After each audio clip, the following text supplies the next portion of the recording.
pedra furada por onde o mar entra. Era um termo comum usado em toda a costa do Nordeste para lugares onde havia recifes, como o local onde hoje está a cidade do Recife. A gente também fala tupi.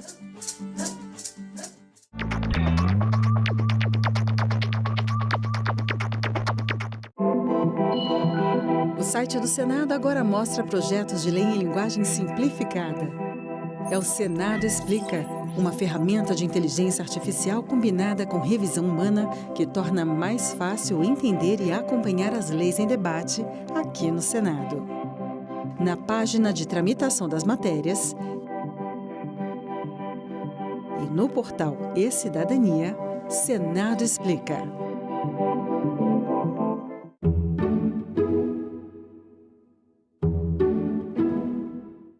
O programa a seguir é livre para todos os públicos.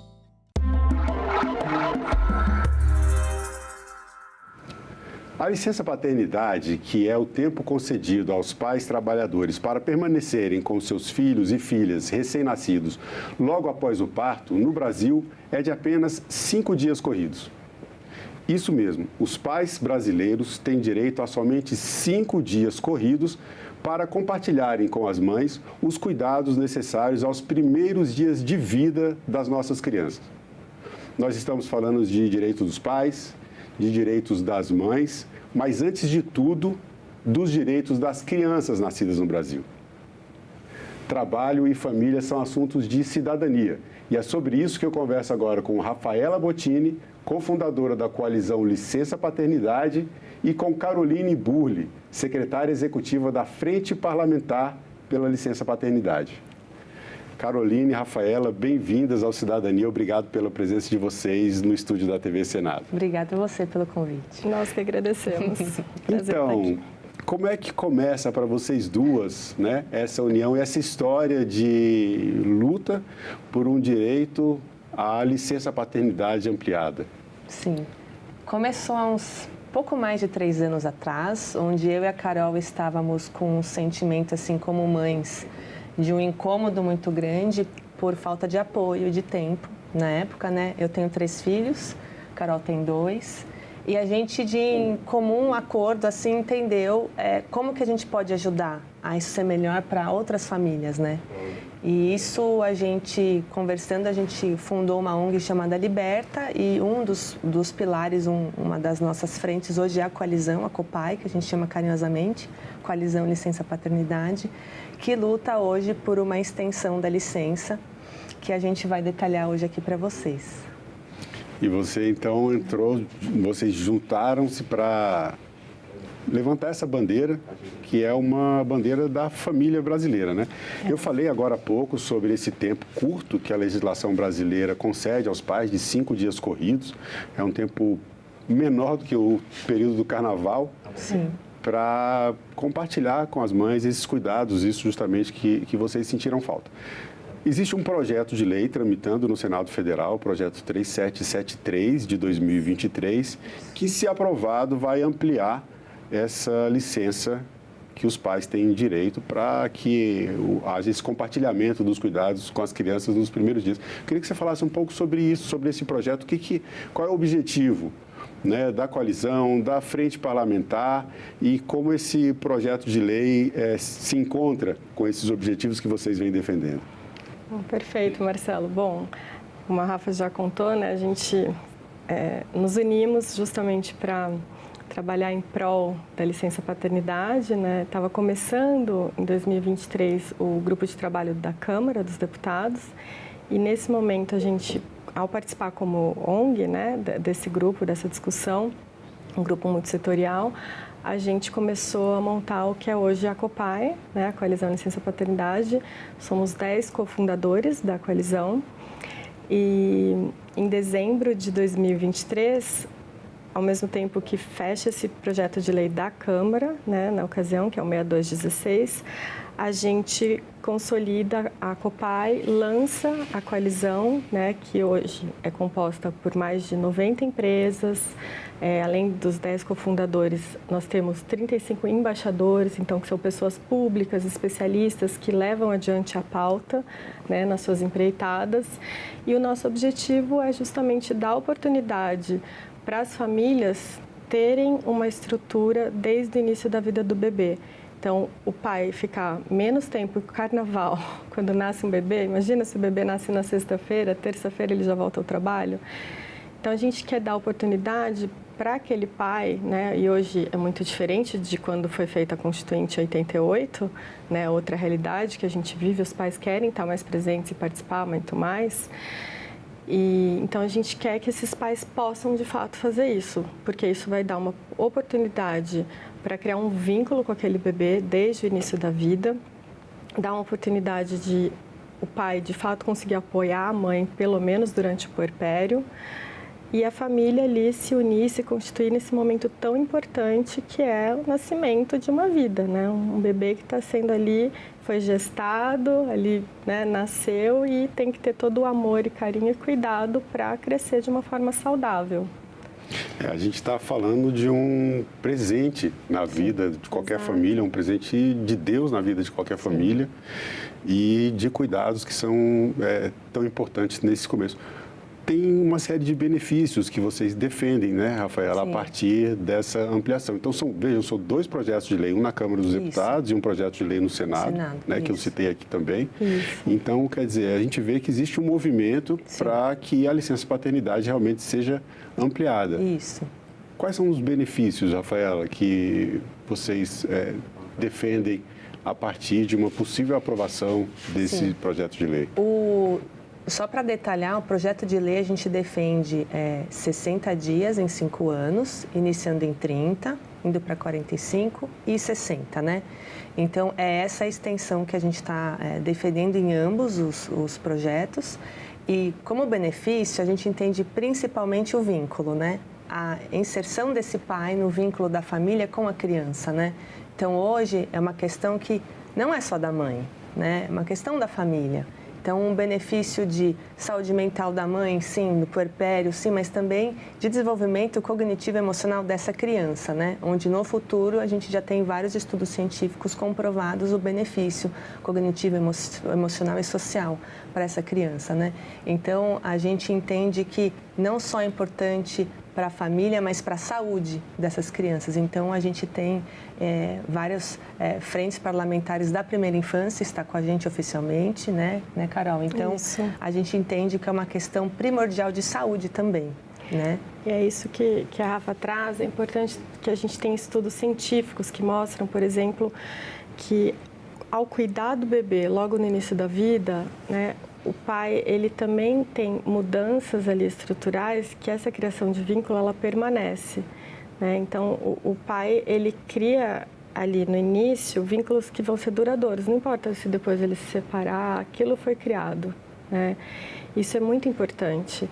E outros benefícios que a gente traz, que são muito além, vão muito além da família. Na verdade, são benefícios para toda a sociedade, né? Porque uma grande angústia é a questão econômica, né? Ah, mas a licença paternidade, ela vai acabar com as empresas, né? Vai tirar o pai do trabalho, transformar o setor econômico, né? Vai piorar a situação do país. E é o contrário. A gente tem estudos que mostram que, como esse é um investimento em primeira infância, é um investimento direto em primeira infância.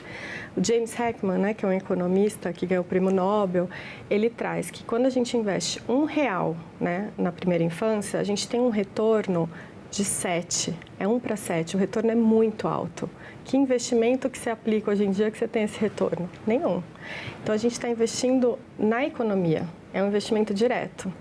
Outros benefícios que a gente tem também são os benefícios sociais, de uma maneira geral. Então, a gente tem estudos que mostram que quando a criança tem um amparo ali do pai, a gente tem uma diminuição de violência, né? A maioria dos adolescentes que estão hoje no setor prisional, os adolescentes não tiveram essa figura paterna no início da infância.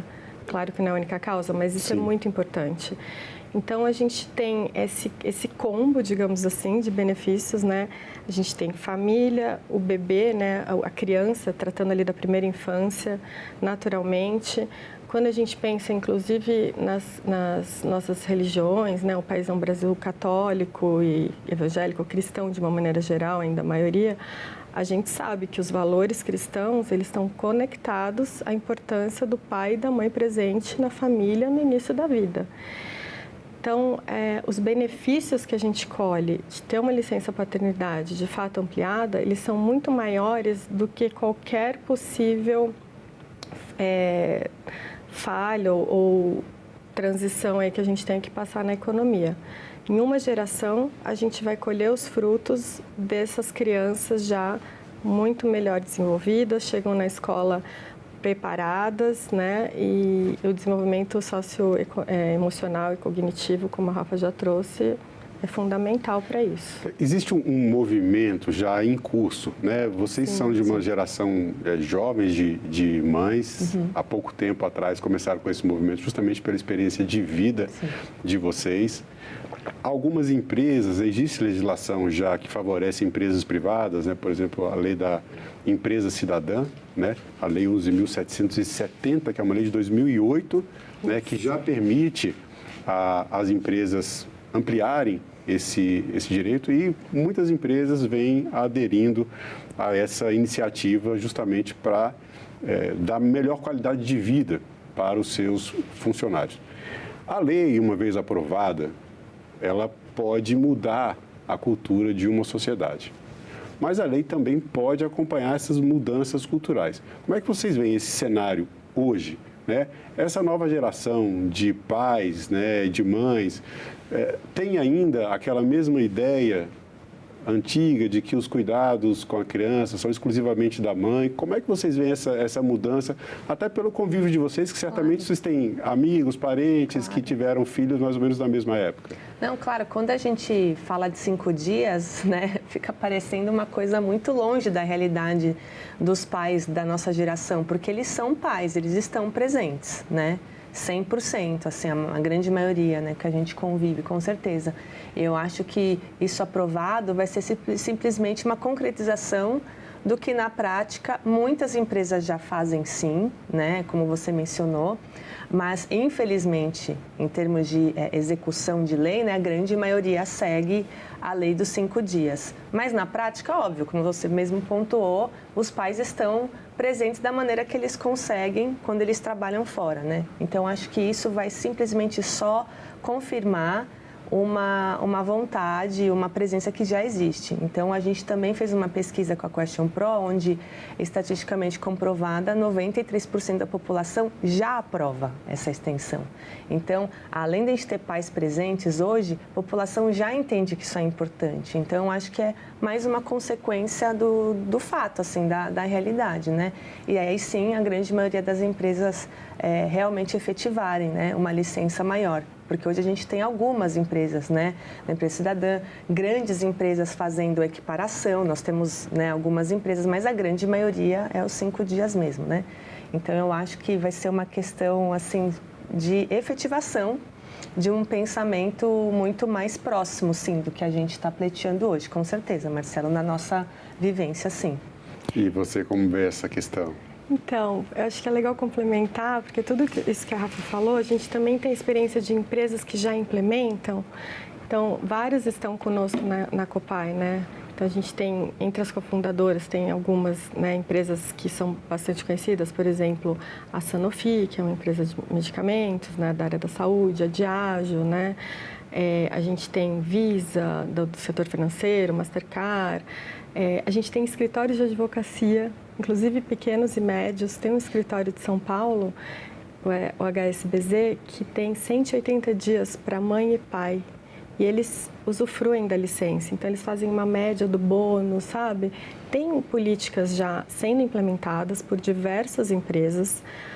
Não consigo citar todas as 90 que estão na Copai, né, agora de cabeça, mas convido todo mundo a entrar no site, licençapaternidade.com.br ou @copai nas redes sociais e verificar, né, e inclusive ingressar, quem quiser ingressar é possível, é uma coalizão aberta para quem quiser atuar conosco nessa pauta. As pessoas podem simplesmente se inscrever, dizer que estou de acordo com a ampliação da licença e vir conosco. E tem, inclusive, a Prefeitura de Pernambuco, né, falando do setor público, algumas iniciativas pontuais aí de governos subnacionais também que já ampliam a licença paternidade, salvo engano, 40 dias, enfim. Então, já existe esse movimento, a gente veio para ajudar a consolidar, para avançar, e é uma oportunidade incrível que a gente tem até junho desse ano de cumprir o prazo que o STF nos deu, né?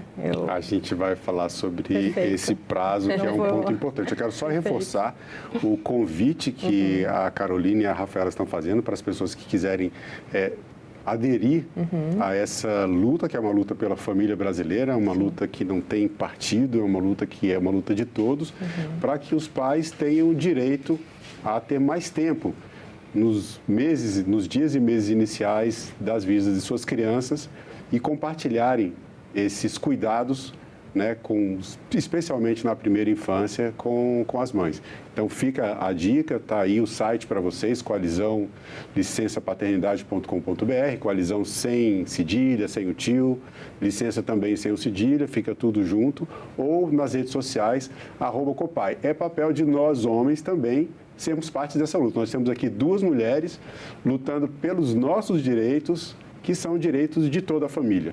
Então, fica registrado aqui o convite para que mais pais façam parte dessa luta.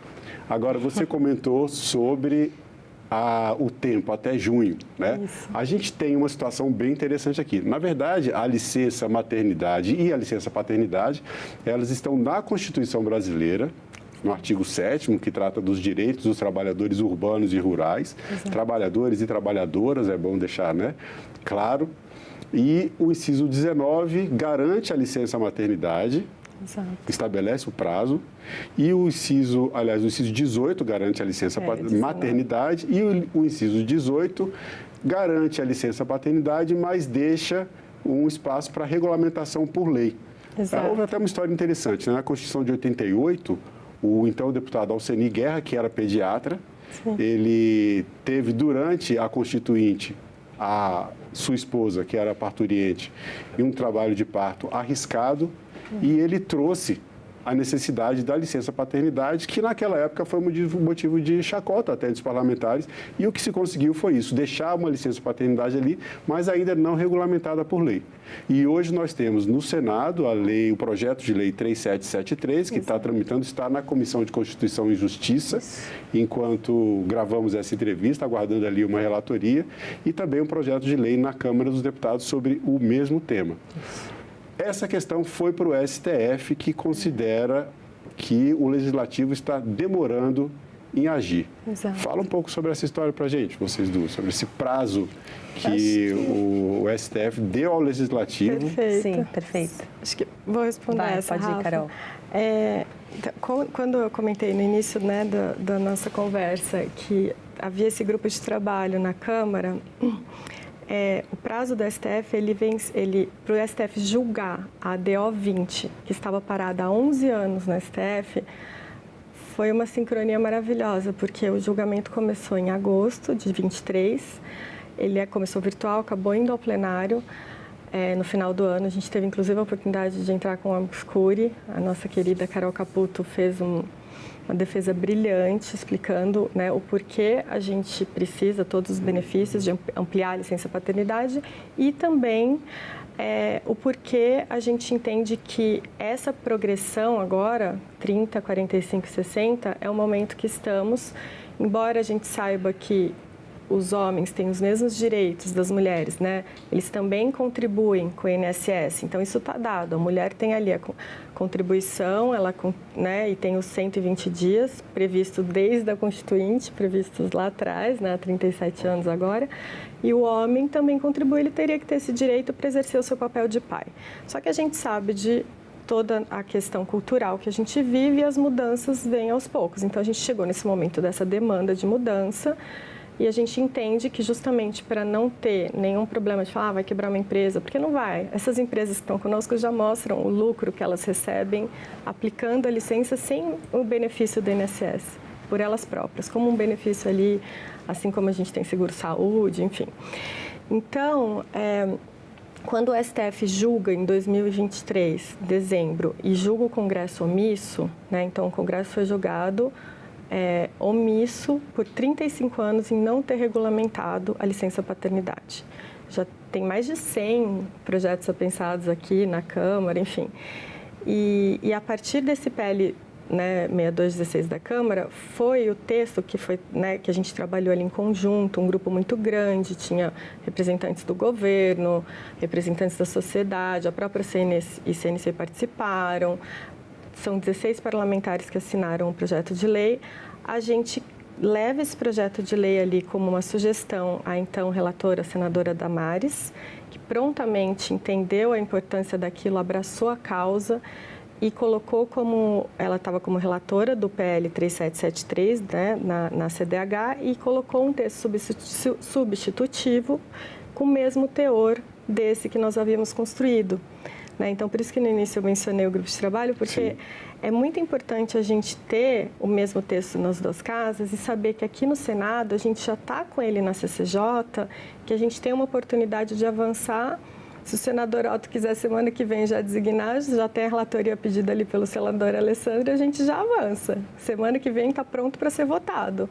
Depois ele passa para cá e, por fim, é terminativo na casa e a gente levaria para o Senado, para a Câmara, perdão. E com isso a gente tem a oportunidade de não descumprir esse prazo do STF, porque se a gente descumpre, a gente está mostrando que o Congresso ainda continua omisso, né? Agora 37 anos é muito tempo. Então a gente tem um Congresso hoje atual, né, de 2025, que tem uma oportunidade de colocar em prática um projeto, né, aprovar um projeto de lei que vai trazer benefício para toda a sociedade. Eu vou terminar, só quero mencionar que, ao criar a Frente Parlamentar pela Licença Paternidade, uma frente parlamentar mista, a deputada Tabata Amaral teve essa iniciativa, nos convidou ali para assumir a Secretaria Executiva, e as vices são a deputada Benedita da Silva, né, pela Câmara dos Deputados, e a senadora Damares aqui no Congresso. Isso mostra que não tem um viés de esquerda, de direita, de centro, é um viés de toda a sociedade. É exatamente o ponto que eu estava trazendo. É uma ideia legislativa sem partido, uma ideia legislativa Sim. de toda a família brasileira, Sim. que a Constituição coloca como base Sim. da nossa sociedade, justamente a família. Agora, eu vou voltar na questão da mudança cultural, Rafaela, porque isso tem a ver, inclusive, com essa questão da demora do Congresso Nacional em cumprir, né, a regulamentação de uma lei que está prevista na Constituição Sim. desde 1988. Né? É a sua experiência de vida. A gente vai voltar aqui um pouco para o começo da entrevista e o que você vê hoje no dia a dia. Os pais estão pedindo também esse aumento de tempo, eles querem participar mais, já mudou aquele modelo de pai que não participa da criação dos filhos, quer dizer, não é que não participe, né? Mas de um pai mais presente, Sim. especialmente nos dias iniciais de vida das crianças. Não, totalmente, Marcelo. Eu acho que esse é um papel pai e mãe, né? Não é nem melhor nem pior, ele é pai e se colocar nesse lugar de pai do cuidado, né? Então, hoje é muito diferente, né, do que nas gerações anteriores, né? Assim, de nunca trocou uma fralda, né? Nunca, né, estava ali no cuidado. E agora não, a gente tem pais sendo pais, né?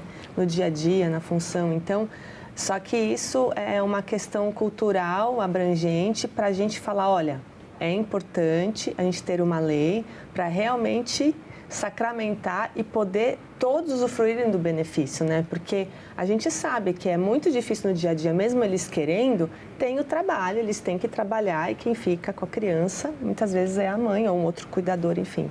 Então, a vontade existe, com certeza. E o PL, né, uma lei, vai simplesmente sacramentar, mas eu acho que a população Como eu mencionei na pesquisa e até na própria Copai, a gente tem diversos pais, a gente fez um concurso, inclusive, de fotos de pais. Fotos lindas dos pais cuidando dos seus filhos. Então, foi um concurso online no Instagram, onde a gente teve diversas, centenas de fotos, ou seja, isso já está acontecendo. A gente só precisa sacramentar isso, como você muito brilhantemente mencionou, é um direito, está na Constituição, devemos, como cidadãos aqui todos, a lutarmos, fazemos a nossa parte para melhorar e é um direito nosso. É muito importante esse trabalho que vocês estão fazendo, vocês vêm até o Congresso Nacional, batem a porta dos parlamentares. Literalmente. Isso também é um incentivo para que outras pessoas façam isso e entendam que a participação cidadã é um direito de todos e que vale a pena, porque fazendo esse trabalho, saindo, se mobilizando família, comunidade, escola, em busca desse e de outros direitos, as coisas funcionam, as coisas andam aqui no Parlamento, que é a casa da população brasileira, tanto o Senado Federal quanto a Câmara dos Deputados. A gente está falando de trabalho, a gente está falando principalmente de família e são assuntos de cidadania. E agora eu vou perguntar para vocês duas a mesma pergunta. O que é cidadania, na opinião de vocês? É fazer parte, é sentir-se integrado no todo, ser um cidadão e contribuir. E para você, Carolina? É o que a gente já tem feito. Na verdade é isso. É a gente entender que a gente pode, de fato, participar, que a gente está ali vendo os problemas que existem na nossa comunidade, ao nosso redor, mas também um olhar mais amplo, como é o caso, né, desse pleito da licença paternidade, e agir. Cidadania é a gente pensar que a gente pode respeitar o próximo sempre, né, respeitar as regras, as leis, mas também agir para melhorar. Né? Então, vir aqui dialogar, conversar com os nossos deputados locais, né? Mas também, se possível, conversar com outros deputados aqui do Congresso, fazer essa incidência. Desculpa, eu não cheguei nos senadores ainda, mas fazer essa incidência e vir aqui ao Senado também, que é o que eu tenho visto nesse trabalho aí, né, de mais de 2 anos, é que a oportunidade de conhecer as pessoas, entender que as realidades são diferentes, dialogar, né? Exercer a política de fato, criar esse diálogo, entender o que é importante para um, para outro e chegar nesse consenso. E isso os parlamentares já fazem muito bem e a gente conversar com eles também agrega e a gente pode exercer melhor a nossa cidadania. Então, estar aqui no Senado, né? Ontem a gente teve uma agenda cheia, né, aqui no Senado, foi super importante, já tivemos novas ideias, pudemos expor as nossas. Para mim, cidadania vai nesse caminho. É isso, a participação cidadã de vocês que merece o nosso reconhecimento. Bom, eu quero agradecer mais uma vez a participação de vocês, Rafaela Bottini, Caroline Bulli, no nosso programa Cidadania. Muito obrigada. Nós que agradecemos, um prazer. E eu agradeço também a você que acompanha a programação da TV Senado. Assine o canal da TV Senado no YouTube, ative as notificações e acompanhe toda a produção do Poder Legislativo diretamente da fonte. Na TV Senado, democracia é todo dia.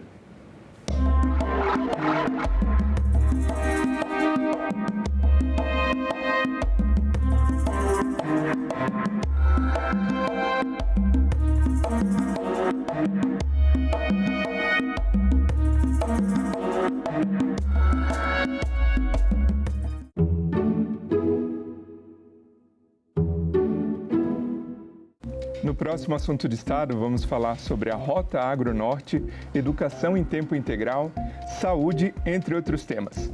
E o nosso convidado é o senador Confúcio Moura, do MDB de Rondônia. É necessário que esse dinheiro do Fundeb hoje, que aumentou bastante, está aumentando até 2026 e 2027, seja utilizado, que vai aumentar substancialmente os investimentos na educação integral. Assunto de Estado, hoje, 20h, aqui na TV Senado. No último ano, isso tem sido constante. Não é algo raro que acontece uma vez ou outra. É constante. Os relatos são constantes, assim, de maneira que a todo momento a gente se expõe. E aí envolve tudo. Separação, endividamento. Eu lembro de uma proposta de valor, eu não saberia dizer qual delas. Depois eu posso ver, que me procurou, me oferecendo naquela época, que foi bem no início, que acho que eu ainda não tinha 1 milhão de seguidores no Instagram, 560 mil reais naquela época para divulgar. Só que ali eu já não aceitei, pronto. Seria de imenso valor se o senhor pudesse compartilhar, preservando evidentemente o anonimato dos envolvidos, exemplos concretos dessa desestruturação que mencionou. O senhor poderia nos dar uma estimativa da frequência e da gravidade dos pedidos de ajuda que recebe? Todo dia, pessoas que nos procuram, ó, meu marido, meu filho tá com jogo e não sei o quê. Isso é constante, senador. Então, se você quer números, sei lá, de 2 a 3 pessoas nos procuram. Principalmente pessoas que são afetadas, que não são as jogadoras, mas que estão vivendo no mesmo lar, que estão acompanhando o drama. Eu sou bem radical, por mim acabarei com todos os jogos. Isso para mim é um vício que não é abençoado. Está destruindo família, então se a gente conseguisse era acabar com esses jogos. Quem está divulgando peca mais ainda, porque tem a consciência clara daquilo que está fazendo. Nós estamos realmente colocando luz no problema e fazendo o trabalho contrário, desinfluenciando as pessoas a jogar.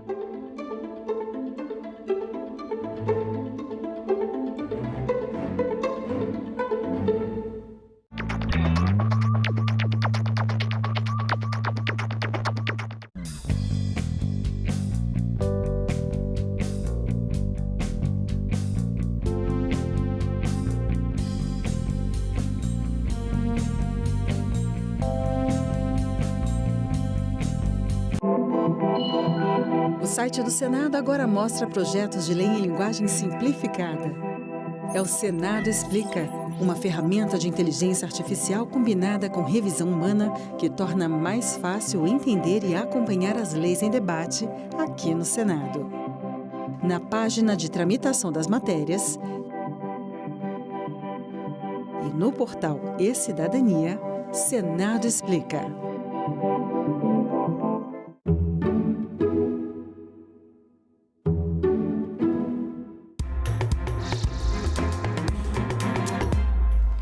Olá, segunda-feira, 26 de maio, o Senado Notícias está no ar. O requerimento de instalação da CPMI do INSS pode ser lido dia 17 de junho, numa sessão do Congresso que vai analisar vetos presidenciais. A data foi anunciada pelo presidente do Senado, Davi Alcolumbre, depois de uma reunião de líderes na última quinta-feira. O Congresso Nacional deve se reunir no dia 17 de junho para analisar cerca de 60 vetos presidenciais. E nessa sessão conjunta pode ser lido o requerimento para a instalação de uma comissão parlamentar mista de inquérito que vai investigar descontos ilegais nas folhas de benefício do INSS. O presidente do Senado, Davi Alcolumbre, disse que a falta de entendimento sobre os vetos inviabiliza que o Congresso se reúna no dia 27 de maio, como tinha sido pensado inicialmente. É humanamente impossível fazer uma sessão do Congresso Nacional com 60 vetos para deliberar, aonde nós não conseguimos buscar minimamente um consenso em relação àqueles que há o discernimento de manter, àqueles que há o discernimento de derrubar e aqueles que não têm consenso, levar a voto com a consciência de cada senador e de cada senadora, de cada deputado e de cada deputada. Até porque alguns vetos iniciam na Câmara e alguns vetos iniciam no Senado Federal. O requerimento para a instalação da CPMI do INSS foi protocolado em 12 de maio pela senadora Damares Alves e pela deputada Coronel Fernanda, com mais do que o mínimo de assinaturas necessárias. A CPMI deve durar 180 dias e ser formada por 15 deputados e 15 senadores, com o mesmo número de suplentes. Impreterivelmente, nós vamos ter uma sessão do Congresso Nacional para deliberarmos tudo o que tiver que deliberar. Sejam vetos acordados ou não, sejam vetos da Lei de Diretrizes Orçamentárias acordados ou não, e seja o requerimento da Comissão Parlamentar Mista de Inquérito. Semana começa com 2 audiências públicas e sessão especial do plenário. E até sexta, comparecimento de pelo menos 2 ministros de Estado, sessões especiais e exame pela CCJ de projeto que muda regras das eleições e do processo eleitoral. Confira agora a agenda do dia e os destaques da semana. Daqui a pouco, às 9h30, a Comissão de Direitos Humanos deve se reunir em audiência pública. A reunião faz parte de um ciclo de debates sobre os direitos humanos de crianças e jovens. O foco deste debate é o Dia Nacional da Adoção. Às 10 horas, outra audiência pública está prevista, dessa vez na Comissão de Educação, para debater o projeto que cria o Dia da Luta da População em Situação de Rua. Às 10 horas está prevista a sessão especial no plenário do Senado para celebrar o Dia do Físico, que é comemorado em 19 de maio. Nessa data, em 1905, Albert Einstein apresentou a teoria da relatividade. A Unesco reconhece a data e a importância da física para o progresso da ciência. E logo mais às 2 da tarde está marcada a sessão não deliberativa no plenário do Senado, aquela dedicada a discursos dos senadores. Nesta terça-feira, às 9 horas, a Comissão de Infraestrutura recebe em audiência pública a ministra do Meio Ambiente. Marina Silva deve prestar informações sobre estudos e reuniões realizadas para a criação de unidades de conservação marinha na margem equatorial, no litoral norte do Brasil.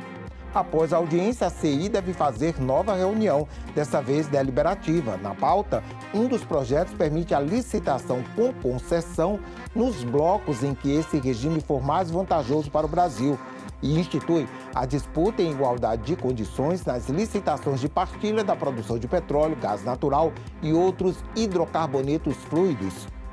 E às 10 horas desta terça está prevista a sessão especial do plenário do Senado para celebrar o Grupo Energisa pelos 120 anos de atividade de energia elétrica do Brasil. Com sede em Cataguases, Minas Gerais, a empresa atua em geração, transmissão, distribuição e comercialização de energia. No setor, é o maior grupo privado com capital 100% nacional. Na quarta-feira, às 9 horas, reunião marcada na Comissão de Constituição e Justiça. Um dos itens da pauta é o projeto de lei complementar que regulamenta as normas eleitorais e as normas processuais eleitorais brasileiras. E às 10 horas de quarta está prevista uma audiência pública conjunta das Comissões de Educação e de Transparência, Fiscalização e Controle, para receber o ministro da Educação. Camilo Santana deve fazer um balanço das atividades do Ministério, avanços e desafios e falar também sobre a situação das universidades. Na quinta-feira, às 10 horas, está marcada uma audiência pública na Comissão de Relações Exteriores para debater a estratégia de comércio exterior do Brasil diante dos atuais desafios das regras do comércio internacional.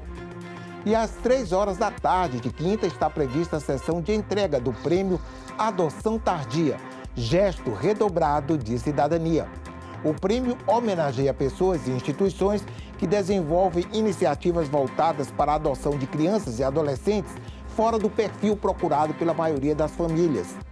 E na sexta-feira, às 2 da tarde, o plenário deve se reunir em sessão especial para homenagear os 35 anos de criação do Sindicato dos Servidores do Poder Judiciário e do Ministério Público da União no Distrito Federal. O Sindijus também representa servidores dos estados do Tocantins, Acre, Rondônia e Roraima. A Instituição Fiscal Independente divulgou nesta sexta o relatório de número 100, com foco na atualização da estimativa sobre o resultado primário estrutural, indicador que revela a situação de equilíbrio ou desequilíbrio estrutural das finanças do governo, e a análise do projeto de lei de diretrizes orçamentárias de 2026, enviado pelo governo ao Congresso Nacional em abril. Na avaliação da instituição, dificilmente o governo vai conseguir cumprir a meta fiscal no próximo ano. Apesar de o déficit primário convencional, que considera todos os eventos não recorrentes, ter caído de 2,4% do PIB em 2023 para 0,4% em 2024, a tendência é de agravamento dos desequilíbrios fiscais, considerando o fluxo de receitas e despesas permanentes, já que o déficit primário estrutural cresceu de 1,4% do PIB em 2023 para 1,7% em 2024. É o que aponta o relatório fiscal de maio da Instituição Fiscal Independente. Em relação ao projeto de lei de diretrizes orçamentárias de 2026, em discussão no Congresso Nacional, o relatório detecta uma desconexão entre o discurso do governo de equilíbrio fiscal e a realidade das projeções apresentadas no projeto. principalmente pelo significativo crescimento das despesas obrigatórias e discricionárias rígidas, aquelas que não dão espaço para manobras do Executivo. Dos números que foram apresentados no PLDO de 2026, e os números mostram uma certa inconsistência entre o discurso das autoridades fiscais e de quem formula a política fiscal e as metas que estão ali estabelecidas. Então, a gente avalia que a situação é bastante desafiadora para o cumprimento das metas que estão ali colocadas, que, no nosso entender, são bastante difíceis de serem alcançadas. Ainda de acordo com o relatório, essa rigidez do orçamento deve evoluir para um estrangulamento fiscal absoluto e gerar grandes dificuldades de cumprimento da meta fiscal em 2026. Nesse quadro, não haveria espaço nem para contingenciamento de despesas discricionárias. Então, a conclusão é que alguma medida vai ter que ser tomada em relação à dinâmica das despesas obrigatórias e até mesmo, eventualmente, uma nova regra fiscal. O fim da reeleição para presidente, governadores e prefeitos foi aprovado pela Comissão de Constituição e Justiça e agora precisa ser votado pelo plenário do Senado. A proposta prevê a unificação das eleições e mandato de 5 anos para todos os cargos. A proposta de emenda à Constituição é de autoria do senador Jorge Cajuru. Pelo relatório do senador Marcelo Castro, haverá etapas para o fim da reeleição. Em 2026, nada muda. Quem for eleito ainda terá direito de se reeleger mais uma vez. Em 2030, fica proibida a reeleição para prefeitos, governadores e presidente da República. Para permitir a unificação das eleições, em 2028, prefeitos e vereadores eleitos terão um mandato de 6 anos e os prefeitos não poderão se reeleger. E a partir de 2034 será realizado o primeiro pleito eleitoral para todos os cargos: vereadores, prefeitos, deputados distritais, estaduais, federais, senador, governador e presidente da República, acabando com a realização de eleições a cada 2 anos. A partir daí, todos os mandatos serão de 5 anos. O ponto polêmico do relatório foi o tempo do mandato de senador, que passaria de 8 para 10 anos. Vários destaques foram apresentados ao texto, sugerindo que o mandato fosse reduzido para 5 anos. Por acordo, o relator da matéria, senador Marcelo Castro, mudou o texto e igualou o mandato de senador aos demais cargos. Dessa forma, as eleições no Senado serão unificadas. A partir de 2034, a cada 5 anos, serão eleitos 3 senadores. Esse momento é um momento para a gente celebrar. Votamos por aclamação na Comissão de Constituição e Justiça, mostrando que há uma convergência de opiniões, e eu espero que a gente vote também de maneira consensual ou, quem sabe, até unânime no Senado. O melhor argumento que o Marcelo Castro falou para mim foi algo que eu, na hora, falei, gente, acertei em cheio. Ele falou, Cajuru, quem tem direito à reeleição, Cajuru, já começa o mandato pensando nela reeleição, Cajuru. Ao escolher aí, então, ele, um secretário, um ministro, ele pensa primeiro quem politicamente encaixa nesse cargo para dar votos a ele daqui a 4 anos, ou não sei quantos anos. Ele não prioriza escolher um técnico, ou seja, alguém que não seja político e tenha a competência para exercer o cargo de um ministro ou de um secretário. Porque normalmente quem faz lambança em ministérios, em secretarias, cá entre nós, são exatamente os políticos, raramente são os técnicos. Aprovado pelo Senado na semana passada, após 4 anos em tramitação, o projeto da Lei Geral do Licenciamento Ambiental volta para exame da Câmara dos Deputados. Vamos conhecer melhor essa proposta. O licenciamento ambiental é necessário para a construção, ampliação ou entrada em operação de qualquer empreendimento que utilize recursos naturais ou possa causar impacto ao meio ambiente. Entre eles estão estradas, portos, aeroportos, indústrias, usinas hidrelétricas e até postos de gasolina. O projeto aprovado simplifica as muitas normas ambientais brasileiras. Existem hoje, acreditem, senadoras e senadores, mais de 27 mil normas ambientais. 27 mil normas ambientais. Essa realidade disfuncional pode ser medida em números. Em 2022, o então Ministério de Infraestrutura listou 5.053 obras paradas em razão de problemas no licenciamento ambiental. Eram rodovias, ferrovias, hidrovias, linhas de transmissão, minerodutos, gasodutos, cabos óticos. Em 2021, tínhamos 52 hidrelétricas interrompidas pelo mesmo motivo e 10 foram simplesmente abandonadas. O projeto foi aprovado nas comissões de Meio Ambiente e de Agricultura com o mesmo relatório, elaborado em conjunto pelos senadores Tereza Cristina e Confúcio Moura. Mas toda a discussão e negociação da matéria não atingiu o consenso. Um dos problemas apontados foi a licença por adesão e compromisso, feita pelo próprio empreendedor para projetos de médio potencial poluidor. Nós estamos falando aqui em médio poluidor para autolicenciamento para tragédias como aconteceu em Mariana. 19 pessoas morreram. O meu estado do Espírito Santo foi atingido. Então nós vamos autorizar uma LAC, que é um licenciamento ambiental por adesão ou compromisso, para que a posterior, se os órgãos fiscalizadores tiverem a agilidade, é que vão fazer a pesquisa, mas o dano já vai estar sendo feito ali, naquele contexto. Essa modalidade, ao simplificar excessivamente os procedimentos, corre o risco de abrir brechas perigosas, especialmente em áreas sensíveis e de difícil fiscalização.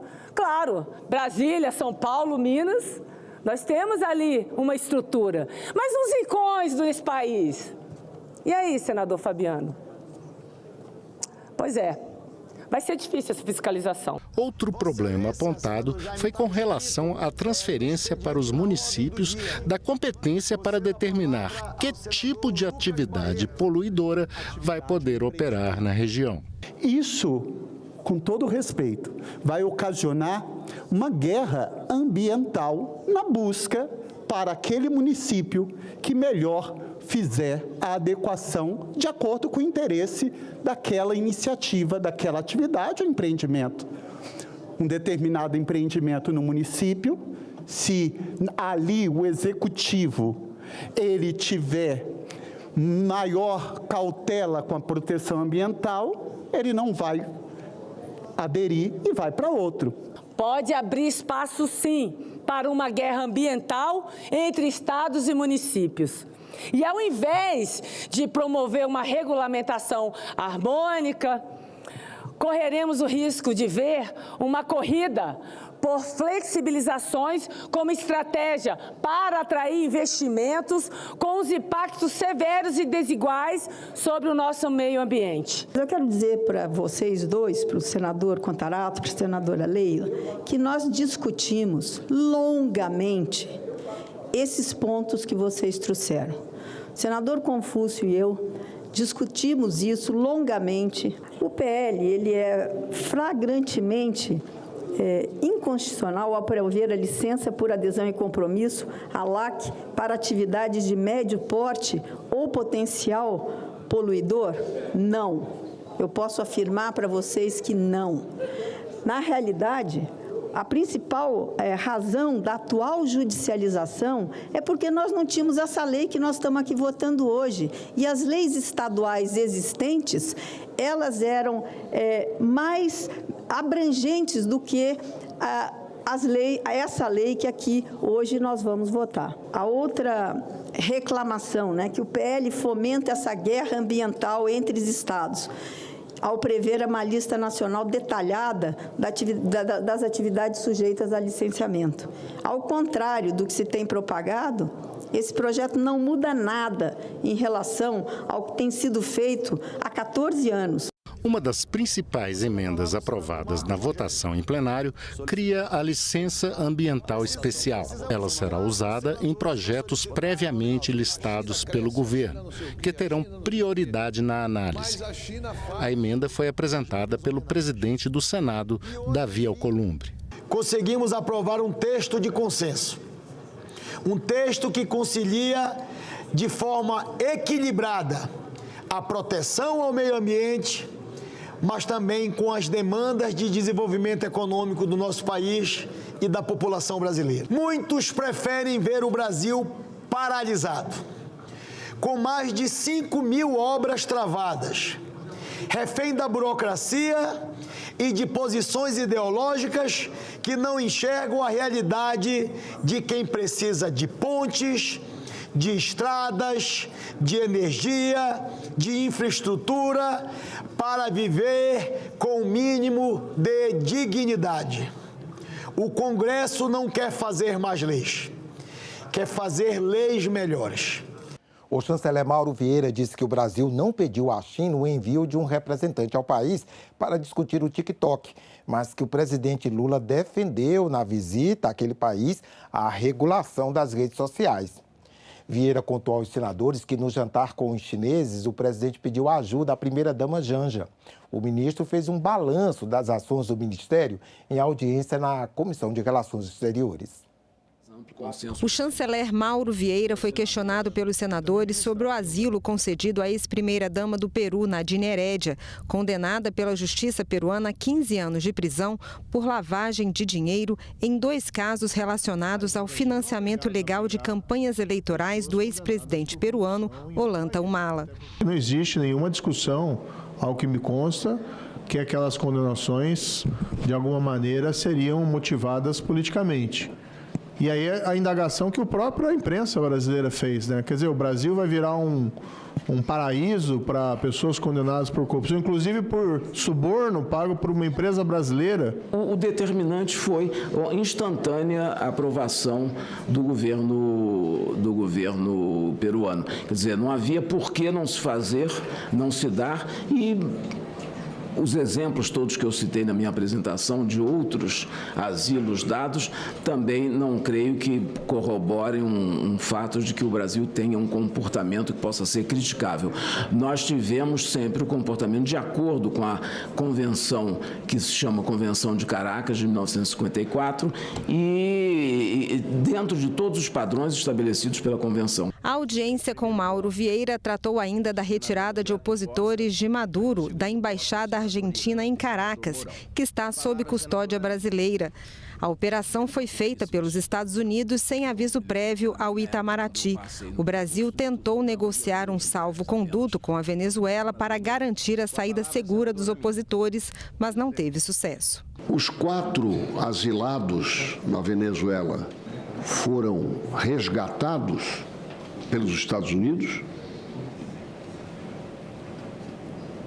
Qual foi a participação do Brasil neste episódio? No dia 6 de maio, os 4 que estavam saíram. Não sabemos como saíram. Eu acho também que o governo venezuelano não sabe como. Agora, eu devo dizer que a informação que temos é que eles se encontram nos Estados Unidos. Estão nos Estados Unidos, de alguma forma saíram e de alguma forma chegaram. Mas não houve nenhum esclarecimento até o momento por nenhum país do que aconteceu. Sobre o episódio envolvendo uma fala da primeira-dama brasileira na China sobre a rede social TikTok, o chanceler Mauro Vieira disse que estava presente e que a fala teria sido feita pelo presidente Lula no sentido de responsabilizar as plataformas por crimes praticados no meio digital. Eu estava presente e foi uma menção que o presidente Lula fez e que ele só, inclusive, pediu o auxílio na hora, a primeira-dama. O fato específico foi dito o seguinte, que não é possível que se deixe que em plataformas digitais que haja divulgação de temas de pornografia, de pedofilia, e dos famosos desafios que correm nas redes digitais e que levaram à morte uma criança de 8 anos há pouco tempo em Brasília. Tem que haver algum tipo de controle, não se pode deixar. Afinal de contas, as plataformas que veiculam isso têm que ter um tipo de responsabilidade. Veiculação de pornografia, veiculação de conteúdos, né, que podem levar esses lamentáveis episódios nas redes, já é algo proibido no Brasil. Por que a gente tem que chamar ou convidar uma autoridade chinesa, né, ou indagar, pedir algum apoio para comparecer, né, vir ao Brasil para fazer esse tipo de controle? Não houve convite para nenhuma autoridade chinesa vir. Isso não há. Então, esse ponto é muito simples de responder. O chanceler Mauro Vieira disse aos senadores que a política tarifária adotada pelo governo de Donald Trump pode ajudar a acelerar o acordo comercial entre o Mercosul e a União Europeia. E disse ainda que o Itamaraty tem acompanhado de perto a situação dos brasileiros que vivem nos Estados Unidos após a nova política de deportações do governo americano. As exportações brasileiras a partir das regiões Norte e Nordeste devem crescer nos próximos anos, previu o ministro dos Transportes, Renan Filho. Ele falou em audiência pública na Comissão de Infraestrutura. Em 2017, 26% das exportações brasileiras foram feitas a partir de portos do chamado Arco Norte, que engloba a região Norte e parte da região Nordeste. No ano passado, esse número alcançou 38% das exportações. Num caminho que vai, em breve, 50% das exportações desse país sairão pelo Arco Norte. Isso é uma coisa muito nova. Poucos portos no mundo têm o crescimento que tem o sistema portuário brasileiro. Por exemplo, o porto de Itaqui, no Maranhão, há 40 anos atrás, senador Marcelo Castro, senador Fernando Farias, ele não existia. Ele era um pequeno porto, numa região sem produção, ou uma ideia de porto. Hoje ele é um dos portos mais produtivos do planeta. A nossa produção, ela também está migrando. Ela está migrando à produção. Então, assim, o centro geográfico da produção da agricultura brasileira, há 40 anos atrás, 50 anos atrás, ele estava no sul do país, entre o Paraná, São Paulo, Rio Grande do Sul, por ali. Hoje ele está no centro do Brasil. Então, você imagine, senador Plínio, se você desloca a produção, o que significa deslocar a própria infraestrutura? O ministro destacou que a PEC da transição, que substituiu o teto de gastos no orçamento federal, destravou os investimentos, sendo causa direta de aumento do produto interno bruto brasileiro. Só os investimentos em infraestrutura vão colocar por ano 0,3% no PIB, com certeza, já contratado, mas podendo chegar a 0,5% do crescimento do PIB. Então, assim, vejam os senhores aqui.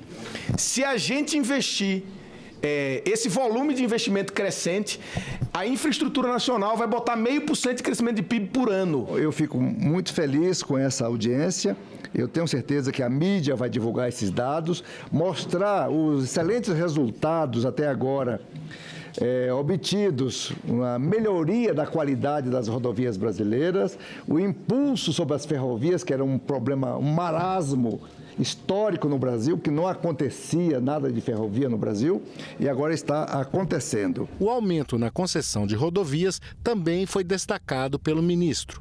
Ele comparou o número atual de concessões com o do governo anterior e comemorou os recursos investidos pela iniciativa privada. No primeiro ano do governo do presidente Lula, nós fizemos 2 leilões, porque a gente também não tinha os projetos. No segundo, fizemos 7. Nesse ano vamos fazer 15 e a ideia do ano que vem é fazer 20. Com isso, o Brasil vai ter um novo momento, uma virada de chave. Depois desse conjunto de leilões, nós vamos viver um outro modelo no Brasil com muito mais investimento privado, que aí eu convido os senhores a olhar a magnitude do investimento privado vis-à-vis ao investimento público. 23 até maio de 25, nós realizamos 12 concessões. 13 mil na história, até 22 quilômetros concedidos. 6.100 em 2 anos. Agora, a previsão até 25, atingir 48 concessões, com 25 mil quilômetros concedidos à iniciativa privada, com potencial de levantar 475 bilhões de reais para o investimento na infraestrutura rodoviária. A parceria público-privada, eu acho que as PPPs foi uma opção, né, que o Brasil adotou para fazer frente à escassez de recursos públicos, né, no enfrentamento de pontos de estrangulamento na infraestrutura nacional. O Brasil sabe o que fazer da porteira para dentro, Jaime Campos. Ele produz muito, ele produz com qualidade, ele sabe entregar o produto que o mundo precisa para garantir segurança alimentar. O desafio do Brasil é da porteira para fora. 2 eventos mundiais a serem realizados no Brasil este ano põem a agenda ambiental na ordem do dia. Agora, em julho, o encontro dos países do BRICS no Rio de Janeiro. E, em novembro, a conferência sobre mudanças climáticas em Belém do Pará. Um seminário na sexta-feira no Rio discutiu dilemas e oportunidades para o financiamento de melhorias para o planeta. Desenvolvimento de parcerias e inserção coordenada na agenda mundial é o que pretendem os países do BRICS. E não se faz isso ignorando a agenda ambiental. Um seminário no Rio de Janeiro reuniu técnicos e especialistas para discutirem dilemas e oportunidades de financiamento voltado para o meio ambiente. O Brasil reconhece a sua responsabilidade nessa frente e a oportunidade histórica, como anfitrião da COP30 e presidente do BRICS, para liderar esforços globais em torno do financiamento justo e equitativo da transição ecológica. Os debatedores enxergam nos 2 eventos oportunidade de implementar esforços para facilitar o financiamento de projetos e iniciativas com enfoque na sustentabilidade ambiental. Discussão que também atrai temas com os quais a humanidade lida desde sempre. Ela é um desenvolvimento sustentável. Então, o desenvolvimento humano, né? É educação, é fome, é pobreza, é desigualdade, tudo isso vem nesse pacote. Nosso objetivo é garantir que a COP30 seja uma COP da implementação concreta e eficaz dos compromissos climáticos, em que o BRICS desempenhe um papel decisivo na construção de um sistema financeiro internacional mais justo, inclusivo e sustentável. O BRICS ele tem um papel importante para reforçar e para que a gente chegue na COP30 com essas bases entre esses 11 países, mais os parceiros já mais alinhada, né? São 2 oportunidades de liderança mundial que o Brasil vem experimentando nos últimos meses. Primeiro, a presidência do G20 e, em seguida, a do grupo do BRICS. Instâncias de articulação diplomática numa conjuntura de surpresas e de mudanças bruscas no cenário internacional. O Brasil assumiu a presidência do BRICS num contexto internacional que eu acho que ninguém aqui poderia imaginar, né? Ninguém imaginaria que o mundo estaria nesse caos, né, que a gente está vivendo hoje, né? A gente teve uma presidência do G20 muito importante, muito forte, muito simbólica, e de repente o mundo teve essa mudança, né? A gente viu o tamanho e a relevância do BRICS, o que foi evidenciado ainda mais depois da eleição do Trump nos Estados Unidos, que reforçou como precisamos de outras articulações, né, em escala global, para além daquelas já tradicionais. E vamos saber mais sobre um dos temas que vai movimentar o 11º Fórum Parlamentar do BRICS, que ocorre na semana que vem aqui no Palácio do Congresso Nacional. A cooperação global em saúde com o uso da inteligência artificial na medicina.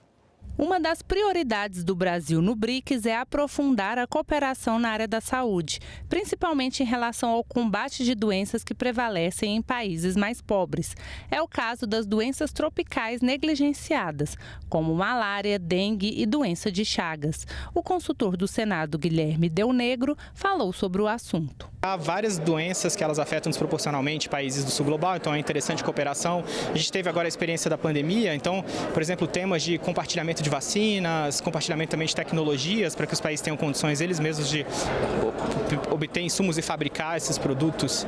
Também é algo que tem sido discutido no contexto agora do Fórum Parlamentar dos BRICS. O analista internacional João Kozer constatou uma dificuldade dos países que compõem o BRICS implementarem uma igualdade no acesso à saúde. Nós estamos falando de países vastos e com regiões rurais ou periféricas, que podem sofrer com acesso à saúde dentro deles. Além do mais, nós também temos que falar aqui sobre a capacidade e infraestrutura.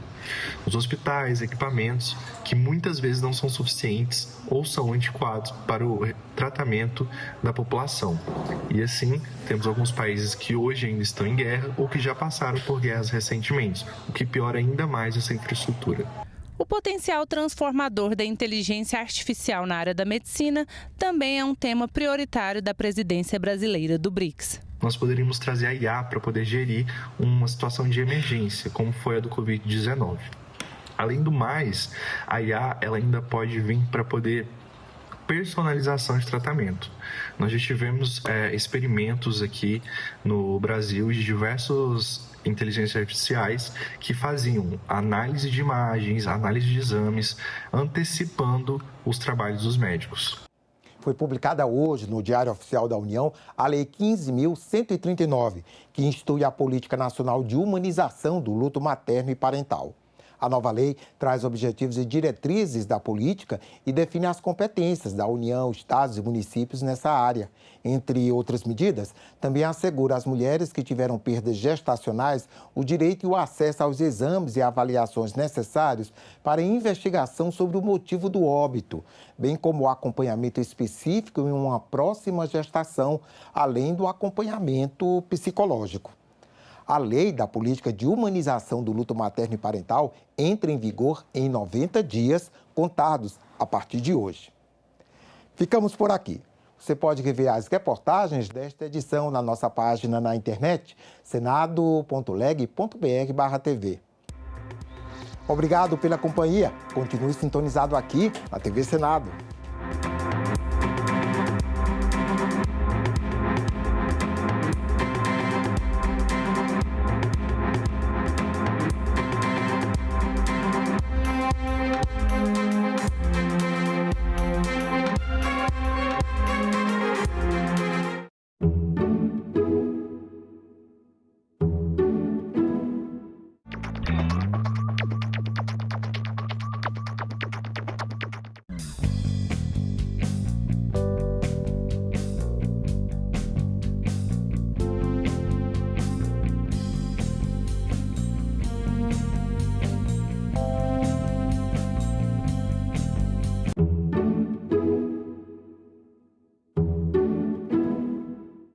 O programa a seguir é livre para todos os públicos.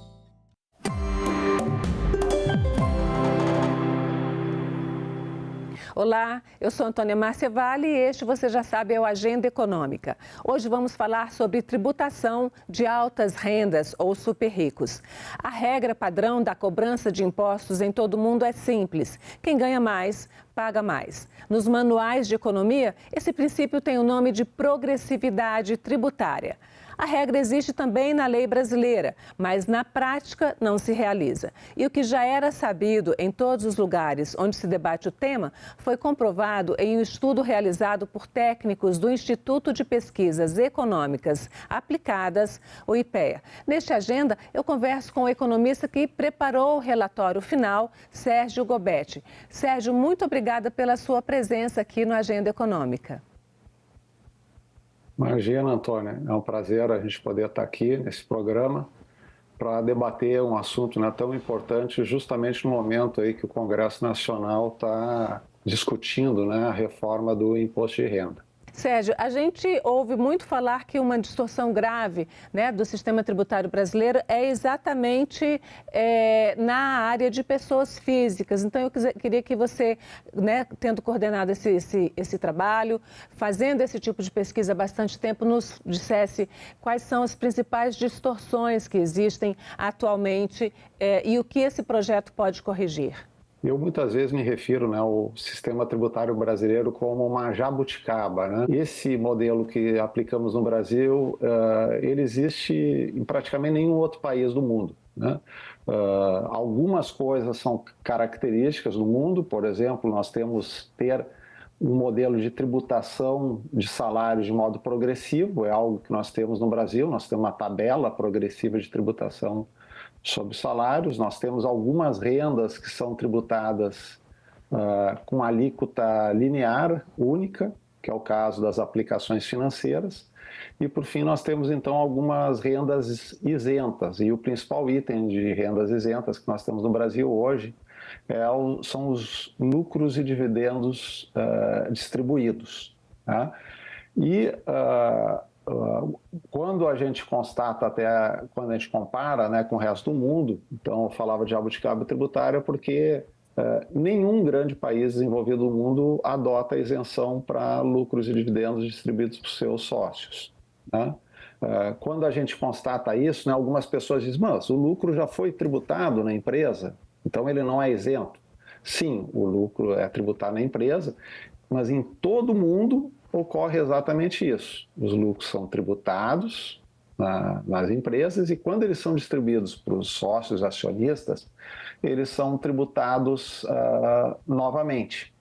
E o que a gente constata, então, no Brasil, é que, além da gente estar oferecendo essa isenção no nível das pessoas físicas, mesmo quando a gente considera a tributação que ocorre no nível das empresas, devido à quantidade de regimes especiais, de benefícios fiscais e de brechas que existem na legislação, a gente acaba constatando que mesmo quando a gente soma a tributação da pessoa física com a tributação da empresa, o sistema tributário brasileiro ele não é progressivo, né? Então, o trabalho, a pesquisa que a gente realizou foi justamente essa, né? A gente fez olhamos para a tributação de um modo integrado. Computamos toda a tributação que as pessoas físicas pagam, né? O IRPF sobre salário, o imposto de renda sobre as aplicações financeiras, e no caso de lucros e dividendos nós consideramos a alíquota efetivamente paga sobre o lucro das empresas e atribuído esse imposto, então, à pessoa física dos acionistas dessas empresas. Esse sistema, ele não existiu sempre, ele é um sistema dos anos 1990, né? Foi elaborado até pelo ex-secretário de Receita, Everardo Maciel, no governo do então presidente Fernando Henrique Cardoso, quando tirou essa tributação de lucros e dividendos com a argumentação de que aumentaria investimentos, as empresas investiriam mais e aumentaria a arrecadação por isso. Então, eu queria saber de você um pouquinho, se você tem memória disso, se isso aconteceu. E uma outra coisa na faixa das pessoas físicas, a gente tinha uma outra alíquota de 34% que também foi retirada.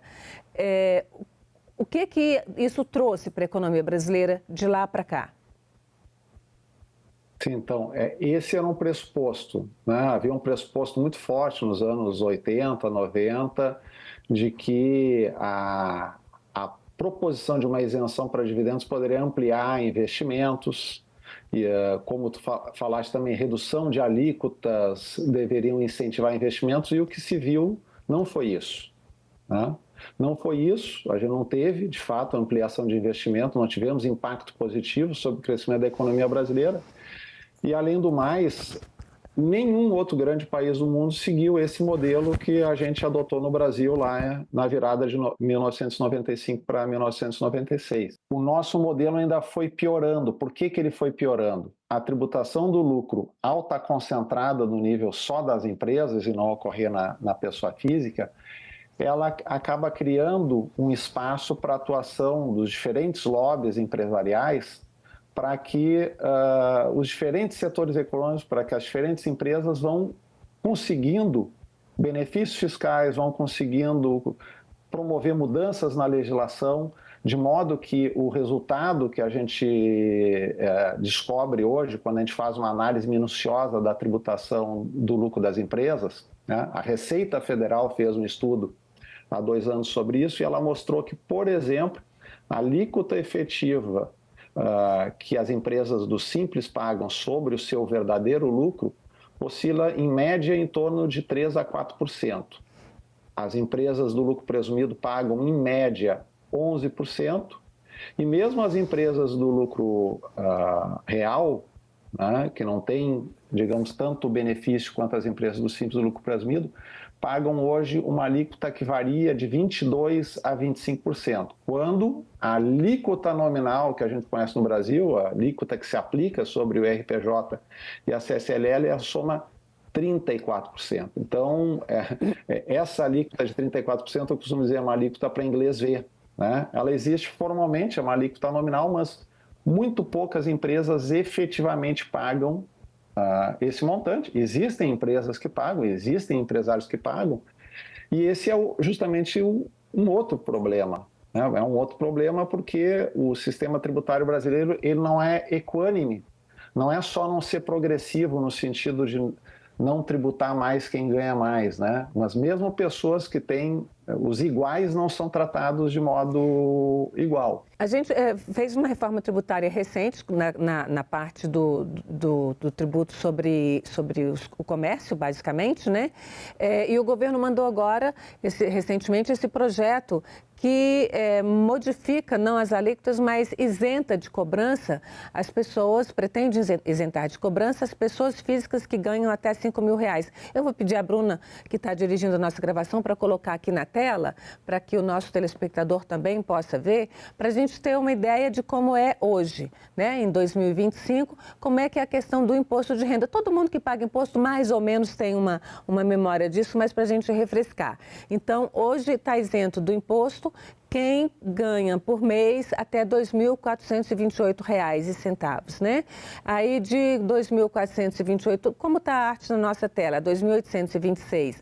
Paga 7,5%, a faixa seguinte paga 15% e uma outra paga 22% e acima de 4.664 paga 27,5%.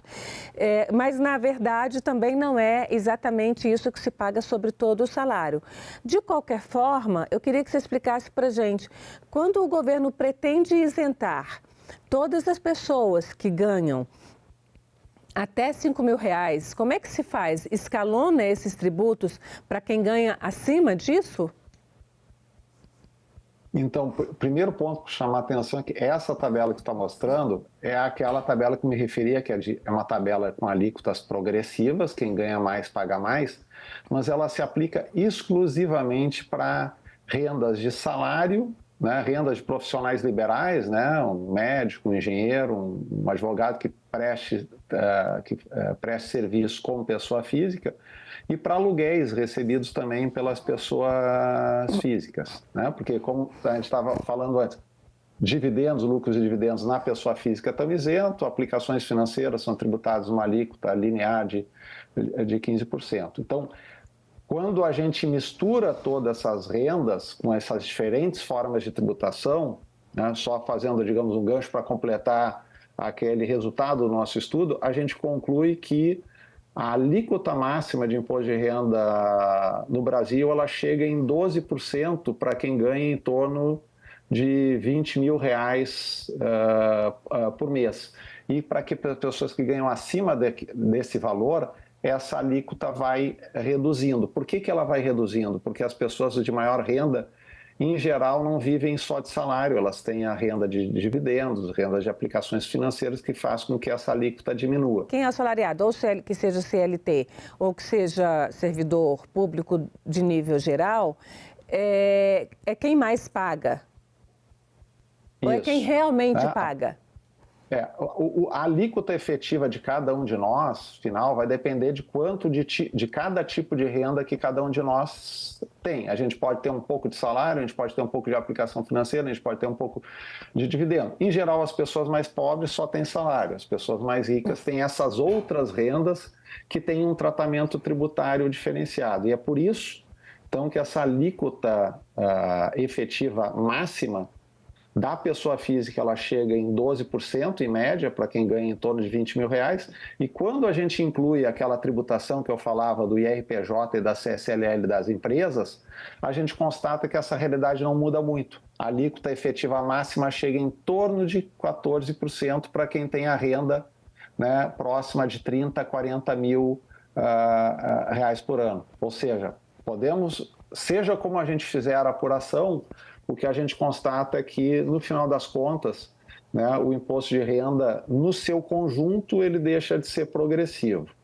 O que o governo agora está querendo fazer, em primeiro lugar, em relação à baixa renda, é ele promover, digamos, uma isenção para quem ganha até R$5 mil, oferecer um desconto para quem ganha entre R$5 e R$7 mil, mas sem mudar essa tabela progressiva que tu apresentaste aí na tela. Né? Por que a ideia é não mudar essa tabela progressiva? Porque quando o governo muda essa tabela progressiva, como mudou agora em maio, né, essa tabela ampliou aí R$180 a mais de isenção na primeira faixa. Porque quando a gente isenta essa primeira faixa, a gente isenta os primeiros R$1.000, R$2.000 ou R$3.000 de todas as pessoas. Do mais pobre ao mais rico, ele passa a ficar isento nessa faixa. Então, se, por exemplo, a gente promovesse uma isenção na tabela do imposto de renda, isentando os 5 mil primeiros reais que todo mundo ganha, o custo fiscal disso ia ficar em torno de 120 bilhões de reais por ano, tá, Antônio? E do jeito que o governo está propondo, que é a isenção focalizada só para quem ganha, de fato, até R$5 mil, e um desconto para quem ganha entre R$5 e R$7 mil, aí o custo fiscal cai para em torno de 25 bilhões de reais. Né? Mas então, foi uma quer dizer saída... que o reajuste da tabela nunca vai poder ser feito? O reajuste ele pode ser feito, né? Mas não, eu diria o seguinte, não numa magnitude muito ampla, e não, pelo menos, com esse modelo, com essas faixas tão estreitas e com uma alíquota máxima que chegue só até os 27,5. Ou seja, eu diria que para a gente pensar em uma faixa mais ampla de isenção do imposto de renda, a gente aí teríamos que ir para uma discussão de uma reforma mais profunda de toda a legislação do imposto de renda, que daí não é só mexer com a isenção aqui ou fazer até a tributação dos mais ricos, como o governo está propondo, né? Aí a gente teria que passar a discutir uma nova tabela progressiva do imposto de renda e a própria regra, né? Afinal de contas, por que algumas rendas são tributadas pela tabela progressiva e outras não são, né? O mais racional do meu ponto de vista. Eu vou pedir a Bruna para voltar àquela tabela, a tabela 1 que a gente colocou, que tem as faixas salariais, porque uma pergunta que eu faço é, por que a faixa é tão pequena? Né? Primeiro porque começa no salário teoricamente no salário baixo, né? Isso aí tem não chega a 2 salários mínimos. E aí você tem uma diferença tão pequena entre uma faixa e outra. Porque se a gente tivesse faixas maiores, por exemplo, a primeira faixa fosse entre quem ganha 2.428 e quem ganha 4.600, e a segunda faixa fosse de 5 a 10 e de 10 e 1 a 15, você teria faixas mais largas, de salário mais largo. Exatamente. Isso não é possível se fazer? Não, possível do ponto de vista técnico, sem dúvida nenhuma, e seria até recomendável. Como eu disse, está caindo de maduro, né, a necessidade de uma reforma, como eu falei, mais estrutural, uma revisão geral da tabela. O que tem sido feito há vários anos, né, todos os anos, só um ajuste da primeira faixa. Né? Então, a primeira faixa, há poucos anos atrás, era R$ 1.900. Passou para R$ 2.100, para R$ 2.200 e agora para R$ 2.400. Então, se a gente seguir, inclusive, nessa entoada, daqui a alguns anos a primeira faixa já vai bater na segunda. Sim. Né? Então, eu digo, está caindo de maduro. Mas por que não reajusta? Sim, por que não reajusta igualmente todas as faixas?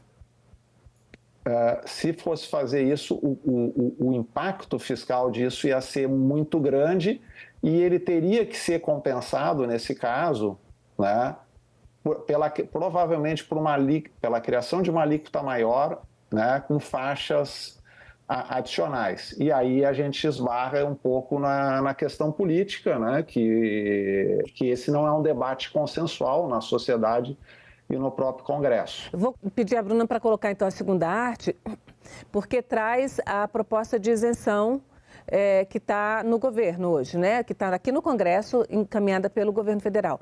Até R$5.000, uma redução da alíquota de 100%, ou seja, uma isenção total, e de 5.001 a 7.000, uma redução naquela alíquota, dando um bônus. E aí tem essa redução de impostos que beneficia 26 milhões de trabalhadores, com uma renúncia fiscal prevista de 25 bilhões e 840 milhões. Como é que se faz isso? E aí entra a questão da tributação de quem ganha acima de R$600 mil por ano, é isso? Isso, a ideia é que essas medidas se compensem, a desoneração, né, da baixa renda seja compensada com a tributação dos mais ricos. E esse desconto, né, como eu disse, ele está sendo feito, essa isenção, por fora da tabela do imposto de renda, para restringir o benefício apenas para as pessoas que ganham até R$5.000 ou entre os R$5.000 e os R$7.000, né? É um desconto que a legislação concede, né? Por exemplo, a quem ganha R$6.000, tem uma renda bruta de R$6.000, o desconto, lá existe uma formulazinha que diz que o desconto será de em torno de R$160.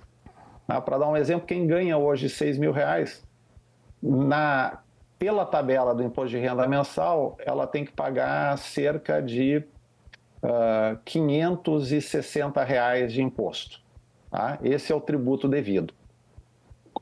Pela fórmula de desconto, ela vai ter uma dedução de R$160. Então, em vez dela pagar os R$560 pela tabela, ela vai pagar 560 menos 160, que dá aproximadamente R$400. Tá? Então, ele é por fora da tabela, é um desconto adicional. A questão é, o governo está prevendo essa tributação aí dos super ricos, né, de quem ganha mais de R$600 mil por ano. Eu vou até pedir a Bruna para colocar essa terceira arte no nosso quadro. Agora, como é que fica? Né? Na verdade, aí vai ter uma tributação extra, né? E tem também a tributação de remessa de dividendos. São duas coisas diferentes. Mas como é que fica, por exemplo, a pessoa que ganha entre R$7.000, que ainda vai ter descontos na tabela, e R$50.000, que hoje é o que daria essa renda anual, mais ou menos, média de R$600 mil por ano? Tem que entender que a tabela que a gente está falando, aquela tabela progressiva, lembrando, ela só se aplica sobre salários. Quem recebe, por exemplo, vive basicamente aplicações financeiras, a tributação é na fonte, 15%, e dividendos é isento na pessoa física. O que está mudando agora com o imposto mínimo são duas medidas paralelas e simultâneas. Está se prevendo no projeto de lei encaminhado para o Congresso que haja uma tributação exclusiva na fonte com alíquota de 10% sobre todo o valor de dividendos que ultrapasse o valor de R$50 mil mensais. Não é o salário que ultrapassar os R$50 mil mensais, por exemplo, não vai estar sendo tributado na fonte em 10%. Por quê? Porque o salário de R$50 mil mensais já é tributado com a tabela progressiva que chega até 27,5%. Então, essa medida de tributação na fonte com uma alíquota de 10%, ela se aplica exclusivamente aos lucros e dividendos, sejam de brasileiros, sejam de residentes no exterior. Por isso, aquela previsão de que dividendos remetidos para o exterior em valor superior a R$50 mil mensais vai sofrer essa retenção de 10%, só quando o valor ultrapassar os R$50 mil mensais. Então a tributação é em cima do valor. Se for 50.500, o que vai ser tributado são só os R$500. Não. Ela é inteira. Nesse caso, ela é inteira. Tá? Mas ela vai ser só uma, digamos, é uma arrecadação na fonte, é uma antecipação de pagamento. O verdadeiro acerto de contas vai se dar depois na declaração anual e daí sim na regra que é do chamado imposto mínimo. Né? O que é essa regra do imposto mínimo? Aí a regra do imposto mínimo é o seguinte: vamos chegar lá em maio de 27, né, na primeiro momento de declaração posterior à entrada em vigor dessa regra, né, daí a pessoa vai juntar todas as rendas que ela recebeu, salários, aluguéis, aplicações financeiras, dividendos. Se a sua renda ficar abaixo de R$600 mil, a pessoa não tem imposto mínimo nenhum para estar acertando. Nesse caso, se ela eventualmente em um mês recebeu dividendos superior a R$50 mil, imagina, estamos vendo, ela não ultrapassou R$600 mil no ano, mas em algum mês especificamente, ela acabou sofrendo tributação sobre os dividendos que recebeu, porque naquele mês o valor de dividendos ultrapassou os R$50 mil, e daí ela pagou, digamos, recebeu R$60 mil em bloco de um dividendo, recolheu R$6 mil, 10% desses 60 mil, ela vai poder receber de volta esse valor que ela teve retido na fonte. Tá? Por quê? Porque ela tem uma renda anual inferior a R$600 mil. Mas se ela tiver uma renda superior a R$600 mil, aí vai se aplicar o imposto mínimo. Então, só que a alíquota essa do imposto mínimo, ela começa em zero para quem ganha R$600 mil e ela só chega em 10% para quem ganha a partir de 1.200.000. Mas digamos alguém que ganha R$750 mil. A alíquota dessa pessoa que ganha R$750 mil vai ser um imposto mínimo de 2,5%, né? Como a gente já está vendo aí, estamos vendo aí na tela, né? Isso sobre o extra, né? Não, é sobre o total dos R$750 mil. Tá? Eu vou explicar direitinho isso. Daí, digamos que essa pessoa que ganhou R$750 mil, se ela só recebeu dividendos, ela não pagou nenhum imposto. E daí ela vai ter que pagar os 2,5%.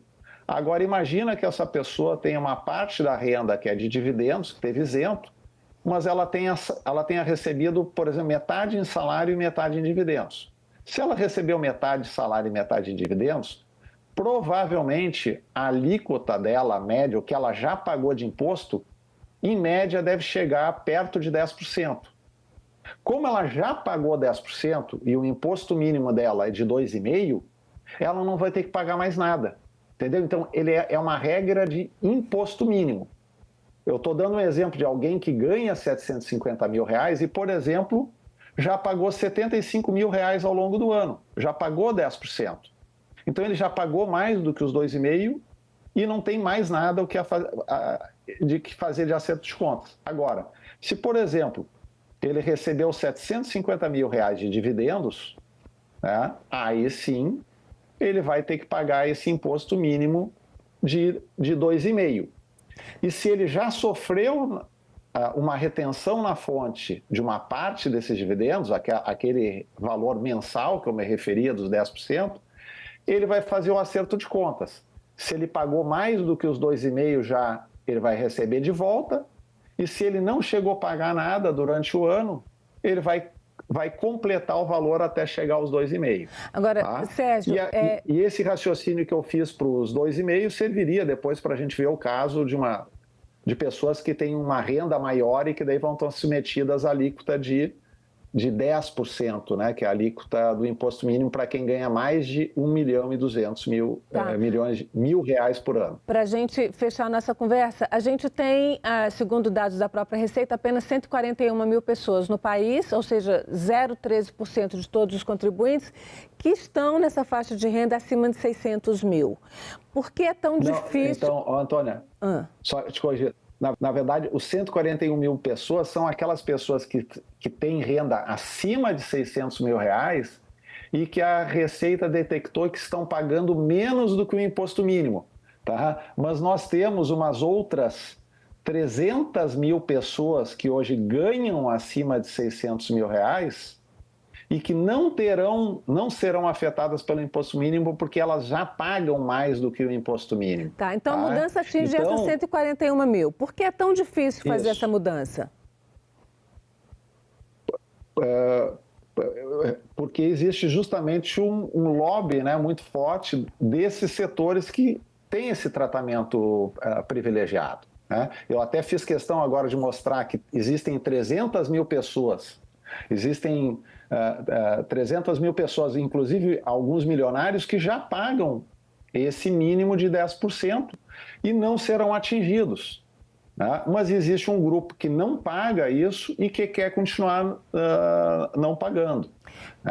Eu diria que a força, né, desses grupos organizados de lobby é muito forte no Brasil e é por isso que nós estamos fazendo esse debate. A sociedade brasileira tem que debater, né, que sistema de tributação ela quer, e a gente tem que ter um pouco mais de justiça, né? Uma justiça elementar, que as pessoas, né, iguais sejam tratadas igualmente, que quem ganha mais pague um pouco mais. Sérgio, muito obrigada pelos seus esclarecimentos, pela sua presença aqui na Agenda Econômica.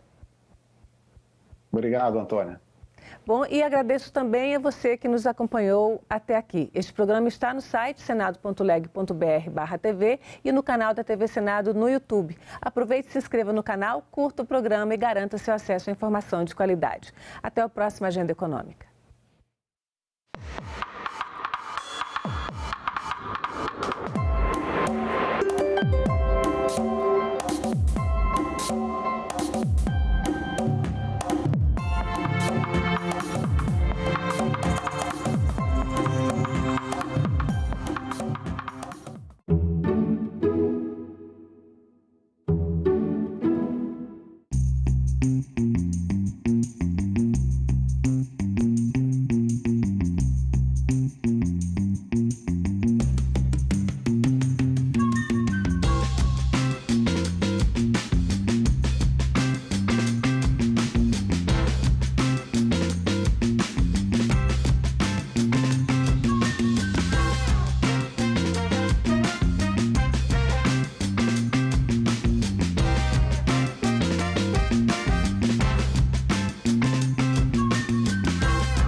Hoje as empresas começam a falar de diversidade porque fala assim, bom, se uma empresa ela é criada para o consumo e a população no Brasil ela é maioria negra, eu não estou comunicando com esse público e eu não estou desenvolvendo coisas para atender essa demanda de público.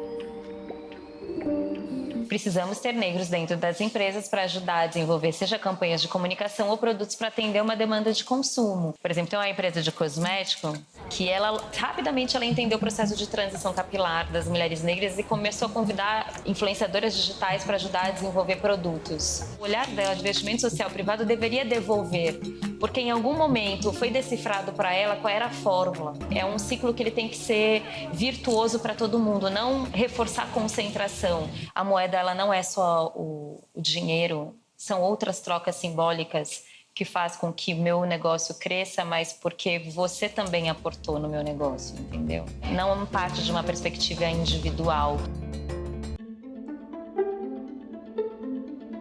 No último ano, isso tem sido constante. Não é algo raro que acontece uma vez ou outra. É constante. Os relatos são constantes, assim, de maneira que a todo momento a gente se expõe. E aí envolve tudo. Separação, endividamento. Eu lembro de uma proposta de valor, eu não saberia dizer qual delas, depois eu posso ver, que me procurou, me oferecendo naquela época, que foi bem no início, que eu acho que eu ainda não tinha 1 milhão de seguidores no Instagram, 560 mil reais naquela época, para divulgar. Só que ali eu já não aceitei e pronto. Seria de imenso valor se o senhor pudesse compartilhar, preservando evidentemente o anonimato dos envolvidos, exemplos concretos dessa desestruturação que mencionou. O senhor poderia nos dar uma estimativa da frequência e da gravidade dos pedidos de ajuda que recebe? Todo dia, pessoas que nos procuram, meu marido, meu filho tá com jogo e não sei o quê. Isso é constante, senador. Então, se você quer números, sei lá, de 2 a 3 pessoas nos procuram. Principalmente pessoas que são afetadas, que não são as jogadoras, mas que estão vivendo no mesmo lar, que estão acompanhando o drama. Eu sou bem radical, por mim acabaria com todos os jogos. Isso para mim é um vício que não é abençoado, está destruindo família, então se a gente conseguisse era acabar com esses jogos. Quem está divulgando peca mais ainda, porque tem a consciência clara daquilo que está fazendo. Nós estamos realmente colocando luz no problema e fazendo o trabalho contrário, desinfluenciando as pessoas a jogar.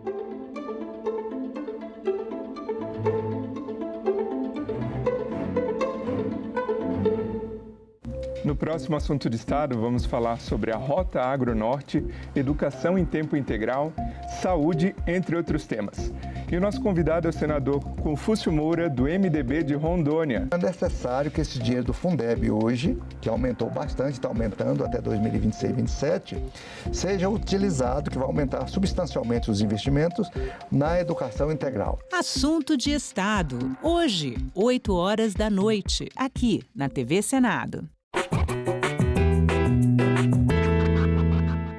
A Lei Áurea acabou com a escravidão no Brasil?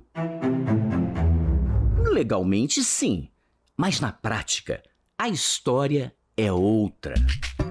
O tráfico negreiro inicia-se em pleno período colonial, quando os portugueses precisam de mão de obra para a produção de açúcar e só é proibido mais de 300 anos depois, em 1850.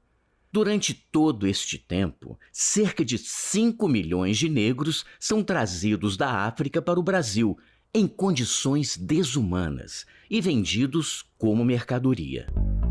Em 1888, o Brasil é o único país das Américas no qual existem escravos e passa a sofrer uma intensa cobrança de outros países. A Lei Áurea, portanto, é, na verdade, uma resposta a pressões internacionais e de lideranças negras expressivas, como André Rebouças, José do Patrocínio e Luiz Gama.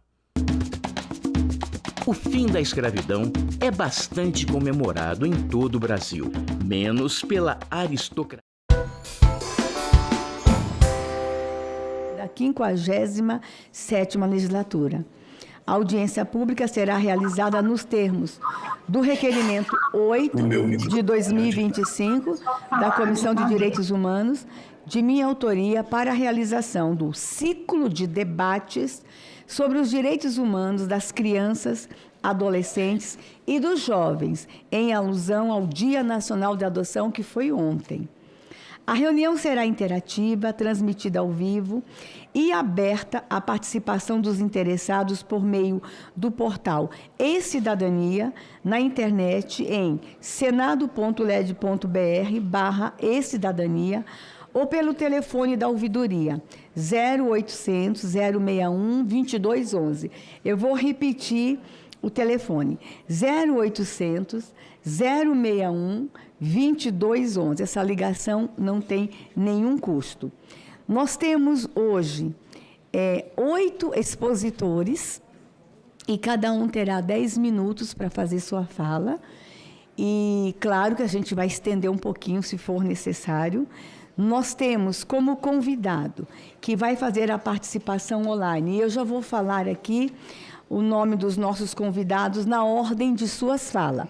Temos como convidado, eu já faço convite para compor a mesa, o deputado federal Domingos Sávio. Deputado federal Domingos Sávio é deputado por Minas Gerais, conhecido por sua atuação em diversas frentes legislativas. Membro atuante da Câmara dos Deputados, tem se dedicado a temas sociais e familiares. Sua participação na audiência reforça o compromisso do Legislativo com a pauta da adoção, e nós que trabalhamos com a adoção temos uma relação de amor, respeito e carinho pelo deputado Domingos Sávio. Quando eu era apenas uma assessora, ele era aquele parlamentar que a gente corria atrás. Ele foi autor e relator de proposta legislativa de aperfeiçoamento da legislação, da lei de adoção. Ele vai fazer a participação online. Bom dia, deputado, seja bem-vindo. Na sequência, eu componho para ocupar a mesa a doutora Karina Miller, juíza titular da primeira vara civil da comarca de Camboriú. Eu queria muito que ela viesse à mesa. Seja bem-vindo, doutora Karine.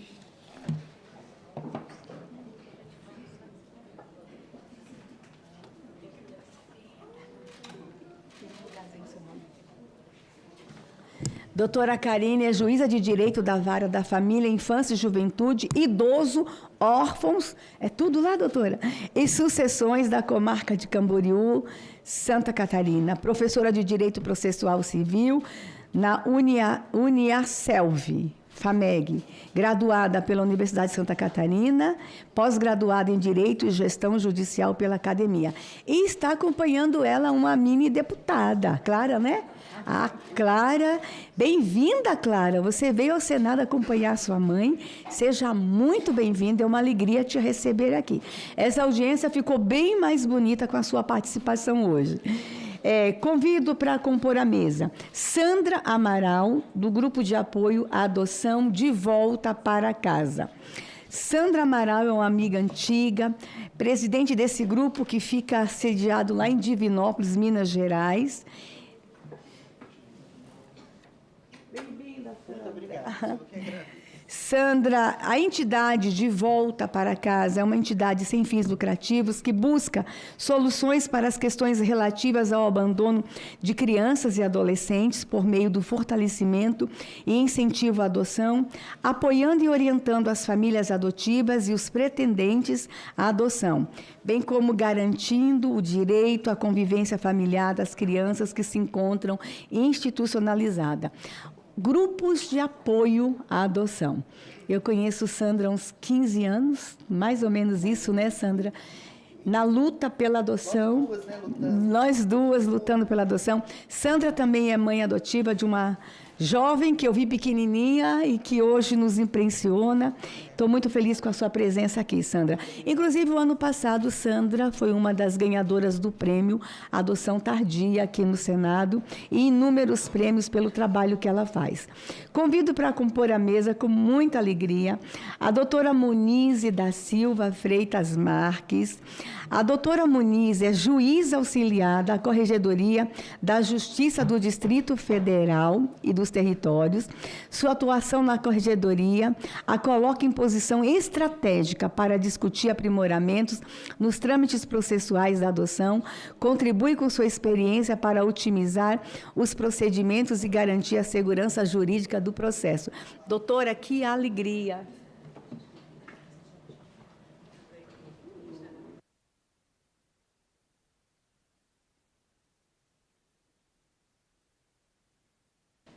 E a doutora Monize também trabalha com os idosos e quando ministra da Mulher, da Família e dos Direitos Humanos, era com a doutora Monize que o nosso ministério se relacionava na construção de políticas públicas, nas indicações, no aperfeiçoamento da legislação. Doutora Monize é igual a senhora, doutora, vai lá dos pequenininhos aos idosos, mulheres comprometidas, mulheres com uma pauta incrível. Essa é a nossa primeira mesa.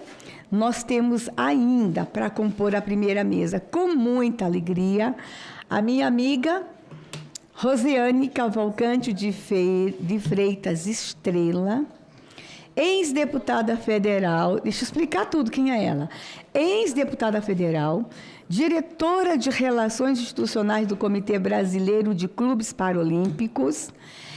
Atualmente, a Rosinha é mãe do Ian, que está aqui e que está lindo, enorme, grande, bonito. Muito bem-vindo, Ian, muito bem-vindo. Rosinha é uma mãe atípica, porque ela é uma mulher atípica, uma mulher com deficiência e que traz uma trajetória política marcante de envolvimento com causas sociais, traz uma perspectiva ampla sobre a inclusão e os direitos, sua experiência anterior no legislativo e seu engajamento com pessoas com deficiência irão enriquecer a discussão sobre a adoção inclusiva. dos dois lados. E Rosinha também já foi a secretária nacional dos direitos da pessoa com deficiência, foi secretária no Distrito Federal dos direitos da pessoa com deficiência e secretária nacional adjunta dos direitos da mulher, de políticas públicas para a mulher. E Rosinha é esposa de Fred Estrela, que está aqui. E, para quem não sabe, Fred Estrela é meu filho, um dos meus filhos. Portanto, Rosinha é minha nora. E eu já usei muito isso, tá, gente? Rosinha é minha nora. E Ian, então, é meu neto, né, Ian? Ian é neto da... Olha lá, tá vendo? Ele concorda. Neto da senadora. Coisa linda. Como tá lindo. Fred, muito obrigada por ter vindo. Eu sei que é muito complicado deixar o seu trabalho, vir com o Ian. Então, eu fico muito feliz que vocês estejam aqui, porque essa audiência não seria a mesma sem o Ian. Não seria a mesma sem você, Fred. E a sua luta para a realização deste sonho, Rosinha vai contar a dificuldade da trajetória de uma mulher com deficiência adotar no Brasil. E Deus é tão extraordinário que tinha que ser o Ian. Vocês vão conhecer o Ian, gente. Vocês vão conhecer a figura do Ian. E nós temos depois, na sequência, estará conosco na mesa ainda o Jonathan Ferreira dos Santos, presidente da Associação Educacional e Beneficente Vale da Bênção de São Paulo, que vai também estar conosco nessa audiência, trazendo a sua experiência, e Maria Moraes Muniz Verrim, secretária da Comissão Distrital Judiciária de Adoção do Tribunal de Justiça do Distrito Federal e dos Territórios.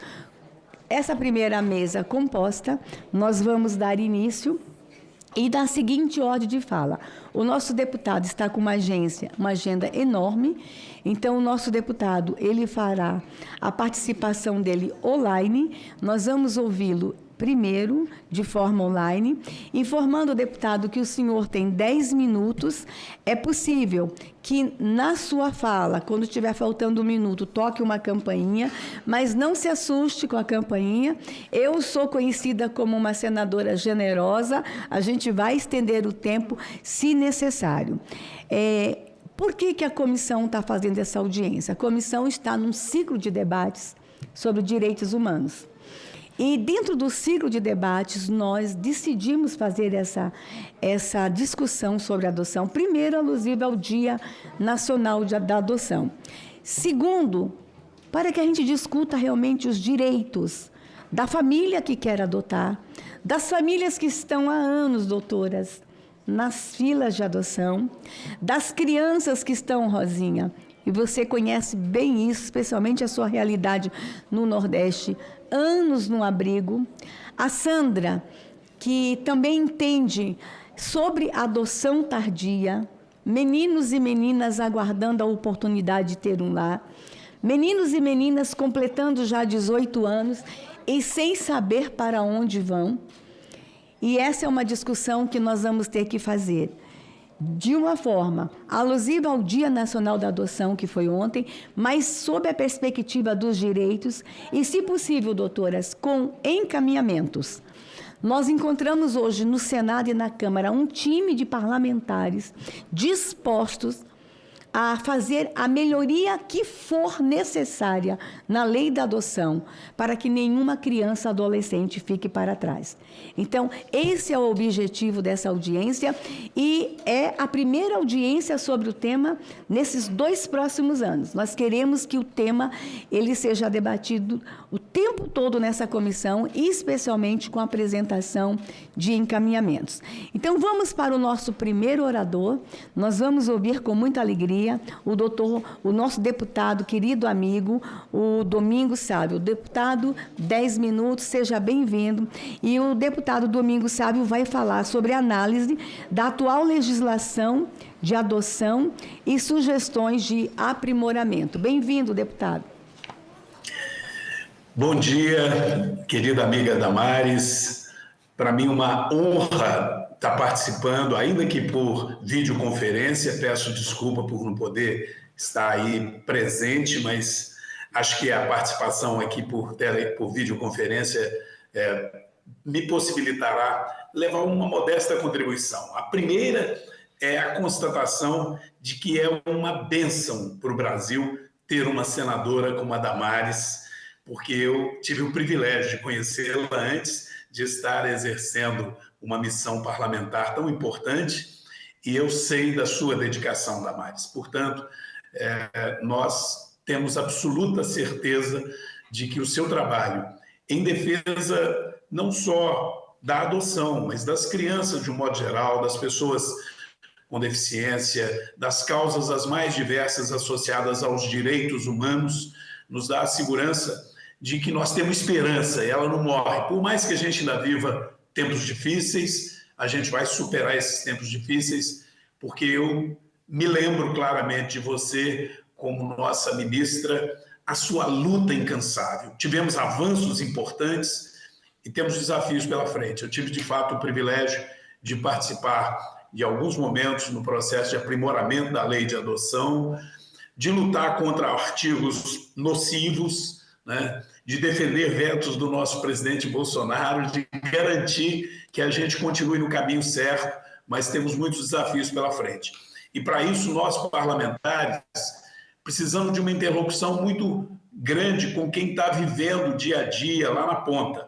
E aí eu quero cumprimentar quem está aí do seu lado, a Sandra Amaral, que é uma figura que eu admiro profundamente, o trabalho que ela faz aqui com o De Volta para Casa, né, o dia a dia dela sempre comprometida com essa causa da adoção, é fundamental para nós, para recebermos de quem vive essa realidade, trabalha voluntariamente por essa causa, nos ajudar a aprimorar a legislação e, mais do que isso, colocar em prática. Esse é um problema do Brasil. Muitas das vezes você até tem os mecanismos legais, mas tem dificuldade de colocar em prática. Então, vamos lá. Eu queria primeiro falar de que a gente já teve avanços importantes e que eles, uma vez regulamentados por lei, nos dão condições das coisas acontecerem da maneira adequada. No Brasil inteiro, Brasil com dimensões continentais, se você não tem clareza na lei, você tem distorções graves. A questão, por exemplo, da entrega legal, o aprimoramento na lei, né, para que isso pudesse ocorrer. É claro que o ideal é a mamãe e o papai naturais cuidarem, né, da sua criança, mas a gente assistiu ao longo do tempo e ainda ocorre aquilo que é terrível, que é a prática de aborto, né, quando não se deseja ter um filho. Isso é algo inaceitável. Nós temos que insistir na nossa luta de que o Brasil é um país que adota e não que aborta. Primeiro, preservar o direito à vida desde a concepção. Lutar por isso e não sermos condescendentes com aqueles que tentam minimizar a importância da vida durante a gestação. Nós não podemos aceitar isso. Mas nós evoluímos no processo de compreender que, por mais que às vezes seja doloroso a gente ainda viver numa sociedade em que a mãe, antes mesmo da concepção, decide que não quer criar aquele filho, o que não podemos admitir é o aborto e muito menos o abandono. Né? Não era muito frequente a gente ver situações de absoluto abandono, né? Abandono a ponto de se encontrar recém-nascidos na porta da casa de alguém ou em situações as mais terríveis e muitas das vezes sem vida. Então, o que nós temos hoje é uma legislação que talvez ainda precisa de aprimoramento. Eu vejo e estou acompanhando na vara da infância e da adolescência aqui em Divinópolis, às vezes alguns casos polêmicos, a necessidade de se ter mais clareza sobre na decisão da mãe de fazer a entrega legal. Em muitas situações, às vezes há o conhecimento de quem é o pai, mas não há a possibilidade de ter acesso a ele, não se há, às vezes, um cuidado maior com isso, com relação à localização dos familiares.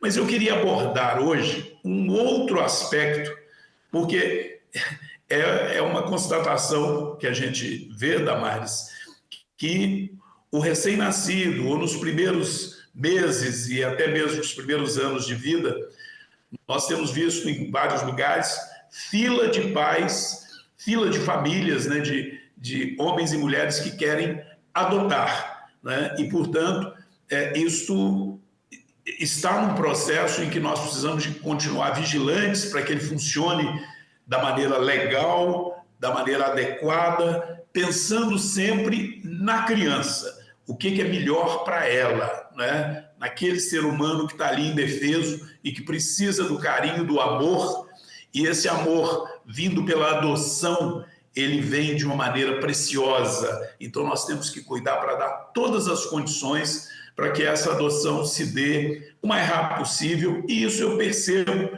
que vem melhorando. Agora, e aquela criança já com 4, 5, 6, 8, 10 anos, e você mencionou ainda há pouco, 18 anos, e aí nem pode mais ficar na instituição, ou ela não tem condição de ficar com aquele jovem, e às vezes ele não está preparado para o mercado de trabalho, ele não está com o acolhimento familiar, e às vezes vai ser jogado literalmente numa situação que o caminho mais provável seja ou do sofrimento absoluto ou da criminalidade.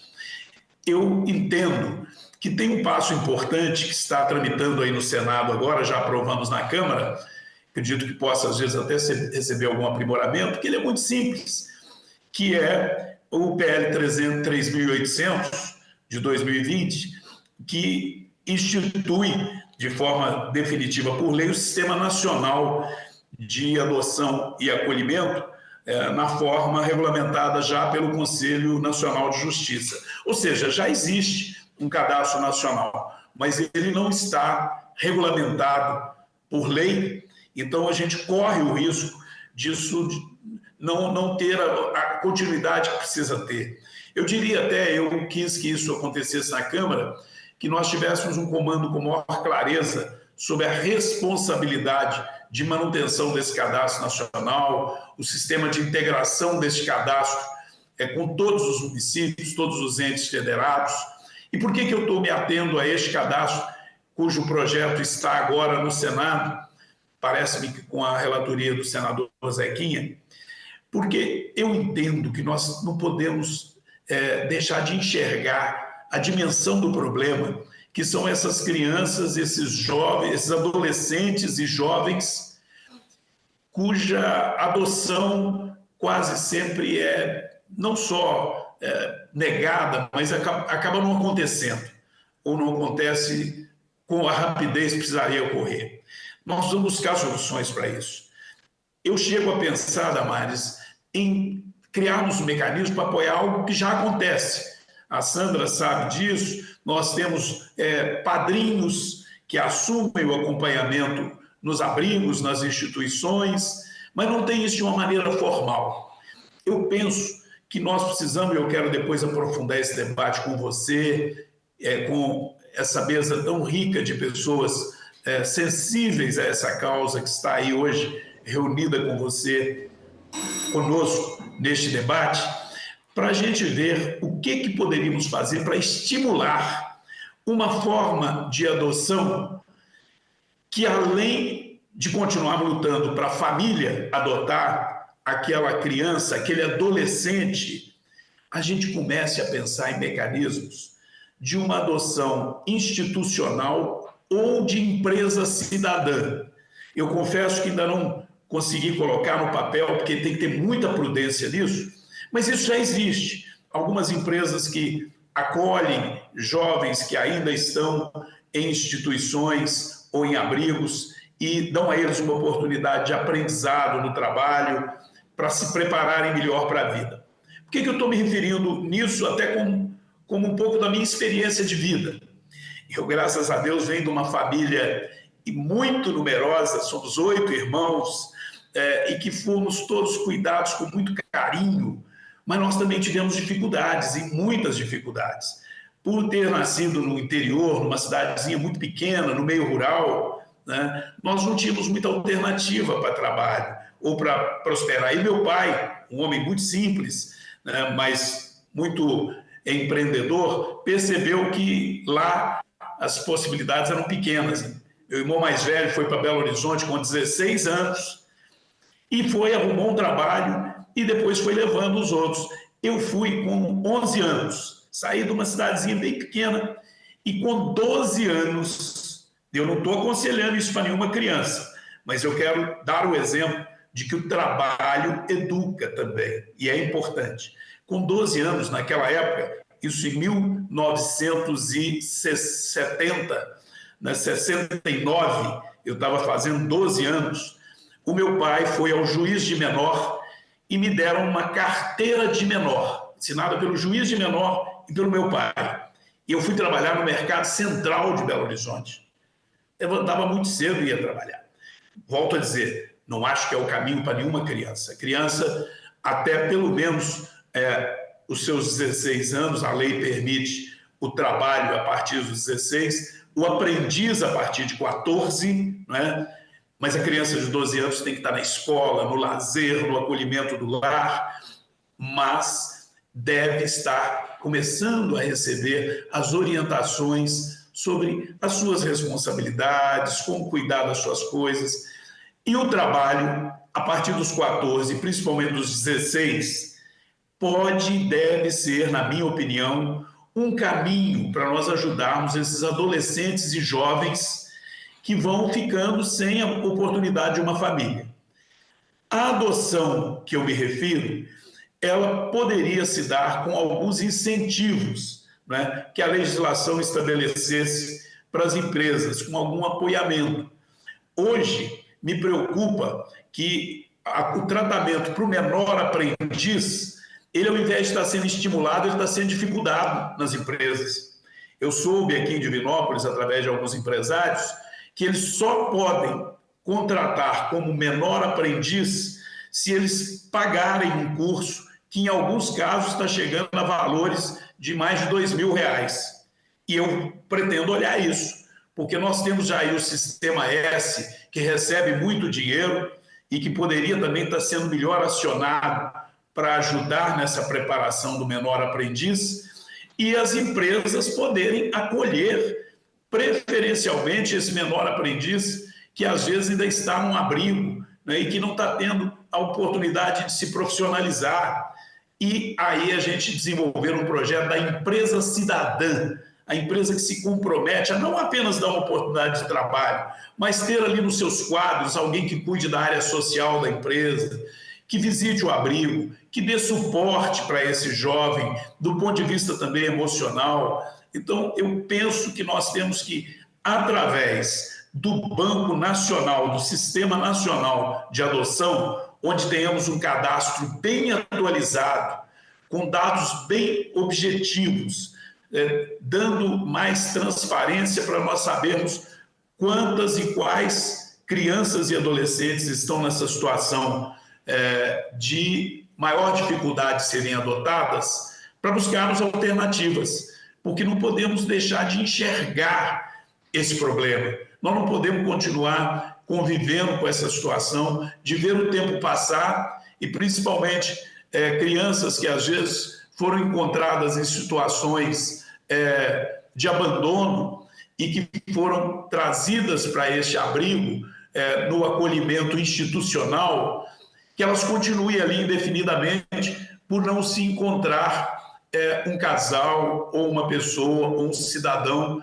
que possa fazer a adoção familiar. A adoção familiar, sem dúvida, será sempre a nossa luta, mas nós precisamos buscar alternativas. Nós não podemos ver um jovem chegar aos 18 anos, terminar o período em que ele pode continuar num abrigo ou numa instituição acolhedora e simplesmente ele ir para a rua sem um emprego garantido, sem uma profissão, sem uma perspectiva digna de vida. Então, hoje me preocupa muito isso. Eu acho que a adoção do recém-nascido, ela está num processo que, a partir do que nós já aprimoramos na legislação, a gente percebe que ela já encontra respaldo legal e acolhimento da sociedade em processos eu não diria ainda totalmente satisfatórios, mas bem razoáveis. Agora, a adoção da criança, do adolescente e principalmente do jovem, que foi encontrado muitas das vezes em situação de risco, que foi acolhido em situações muito já de sofrimento, nós precisamos de priorizar isso. Nós temos que encontrar meios de incentivar, de dar força para que cidadãos que têm condição de preparar esse jovem para o mercado de trabalho, de acolhê-lo dentro de uma empresa, ou ainda, no caso das crianças, chamarmos as entidades, que são muitas, Lions, Rotary, a própria maçonaria, a igreja, nas suas diversas formas de manifestação da fé, possam ampliar esse trabalho de apadrinhamento, de acolhimento institucional, porque na ausência de uma adoção familiar, nós temos que ter outros mecanismos para inserir este adolescente, esse jovem, numa sociedade que o acolha e que principalmente dê a ele uma oportunidade de trabalho, de preparação, é claro, primeiro, de formação e de trabalho para que ele possa conquistar a sua independência e uma vida digna. Então, Damares, eu quero reiterar que você, para nós, é inspiração. Então, eu quero depois, oportunamente, aprofundar esse debate no sentido de ver como nós poderíamos aperfeiçoar essa legislação. Porque, como eu te disse hoje, me preocupa até para o jovem de que o pai quer que ele trabalhe. Eu estou tendo exemplos concretos aqui. O pai quer que o filho trabalhe, às vezes com ele mesmo, né? Ou que trabalhe com alguém da família, mas ainda está ali naquela fase de menor aprendiz. E não lhe é permitido, se não for através de ingressar esse jovem num treinamento formal que é pago. E nós precisamos de superar isso. Não podemos aceitar que haja um dificultador para ingressar um jovem, não apenas os que estão em casas de acolhimento, né? Mas o jovem de famílias mais humildes que precisa trabalhar e que precisa de ter um preparo, uma formação, né? Para que ele possa ter incentivo e não dificuldade, porque essa ideia de que o trabalho precoce vai atrapalhar, eu vivi isso na minha vida. Trabalhar faz muito bem e um adolescente, a partir principalmente dos 16 anos, se ele tiver a possibilidade de conciliar algumas horas, não um dia integral, é claro, algumas horas de trabalho com os estudos, isso fará bem para ele e nós temos que incentivar isso. Basicamente, a minha sugestão de aprimoramento da lei que nós devemos fazer, olhando que lei, nós não temos que sair fazendo só da nossa cabeça. É sentir aonde tem um problema na sociedade que não está se resolvendo, que está se agravando, para a gente buscar dar uma condução legal para que o problema seja enfrentado e solucionado. E eu acredito que hoje um dos problemas que indiscutivelmente precisa ser enfrentado é a existência de um número cada dia maior de crianças e adolescentes que não são acolhidos por uma família, mas precisa de ser acolhido pela sociedade. Não adianta a gente falar assim, o Estado vai continuar bancando ali as despesas de uma entidade ou em parceria com a sociedade que contribui com doações e depois dos 18 anos. Se ele não teve uma formação profissional, se ele não teve uma experiência no mercado de trabalho, ele vai ser jogado para a marginalidade. E isso, infelizmente, tem acontecido e nós temos que enfrentar o problema estudando mecanismos de incentivar as empresas, facilitar as empresas para que elas tenham um comportamento de empresa cidadã e assuma esta missão de buscar esse jovem, esse adolescente e prepará-lo para o mercado de trabalho, que amanhã poderá ser um grande profissional ali naquela empresa mesmo. Basicamente, a minha contribuição é esta. Vou pedir desculpa de não poder participar do evento todo. Eu estou em Minas porque a agenda nossa de deputado na segunda-feira aqui é puxada e eu tenho que me deslocar agora para uma reunião com o secretário de Estado lá na cidade administrativa, eu estou falando de Divinópolis, onde eu estive agora em 2 rádios pela manhã, e estou indo agora para BH, onde vou tratar de um assunto importantíssimo aqui para a região. Mas o mais importante hoje era estar com você, Damares, para reiterar de público a minha admiração, o meu respeito pelo seu trabalho e dizer que na Câmara eu vou ser uma voz em harmonia com você para a gente fazer andar os projetos que são importantes para a criança, para o adolescente e especialmente para as causas da adoção e da nossa luta contra o aborto. Um abraço a todos e muito obrigado. Obrigada, deputado Domingos Sávio. Uma alegria ter o senhor conosco nessa audiência.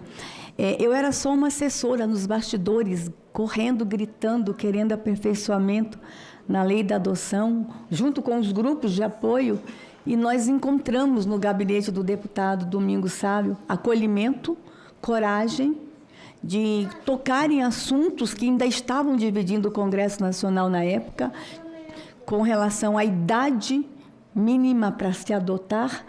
E foi ali, naquele momento, que a gente conseguiu, doutoras, avançar na legislação. Então, o deputado Domingos Sávio, ele é, de fato, comprometido com a causa. E hoje eu tenho a alegria de ser colega dele como parlamentar. Deputado, só para fazer um recorte da sua fala, o projeto que ele citou, senhores, o 3.800 de 2024, está na pauta, secretários e secretárias que estão aqui, doutoras, de votação esta semana aqui na Comissão de Direitos Humanos. O projeto institui o Sistema Nacional de Adoção e Acolhimento. Ele passa pela Câmara, vem para cá, e o relator aqui na comissão é o senador Zequinha Marinho, que não fez nenhuma modificação no texto que veio da Câmara. A vontade que seja imediatamente aprovado não fez uma modificação para que o projeto não volte para a Câmara. Mas creio... Atende, mas creio que se no final dessa audiência os senhores entenderem que precisamos melhorar esse projeto de lei ou fazer uma discussão específica sobre esse projeto de lei agora, aqui no Senado, nessa semana, na hora da votação, quarta-feira, um parlamentar poderá pedir vista, ou eu mesmo posso pedir vista, a gente faz uma audiência pública só para discutir, mas o relator da matéria entendeu que está muito bom o projeto de lei e que não precisa de nenhuma alteração. Se algum dos senhores quiserem uma cópia do projeto original e do voto que será apreciado essa semana, nós temos aqui na mesa. Obrigado, deputado. Vamos lhe dispensar para a sua audiência e eu quero fazer isso com os demais. Se tem alguém aqui, eu sei que tem pessoas que estão com a agenda super lotada hoje, que quiser apenas falar e não ficar até o final, nós vamos fazer da mesma forma, vamos liberá-los. Nesse sentido, eu quero informar que está no plenário com a gente, com muita alegria, a secretária nacional dos Direitos da Criança, a Maria do Pilar, que imagino que a agenda está uma loucura. Nós vamos fazer daqui a pouco uma inversão de pauta. Nós vamos ouvir a doutora Karina. Na sequência, eu peço aos demais que a gente possa escutar a secretária nacional. Como o dia da adoção foi ontem, muitas agendas estão acontecendo hoje no Ministério e ela tirou um tempinho para vir aqui. Eu quero agradecer muito, secretária, por estar conosco. Então, nós vamos ouvir a doutora Karina Miller, juíza titular da primeira vara civil da comarca de Camboriú, Santa Catarina, e, na sequência, nós vamos ouvir a secretária nacional dos Direitos da Criança e Adolescente. Também já está conosco Maria Moraes Muniz Verri, secretária da Comissão Distrital Judiciária de Adoção do Tribunal de Justiça do Distrito Federal e dos Territórios. Seja bem-vinda. Vamos ouvir a doutora Karina. Uma alegria tê-la conosco. Veio de tão longe de forma presencial, o que mostra um compromisso com a pauta e a vontade de nos ajudar na discussão. Obrigada, senadora. Tem que ligar aqui. Isso. Oi. Foi? Bom dia a todos. Meu nome é Karina, eu sou juíza em Camboriú, Santa Catarina. Vim a convite da senadora, do assessor Marco. Estou nessa área já há uns mais de 10 anos, então... Pode passar a apresentação? Eu coloquei ali. E aí eu fui desafiada com... Não, volta. Eu fui desafiada com esse tema, boas práticas e desafios da adoção tardia. E falar de adoção tardia é um desafio para quem integra o sistema de justiça. Por que é um desafio? Porque enquanto sistema de justiça nós vemos a roda girar inteirinha. A gente vê desde que a criança chega para adoção, ela é adotada e muitas vezes é devolvida. É uma realidade que poucas pessoas falam, mas nós, né, doutora, sentimos e vivemos no dia a dia o que é uma devolução de uma criança e um adolescente que foram adotados. Mas quando esse tema veio para mim, a primeira questão que veio até mim é quando as pessoas sabem que eu sou juíza nessa área, a primeira pergunta que elas me fazem, senadora, é: demora muito? Demora quanto para eu conseguir uma criança, conseguir adotar, conseguir... E a primeira coisa que aí eu falo dos números. Isso é do Sistema Nacional de Acolhimento e Adoção. Os números são do ano passado. Então, aqui.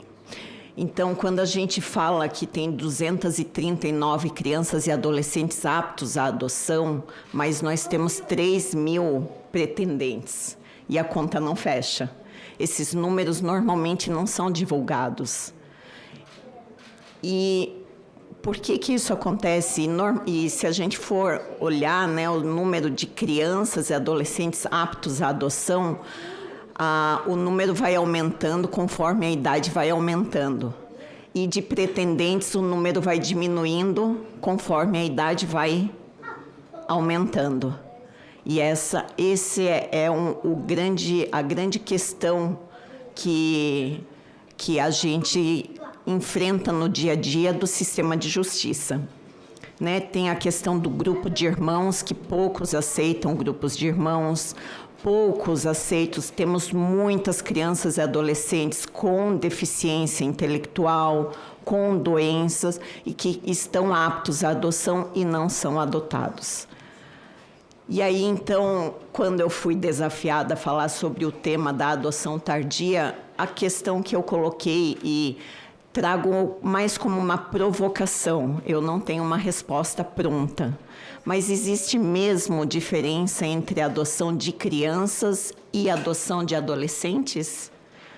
Porque na minha prática, o que eu vejo é que os desafios, normalmente os adotantes falam assim, não, mas com criança é mais fácil. Mudei ali. Com criança é mais fácil. E isso a gente vê realmente, as crianças se vinculam mais fácil pelo instinto de sobrevivência. Elas precisam se vincular para poder comer, poder ter alguém que dê banho, né? Então elas se vinculam mais rápido. Porém, os desafios aparecem independente da idade. Essa criança que foi adotada ainda bebê, muitas vezes nós vemos dando problemas e apresentando desafios quando chegam na idade da adolescência. Independente se foi adotado enquanto bebê, neném, 2 anos, 4, ou se foi adotado mais tarde. Os desafios, eles sempre aparecem. Mas na adolescência o desafio, ele aparece mais rápido. E por isso que a preparação para adotar precisa ser aperfeiçoada, precisa ser feita com muito cuidado e cautela. Então, daí eu chego para a questão principal. O que é essencial no processo de adoção? Como fazer uma adoção dar certo? Essa é a pergunta-chave, né? E que a gente traz nos cursos de preparação de pretendentes à adoção, né?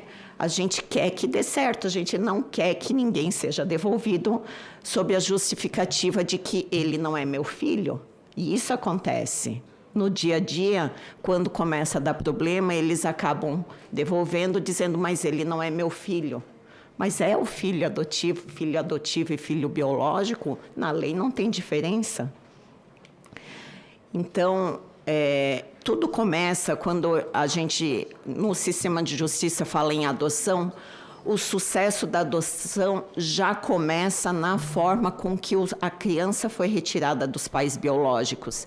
E essa é uma questão que talvez poucas pessoas falam, que os juízes, sistema, o Poder Judiciário, juízes, Ministério Público, quem está trabalhando com essa fase pré-adoção, precisam ter muito cuidado como retiram essas crianças dos pais.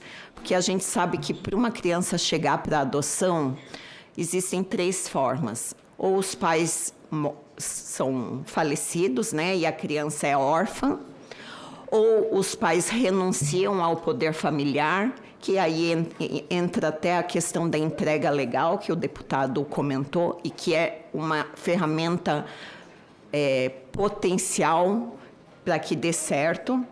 E aí há a perda do poder familiar, que é a questão mais sensível quando a gente fala em retirar crianças dos pais biológicos, né? Que são as situações de castigo imoderado, abandono, atos contrários à moral e bons costumes, entrega irregular para adoção. Isso são situações em que se justifica retirar uma criança, um adolescente dos pais para que elas se coloquem aptos à adoção. Então, quando a gente está no sistema de justiça e também estendo a quem pretende adotar, a gente precisa saber que a criança e o adolescente que está apto à adoção, ele tem uma história. E que essa história ela precisa ser olhada com respeito. Não dá para apagar a história dessa criança e desse adolescente que foram retirados de alguma forma dos pais biológicos. Não dá. A criança e adolescente sempre vai trazer essa história junto com ele. A diferença é como nós, adultos, vamos lidar com essa história dessa criança e desse adolescente. Se nós lidarmos com julgamento, dizendo esses pais não prestam, eu nunca faria esse tipo de coisa, esses pais são péssimos pais, nunca deveriam ter tido filhos, a chance dessa adoção dar certo é muito pequena. E aí aqui eu trago algo para... Talvez muitos, a gente no sistema de justiça vê isso, mas talvez muitos aqui não sabem a história desses pais que não puderam cuidar dessas crianças e desses adolescentes. E eu, como prática na justiça da infância, toda vez que eu ou tenho a renúncia do poder familiar ou a perda do poder familiar, eu converso com esses pais e incentivo eles a deixarem uma cartinha para os seus filhos, né? Fazerem uma despedida, para que essa criança e esse adolescente, quando crescerem, saberem o quanto foram amados. E daí, eu trago para vocês eu vou trazer na sequência. Mas daí agora o olhar duas questões são importantes para que a adoção dê certo. Primeiro é como se retira essas crianças dos pais biológicos.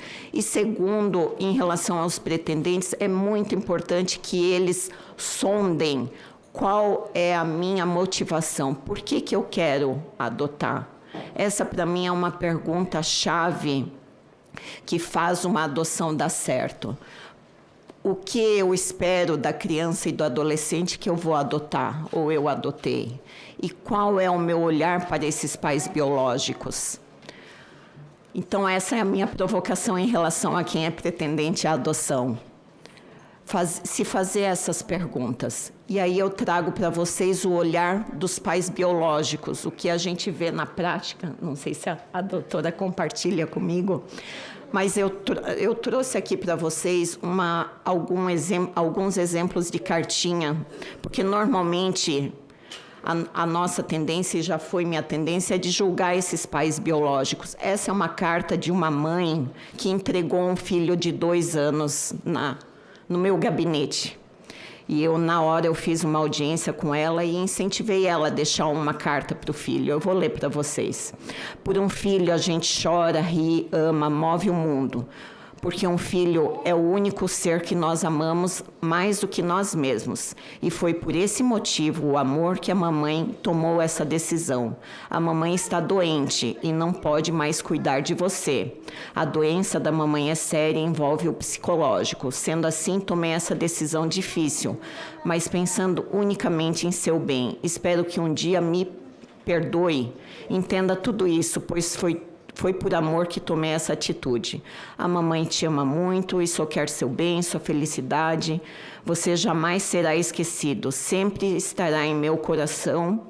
Quando chegar o momento de ler essa carta e já estar entendendo as coisas, espero que você me perdoe de coração. Fiz isso por amor, te amo demais, mamãe. Né? Essa próxima carta foi de um caso bem difícil que eu fiz, em que eu tive que decretar, né, a perda do poder familiar. E aí, quando eu leio essa carta, aqui quem está escrevendo é a mamãe. Nunca esquecerei de você, você está em meu coração. Quando crescer, me procure. Te desejo um futuro feliz e que você cresça. A mãe está sentindo muito a sua falta e que você não guarde mágoa de nós. Da mesma forma que aqui a mamãe escrevendo para você. Estou sentindo muito a sua falta, eu quero que você seja sempre feliz com a família e nunca esqueça da mamãe. Amo tanto você quando era pequeno e agora.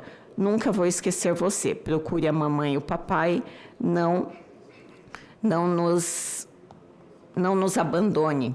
Lembre de nós. E, por final, estude sempre. E aí eu tenho mais 2 cartas que eu não vou ler, que seguem mais ou menos essa. Eu achei muito interessante a instrução da mãe biológica falando estude sempre, porque ela não estudou. E aí então eu pergunto, a adoção é um eu afirmo, né? A adoção é um instituto protetivo porque possibilita que a criança e adolescente possam crescer numa família saudável e segura, pois os pais biológicos não puderam. Independente dos motivos pelos quais os pais biológicos não puderam, nós, enquanto sistema de justiça, os pretendentes à adoção apenas podem respeitar essa história. E a minha sugestão é que não julguem, não sintam pena da criança, porque isso enfraquece a criança e a história de vida dela. Então, quando se olha a adoção na perspectiva da criança e do adolescente, a idade deixa de ser uma questão. Porque a pergunta é: quem necessita de quem? Quando a gente pensa em adotar e pensa que é mais fácil adotar uma criança, porque a gente vai moldar ela, a quem essa criança está servindo? Está servindo ao adulto ou é o adulto que serve a vida dessa criança? Então, daí passando para o nosso tema, né, em relação à adoção tardia, o que envolve a adoção tardia são muitos mitos. De que a criança se adapta mais fácil, claro, ela se vincula mais fácil pelo instinto de sobrevivência dela, mas o adolescente também se vincula. A criança não vai lembrar mais dos pais. A minha história, enquanto juíza, mostra que ela lembra, assim, embora não a fisionomia, mas ela sempre quer saber da sua história. Eu tenho vários casos em que houve a adoção de crianças ainda bebê, chegam com 15 anos, querem saber quem é esse pai, o que aconteceu, por que ela foi entregue. E aí um outro mito é mais fácil moldar a criança. E os desafios, então, da adoção tardia? A aproximação, ela precisa ser mais lenta, ela precisa ser com mais calma. Num primeiro momento, o adolescente não vai amar como pai e mãe, ele não vai chamar pai e mãe, ele já tem autonomia, mas precisa ser estamos caminhando junto e nos conhecendo. é nessa postura que o pretendente à adoção de adolescente precisa ter. Eu vou caminhar junto contigo, vou te conhecer e com o tempo nós vamos criar vínculos e você, quem sabe, vai me chamar de pai e mãe. Mas certamente chama. Eu tenho muitos casos em que o processo de adoção de um adolescente ele foi mais lento, mas ele é muito mais lindo quando ele finaliza. Então, os desafios aparecem mais rápido, a própria fase da adolescência já é um fator que é desafiador. E em relação ao perfil de pretendente, o pretendente precisa ter um perfil mais desapegado, mais resiliente, precisa saber que o adolescente ele vai, mas ele volta, ele tem autonomia. Então, esse perfil do pretendente precisa promover a autonomia desse adolescente para a vida adulta. E, principalmente, um desafio de quem pretende adotar um adolescente é olhar para as potencialidades desse adolescente e não olhar para as dificuldades que ele apresenta. Quanto mais nós olhamos para as potencialidades, o potencial vai se aprimorando. E aí, então, como boas práticas, indo ao encontro da fala do deputado, a principal boa prática é o apadrinhamento afetivo. Nós já temos uma lei, mas acredito que ela deveria ser aprimorada, porque nas comarcas o apadrinhamento afetivo praticamente não existe pela dificuldade de implementar ele. Ele é pouco divulgado e naqueles locais em que existem é feito de uma forma muito caseira, não é uma forma uniforme em todo o estado, em todo o Brasil. Temos boas práticas, o sistema de busca ativa, não sei se todos conhecem, mas é a forma como a gente coloca aqueles crianças e adolescentes que não têm pretendentes no SNA, a gente coloca o perfil deles lá e os pretendentes à adoção buscam, às vezes não quer adotar um adolescente, mas olha ali e diz, pô, bateu, né? Gostei desse rapaz, gostei dessa menina. E os grupos de apoio à adoção, que é uma forma de incentivo, de desmistificar a adoção tardia. Então, e principalmente como boa prática, isso é do meu trabalho, eu não tenho como tirar isso de mim, que é olhar os pais biológicos com respeito ao destino deles e com gratidão pela oportunidade que esses pais adotivos têm de cuidar daquela criança e adolescente e realizar o sonho de ser pai e mãe. Respeito e gratidão, como boa prática, é essencial. Então, e por fim, já finalizando, só... Cadê? Aqui, calma. Esse é o último, só nos últimos 4 anos, né? Mas aqui são algumas reportagens lá do Tribunal de Justiça de Santa Catarina em que tivemos muito êxito na adoção de adolescentes, na adoção tardia. Inclusive, lá no slide à esquerda, sou eu numa audiência virtual em que nós conseguimos pretendentes a adotar, né? Um grupo de 4 irmãos, sendo 2 deles adolescentes, e esses pretendentes à adoção já tinham 3 filhos adotivos e um natural. Então, é um tema desafiador, mas eu sou uma entusiasta, porque todos merecem crescer numa família que dê segurança, proteção e levem a autonomia para a vida adulta. E é nesses termos que eu termino a minha fala e agradeço a oportunidade. Obrigada. Obrigada, doutora. Ouvir quem está lá na ponta, na prática, deferindo, indeferindo, acompanhando, é extremamente necessário. E a senhora trouxe situações muito delicadas, doutora. A mãe biológica muitas vezes ama, a família biológica ama. E aí a família adotiva entra no conflito, eu amo mais. Eu passei por isso, tá, doutora? A minha filha tem 3 mães. A minha filha tem a mãe biológica, que ia fazer 12 anos quando teve ela. A minha filha é uma menina indígena do povo Camaiurá, inclusive a secretária Maria Pilar está com um colar indígena linda do que o povo da minha filha faz, que grande coincidência. Então ela tem a mãezinha biológica, mas ela foi adotada por um casal na aldeia, onde ela ficou por 6 anos, uma família ficou com ela, encontrou a minha filha no mato, a minha filha seria sacrificada por uma questão cultural, acho que todo mundo conhece a história, mas a mãezinha biológica amava. E essa família ficou, e a minha filha não pôde continuar na aldeia por uma série de outras questões. Então, quando ela vem para a minha vida, ela tem 2 mães, eu sou a terceira. Deixa eu dizer uma coisa, não é fácil, não. Ouvir a minha filha chamar as outras 2 de mãe, na primeira vez que eu ouvi ela chamar a mãe adotiva da aldeia de mãe, e eu que era mãe, tem que trabalhar muito isso. E aí, depois a gente foi buscar a mãe adotiva, que é tão linda quanto a minha filha. A gente coloca as 2 juntas, a gente não sabe quem é a mãe e quem é a filha. A biológica. São lindas. E compartilhar essa maternidade é um processo, Sandra, que é aí que vem os grupos de adoção, aí que vem os grupos de apoio para a gente compartilhar a maternidade. Hoje nós somos 3 mães felizes. E ela é rica. 3 mães felizes, 3 mães que interagem, 3 mães, as 2 ficam comigo, especialmente a adotiva, toda vez que vem para a cidade, vem comigo. E acabei que eu adotei todos os irmãos da Lulu, os irmãos biológicos, os irmãos adotivos. Hoje somos uma grande família. Na verdade, eu adotei a aldeia inteira.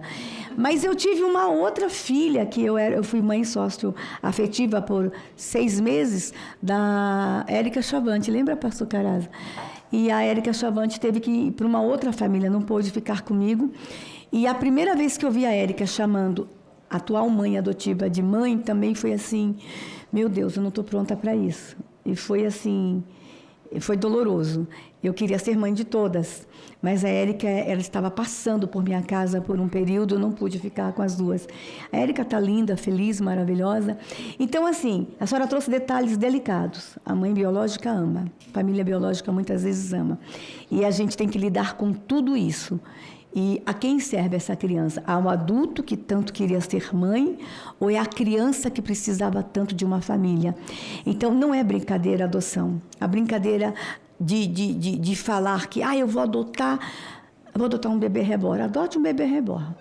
Mas se quiser amar uma criança e fazê-la feliz, adote uma criança. Não é brincadeira.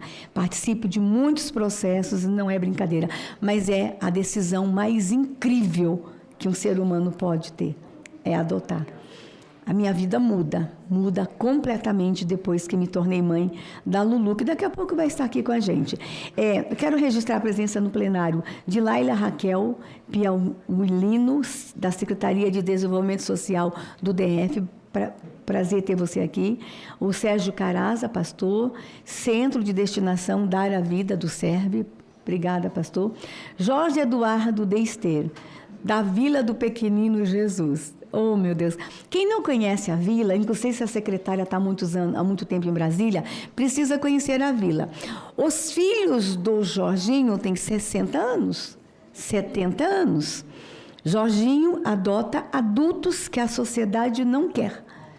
A Vila do Pequenino Jesus é para crianças e adultos em estágio terminal, muitos deles, em estágio vegetativo, são pessoas que ninguém quer. E para ficar com essas pessoas, o Jorginho é pai de alguns, pai adotivo. Então, eu convido vocês a conhecerem a Vila do Pequenino Jesus e ir lá com a gente fazer fraldas. Quantas fraldas por dia você consome, Jorginho? 800 fraldas por dia é o consumo da vila. Está com quantas pessoas na vila hoje? 104, de todas as idades. É o lugar mais incrível, fica no Lago Sul, é o lugar mais lindo que eu conheço. E Jorginho é pai. Ele e a mãe, tão jovens, adotam aqueles que ninguém quer ficar, com aqueles no aparelho, entubados, estão lá com ele. Cada vez que eu vou à vila, eu me sinto tão feliz, Jorginho. Então, Jorginho é um pai adotivo diferente. Me convido, secretária, para conhecer a vila, que é incrível. Está conosco Priscila Borges Lopes, Sociedade Cristã Maria e Jesus, o nosso lar, obrigada. Maria Luana Gomes Mangueira, Sociedade Cristã Maria e Jesus, também do nosso lar, Sheila Cristina Alves Passo, Escola Classe do Café Sem Troco, essa escola é incrível. Roberto de Souza, Taíde ou a BDF. Na sequência, nós vamos ouvir, como eu falei, a nossa secretária. Isso, doutora Karina, vamos trocar de lugar com a doutora, com a secretária. Secretária, nós ainda estamos no Maio Laranja, eu imagino que a senhora está numa correria lá no Ministério. Nós vamos ouvi-la. A secretária Maria do Pilar, ela é a secretária nacional dos Direitos da Criança e do Adolescente, do Ministério dos Direitos Humanos e Cidadania. É uma alegria recebê-la aqui, secretária. E ela vai falar sobre ações desenvolvidas pela Secretaria nos 2 últimos anos, especialmente, se possível, voltada à pauta. Seja bem-vinda, secretária. Fique à vontade para, depois da sua exposição, ir. Eu sei que o seu ministério hoje está pegando fogo lá, com 1000 atividades. Mas os expositores que puderem ficar, fiquem, porque estão chegando muitas perguntas da internet e cada um que falar depois terá 5 minutos de considerações finais, e se chegar alguma pergunta direcionada à senhora, nós vamos encaminhar por e-mail. Bem-vinda, 10 minutos, fica à vontade. Bom dia a todas as pessoas aqui presentes. Muito obrigada, senadora, pelo convite e parabéns pela iniciativa. Eu admiro, respeito e participo, né, da promoção do diálogo democrático e nessa escuta qualificada dos direitos humanos. Para nós, da Secretaria Nacional dos Direitos da Criança e do Adolescente, né, a gente enxerga a adoção como um direito, é uma política pública, está vinculada ao ECA, é um direito das crianças e adolescentes. E esses dados colocados aqui pela juíza, que eu parabenizo pelo trabalho, né, mostram a dificuldade de adoção de crianças e jovens maiores e principalmente crianças negras, crianças com deficiência.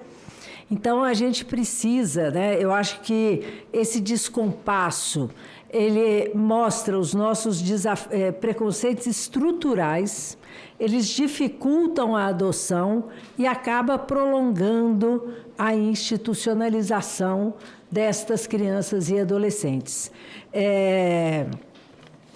A gente tem como princípio na secretaria a reintegração de crianças e adolescentes sempre a uma família. Nós temos, né, o Plano Nacional da Convivência Familiar e Comunitária, e esse plano está sendo revisto agora. A grande dificuldade é lidar no Brasil com uma visão, né, de que crianças e adolescentes não são sujeitos de direitos, não têm autonomia, e eu acho que eu gostei muito da exposição da Karina, da juíza Karina, porque ela nos mostra, né, essa dificuldade e aquele descompasso. Quer dizer, tem mais famílias querendo adotar do que crianças e adolescentes a serem adotados, né? E a gente tem esse descompasso que tem uma explicação não simples, não é uma causa só, mas esse preconceito estrutural da nossa sociedade. E aí ainda entra o medo. Essa criança adolescente, o que é que ela pode fazer? Não sei, não fui eu que eduquei. E eu respeito muito essas posições, porque não é fácil. Não é adotar um bebê já é um grande desafio. Eu faço parte de uma família imensa de Minas Gerais, e aí eu estou aqui só desde novembro, senador. Eu estive aqui de 2007 a 2012, mas estou voltando, né? Agora tem 6, 7 meses que eu estou aqui em Brasília, e eu sou daquelas famílias mineiras imensas, né? Tios, tias, primos, primas, é uma rede. E nós temos mais de 6 casos de adoção na família. E a adoção de um jovem negro, já adolescente, de bebês. Tem lá dos anos 60 o que nós chamamos de adoção à brasileira, né? E que essa proposta de lei tende a cada dia dificultar mais isto. E aí a nossa proposta aqui é a primeira. Eu acho que nós temos que fazer campanhas de sensibilização para a adoção de grupo de irmãos. É muito difícil, não só pelo custo de vida, como pela dedicação afetiva que tem que ser feita quando você adota um. E quando você adota 2 ou 3, eu sou avó de gêmeos, senadora, que hoje eles têm 2 anos e meio.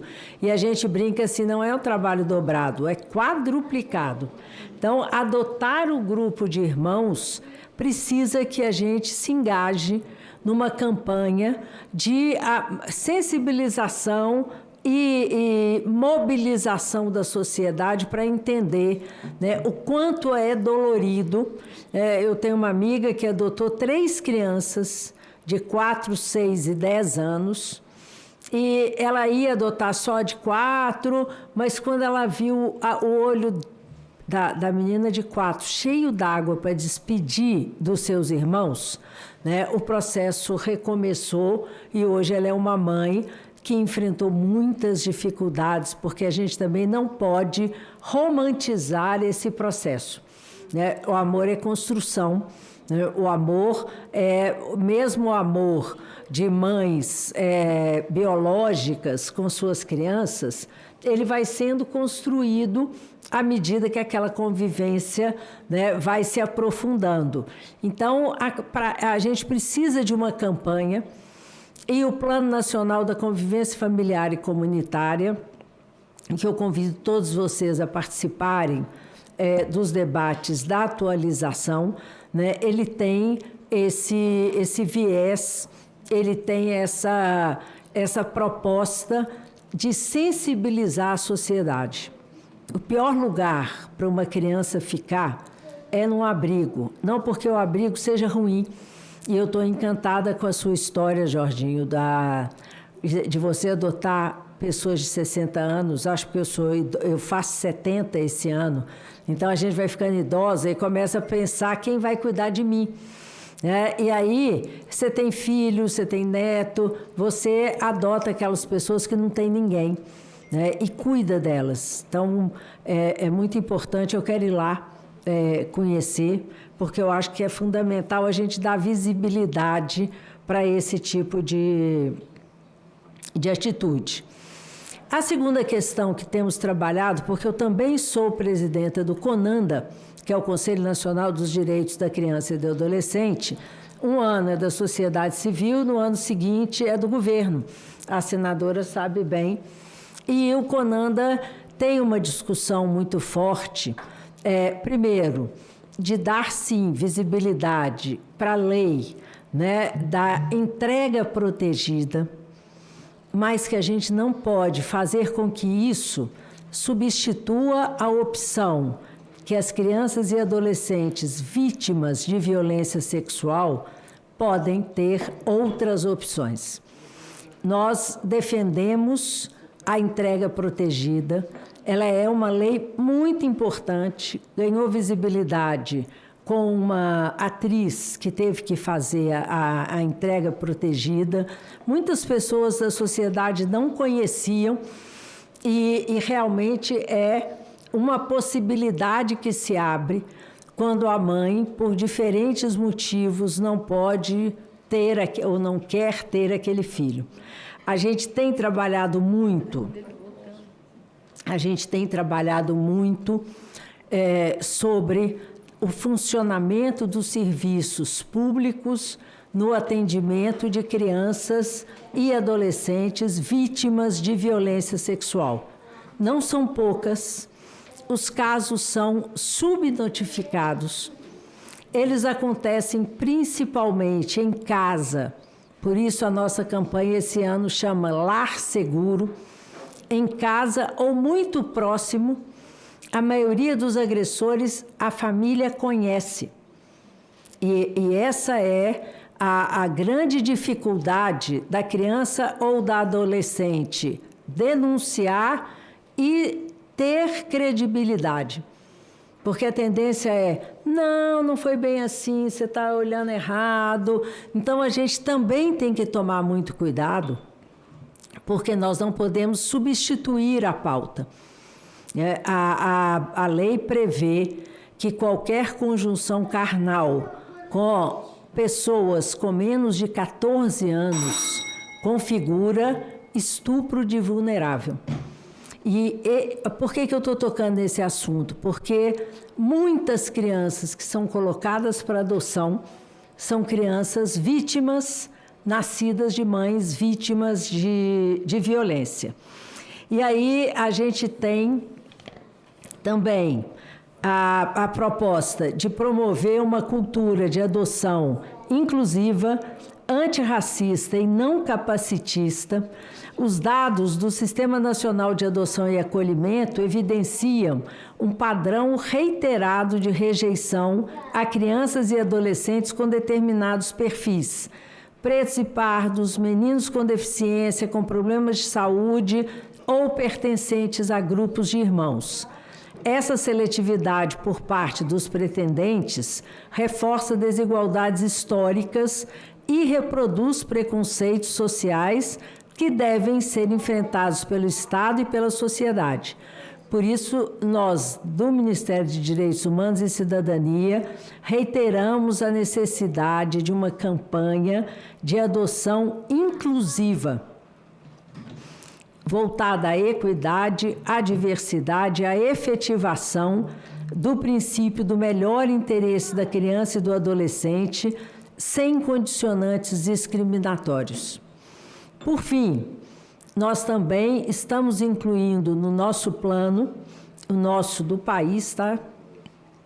O fortalecimento da rede de apoio a famílias adotivas e acompanhamento pós-adoção. A juíza cita aqui a necessidade de não se esquecer que aquela criança tem uma mãe biológica, mas que aquela mãe e pai que estão adotando, ou duas mães ou dois pais, aquela família, né, ela precisa de acompanhamento, porque senão na primeira dificuldade, e são muitas, a senadora que acaba de contar a sua história, que realmente necessita de um preparo, né, senadora? Não quando eu vi a minha neta chamar uma outra pessoa de vovó, né, eu falei, como? Não, claro que não, lógico. E a outra pessoa era quase uma avó também, né, e falou, não, pode me chamar de tia. Então, eu imagino se fosse chamar de mãe. A gente tem que acolher essas famílias, e aí o Estado, ou seja, o poder público, né, pode providenciar serviços que acompanhem aquela família para evitar aquela coisa mais traumática e sofrida que é a devolução, né, da criança adotada. Por fim, se faz importante destacar que a revisão do Plano Nacional de Convivência Familiar e Comunitária, PNCFC, eu não gosto de siglas, mas também esse nome é enorme, né? Então a gente vai achar uma abreviatura para ele, é um passo essencial para atualizar as diretrizes que garantem o direito de crianças e adolescentes à convivência familiar e comunitária no Brasil. O plano atua em 6 eixos prioritários: prevenção do afastamento familiar, qualidade dos serviços de acolhimento, o acolhimento familiar, a reintegração, o apoio a jovens egressos e adoção centrada no interesse da criança.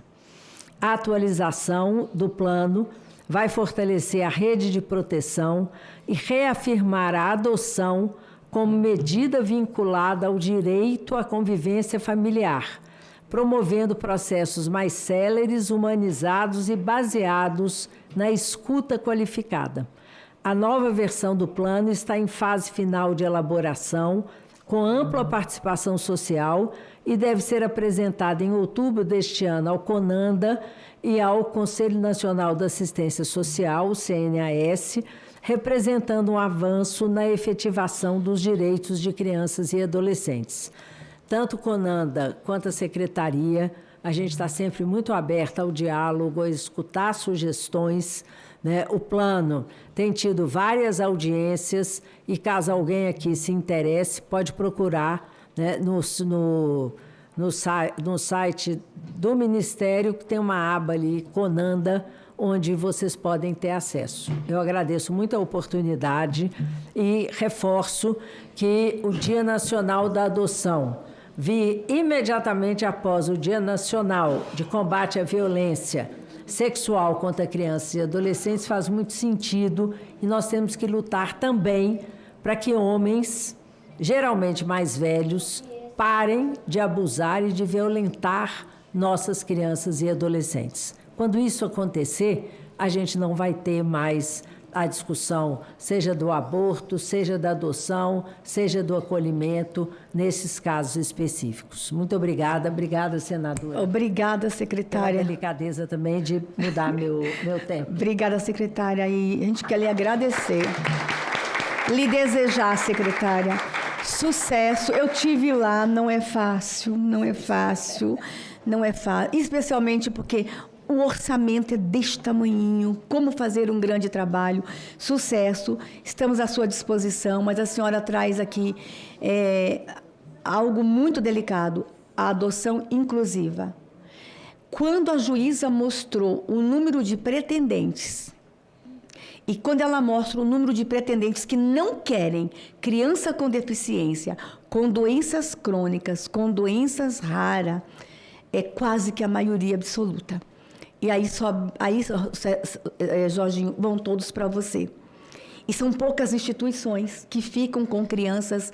Aqui em Brasília nós temos o Jorginho, nós temos o Instituto Carinho, mas as pessoas não querem as crianças doentes.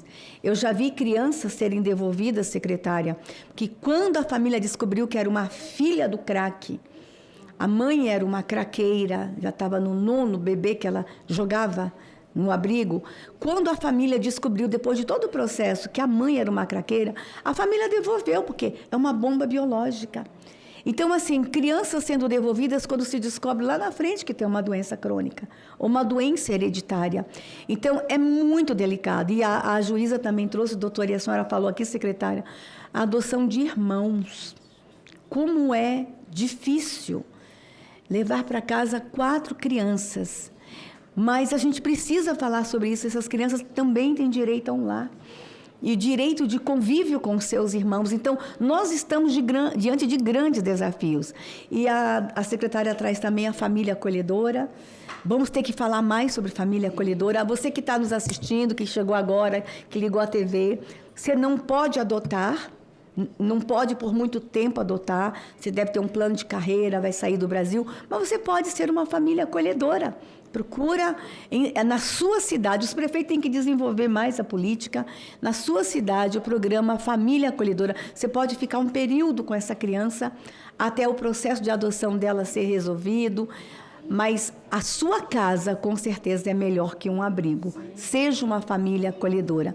Secretária, muito obrigada por sua participação. Nós vamos lhe liberar, porque eu sei da sua agenda, ter tirado esse tempinho para ficar com a gente. Faz dessa comissão a sua casa, sinta-se à vontade, venha nos procurar sempre que possível e nós vamos sempre lhe buscar, secretária. Foi uma alegria tê-la aqui, a senhora está linda com esse colar. Linda. Obrigada. Na sequência, nós vamos ouvir agora, que está online, ele está online de novo? Tá? Está conosco Jonathan Ferreira dos Santos, presidente da Associação Educacional e Beneficente Vale da Bênção. O Jonathan, ele vai abordar sobre boas práticas e desafios para o cuidado de crianças e adolescentes sem família, para adoção e reinserção comunitária e social. Ele está falando diretamente de São Paulo. Enquanto ele começa a falar, eu vou convidar para vir compor a mesa, que está conosco, a Marisa. Marisa, vem compor a mesa e, na sequência, nós... Do Jonathan, nós vamos fazer uma inversão. Nós vamos passar a palavra para a doutora Muniz, que eu sei que ela deve estar também com a agenda lotada, mas os expositores que puderem ficar até o final, fiquem, porque nós teremos perguntas e participação da sociedade. 10 minutos, Jonathan, é uma alegria recebê-lo em nossa audiência, seja muito bem-vindo. Muito obrigado pelo convite. É uma satisfação estar participando dessa consulta. Eu sou pastor evangélico presbiteriano. Acabei de completar 90 anos de idade, continuo trabalhando. E então eu vou falar um pouco da experiência. Por volta de 1990, havia muitas crianças abandonadas, crianças de rua, São Paulo. Era consequência do êxodo rural, formação das comunidades, etc., né? E então muitas crianças de rua. E a prefeitura de São Paulo estava lutando com esse problema e convidou algumas instituições para ajudar a prefeitura na solução do problema. E então nós fomos também, entre outras instituições, e então houve toda uma exposição da situação de crianças de rua, e eu via isso constantemente na rua, né? E sentia misericórdia e vontade de ajudar, mas não via como. E então, cada instituição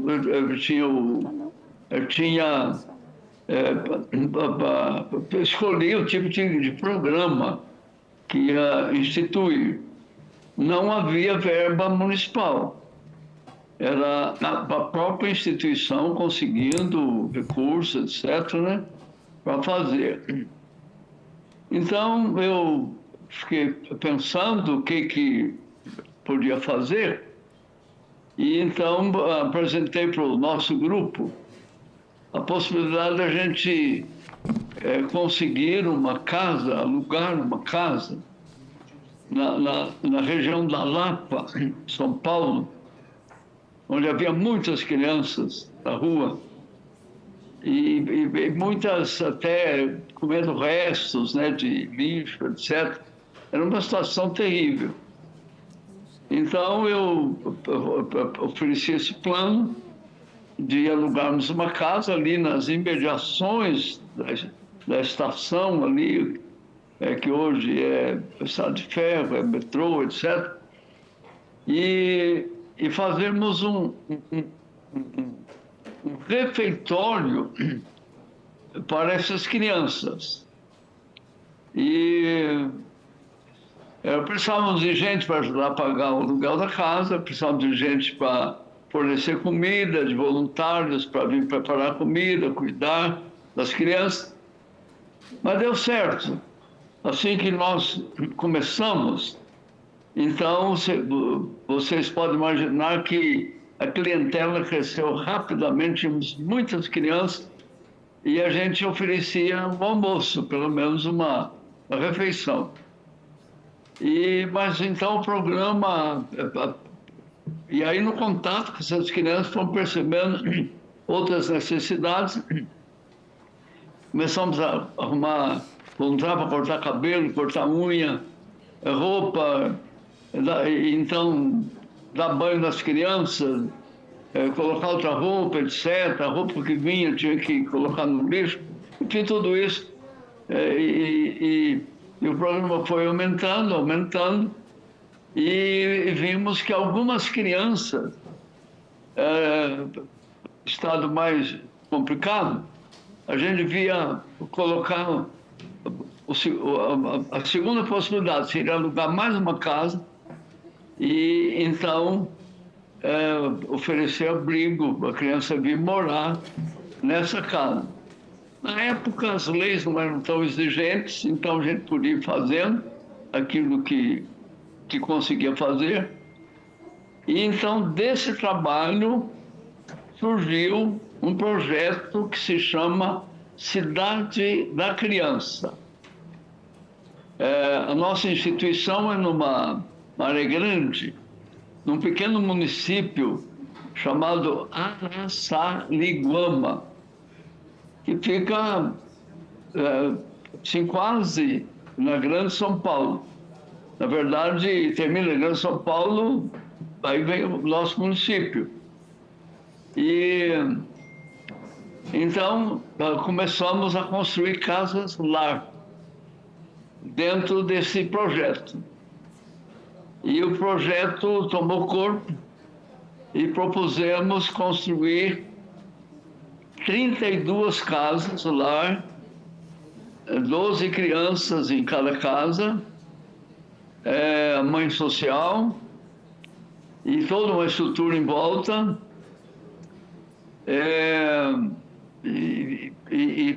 Não é que tínhamos dinheiro para fazer isso, tínhamos que levantar recursos. E a resposta foi muito boa, de empresários, igrejas, etc. E nós chegamos a construir 9 casas. Mas então, estava em estudo a mudança da legislação. E quando nós estávamos construindo a 9ª casa, a legislação foi mudada. E nós recebíamos crianças, nós tínhamos espaço para 100 crianças. E município pequeno. Crianças vinham da Grande São Paulo, Campinas, Sorocaba, etc., muitos lugares. Mas a legislação mudou e agora nós só podíamos receber crianças do nosso município. É um município pequeno, tinha pouca criança. E então houve um prazo, evidentemente, né, acho que de 3 anos para encaminhar essas crianças que estavam conosco. E desde que a legislação foi mudada, não podíamos receber mais crianças. E então hoje nós temos, das 9 casas, apenas uma casa que serve o nosso município. E como não pode vir de outros municípios, então a gente não tem criança. Mas foi um projeto assim, com muito resultado. E, na verdade, quando começamos em São Paulo, com aquele restaurante para criança em situação de rua, nós começamos a aprender a fazer as coisas, né? E logo o nosso programa, então, evoluiu para um projeto de adoção. Porque era tanta criança e sempre tinha crianças liberadas para adoção. E, felizmente, tivemos um apoio muito grande da promotoria, do judiciário, na nossa área. E, então, conseguimos fazer muitas adoções. E com a adoção, criavam-se vagas. Então, estávamos sempre saindo criança, entrando criança, né? Então, o projeto funcionou assim muito bem. E então hoje nós temos 2 programas como esse. Nós temos o programa aqui no nosso município, onde está a associação, e um programa similar na cidade de Sorocaba, que é um município grande. Então, Sorocaba não somos só nós que fazemos trabalho, deve ter umas 5, 6 instituições, deve ter umas 8, 9 casas-lar, abrigo, ou outro nome, né, para esse. Então, aqui nós temos uma parceria com a prefeitura do município, Sorocaba temos uma parceria com o município de Sorocaba. Então, tem sido uma caminhada muito feliz, muito abençoada. Hoje, há histórias lindas de crianças que vieram e cuidamos delas, dessas crianças, como não estavam liberadas para adoção, ficamos com elas e sempre dizíamos, olha, quando vocês completarem 18 anos, vocês não precisam ir embora, aqui é a sua casa. Mas o nosso prazer é que você seja encaminhado.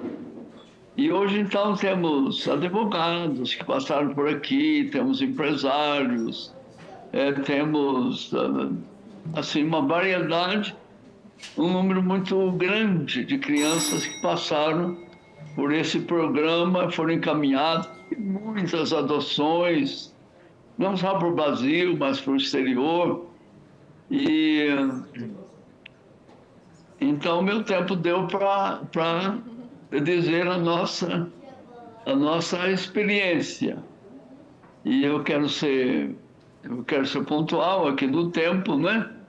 Nós continuamos fazendo trabalho e temos um outro programa hoje, na Cidade da Criança. Por que o nome foi Cidade da Criança? Era vamos dizer assim, um bairro, uma vila, porque tinha que ter várias, não só as casas, mas outras construções de apoio, muitos funcionários. Então, era de fato uma cidade, uma pequena cidade, Cidade da Criança. E então, como não deu para continuar o projeto, nós fomos estabelecendo outros programas. E hoje temos um programa que tem sido muito bom também, um programa que é aquele programa do contrafluxo da escola. Nós recebemos de manhã crianças que vão para a escola à tarde. Elas chegam para almoçar, tem toda uma programação, período da manhã, almoçam e são levados para a escola. E então, quem foi para a escola de manhã é trazida, almoça, tem o programa todo da tarde, toma o lanche e então volta. É também um trabalho muito produtivo, temos visto assim, muito resultado, muito... E como acabou sobrando casas, atualmente nós estamos preparando uma parte dessas casas para iniciar o que nós chamamos de Centro de Convivência para a Terceira Idade. E até por falta de experiência, nós vamos começar com o que se chama daycare, ou creche para idosos, né? E depois, então, nós vamos evoluindo nesse programa. Então, a nossa associação chama-se Associação Educacional Beneficente Vale da Bênção. Vale da Bênção é o nome da Bíblia. E é uma região lá de Israel, um acontecimento do Velho Testamento. E então nós pegamos esse nome, Vale, de fato a nossa propriedade é num vale. Então, está aberto para visita, seria como a gente gostaria de que a senadora Damares desse uma passadinha por aqui um dia, viesse almoçar com a gente, conhecesse os nossos programas. E, por favor, me dê mais um minutinho, porque muitas vezes com dificuldades para adoção, não por culpa dos juízes, mas da própria situação da criança, né? Eu, na Inglaterra, vi o programa da Inglaterra para esse tipo de criança, que é a família substituta. E essa família substituta recebe uma verba do governo para cuidar de crianças. E então, eu conheci famílias com esse programa. Então, a criança não vai para uma casa-lar, não vai para uma instituição. Então, tem uma lista de famílias. Então, apareceu um caso, procura-se uma família adequada, o governo paga para a família e cuida das outras coisas, dessa criança, desse adolescente. E eu, então, comecei a lutar com as poucas forças e falei com gente do governo, com autoridade, gente, por que a gente não copia esse programa no Brasil? Dá certo esse tipo de programa. Mas eu não achei espaço, né? E aí fui desistindo, etc. Mas ele continua na minha cabeça, no meu coração. E eu estou aproveitando esse momento aqui, e talvez vocês já pensaram, vocês conhecem melhor do que eu esse programa, não é só da Inglaterra, de outros países também, mas eu conheci bem os da Inglaterra. E então, me permitam fazer a sugestão, por favor, ajudem a discutir essa possibilidade, a introduzir esse modelo. Podemos continuar, sim, com os abrigos, com as casas de acolhimento e adoção, não é? Mas esse modelo das famílias substitutas, que recebe a verba do governo, evidentemente que essa família é muito bem escolhida, tem treinamento, tem uma opção de coisa, recebe visita, assistente social, psicólogo, etc., né? Então, é uma coisa muito bem feita, muito bem estruturada. Mas, então, eu agradeço muito por essa participação. Estou às ordens e, olha, como eu gostaria de achar espaço para, de alguma maneira, é uma experiência agora de 35 anos, e temos pessoas, né, que trabalham com isso e têm a experiência da convivência com as crianças. E eu acho que a gente tem uma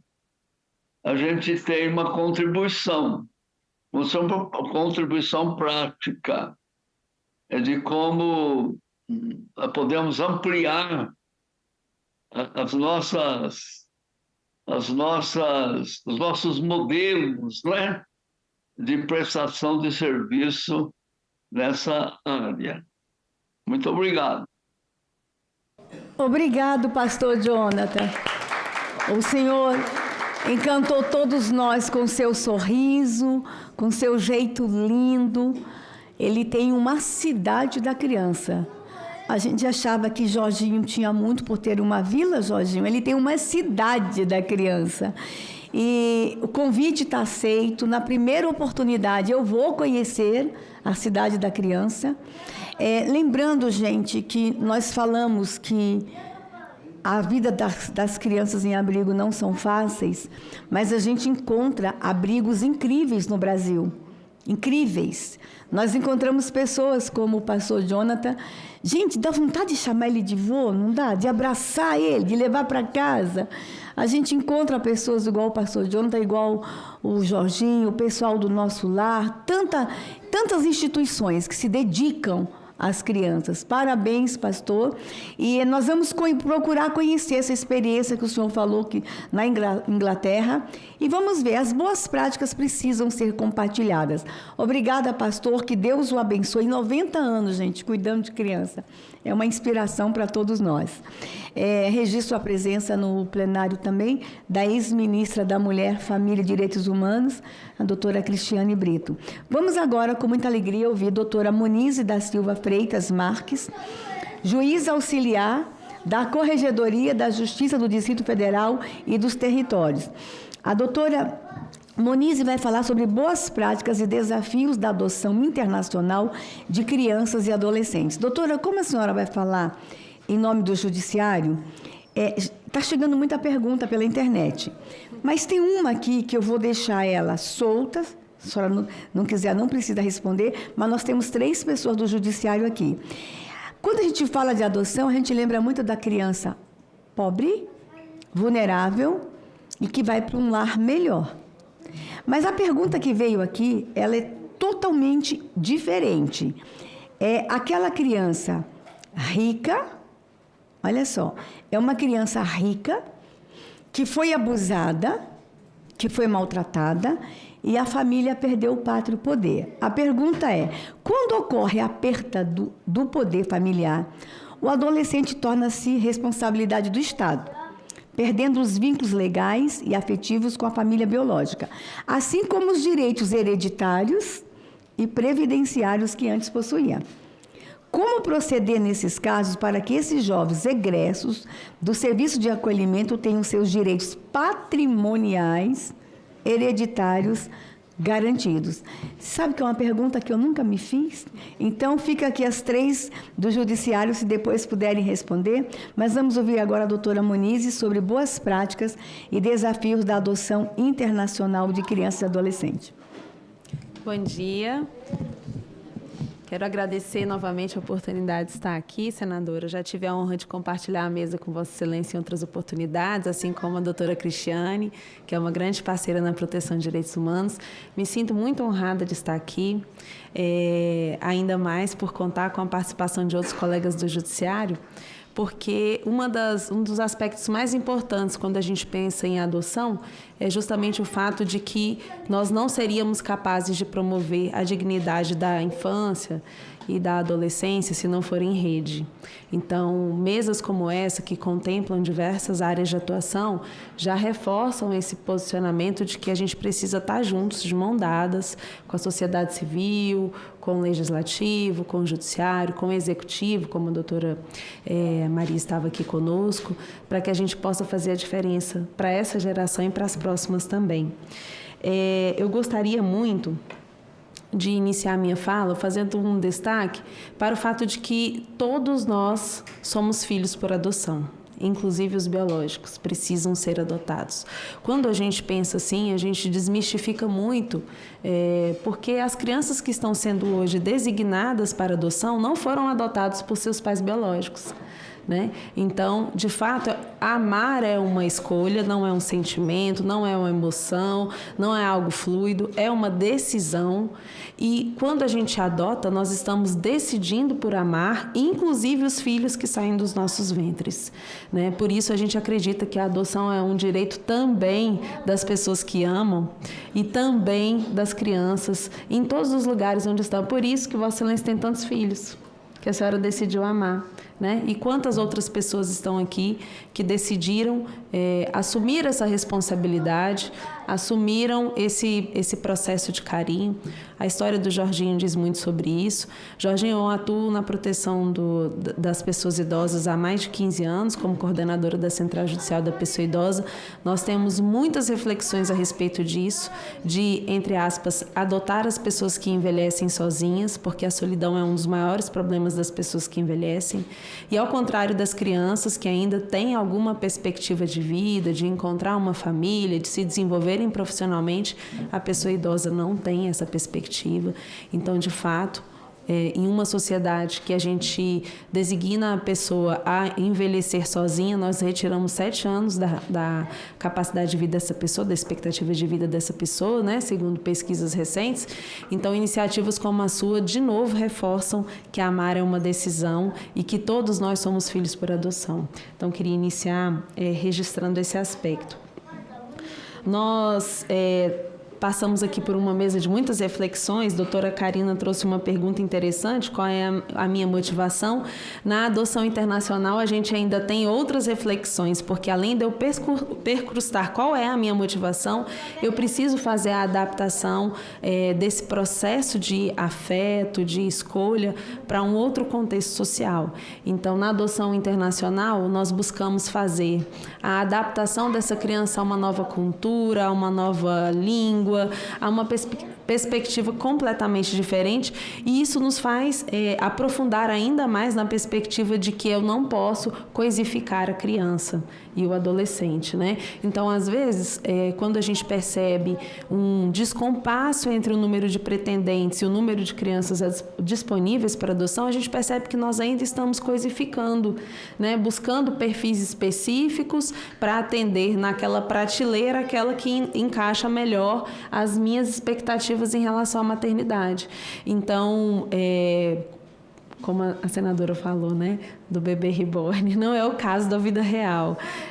Inclusive, nos nossos filhos biológicos, muitas características podem ser desenvolvidas que vão contrariar as nossas expectativas de maternidade.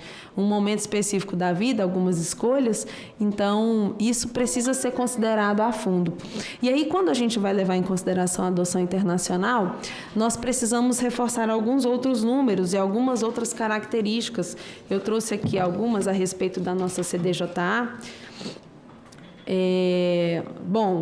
Coordenada hoje pela secretária Marisa, nós trabalhamos em conjunto. Nós fizemos agora 25 anos dessa Secretaria de Adoção Internacional. A adoção internacional, também prevista no Estatuto da Criança e do Adolescente, é um direito da criança, mas ela é a exceção da exceção, porque a adoção é uma exceção. A ideia do ECA é permitir que a criança e o adolescente seja, no caso, mantido no seu contexto familiar de origem biológica. Esse é o nosso principal foco. Mas quando a gente pensa em adoção, a adoção internacional ela só se dá quando não há no país de origem nenhum perfil de adotantes capaz de receber essa criança no seu contexto familiar. E aí, na adoção internacional, a gente possui como requisito, de fato, a destituição integral do poder familiar por trânsito em julgado, o que não acontece nas adoções nacionais, então é um critério ainda maior, um processo maior de adaptação e uma outra característica que não acontece nas adoções nacionais, que é o acompanhamento pós-adotivo. Nós temos na adoção internacional 2 anos de pós-adotivo, por isso o nosso número de devoluções ele é menor, né? E a gente consegue, de certa forma, participar desse processo de uma forma mais holística, né? Mais global, porque a gente também conta com os organismos que fazem essa ligação entre a autoridade central dos seus países e as famílias adotantes e a criança adotada. Eu fiz aqui, a gente tem aqui algumas anotações, eu vou deixar para a Marisa os números técnicos, né? Inclusive pela questão do perfil das crianças, ao contrário do que acontece no Brasil. Nas adoções internacionais, a gente tem um número grande de adoções tardias, são às vezes famílias que foram devolvidas inicialmente no processo de adoção nacional e que já estão indo para essa última oportunidade de adoção, né? Então a gente tem um número grande de adoções tardias e também, curiosamente, um número grande de interesse por grupos de irmãos. Porque como o processo é muito caro, é muito dispendioso, inclusive financeiramente, para que esse processo de adaptação da criança seja feito no Brasil, a família pretendente fica um prazo aqui, a gente faz essa aproximação, isso é muito caro, né? Os custos com o deslocamento, com a hospedagem. Então, quando eles voltam para o seu país de origem, normalmente eles voltam com mais de uma criança. Isso é uma característica que a gente tem observado aqui também, principalmente no contexto do Distrito Federal, que são os dados que a gente tem assim mais disponíveis no momento. Aqui no DF hoje, só Distrito Federal, tá, gente? Nós temos 397 crianças acolhidas, mas disponíveis ou vinculadas para adoção, somente 94. E dessas disponíveis para adoção, nós temos pretendentes ativos no Distrito Federal, 479. Então, 5 vezes mais de pretendentes e mesmo assim a gente não consegue fazer esse match por conta do perfil indicado, né? Eu também queria considerar, a partir da fala da doutora Karina, que a busca ativa é um sistema previsto e muito profícuo hoje nesse encaixe do perfil de adotantes e adotados, ela é posterior à adoção internacional. Então, o que nós temos hoje como fluxo de adoção? Nós encaminhamos as crianças para a adoção nacional, depois para a adoção internacional, e não havendo a opção, né, da concretização da adoção pela família nesse contexto internacional, é que a gente encaminha esse perfil para a busca ativa. E nós temos visto que, graças a Deus, o nosso número de adoção internacional tem se mantido estável, até diminuindo um pouquinho, o que significa que a adoção nacional tem atendido às suas expectativas, o que é muito importante para a manutenção da cultura, né, para a manutenção dos seus vínculos iniciais da criança, mas mesmo assim ela continua sendo uma ferramenta importante de atuação.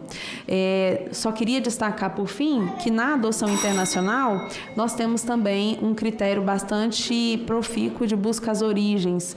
Então, nós atuamos com as crianças que são encaminhadas para outros países com essa reaproximação com as famílias originárias. E a gente tem visto, assim, como tem sido incrível esses encontros, né? Encontros que, de fato, têm retratado essa questão da gratidão pelas oportunidades e por tudo que a vida proporcionou. Então, eu quero agradecer, estou à disposição e no momento certo a gente vai falar sobre essas perguntas difíceis, inclusive com a participação da doutora Karina. Muito obrigada, doutora. Obrigada. Doutora Monize traz aqui a adoção internacional. E nós tivemos experiência nos anos 80, começo dos anos 90, não muito agradáveis, de crianças sendo levadas de forma ilegal para adoção. E essas crianças estão adultas, e agora a gente está tendo a experiência delas estarem se reencontrando com as famílias por causa das redes sociais e porque os exames de DNA estão mais acessíveis. Então, a gente vive sendo surpreendida nas redes sociais com uma história, outra, mas a adoção internacional, ela existe. Eu sou muito otimista com relação à adoção internacional, porque acontece ao inverso. Nós temos muitos brasileiros adotando crianças internacionalmente. Nós temos, eu que venho de uma comunidade religiosa, muitos missionários que estão em áreas vulneráveis, tipo na África, em países da Ásia, e que adotam e trazem essas crianças e dá muito certo. Então, a adoção internacional, a gente não pode ter preconceito com ela, a gente tem que entender que tem casais que estão com muita vontade de ter uma criança e eles levam realmente grupo de irmãos, mas temos experiências negativas também, que aí vem esse cuidado da senhora do acompanhamento pós-adoção. A gente tem outros gargalos na adoção no Brasil. Por exemplo, a minha filha é indígena. Eu nunca consegui adotar oficialmente a minha filha. É uma adoção, ela está com 27 anos, cara da mãe, linda como a mãe. Quem conhece sabe disso, né? De vez em quando ela está por aqui. A minha adoção ainda é sócio-efetiva. Não consegui. Por quê? No processo da adoção da criança indígena, a FUNAI tem que se manifestar. E a FUNAI, às vezes, demora 5 anos para fazer uma manifestação no processo. Então, e sempre não tire da comunidade, vai acabar com a cultura. E nós temos um projeto de lei que está arquivado aqui no Senado, de 2008, exatamente sobre a adoção de crianças indígenas, que eu acho que está na hora de ter a coragem de desarquivar e começar a conversar. Essa é uma adoção internacional. Quando eu adotei a Lulu, eu não falava a língua dela, ela não falava a minha língua, nós não tínhamos a mesma cultura, foram meses falando por gestos, e não foi fácil, foi desafiador mergulhar no universo da Lulu e a Lulu no nosso universo. E tinha coisas interessantes, por exemplo, uma das primeiras coisas que eu ensinei para minha filha foi banheiro. Então, eu ensinei que tinha a letra B, onde ela chegasse na escola que tivesse uma menininha, lembra disso, Rosinha? Rosinha acompanhou a minha história. Ela podia entrar, a moça estava dizendo da menininha, banheiro de menina. Ela, B. Aprendeu. Aí um dia a gente foi numa pizzaria, assim, 2 semanas depois. Aí ela, mãe, xixi. E a gente querendo deixar a filha independente, vai procurar. Aí ela volta, mãe, aqui não B. Eu disse, agora? Aí eu cheguei, era sanitário. Então, aí eu tive que ensinar para minha filha o S, né? Ok. Aí, passado alguns dias, a gente foi em outro lugar, acho que no McDonald's, aí ela volta. Mãe, aqui não B, aqui não S, aqui não menina. Eu disse, mas tem, vai procurar. Quando eu cheguei lá, era toilette. Aí eu fui ensinar para ela, né? E não era desenho de menina, era uma outra coisa. E vocês já viram os desenhos de banheiro? É uma loucura, gente. Vai ensinar para uma criança indígena. Aí ela disse assim, Vocês branco, confuso, 3 nomes para fazer xixi. Mal sabia ela que ela estava só começando, porque depois veio o WC, depois veio a casinha, depois ela foi no Nordeste e na frente do banheiro era Maria Bonita, na outra era Lampião. Por fim, um dia fomos num lugar que não tinha B, não tinha WS, não tinha T, não tinha S. Aí ela chegou lá, tinha uma porta com um chapéu com uma flor e na outra porta um chapéu com uma bengala. Explica isso para uma criança indígena? A dama e o cavalheiro. E agora? Explicar para ela. Filha, no passado, na nossa história, as mulheres usavam chapéu com flor e ela olhava para a minha cara.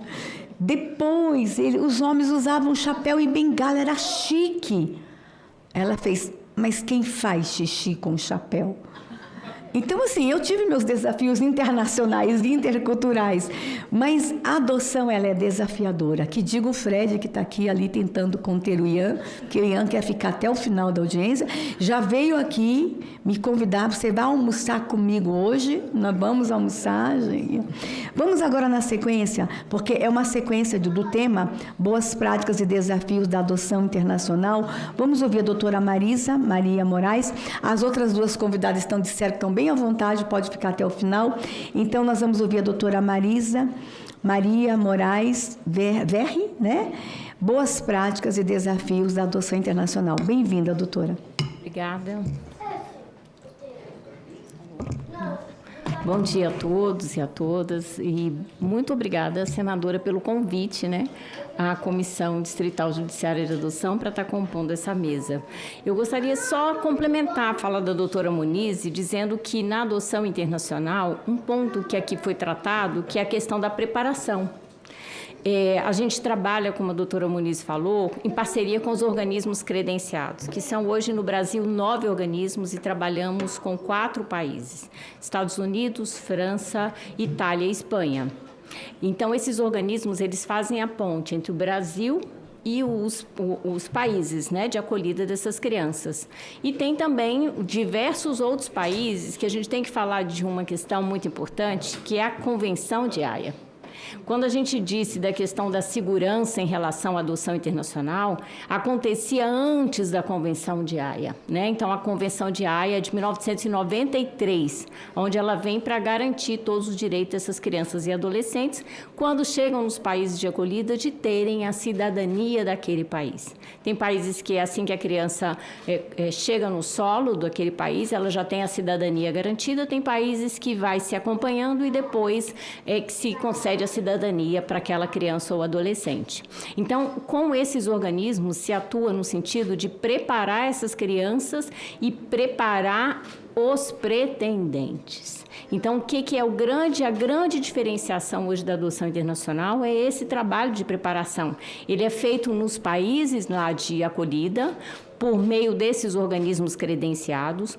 Quando aqui em Brasília se chega, né, esses pretendentes chegam aqui, antes deles chegarem, a nossa equipe técnica da Comissão Distrital Judiciária de Adoção, que além de secretária, eu sou assistente social e psicóloga.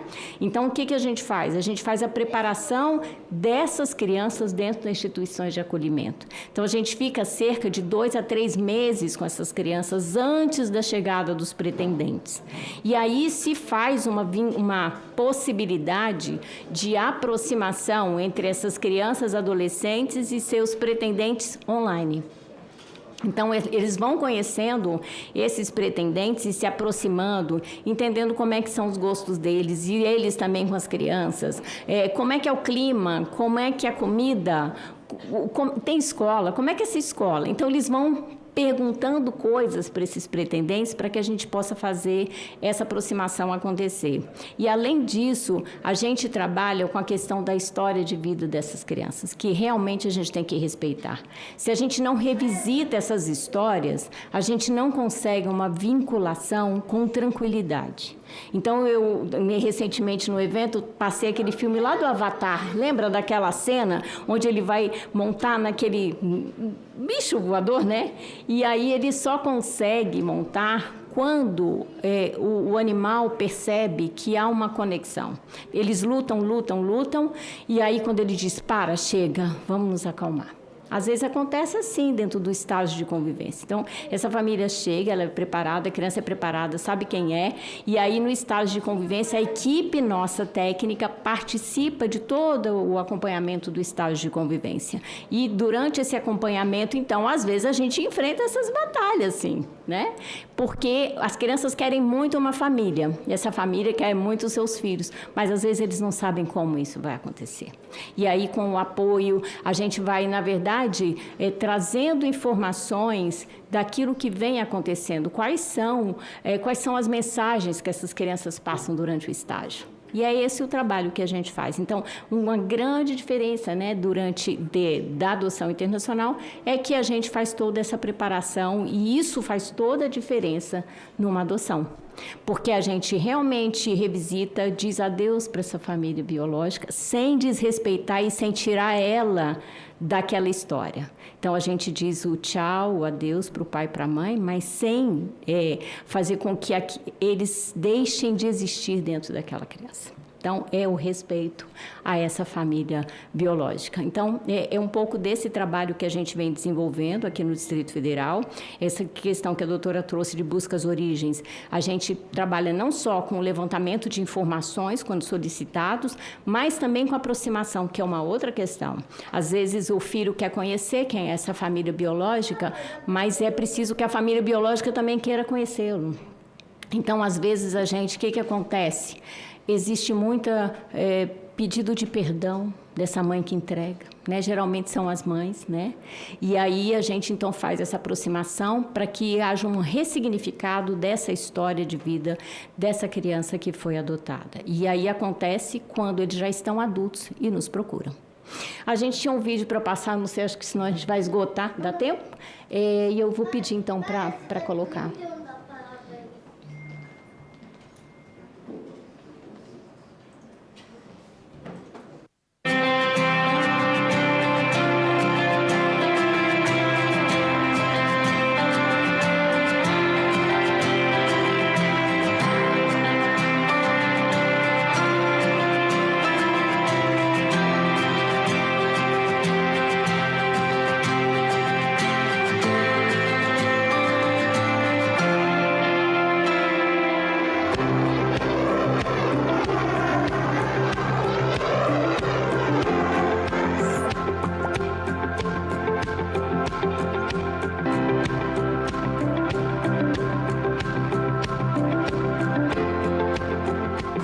Para mim, a família é algo muito importante, não só para mim, mas eu acho que na vida de todo mundo, a família deve ser um ponto de referimento, que a família deve estar sempre lá quando você precisar, mas não só quando você precisar.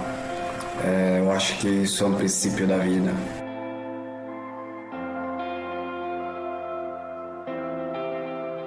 Il significato per me essere adottato vuol dire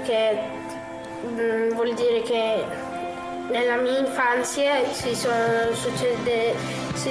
sono successe tante cose brutte, però quando ho visto Stefano e Simona io ho detto wow, cioè parlavo un po' male, però ho detto ecco la mia famiglia stupenda. E questo vuol dire che significa che qualcuno ti prende per un motivo, questo motivo per amore. A adoção internacional faz parte de um instituto legal que protege deveras a criança e o adolescente.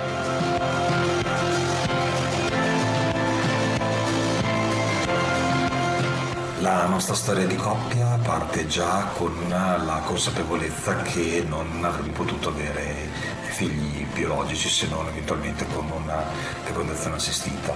Questo ci ha portato praticamente fin da subito ad orientarci verso il mondo dell'adozione. Inizialmente noi abbiamo scelto l'ente con cui avevamo deciso di adottare, quindi non subito il paese, ente scelto per affinità comunque con quelli che erano poi i nostri principi. e confrontandoci con loro e in base anche alle caratteristiche di coppia, alle possibilità che noi potevamo avere, al fatto che avessimo un decreto per più di un minore, diciamo che ci hanno indirizzato direttamente loro verso il Brasile, paese che peraltro a noi è piaciuto molto per vari motivi e dopo qualche anche approfondimento abbiamo riscontrato che i servizi sociali lavorassero molto bene e quindi per noi era stata una rassicurazione in più poterci affidare a qualcuno che fosse sicuramente competente e preparato in questo ambito che è molto delicato.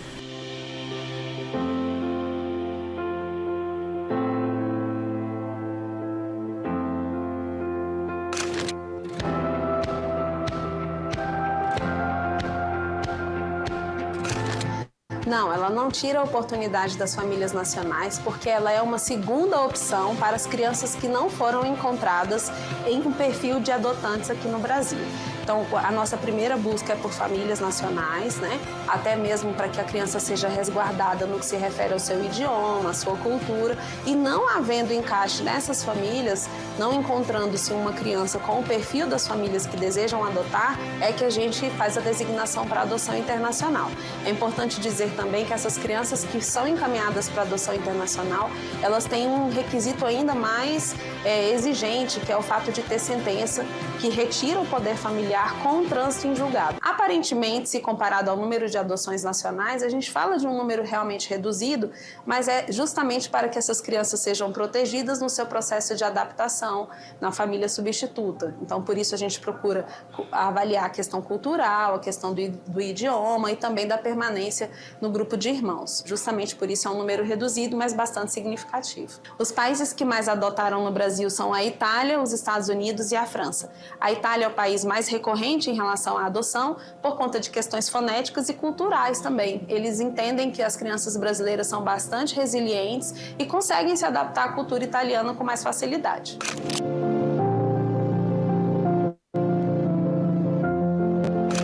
O processo de adoção internacional ele tem início com a disponibilização de crianças, adolescentes ou grupos de irmãos para a Comissão Distrital Judiciária de Adoção, após esgotadas as possibilidades de colocação local e nacional, e depois que essas crianças têm a destituição do poder familiar e o trânsito em julgado.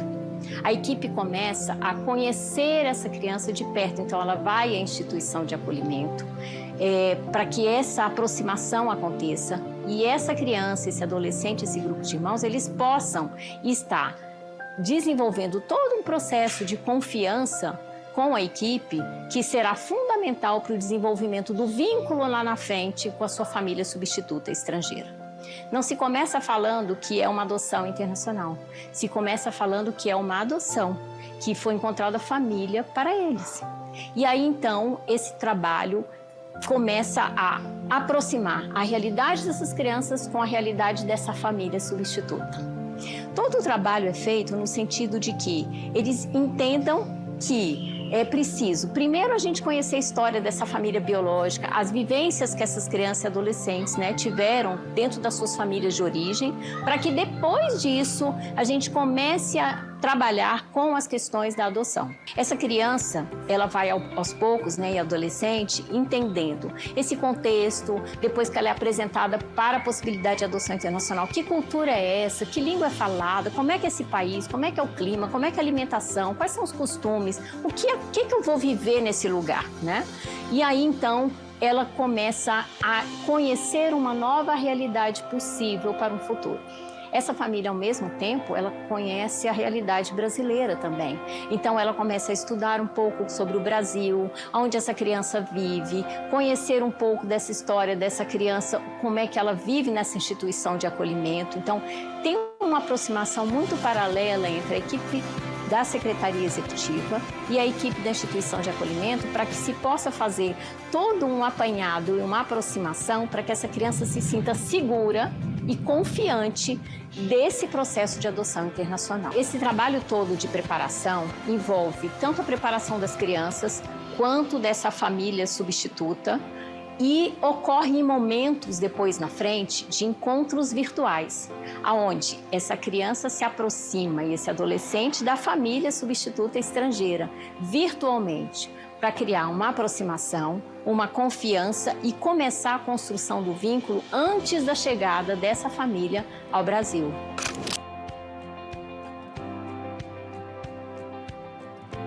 A Comissão Distrital Judiciária de Adoção, ela tem um nome diferente, porque por causa do Distrito Federal. Qual é o papel dessa comissão diante desse contexto? É fazer com que todos os direitos das crianças e adolescentes eles sejam garantidos no país de acolhida da criança, para que a segurança jurídica necessária possa acontecer e essa criança possa ter todo o seu desenvolvimento diante de toda uma legalidade. O papel da Comissão Distrital Judiciária de Adoção é intermediar todo esse processo de habilitação. Existe uma série de documentos que são necessários para que essa habilitação aconteça e que, para que ela tenha legalidade, para que quando essa criança chegue no país de acolhida, ela tenha toda a cidadania, todos os seus direitos e garantias mantidos.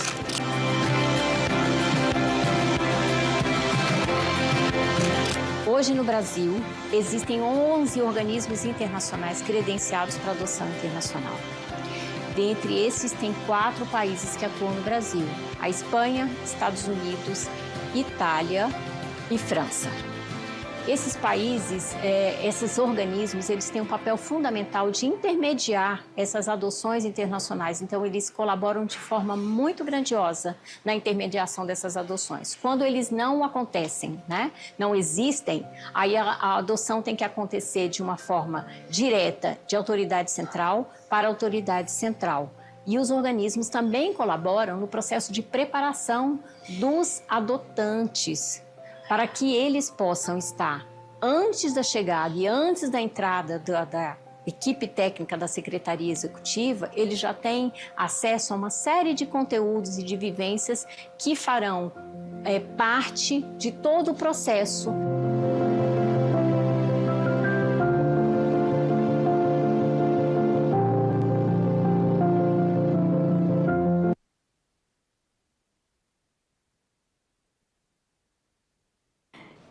Doutora Marisa, que alegria. Tinha gente chorando ali, né, Carol? Se derretendo. Ela traz as boas práticas. O nosso Distrito Federal, ele é atípico, né? Desculpa os demais estados que estão aqui, mas eu tenho uma alegria de ser senadora do DF, das boas práticas que nós temos aqui. E eu sou entusiasta da adoção internacional, porque eu já vi muita coisa boa. Mas a gente vê coisa triste também. Vocês conhecem, todos conhecem o senador Magno Malta, e ele teve uma experiência muito triste. Acho que todo mundo conhece a história. E ontem eu estava ouvindo a Carlinha contando do jeito dela. Magno Malta tinha 2 filhas já grandes, a Carlinha tinha 18 anos, a mais jovem, e ouviu falar de mãe social. E foi no abrigo, no Lar Batista, para se colocar como voluntária e adotar socialmente uma criança. E lá ela se apaixonou por uma menina. A menina ela é realmente incrível, essa menina. E se apaixonou e chegou em casa chorando e levou a mãe para conhecer, levou o pai e todo mundo se apaixonou pela menina. E eles decidiram adotar. Já tinham 2 filhas adultas, agora uma menininha. Só que aí descobre que ela tem mais 3 irmãos. E foi difícil. Foi difícil porque ninguém queria os 4. Eles queriam ficar com a menina, até que aparece um casal de italianos querendo os 3 e não querendo a menininha. Inclusive, entre ela e a irmãzinha são só 11 meses de diferença. Resultado, num bom julgado, num bom acordo judicial, para que as crianças não perdessem vínculo, um casal de italianos levaram as 3. E Magno ficou com a menina que ele chama de minha pérola negra. A menina é linda. Se fosse filha, não parecia tanto. Tão linda, tão linda. Acho que ela está com 23 anos agora, uns 24, né? Mais ou menos 24. Resultado. Aí, no dia que os 3 foram embora, foram todos para o aeroporto. Magno com a menininha para se despedir. Quando chegaram no aeroporto, a partir dali, não puderam falar mais com os 3 irmãos, porque tinha uma regra. A adoção internacional não se pode despedir. E pronto, a partir dali eles cortam vínculo com as 3 crianças. E foi um desespero do senador Magno Malta. Desespero, desespero, desespero, porque havia um compromisso de não separar, de terem vínculo. Magno ir de vez em quando, trazer os outros 3 para passear. Resultado, 15 anos, 18 anos sem contato. Na pandemia, todo mundo na rede social, um irmão encontrou a filha do Magno Malta na rede social. E aí o encontro foi doloroso. Por quê? Das 3 crianças, o casal que levou porque era um casal de pedófilos. E eles machucaram muito as 3 crianças. A menina, que tinha mais ou menos a idade da filha do Magno, aos 14 anos ela se jogou de um prédio de 4 andares, de tamanho sofrimento. Ela não morreu, mas ela se quebrou toda, ela ficou com deficiência e está abandonada num abrigo de pessoas com deficiência na Itália. A mais velha, que tinha 11 anos quando saiu daqui, que já apresentava alguns problemas de depressão, os abusos foram tão graves que ela está hoje com sérios problemas psiquiátricos num hospital psiquiátrico, abandonada na Itália. E o único rapaz que ainda não está em nenhum abrigo foi que encontrou a filha do Magno. E ele tem problema com alcoolismo seríssimo. E o Magno prometeu que encontraria os 3 irmãos, e encontraram os 3 irmãos nessa situação. Então, eu sou entusiasta da adoção internacional, porque hoje nós temos mecanismos para acompanhar essas crianças. E hoje a gente tem regras, e o meu Distrito Federal faz um trabalho lindo de acompanhamento. Mas nós tivemos no passado histórias muito tristes de adoção internacional. Por isso que havia um certo preconceito e resistência. Mas no mundo inteiro nós encontramos casais, famílias. Gente, e aqui eu vou fazer uma correção, não são só casais, não. A partir de que idade, doutora, pode adotar? A partir de 18 anos de idade. Você tem 18 anos. É solteiro.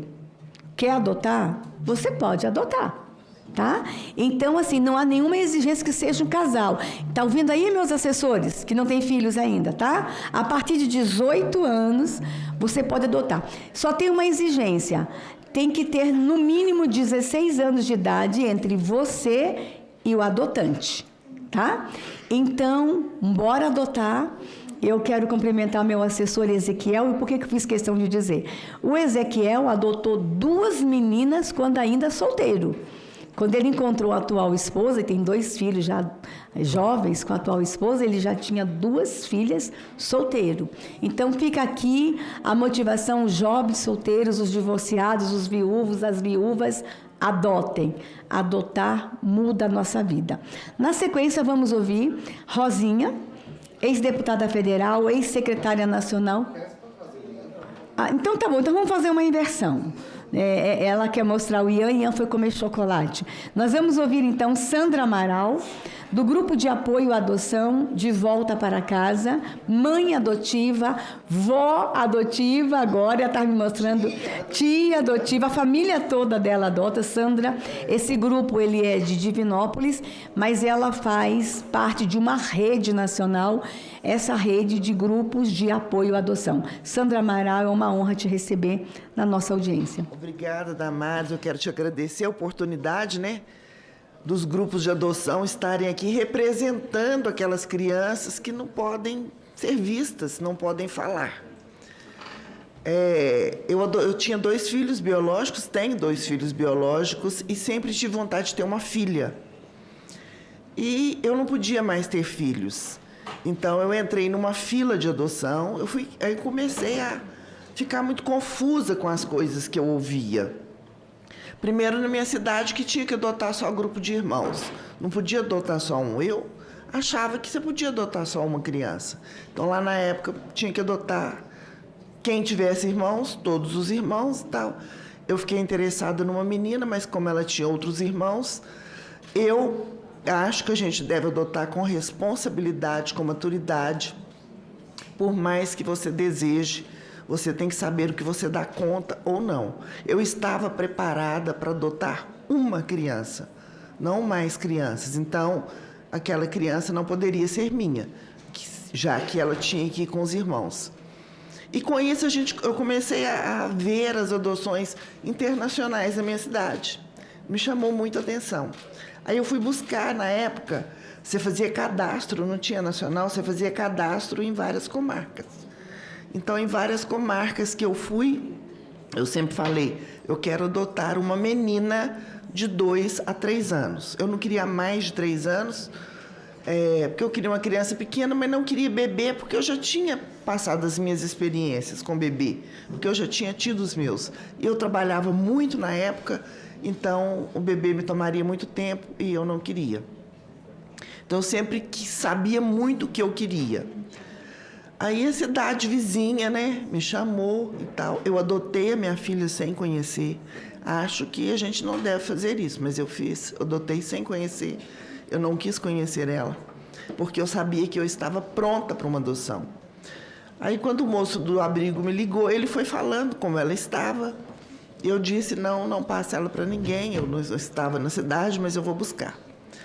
E liguei para o advogado, fomos buscar. Na hora eu entreguei para o juiz os meus documentos e disse, estou adotando, mas eu não devolvo. Porque me falava que tinha muitas pessoas que devolviam as crianças. Então, eu sabia que eu jamais devolveria um filho, mas que eu tinha ido buscar, né? Um filho que eu fui buscar. O juiz só fez assim rápido e me deu o documento. No outro dia que eu busquei, o cara do abrigo me ligou e falou, o juiz nunca esteve aqui no abrigo, ele veio saber se você levou sua filha. Porque ela estava com 9,5 kg, com 2 anos e meio. Ela estava subnutrida, ela estava carequinha, porque ela tinha muito piolho na cabeça, então eles rapavam a cabecinha e tal. Então ela precisava muito de cuidados. Então, quando eu cheguei em casa com ela, meu marido ficou muito emocionado, muito feliz, falou, que bom, Sandra, você queria tanto uma filha e ela precisando tanto de uma mãe. Nós todos amamos ela, assim, intensamente. E ela também. Quando eu cheguei na minha casa, eu falei para ela, Stephanie, que ó, essa aqui é a mamãe do céu e eu sou a mamãe do coração. Na mesma hora, só mamãe, e ficou tudo bem claro. Eu sou muito segura dos meus atos. Então, isso passou muita segurança para a Stephanie. Ela nunca foi uma pessoa insegura, nunca fez drama da história dela, nunca fez nada disso pela história pesada que ela teve. Mas os casais, aí eu quis abrir um grupo de apoio à adoção, porque depois que eu adotei Stephanie, na minha cidade, vários casais começaram a me procurar, porque eles tinham muita vontade de adotar, mas tinham vergonha. Às vezes a sogra falava, não, mas meu filho, não, ele tinha que ter o filho dele, né? Então, assim, é muito difícil. E com a minha adoção da Stephanie, eu falando tudo muito aberto, muito natural, porque para mim a adoção, ela é super natural. Eu não podia mais ter filhos, mas podia nascer no meu coração, né? Eu sempre falei isso para ela. Ela falava, mamãe, eu não nasci na sua barriga? Eu falei, não, a forminha da mamãe ficou estragada. E eu tive que buscar você de uma outra forma. Você nasceu no meu coração. Então, todos os desenhos dela na escola, ela já fazia que ela nasceu no coração. Ela mesma fazia isso. Então, hoje, eu vim aqui, Damares, porque nós duas participamos de 2 mudanças da lei da adoção. E os casais estão cansados, porque eles viram vítima na história. Porque quando as crianças estão lá e que elas não são adotadas, eles falam que os casais são culpados. Ah, mas o casal não quer, ele quer uma criança pequena, normal, perfeita. É um direito que ele tem. Ele tem que adotar quem ele tem condição de adotar. Ele não pode chegar lá com uma mercadoria e levar para agradar ninguém, não. Ele tem que... É vidas, é coisa muito séria. Você não tem como fazer isso com a criança. Então, eu perguntei vários casais naquela vez que eu recebi um prêmio por adoção tardia, você mudaria o seu perfil? Todos, sem exceção, me responderam. Eu mudaria sim, se eu pudesse entrar no abrigo. Porque os casais cadastrados, Damares, eles não podem entrar nos abrigos. Se você está numa fila de adoção, eu acho isso um cúmulo do absurdo. Eles não podem visitar as crianças. porque ali é a oportunidade que eles têm de conhecer as crianças maiores. E no caso de adoção tardia, são as crianças que adotam o casal. Não é o casal que adota a criança. Na minha cidade, o que eu falar para vocês, eu só falo com experiência que eu vi, que eu tive, que meu grupo teve. Na minha cidade, foi adotado um menino de 9 e um de acho que 2 anos. O de 9 não quis de maneira alguma ficar com o casal. Ele fugia, dava problema todos os dias. E o pequenininho ficou louco. Então, todo dia tinha reclamação, o juiz mandou buscar o mais velho. Então, tudo bem, vai ficar com o mais novo. Eu acho certo. Tipo, erramos com o mais novo porque ele estava desde 8 meses no abrigo. Deve ter tido muitos casais que passaram, mas ele não estava destituído. Quando eu fui procurar saber por que não destituíam, eles me falavam, porque você tem que tirar o sobrenome da criança e talvez nunca apareça ninguém para adotar. Como na cidade vizinha da minha, cidade de Itaúna, tinha uma menina de 13 anos que a coordenadora do abrigo me disse: Sandra, será que você não consegue uma família para ela? Eu disse, mas ela já está com 13 anos, a gente precisa muito de ter, não adoção, mas a guarda.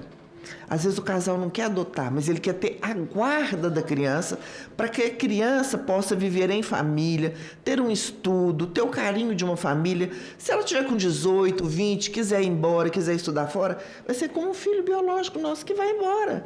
Os nossos também vão, eles vão morar fora, eles vão mudar de países, eles vão evoluir, mas a criança não estaria vivendo no abrigo. E ela teria, sim, material escolar, teria carinho, teria um plano de saúde, só que ela não seria adotada. Que nem todas as pessoas estão aptas para adoção, estão preparadas para essa doação de amor, que é muito grande, né? Mas elas querem ter uma companhia, ter um carinho, dar também o carinho. Então, por que não colocar numa nova lei de adoção para essas pessoas que têm o desejo de ajudar alguém, de não adotar, mas ter a guarda dela, a responsabilidade dela, que não é fácil adotar. Falar é muito fácil, mas a adoção tardia ela é muito difícil. Grupo de irmãos. Eu não sou contra adotar o grupo de irmãos, eu sou contra privar o pequenininho de ter uma família e tal, se o grande não quer ser adotado. É como se eu tive supermercado durante muitos anos, é como se você estivesse unindo uma mercadoria na outra, que uma sai muito, outra menos. O que o supermercado faz? Ele gruda uma na outra.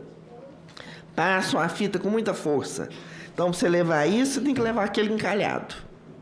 Aí você compra porque está mais barato, mas você não quer aquele produto. Então, criança não é produto, criança é vida, vida em abundância. Por isso, nós temos que ser firmes, e está tudo aqui, Damares, na mão de vocês, para mudança de lei. Que fique claro que não tenha, para os juízes, várias opções, cada um interpreta a lei de uma maneira. Tem que fazer uma lei simples, clara, porque cada comarca vê a coisa de uma maneira. Parece que a lei está dando um monte de brechas e não vai. O meu neto veio com 9 anos, a minha nora na fila, e ela pediu um menino de 0 a 4 anos. Tanto que ele chegou com 3, cheio de problema de saúde. Nós nunca achamos que ele viesse beber. A minha nora sempre achou que ele viria mais de 2 anos. Ela nunca imaginou. Mas ele só veio para ela porque ele precisava muito de cuidados. Tanto que com 10 dias ele já fez cirurgia de 2 hérnias.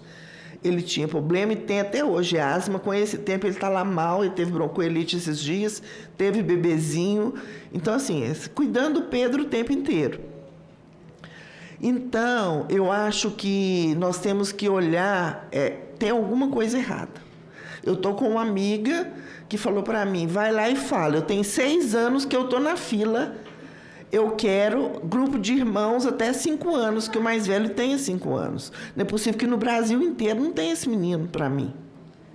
Ela deve estar nos assistindo, porque eu falei para ela que eu falaria. Porque ela não aguenta mais esperar. Por quê? Ela vai ficando velha, né? E você tem que ter um pique muito grande para as crianças pequenas. E adolescente também, você tem que estar mais novo. Porque os adolescentes hoje, não precisa ser de abrigo, não. Que está com a mãe e o pai todo dia, estão muito difíceis. Então, só colocar a culpa no adotivo, às vezes eu falo com meu marido, eu vejo um filho biológico dando muito trabalho, eu falo, ainda bem que ele é biológico. Porque se fosse adotivo, falava que é porque ele é adotivo. E que não é isso. A minha filha, ela não nos dá nenhum trabalho. Nada, zero trabalho. Ela é uma menina madura, agradecida, ela é decidida, ela faz questão de falar claramente que a mãe e o pai é eu e o pai dela. Ela é super segura com isso, mas ela foi para um lar que ela se sentiu segura, amada, desejada.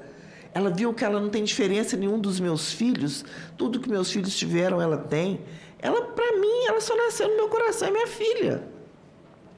E isso dá uma tranquilidade. Então, Damares, não adianta a gente só contar histórias. Nós precisamos de uma mudança na lei.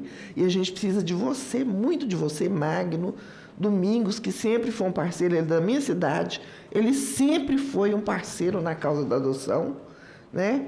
E você, que é mãe adotiva, a gente sabe na pele, quando eu abri um grupo de adoção, todo mundo ficou comentando, por que será que ela quer um grupo de adoção?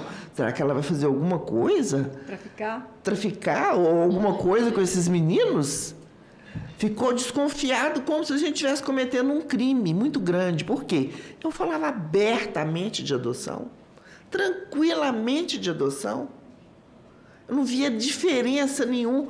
Tanto que minha menina sempre chegou na escola, quando ela saía de uma escola que ela ia para outra, assim, ela foi no colégio, depois foi para o prézinho. Então, não é que ela era ruim, que ela mudava de escola, mas quando ela ia naturalmente, ela chegava sem ninguém perguntar, ela falava assim, eu sou adotada. Todo mundo arregalava um olho. Porque se alguém viesse falar alguma coisa com ela, ela mesma já tinha contado.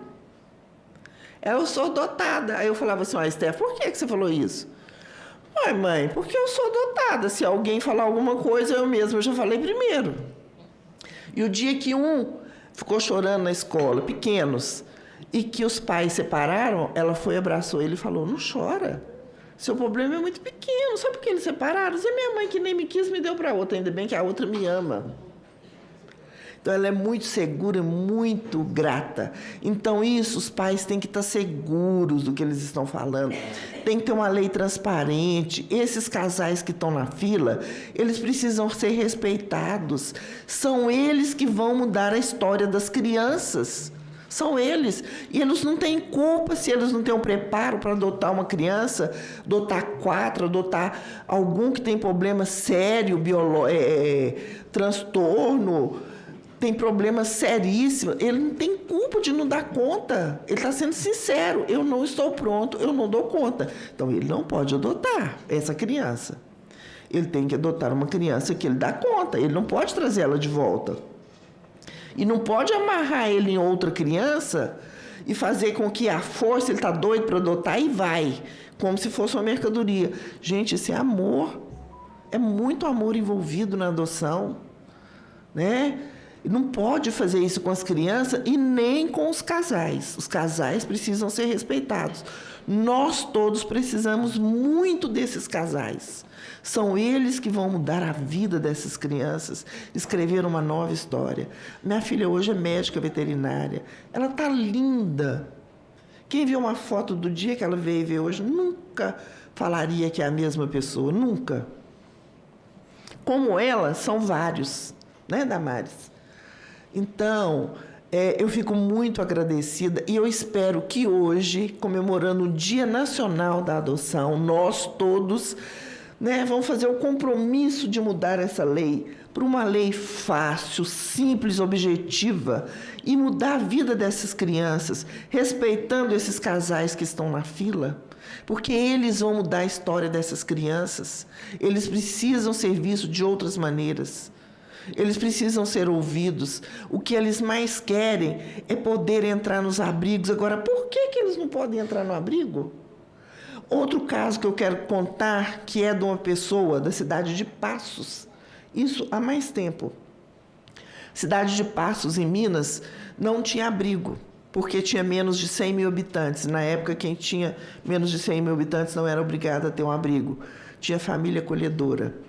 E o casal nos procurou, porque ficou 1 ano e meio com a criança. E eles esqueceram a menina com o casal. O dia que ela foi no fórum pedir a guarda acompanhada da adoção, eles quase bateram nela. E buscaram a menina correndo na casa dela. Essa mulher ficou doente, ela ficou louca. Porque eles esqueceram a criança lá. O meu netinho ficou numa família acolhedora, porque ele era muito doentinho. Não tinha como ele ficar no abrigo. E foi uma família boníssima, que inclusive falou: Sandra, eu não acredito que ele vai para a sua família, que estou sempre defendendo as crianças e lutando por elas. E esse casal, ele ficou doente. E esse juiz levou o menino para o abrigo, a menininha para o abrigo, chamou o primeiro da fila. O primeiro da fila foi e levou a menina. A menina chorava dia e noite. A menina ficou com febre, a menina adoeceu. O casal procurou o juiz e falou: eu vou devolver, eu quero que você entregue para o casal que ficou com ela. Eu amo essa criança, eu não posso ficar com ela à força. Ela está sofrendo demais. O juiz falou para ele: você vai ficar com ela, porque eu vou chamar outro casal, mas o que ficou não vai ficar. Por que ele fez isso? Ele foi errado, ele não teve humildade nenhuma. O erro saiu de lá, do fórum, porque foi eles que levaram para ela, não foi ela que foi lá buscar, não. Então, eles não tiveram humildade. Ela ficou separada da filha. O casal não quis a menina, falou: não, eu não vou ficar vendo a menina sofrer esse tanto, eu não quero. Ele chamou outro casal e deu a menina, sendo que foi eles que erraram. Entendeu?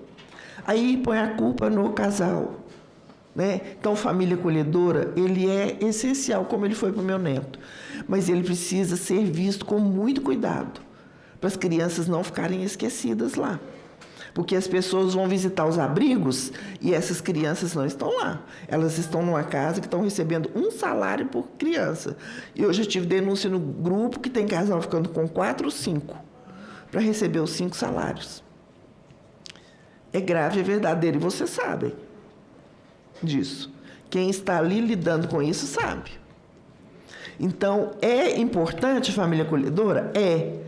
Como o meu netinho foi. Ele estava doente, com 2 hérnias, quase sulfurando, com asma, e o abrigo não tinha condições de olhar ele, porque tinha que ficar o dia inteiro vigiando ele. Então, ele já chegou, meu filho arrumou tudo, com 10 dias ele operou. Então, Damares, são coisas graves, sérias que eu trouxe e que precisam revistas e que está fácil de serem resolvidas, porque eu não acredito que um ser humano que tem um pouco de sabedoria, de luz, vai negar isso para uma criança. O direito de ser vista, para ser amada. Se o casal chegou no abrigo, não adianta ele apaixonar pelo menino mais velho, essa criança que vai ter que querer. Entendeu? Então, é isso que eu quero falar, né? E estou muito feliz em estar aqui representando as crianças dos abrigos que não podem falar e os casais que me pediram que falem por nós, que nós queremos visitar as crianças, nós queremos adotar. Muito obrigada. Obrigada. Obrigada, Sandra. A Sandra traz o outro olhar da adoção. Inclusive, a Sandra trouxe uma camisa do movimento dela. Brasil, um país que adota e que não aborta. Tá? E eu queria dar para você, Jorginho, essa camisa, tá? Essa camisa é sua, depois você vai pegar aqui, que tem tudo a ver com a sua história. Nós vamos para a última expositora. Mas a Sandra trouxe, doutoras, a figura mais clara aí da família acolhedora. E muita gente está chegando perguntas sobre família acolhedora. Eu quero acolher.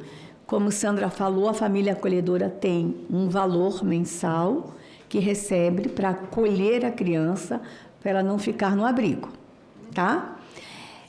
Mas a família acolhedora não pode se inscrever para adotar a criança que ela está cuidando. E eu já vi famílias acolhedoras sofrerem muito, porque ficaram um tempo enorme com a criança e na hora de entregar, sofria ela e sofria a criança. Então, esse instrumento, ele é poderoso, mas ele é extremamente delicado.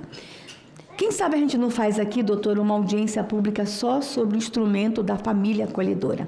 Trazer algumas. O Distrito Federal está impulsionando muito isso. Nós tivemos junto num evento recente, muitas famílias acolhedoras com bebezinhos no colo, cuidando. Uma noite numa casa, com certeza, é mais agradável que uma noite num abrigo. E a gente tem aí também a tal da destituição do pátrio poder, do poder familiar. Eu acompanhei um caso de uma criança, doutora, que depois que foram atrás de todos os tios no Rio, e para localizar todos os tios, porque primeira preferência, que é a família consanguínea, demoraram 2 anos para achar todos os tios no Rio. Aí lembraram de um tio no Amapá, e a criança no abrigo. Lembraram de um tio no Amapá. Aí mandaram uma carta precatória, entre a emissão da carta precatória, a recepção da carta precatória no Amapá e a localização do tio demorou 6 meses. Quando acharam o tio, ele disse, quero essa criança não. A mãe teve para lá, não quero.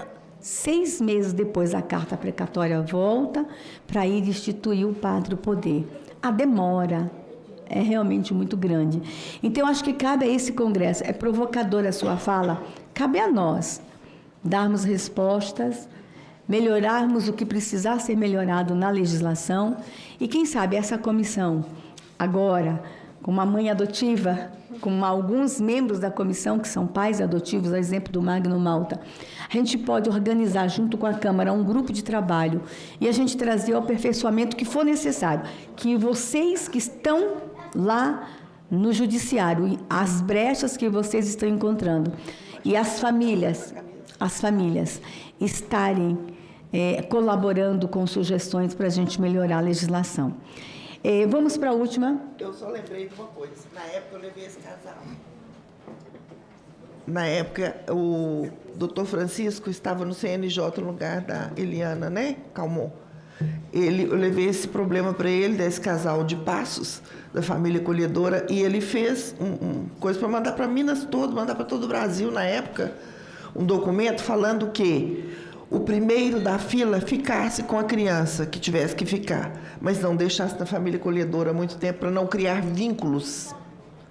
Entendeu? Porque ele ficou abismado com o casal. O casal sofreu demais e a criança, né? Então, a gente tem que tomar muito cuidado. Está sendo projetada a foto da filha da Sandra, gente. Tem um vídeo. Né?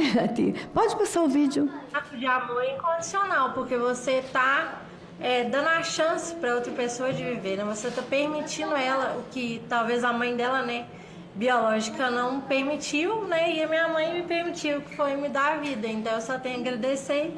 E fico feliz por ela ser essa pessoa que é. Minha mãe, quando ela me buscou, né, ela falou comigo, ela conta a história que lá em casa tinha uma Nossa Senhora e que ela chegou para Nossa Senhora comigo nos braços e falou, olha, essa aqui é a mamãe do céu e eu sou a mamãe do coração. Então, desde aí eu já comecei a entender, né, e saber lidar com a história. E também a responder quando me perguntavam, que eu né, recebi muitas perguntas. E também quando eles falam assim, mas sua mãe não te quis. Gente, graças a Deus a minha mãe não me quis, sinceramente. Acho maravilhoso. E a minha mãe é minha mãe, né? A outra só me gerou. Que bom que ela me gerou, mas hoje eu tenho uma vida muito melhor. Oh, que linda, que linda. Ela é muito segura nas coisas dela. Vamos agora ouvir a nossa última expositora, a Rosinha.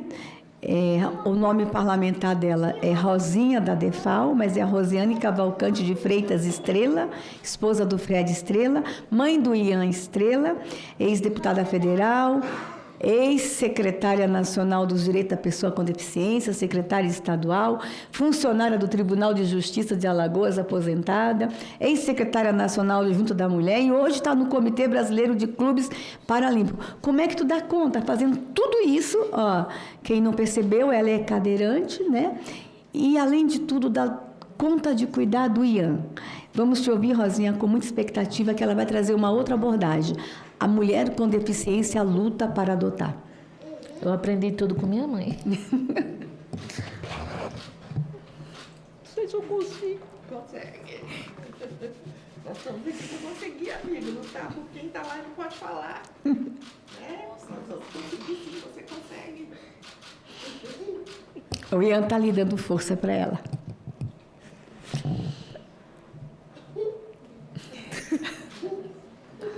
Vem cá, Ian. Vem cá, sua mãe está precisando de um abraço, Ian. Vai dar um abraço na mãe, Ian. Vem cá, cabrito. A mãe está emocionada. Cabrito, o meu cabritinho, ele. Vem cá, amor. Bom, primeiro dizer que, além da família, né, natural, minha mãe, meus pais, meus irmãos, a gente só conseguiu também, né? Eu só consegui porque tem o Fred. Se não fosse o Fred, a gente não tinha enfrentado. Eu não tinha enfrentado sozinho, nem ele. Então foi uma escolha de nós dois, né, Fred? E a gente só colhe felicidade dessa decisão. Não sei quem foi que falou, que eu anotei tanta coisa aqui, mas já me perdi, mas realmente. Filho é uma decisão, amar é uma decisão, seja ele do coração, seja ele gerado no nosso ventre, é a decisão de amar. Então, eu sou adotada pela minha família natural, que decidiu me amar desde a minha fecundação, né? E apesar das dificuldades financeiras em decorrente das condições sociais, me estruturou para a vida. Me deu estudos, me deu o principal, o essencial, né, para que eu me tornasse quem eu sou hoje. Principalmente o núcleo, né, família, pai, mãe, irmãos e os tios mais próximos. Graças a Deus. E eu me formei em Direito, eu tenho sequela de pólio desde os 2 anos de idade.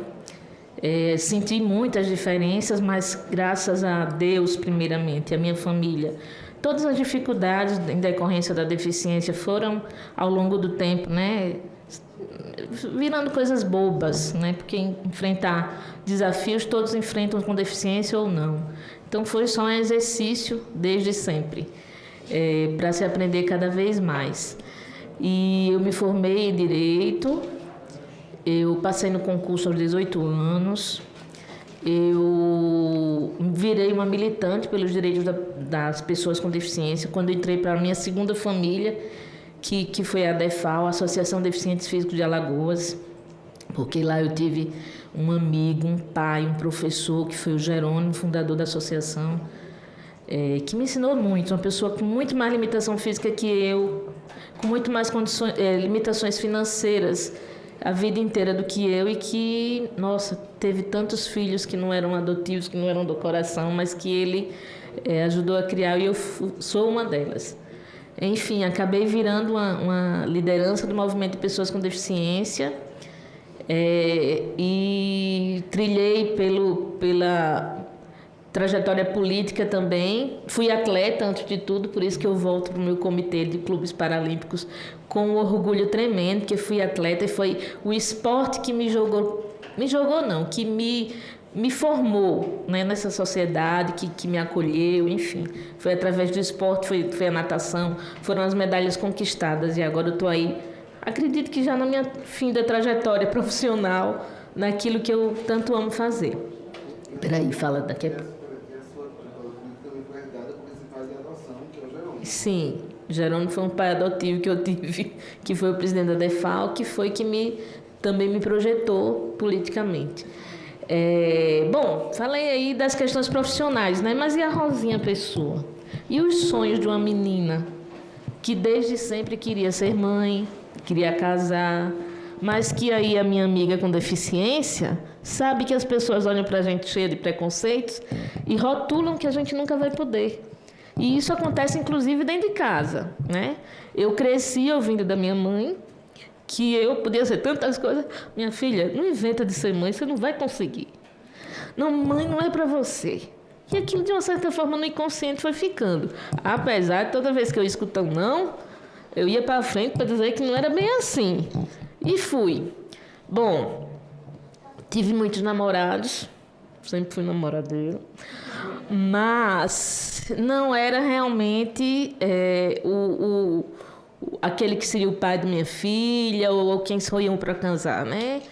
Mas aí me apaixonei já com 30 e poucos anos por um rapaz, convivemos 6 anos e foi uma relação bem abusiva, bem tóxica e que, com certeza, por vontade de Deus, não ficou o fruto desse relacionamento uma criança. Logo em seguida, menos de um ano depois, ele faz questão de dizer isso, eu conheço o Fred, no auge da minha trajetória política, né? Realizando tantas coisas. Tenho certeza que podendo modificar a vida através do mandato de muita gente. Tá aí Damares, que me acompanhou durante toda a minha trajetória política, sempre ao meu lado, sempre me orientando, me ensinando, que eu aprendi muito com ela, me trazendo milhões de projetos maravilhosos, enfim.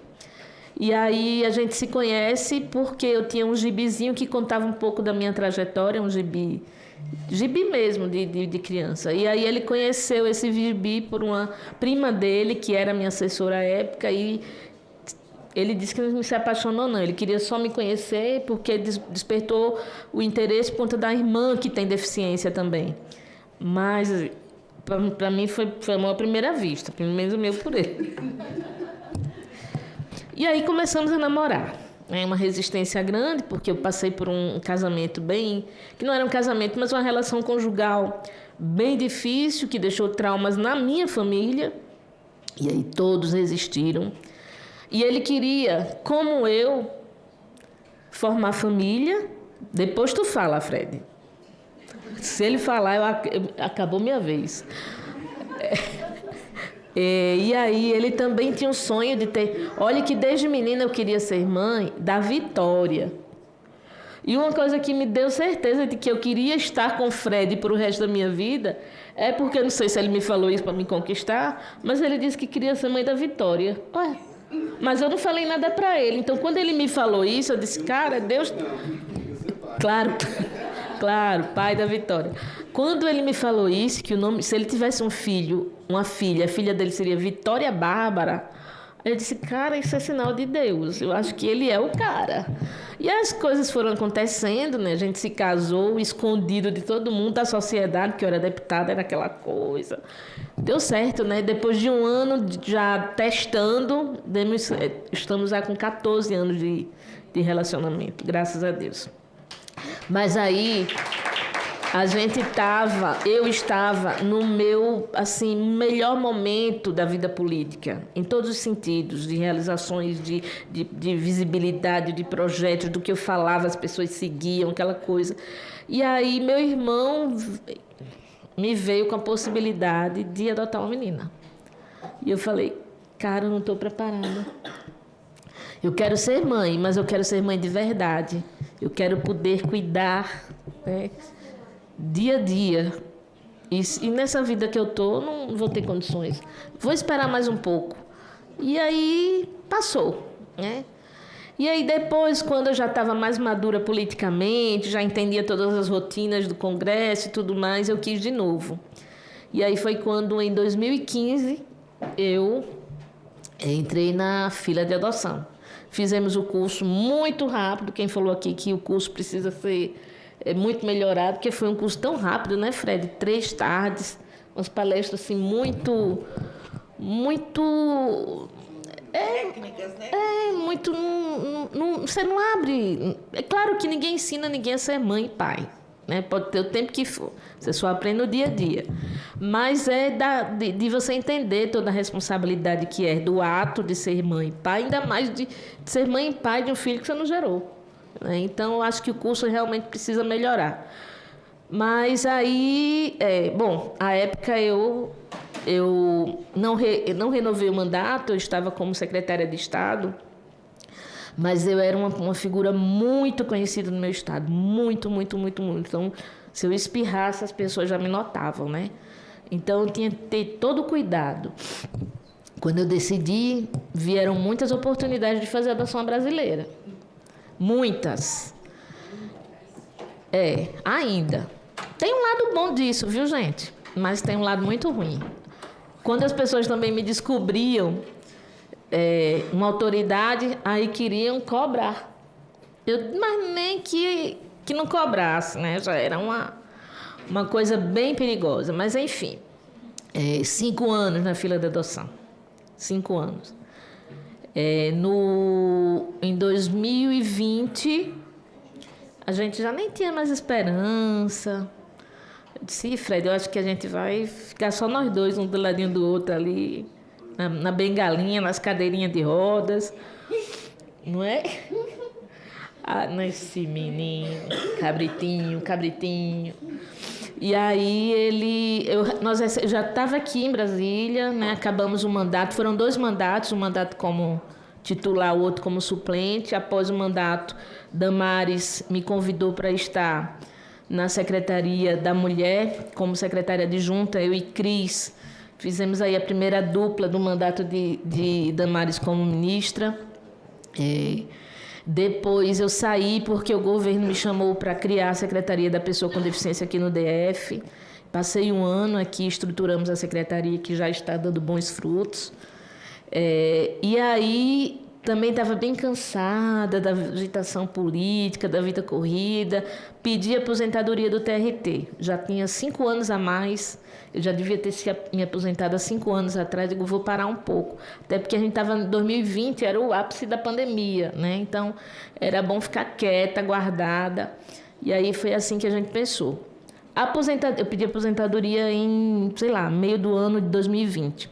Outubro de 2020, recebemos uma ligação. Você pulou a Vitória? Não, vou falar agora.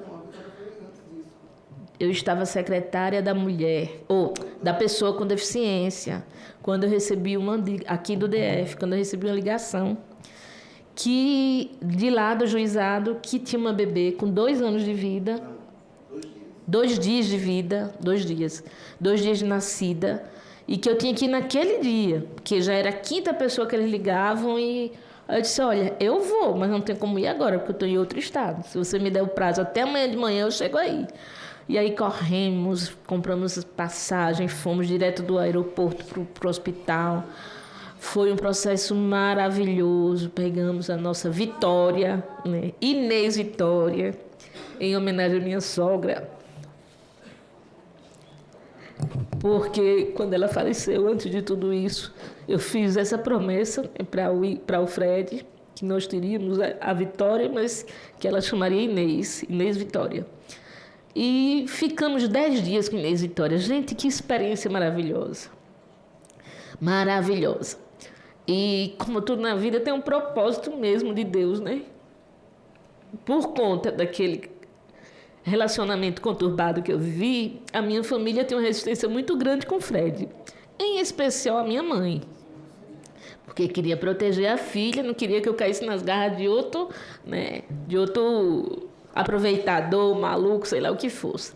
E aí, quando a Inês Vitória chegou, a primeira coisa que a gente fez foi levar a Inês Vitória para ver a minha mãe. Apesar dela também dizer que eu não podia ser mãe, que eu ia dar conta. Quando a gente chegou lá, a menina com certeza não enxergava ainda, mas abriu o olho. Eu disse, mas mãinha... A gente ficou, já tem a manhã toda com a menina lá, fiz de tudo, a menina no rio, não abriu o olho, aí chega aqui, bota nos teus braços, a menina abre o olho. Aí pronto, ela se entregou, se derreteu. Foi 10 dias na casa da minha mãe, depois disso até as cuecas do Fred ela lava. Inês Vitória veio para mudar a história, a nossa história com relação, né, ao nosso casamento e esse amor que hoje, né, existe com certeza do Fred para minha mãe e da minha mãe para o Fred. Bom, aí fizemos, né, todo aquele processo lá da guarda provisória, tudo certo. No 10º dia, a juíza, quando me entregou, a assistente social do hospital e do juizado, ele falou assim, que os 10 dias eu não podia voltar para Brasília. Já liberou? Não, ele disse, em 10 dias, Rosinha, só não viaje. Eu lembro bem. Não viaje, mas não se preocupe que está tudo certo. E a gente sabe que a gente tem aqueles 10 dias, né? Que por determinação do Conselho Nacional de Justiça e da ministra da Mulher, Família e Direitos Humanos, no período da pandemia, não ia nem para a criança entregue para adoção, não ia para a família acolhedora, nem para o abrigo, porque estávamos num período que a gente tinha que minimizar os contatos com todos. Então, como eu já estava na fila há bastante tempo, tinha todos os requisitos, era o perfil que a gente tinha entre aspas, imaginado que qual foi o nosso perfil? De 0 a 4 anos e só. Eu queria, você falou aqui de... Queria uma pessoa com síndrome de Down. Você falou aqui que Vou falar. Não se busca criança com deficiência. O meu único pré-requisito foi esse. Eu queria uma criança com síndrome de Down. Foi.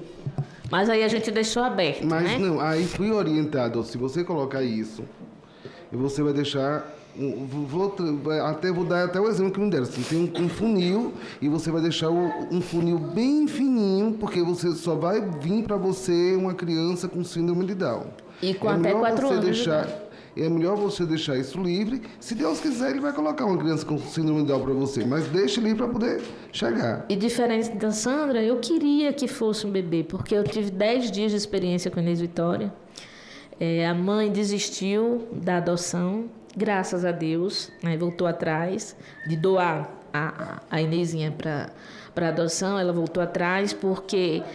acho que caiu a ficha, ela tinha uma família que acolheu, a família os avós paternos, os avós maternos, e aí a gente sofreu muito. Eu tive raiva, tive tudo, xinguei a juíza, xinguei a mãe, foi horrível. Minha mãe então disse, tá vendo? Não falei para você que não inventasse de querer ser mãe, que isso não é para você? Agora tá você sofrendo e eu também. E olha que ela hoje está com 84 anos, ela sofreu tanto, gente do céu. Eu fiquei depois mais culpada ainda, porque inventei de ser mãe e deu tudo errado. Mas, enfim, eu dou graças a Deus, porque se a mãe voltou atrás e a gente acompanhou um certo momento bem distante, só pelas redes sociais, ela está super bem, né? Não é Inês Vitória, Inês é minha. Ela está super bem com a família, graças a Deus. E o Fred queria, vamos brigar. Eu disse, Fred, ela tem pai, tem mãe, tem vó. Tem lógica. A gente tem que pegar uma criança que não tenha família, porque ela será a nossa família. E não vou disputar com ninguém. Mas, enfim. Isso foi em outubro, gente. Em 2021, agosto. Quando foi em 2021, a gente foi passar umas férias em Maceió. Agosto de 2020 foi Inês. Em fevereiro de 2021, Quando a gente já não esperava nada. a gente já estava finalizando. Em abril fariam 5 anos da fila de adoção. A gente estava finalizando as férias. Aí Fred disse, vamos entrar em contato lá com... Não, a gente comentou que a gente queria ir, antes de voltar para Brasília, ir lá no juizado, ou entrar em contato com o assistente social. Mas aí isso foi, tipo assim, numa segunda-feira. Quando foi na segunda-feira seguinte, nossa assistente social ligou. Na noite da madrugada. Fala esse detalhe. Na madrugada foi com o pai da Rosinha. Liga o microfone. Na madrugada, antes de acontecer o contato com a vara da infância, eu sonhei com o pai da Rosinha, que realmente ele foi um pai para mim. Tá? Ele foi a figura paterna que eu tive mais perto, foi o pai da Rosinha. E eu sonhei com ele, ele já falecido. Aí ele falou assim, meu filho, eu trouxe para você um presente. Tá aqui, cuide. Ele botou um pacote no meu colo e mandou eu cuidar. A minha relação com ele sempre foi muito boa. E aí eu acordei, Rosinha, na hora, eu acabei de sonhar com seu pai. Foi tão rápido o sonho, mas parece uma eternidade, né? E aí eu fui contar o que aconteceu, eu não entendi o sonho. No outro dia de manhã, eu pego no meu celular, estava no silencioso, tinha uma ligação da vara da infância. Bom, e foi uma coisa assim maravilhosa, porque desde a Inês Vitória, a gente sabia que a decisão de amar não era só nossa, a nossa família também acolhia isso. Então não era assim, a gente já passou por outras experiências na família, de primos, de a minha sobrinha, no núcleo familiar mais próximo, meu irmão. Então a gente não sabia que não ia ter essa resistência, nem da família do Fred, nem da nossa, que isso é importante. Porque às vezes o casal quer adotar, mas a família, lá o tio, a avó, tem né, resistência, não reconhece. Meu filho é meu neto, mas enfim. Minha mãe não, meus irmãos não. A família toda acolheu o Ian com o mesmo amor que a gente tem por ele. Isso é super importante. E aí, Foi no mesmo mês que saiu a minha aposentadoria. Foi no mesmo mês que eu me dei conta que eu estava com a menopausa, frio, calor, irritabilidade. Foi no período também que a gente estava entrando naquele lockdown, que a gente ficava guardada dentro de casa, abre um pouquinho, fecha de novo, e aquela confusão. Então, assim, foi um momento de... Eu nunca, desde os 18 anos que eu trabalho, fiquei 1 ano parada Zocunhã. Nunca tinha parado de trabalhar. Minha rotina era de manhã, de tarde e de noite na rua. Então, de repente, você para tudo. Foi uma confusão de pensamentos. O Fred, inclusive, desempregado. Né? Passamos uns 3 meses com o Fred desempregado. Foi uma experiência divina, porque só com Deus mesmo para a gente segurar. E foi maravilhoso. O Ian tinha 1 ano e 5 meses. Tinha dificuldades para deglutir, porque ele não foi estimulado no abrigo. Eram muitas crianças, 10 para uma cuidadora. Então, ele dá a mamadeirinha para ele ficar alimentado, nutrido, sem ter que, né, aquele acompanhamento maior de botar com medinho e tal na boca. Então, a gente teve essa dificuldade. Chamamos nutricionistas, fisioterapeuta, e ele fez todo um acompanhamento. Rapidinho ele mudou disso. Fomos orientados a não ir para a creche, não levá-lo para a creche, porque ele precisava estar num lar. E ele já tinha vivido, desde 1 mês de vida, um abrigo. Né? Pela história, a gente não conhece. Nós não conhecemos muito a história do Ian, porque foi o que foi contado para a gente. Ele foi abandonado em um albergue e, graças a Deus, e com poucos dias de vida, ao ponto que foi o próprio abrigo que registrou, ele deu o primeiro nome dele, tudo foi feito por lá. Tá? Então, assim, não se tinha registro de nada dele. Até quando nós contamos a ele sobre a história dele, nós falamos que a mamãezinha dele, que nós oramos para ter um filho, e Papai do Céu escolheu e colocou um filho no coração da mamãe e do papai. E quando aí Papai do Céu sabia que a mamãe não podia ter filho da barriga, aí ele escolheu uma mulher, que eu não sei o nome dela, eu vou chamar ela de Anjinha, porque realmente ela foi uma anjinha, e ele foi gerado na barriga dessa anjinha, e na hora que ele nasceu, ela colocou ele num lugar onde tinha muitas crianças, e quando nós chegamos lá para conhecer, ele que escolheu a gente. A escolha, todo mundo fala que nós escolhemos, que os pais que escolhem, mas a escolha é do filho. O Ian, com 1 ano e 5 meses, completamente acuado no cantinho, ele era introvertido, ele não falava, ele não se mexia muito, era muito no cantinho dele. E quando nós chegamos, ele olhou para a Rosinha, levantou a cabeça e automaticamente ele foi para perto da Rosinha e pediu colo. E nós não sabíamos que era ele, né? E quando ele chegou para a Rosinha, que subiu no colo da Rosinha, ele olhou para ela e sorriu e abraçou. Dos dois, né? Dos 3. E aí eu também não entendia. Eu olhei, aí eu fui para perto. Eu fui para perto onde tinham várias crianças. E aí eu fiz assim, Rosinha, que isso? Aí, porque a gente não queria ter contato com nenhum de tão próximo até chegar no nosso, né? Aí ele pegou, olhou para mim e me deu os braços. E eu coloquei ele num braço e ele me abraçou. Eu olhei para o gestor do abrigo, sem entender muita coisa, ele só balançou a cabeça. Eu entendi que o recado que era ele. Né? E é por isso que ele perguntou, a gente sempre conta, ele fez assim, fui eu que escolhi, foi você que escolheu. Tá? Ficamos 1 semana no abrigo, o abrigo estava fechado, não podia receber ninguém, eles abriram essa sessão para a gente. Ficamos 1 semana indo de manhã e voltando de tarde. Passávamos o dia, saímos para almoçar, voltávamos. Praticamente fomos os cuidadores de umas 5 crianças na mesma idade, 12, né? Umas 3 ou 2, era um casal, já estavam prontos para adoção também, já estava com o processo adiantado, e Ian era Os demais ainda estavam aguardando.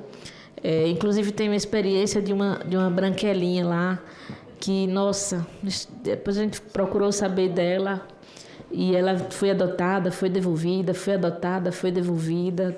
Um processo difícil da destituição do pátrio poder, porque ela era abusada pelos pais. Mas, enfim, foi com certeza uma escolha mútua, né? Teve outro menino que chamava o Fred de pai toda hora, quase que a gente leva os idosos que estavam lá. Mas a gente não podia, nem estávamos preparados e nem eles estavam prontos ainda, formalmente falando, para esse processo. Então, assim, foi uma mudança muito boa na minha vida. Eu fiquei 1 ano só dedicada para o Ian, depois eu voltei ao trabalho. Hoje eu dou conta, né, das coisas, porque já tive outras pessoas, mas hoje eu tenho uma pessoa muito especial que me ajuda.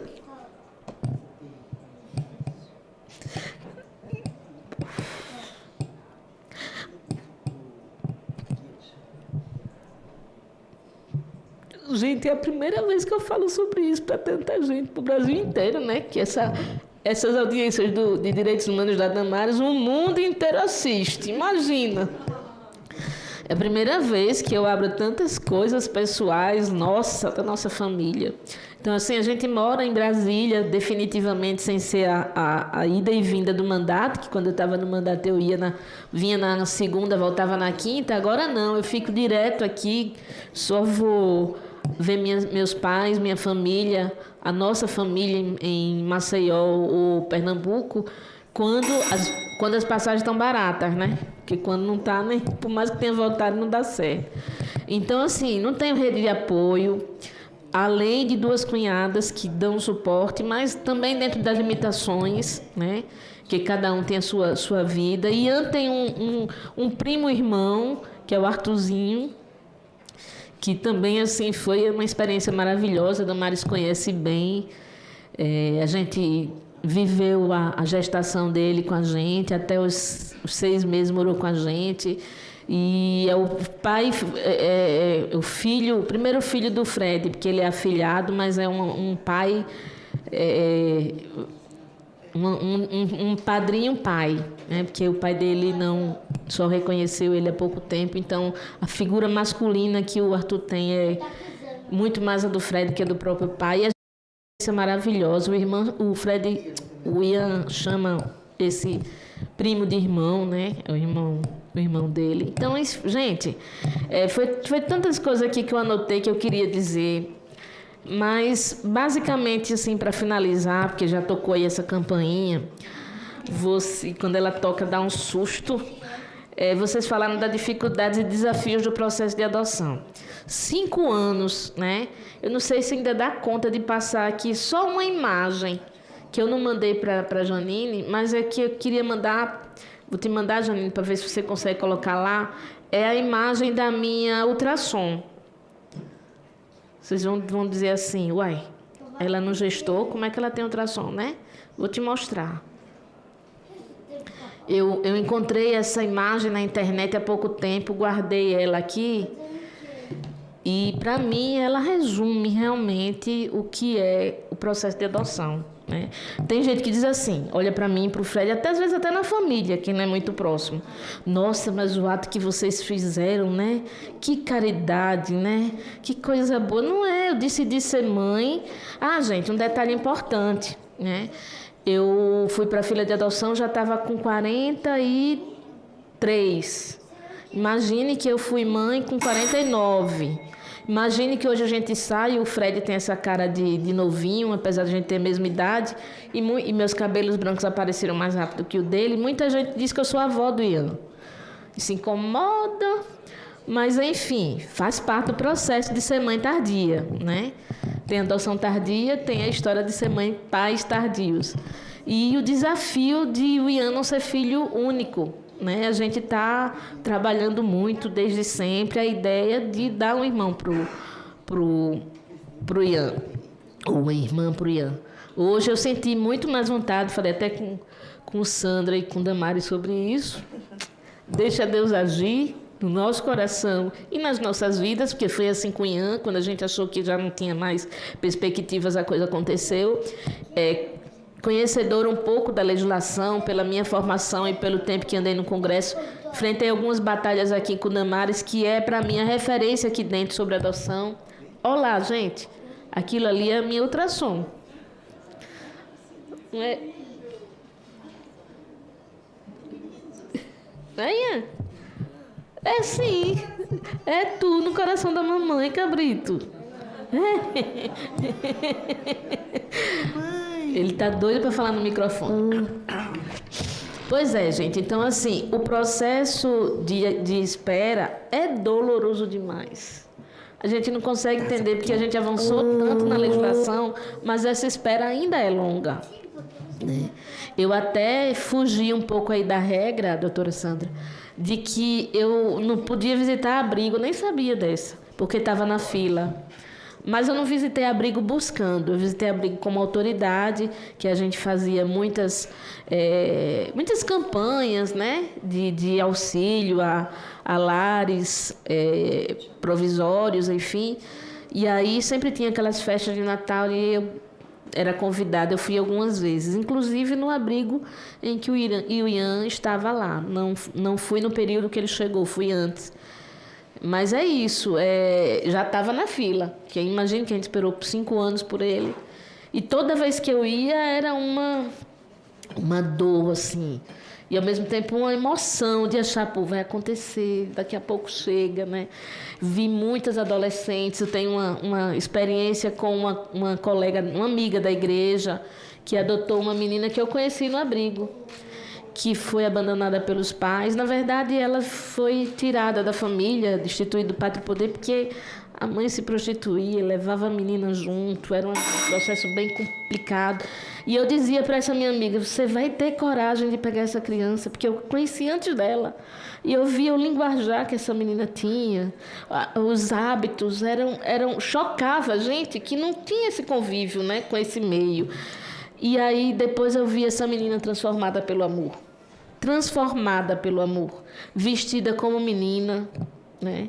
Não como uma moça, falando como uma menina de 12 anos e cheia de vida, cheia do amor familiar, cheia do amor de Deus, porque realmente o amor transforma. Então, não sei se Fred quer falar mais alguma coisa, mas eu acho que essa é a principal mensagem que a gente tem que dizer, tem que deixar aqui, né? É preciso ter consciência que vamos enfrentar. Às vezes dava um medo. Ai, mas eu vou pegar uma pessoa, um filho que não é nosso. A gente não sabe o que ele traz de carga genética. E aí depois eu falava assim, poxa, mas na nossa família a gente tem casos de extraordinários de pessoas que são de sangue e casos de pessoas que tiveram as mesmas oportunidades, mas infelizmente não conseguiram ter as mesmas trajetórias de sucesso, né? Então isso é muito relativo. Também conheci casos de adoção que a filha, quando descobriu, batia na mãe, ou outra também que desde sempre sabia e não aceitava, mas ao mesmo tempo também conhecia outros maravilhosos. Então isso é muito relativo. Só Deus agindo, né? Que é Ele que transforma tudo, e é o amor que transforma tudo, em cada caso. E a gente sempre foi, o Ian, a gente diz muito para ele, o Ian é fruto de oração, é fruto do nosso desejo, é fruto de oração. A gente conta muito isso para ele, que o Fred, né, a gente está até escrevendo um livrinho dessa história, porque a gente tem consciência de que Deus escolheu aquela mãe, possível moradora de rua, que podia não ter dado a vida ao Fred, ao Ian, né? E que colocou ele no mundo e teve a hombridade de deixá-lo no abrigo.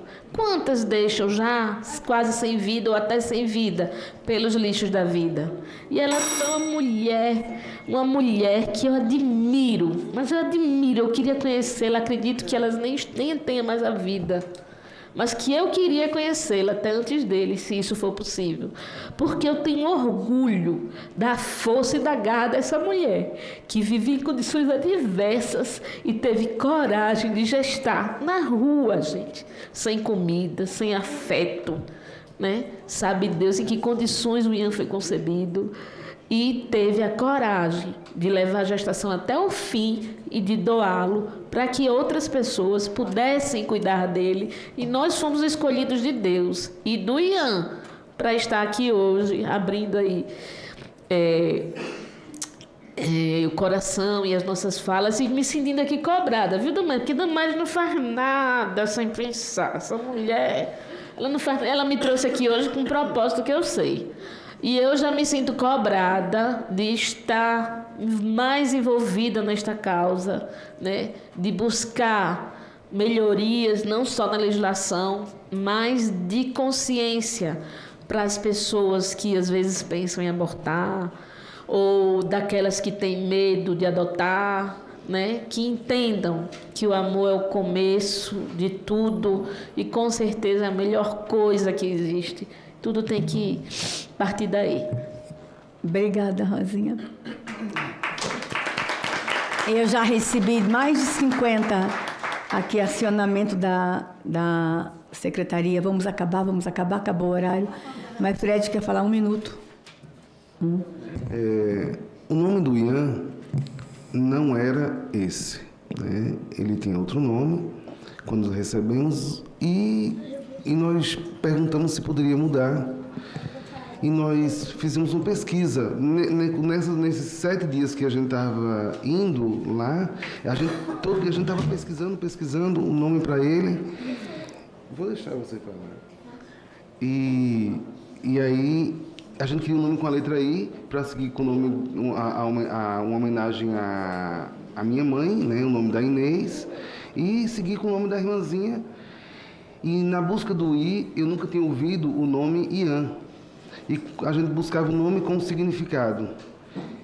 E como foi fruto de oração, para mim era um presente de Deus estar recebendo, quando eu vi o significado do nome Ian, que significa presente de Deus, graça de Deus. E receber uma graça de Deus é uma coisa extraordinária. Porque o que é a graça de Deus? É Ele dar algo que nós não somos merecedores. Valeu, Fred. Damares, só uma coisa que eu esqueci que eu acho que é importante, né? É pensar, falar aqui. Eu me inscrevi na fila de adoção aos 42, 43, eu nem lembro direito. Depois eu vou fazer essa matemática. Mas, mesmo aos 40 e tantos anos, 48, quando Ian chegou, eu ainda tinha condições de fazer tratamento, fazer inseminação. A minha limitação física, a paralisia infantil, a poliomielite, não impede nem que eu tenha uma gestação natural, nem que eu engravide, só que eu passei do tempo, né? Eu já não fazia mais a condição normal de ovular, de fecundar, por conta da idade, por conta da menopausa. Mas eu ainda podia até gerar, a gente sabe de tantos outros casos, tinha até condições financeiras para fazer um tratamento. Mas eu optei por adoção, que eu sabia que Deus tinha preparado um filho ou uma filha, né? Eu desejei a vitória e Deus me mandou o Ian. Quando eu deixei aberto, deixei nas mãos dele. Disse, olha aqui, Deus é que vai decidir. Eu só queria pequeno, porque eu queria passar por essa experiência, né, de dar papinha, de limpar o bumbum, essas coisas que é tão gratificante. Mas já estou aqui pensando que talvez o irmão do Ian ou a irmã do Ian chegue assim mais ou menos com a idade dele. Rosinha, Ian quer falar? Fala, Ian. Meu nome é Ian e eu amo Tucum. Oh, pronto. Nós vamos para o final de nossa audiência. Não se tem como interromper um depoimento como esse. Não tem. O Brasil inteiro está acompanhando. Essa é uma sessão de coração. Claro que a gente viu muitos dados técnicos aqui, mas acho que o objetivo maior era, para quem está do outro lado, adote, adote, adote. E nós vamos para o final. E nós vamos ouvir 3 minutos de agradecimento, consideração final, doutora Karina. Pode abrir o microfone aí mesmo e a gente já lhe agradece a participação. Obrigada. Eu recebi aqui alguns questionamentos. É claro que a adoção, o sistema todo, precisa de aprimoramento, mas o que a gente tem já é muito bom. É muito bom. O que a gente precisa é aprimorar, por exemplo, na parte do judiciário, é ter um juiz talhado para essa área. A gente sabe que nem todos gostam de trabalhar com a área de família, infância, tem um viés mais cível, mais criminal. Então, penso que nesse ponto, aqueles juízes que carregam essa vocação, né, conseguem olhar com um olhar mais apurado, com mais cuidado. Lá na minha comarca, eu falo assim, esses processos têm urgência, eles não passam do prazo. Daí, entre outras perguntas, também tem como é que pode acelerar, né, esse processo de adoção. A lei já prevê prazo, né? Uma criança não pode ficar mais do que 6 meses numa instituição de acolhimento. O prazo está no ECA. O processo de habilitação não pode passar mais de 120 dias. O processo de adoção não pode passar mais de 120 dias. Então, isso tudo já está previsto, precisa ser implementado. A gente precisa de estrutura técnica para o curso de preparação para a adoção. Ele precisa, o juiz precisa participar, eu participo, tiro dúvidas. Não há proibição de visitação em instituição de acolhimento, isso é importante falar, não é proibido, e acho que é uma prática. Até semana passada eu participei do curso de preparação à adoção, estimulei a adoção tardia, falando que eu vinha aqui, né? E eles falaram assim, mas a gente pode ir na instituição de acolhimento, ter contato, ver quem são os adolescentes, conversar. Falei, pode, só que a gente acaba não... São tantas coisas que o nosso trabalho né, as atribuições, que a gente acaba esquecendo dessas boas práticas. Então, talvez colocar numa legislação essa estímulo à convivência na instituição de acolhimento, apadrinhamento afetivo, família acolhedora, são boas práticas que talvez precisam ter uma lei uniforme nacional e não ser soluções. E mais clara. Porque se na sua comarca pode, nas delas não pode, talvez a subjetividade, o juiz está interpretando como quer, talvez uma legislação mais clara. Muito boa a sua colocação, doutora. Obrigada. Doutora, quero lhe agradecer de ter vindo de tão longe, Santa Catarina, Camboriú, junto com a Clarinha, que ficou aí o tempo todo quietinha. Obrigada, doutora, pela colaboração. Na sequência, doutora Manise. Agradecer novamente essa oportunidade, dizer que é uma honra estar aqui e participar de um momento que tem a ver com a vida real, né? Apesar da gente buscar sempre a implementação de legislações que sejam mais modernas e práticas e rápidas, a gente não pode deixar em segundo plano o fato de que se trata de vida, né? Então, é muito bom a gente estar aqui nessa perspectiva, coloco o Poder Judiciário à disposição também, Tribunal de Justiça, um grande parceiro, e desejar que todos nós tenhamos o amor que a Rosinha tem para todas as nossas relações. Obrigada. Obrigada, doutora Manise. Doutora Marisa. Também agradecer a participação aqui e dizer que, assim, com muito orgulho que nós, do Distrito Federal da Comissão de Adoção Internacional, durante 25 anos dessa comissão, a gente não tem informações nem relatos de que crianças do Distrito Federal na adoção internacional tenham sido devolvidas. E isso, assim, particularmente, eu já estive no exterior e já visitei várias dessas crianças que aconteceram adoções internacionais. Era isso. Muito obrigada. Obrigada, doutora Marisa. Sandra Amaral. Eu quero agradecer a oportunidade, né? Agradecer você. Sei que você vai olhar essa lei da adoção, porque não adianta. Se em Santa Catarina os casais podem entrar, tem uma coisa errada, né? Porque o resto do Brasil, quem está na fila de adoção não vai. Então, nós temos que aprimorar a lei, fazer uma coisa simples, bem clara, que não tenha outra interpretação, colocando as crianças em primeiro lugar. Então, eu agradeço muito a oportunidade de falar em nome das crianças. Obrigadas. Falo em nome dos casais que estão na fila. Obrigada, Rosinha. 3 minutos. Eu quero também agradecer a você, Damares, pela oportunidade. Eu realmente, assim, tentei me preparar, não consegui me preparar de verdade, organizar as ideias, fazer um roteiro disso. Acho que no final de semana a gente pensou tanto e Enfim, esse momento tinha que ser de emoção mesmo. Tenho certeza que você trouxe para cá com um propósito e eu me sinto aqui chamada à responsabilidade.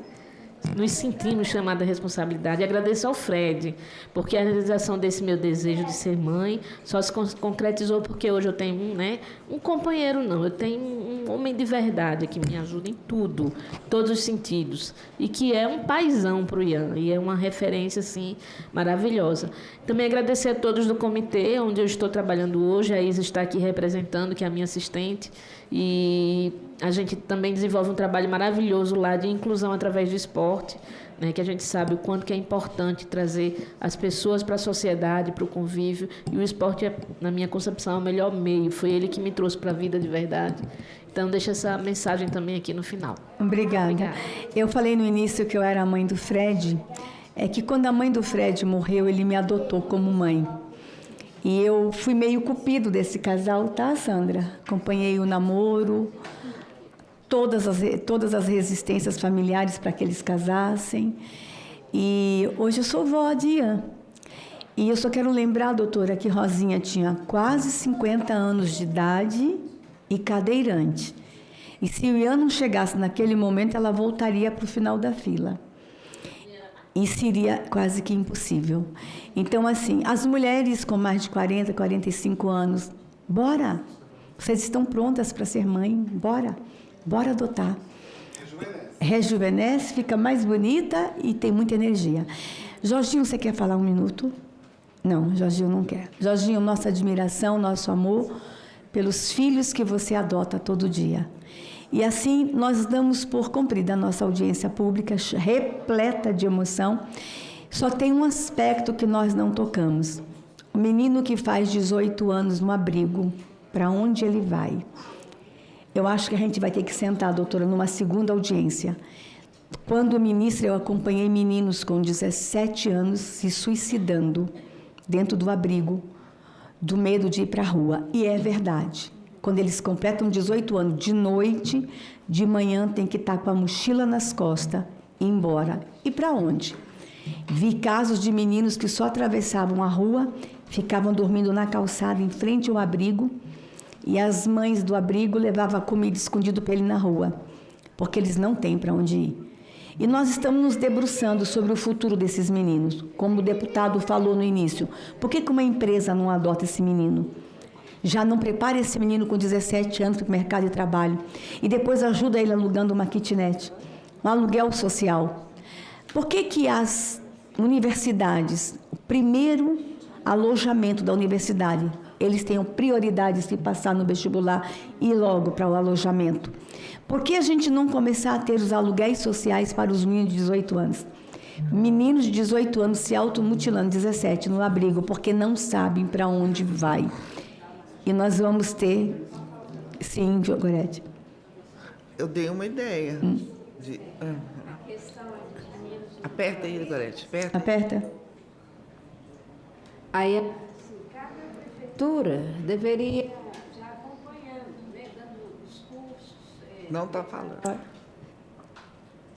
Está funcionando. Pronto. A própria prefeitura poderia já ir preparando esses adolescentes. Por exemplo, depois, se eles não puderem ficar no abrigo, alugar tipo assim, um apartamento, se for mais de 1, 2, tipo uma república, e vai acompanhando com trabalhos, né? Com office boy, né? 15, 16 anos. Essas empresas já poderiam, né, contratar para um trabalho, né? Eu acho que cada prefeitura já poderia pegar isso aí, né? Essa responsabilidade. Boa. Uma política pública municipal. Tá? Você falou? Quando eu falei da gente fazer, não a adoção, mas a guarda para as crianças maiores, para as famílias que querem ter... As crianças, mas não querem adotar. A gente não tem que preocupar em adotar quem às vezes já passou da época da adoção. Já passou, não vai ter jeito mais. Mas pelo menos ela vai ter uma casa, ela vai ter um estudo, ela vai ter um cuidado, ela vai ter um carinho. É melhor, às vezes, do que ela ficar numa república com um monte de gente, né? Cada um tem uma visão, vê uma coisa. Mas podia abrir uma oportunidade de dar uma guarda para quem quer ficar com adolescentes. Porque ficaria menos adolescentes, entendeu? Ok. E é uma boa ideia. Vamos continuar esse debate. Eu agora Nada mais tendo a declarar, eu vou encerrar essa sessão, sem antes também cumprimentar Marcos Freire, o nosso jovem que está no Congo, salvando crianças que serão degoladas e assassinadas, e para salvar as crianças ele precisa adotar. Marcos Freire, um jovem de Minas, que somos apaixonados por ele, já esteve em audiência pública conosco, já adotou, doutora, mais de 100 crianças. E como é que ele vai lidar com 100 crianças? Jovem brasileiro no Congo, adotando crianças que serão decapitadas, mortas por causa da guerrilha, a guerra que está acontecendo no Congo. E homenagear a todos os grupos de apoio à adoção, a todos os abrigos, a todos os tios e tias no abrigo que estão cuidando de crianças hoje. E homenagear aos casais que estão na fila de adoção. Está demorando? Segura mais um pouquinho, não desista. E a vocês, operadores do direito, vocês da vara, os juízes, todos que estão envolvidos com o processo de adoção. Que Deus os abençoe. E que outros Ian, quem sabe na próxima audiência nós vamos ter um monte de Ian aqui nesse auditório, nesse plenário. Nada mais tendo a tratar, agradecendo a equipe da comissão, eu declaro encerrada essa reunião.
A história do setor saneamento no Brasil, que é lastimável, ela é absolutamente visível nos rios. Não é o Rio Carioca especial, não. Qualquer um é igualzinho. Porque ele conta a mesma história que qualquer outro rio. Pega o Rio Iguaçu, mesma coisa. Abasteceu a cidade. Aí virou uma cloaca. Ah, não dá mais para tratar. Então, vamos pegar a água lá longe. Vai pegando agora, pegamos no Guandu. Tá todo poluído. Qualquer dia vamos pegar água no Amazonas. O ator principal dessa novela é esgoto, que é que mata os rios. Metade dos lares brasileiros não tem rede. Aí vem, mas tem fossa. A fossa não entope. Quando enche, ela cai na água pluvial. E a água pluvial cai no Rio Carioca. E todos os rios. Por isso que o Rio Carioca morreu logo.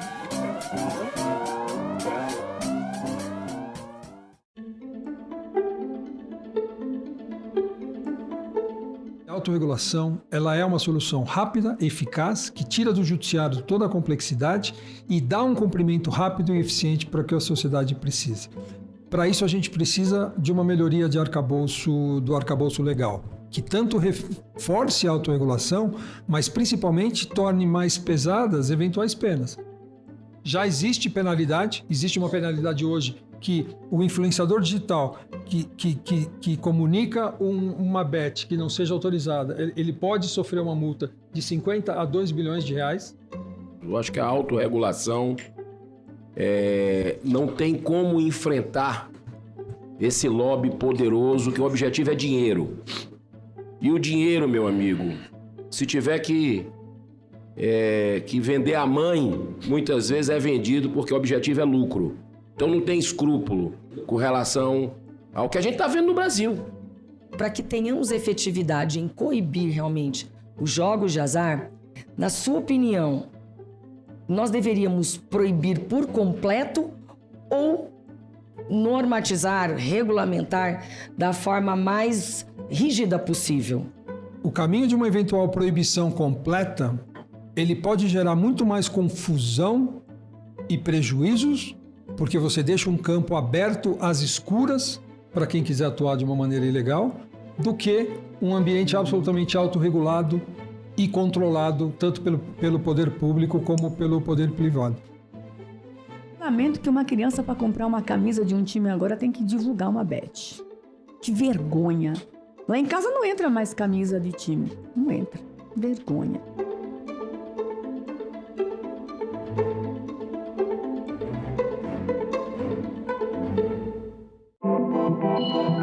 O site do Senado agora mostra projetos de lei em linguagem simplificada. É o Senado Explica, uma ferramenta de inteligência artificial combinada com revisão humana que torna mais fácil entender e acompanhar as leis em debate aqui no Senado. Na página de tramitação das matérias e no portal E-Cidadania, Senado Explica. A expressão BRIC, sem o S, teve origem no início dos anos 2000, quando um economista quis descrever um grupo de países emergentes com um grande futuro na economia. Ele falava de Brasil, Rússia, Índia e China.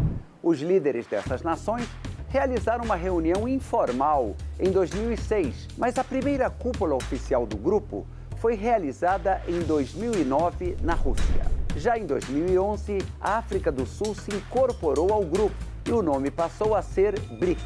Uma nova ampliação ocorreu em 2024, com a entrada de Arábia Saudita, Egito, Emirados Árabes Unidos, Etiópia e Irã. Desses países, só a Arábia Saudita ainda não formalizou a sua adesão ao grupo. Por último, em 2025, foi oficializada a entrada da Indonésia. Em maio, as questões raciais de ontem e de hoje numa programação especial. Não há uma dimensão da questão social desse país que não passe por nós.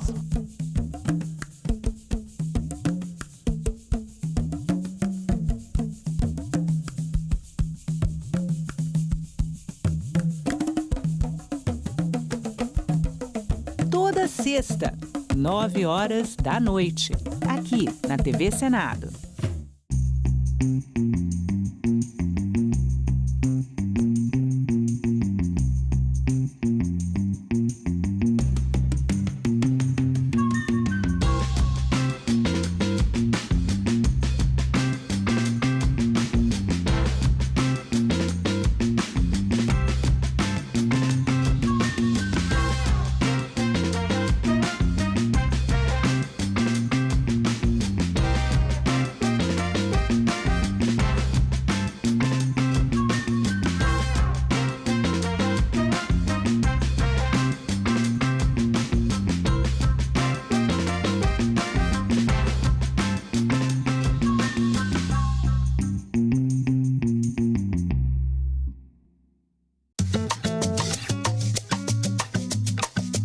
Brasília, nossa capital, nosso Distrito Federal. Essa bandeira elegante foi criada pelo poeta Guilherme de Almeida, que participou da famosa Semana de Arte Moderna de 1922. Na inauguração de Brasília, 1960, ele estava lá também e foi o orador da cerimônia. Guilherme de Almeida foi poeta e também atuou como heraldista, uma pessoa que desenha e projeta brasões. Branco representando então a ideia de paz, harmonia, o quadrilátero verde que representa inclusive o formato do Distrito Federal. Ah, então o mapa de Brasília também está aqui na bandeira. Também está na bandeira, então a bandeira tem todo esse simbolismo. E nós temos na bandeira de Brasília as características dessa herança modernista justamente no símbolo que talvez seja o mais icônico da capital, que é a Cruz de Brasília. A Cruz de Brasília foi criada em homenagem também aos primeiros nomes do Brasil, Ilha de Vera Cruz e Terra de Santa Cruz, e também uma homenagem à primeira missa. As setas também têm a nossa herança indígena, né? A flecha indígena, né, dos índios, também está representada como símbolo da história do país através das pontas. Que é uma cruz, mas ao mesmo tempo também é um símbolo que aponta para todas as direções. Rosa dos Ventos. A Rosa dos Ventos, o símbolo cartográfico norte, sul, leste, oeste, né? Os pontos cardeais que indicam a ação do governo federal sobre todos os cantos do Brasil. A Rosa dos Ventos é um dos símbolos cartográficos mais comuns ela indica os 4 pontos cardeais. Rosa dos Ventos, Cruz de Veracruz, o mapa de uma cidade que aponta para todas as direções. Faz todo sentido que o símbolo da nossa capital tenha sido criado por um grande modernista. Brasília, Distrito Federal, essa bandeira tem história.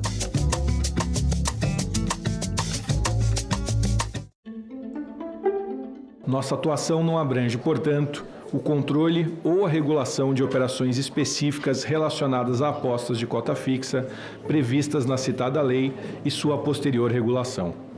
Importante realçar que as chamadas bets não prestam serviço financeiro ou de pagamento. Nesse sentido, o alcance do Banco Central reside nos procedimentos e controles das instituições autorizadas por nós a funcionar no que está estritamente limitado às atribuições definidas pela legislação vigente. O teor do artigo 4º da medida provisória número 1288/2025 salienta que é dever do Banco Central do Brasil implementar medidas que garantam a preservação desse sigilo, bem como a proteção dos dados pessoais dos usuários do Pix, garantindo a impossibilidade da sua identificação. Por essas razões, estou legalmente impedido de apresentar dados ou elementos que digam respeito às operações processadas no âmbito do Pix, incluindo os valores e as partes pagadoras e recebedoras envolvidas nos pagamentos. Hoje em dia, a gente já tem essa informação de que os bancos, sim, consideram esse tipo de hábito, esse tipo de prática por parte do cidadão, se ele aposta ou não, para poder analisar ele ou classificar ele como um risco mais elevado. Esse valor que a gente acompanha, prefeito, de atividade gira em torno de 20 a 30 bilhões de reais por mês, ratificando aquilo que a gente tinha estimado no final do ano passado. O Banco Central pode sancionar as IPs, as instituições de pagamento que operam com bets ilegais? A gente tem a Secretaria de Prêmios de Apostas que nos informa quando existe alguma informação relativa a alguma empresa que não está autorizada, e aí, a partir daí, nós tomamos as medidas. CPI da grilagem em Roraima investiga irregularidades na legalização de terras. Santa Catarina aprova a incorporação da hora plantão à aposentadoria de servidores da saúde. Câmara dos Deputados analisa projeto para que SUS aceite exames de saúde feitos na rede particular. Tudo isso no Parlamento Brasil. Parlamento Brasil, toda sexta, 8 horas da noite, aqui na TV Senado. O Congresso Nacional é o órgão que representa o povo brasileiro, que elabora leis, que fiscaliza as ações do Poder Executivo. O nosso sistema é o bicameral, ou seja, ele é composto por 2 câmaras ou 2 casas legislativas, a Câmara dos Deputados e o Senado Federal. Um projeto de lei que começa aprovado pela Câmara é sempre revisado pelo Senado. Da mesma forma, uma proposta apresentada pelo Senado também precisa passar pela votação dos deputados antes de ser sancionada ou não pelo presidente da República. A Câmara dos Deputados é composta por 513 deputados, que são eleitos a cada 4 anos pelo sistema proporcional. Cada estado brasileiro e o Distrito Federal elegem seus deputados de acordo com o tamanho de suas populações. Já o Senado Federal é composto pelos representantes dos estados e do Distrito Federal. Mas os senadores são eleitos pelo sistema majoritário. Vence o que tiver o maior número de votos. Cada unidade elege 3 senadores, independentemente do tamanho de sua população. Isso garante uma representação mais equilibrada entre os diferentes estados e as diferentes regiões do Brasil. As 2 casas também possuem uma série de atribuições que são exclusivas. Por exemplo, os deputados podem autorizar, com a aprovação de 2/3 de seus membros, o início de um processo de impeachment contra o presidente da República. Mas são os senadores que julgam se o presidente sofrerá ou não o impeachment. Além disso, são apenas os senadores que analisam e aprovam as indicações do presidente da República para diversos cargos muito importantes, como os ministros do STF e o Procurador-Geral da República. O Congresso é o nível mais alto do nosso poder legislativo. Escolha bem os seus representantes. Eles falam que era o metrô que ia passar ali, né? Então ia ter que tirar o palácio. E no fim, Passou do lado, sem demolir, né? Mas, entretanto, o tombo, o SFAM naquela época, ele não tinha poder. E não conseguiu evitar que o Palácio Monge fosse demolido. Senadoc, neste sábado, 21h, aqui na TV Senado. Agora é lei. É obrigatório o exame clínico destinado a identificar a fibrodisplasia ossificante progressiva nos recém-nascidos na triagem neonatal das redes pública e privada de saúde com cobertura do Sistema Único de Saúde, o SUS. O exame abrange todos os recém-nascidos no âmbito do território nacional. O Senado votou, agora é lei.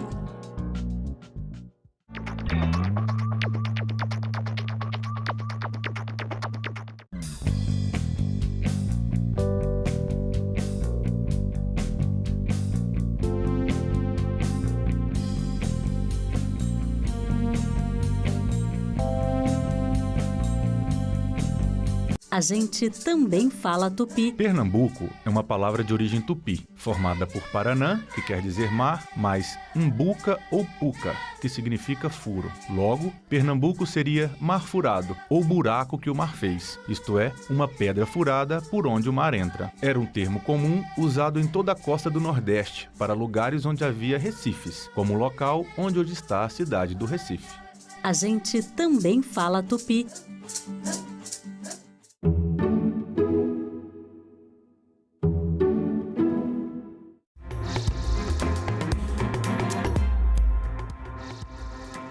Olá, boa tarde. Em Brasília, 13h30 e o Senado Notícias está no ar.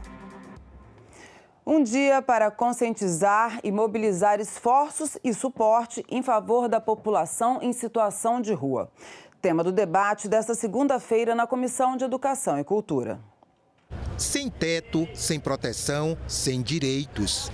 Brasileiros como nós em situação de rua. Não são poucos.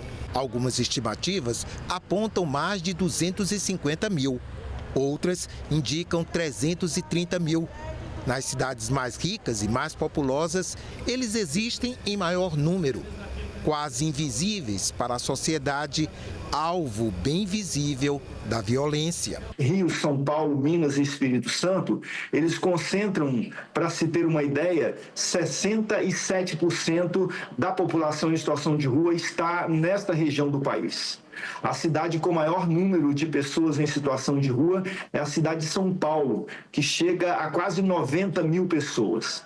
A cidade do Rio de Janeiro, nós temos cerca de 21 mil pessoas em situação de rua.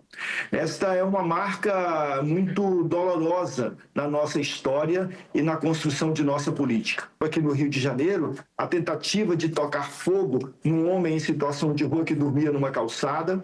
Vimos em Santa Catarina situações semelhantes, no estado de Alagoas a mesma coisa, no estado de São Paulo agora recentemente, aquilo que foi o espalhamento, né, da população em situação de rua por uma política nefasta feita pela Prefeitura de São Paulo e pelo governo de São Paulo. A maior economia do nosso país, para citar um exemplo, tem tratado com desprezo, com violência, com negação de direitos, né, à população em situação de rua. Mas no Sudeste e no Sul do Brasil é uma campanha de criminalização contínua, permanente, sistemática e de um movimento neonazista de criminalização da população de rua. A população de rua é tratada sempre como suspeita, como criminoso. Essa operação que é chamada pelo povo de rapa, que retira deles tudo, que tira as carroças, a roupa, a medicação, o documento e que fere, machuca, causa revolta. O projeto em exame na CE prevê a criação do Dia da Luta da População em Situação de Rua e recorda um dia, em 2004, uma chacina na Praça da Sé, em São Paulo. 15 moradores atacados, 7 mortos. Foram dias seguidos de massacre e até hoje impune. até hoje impune.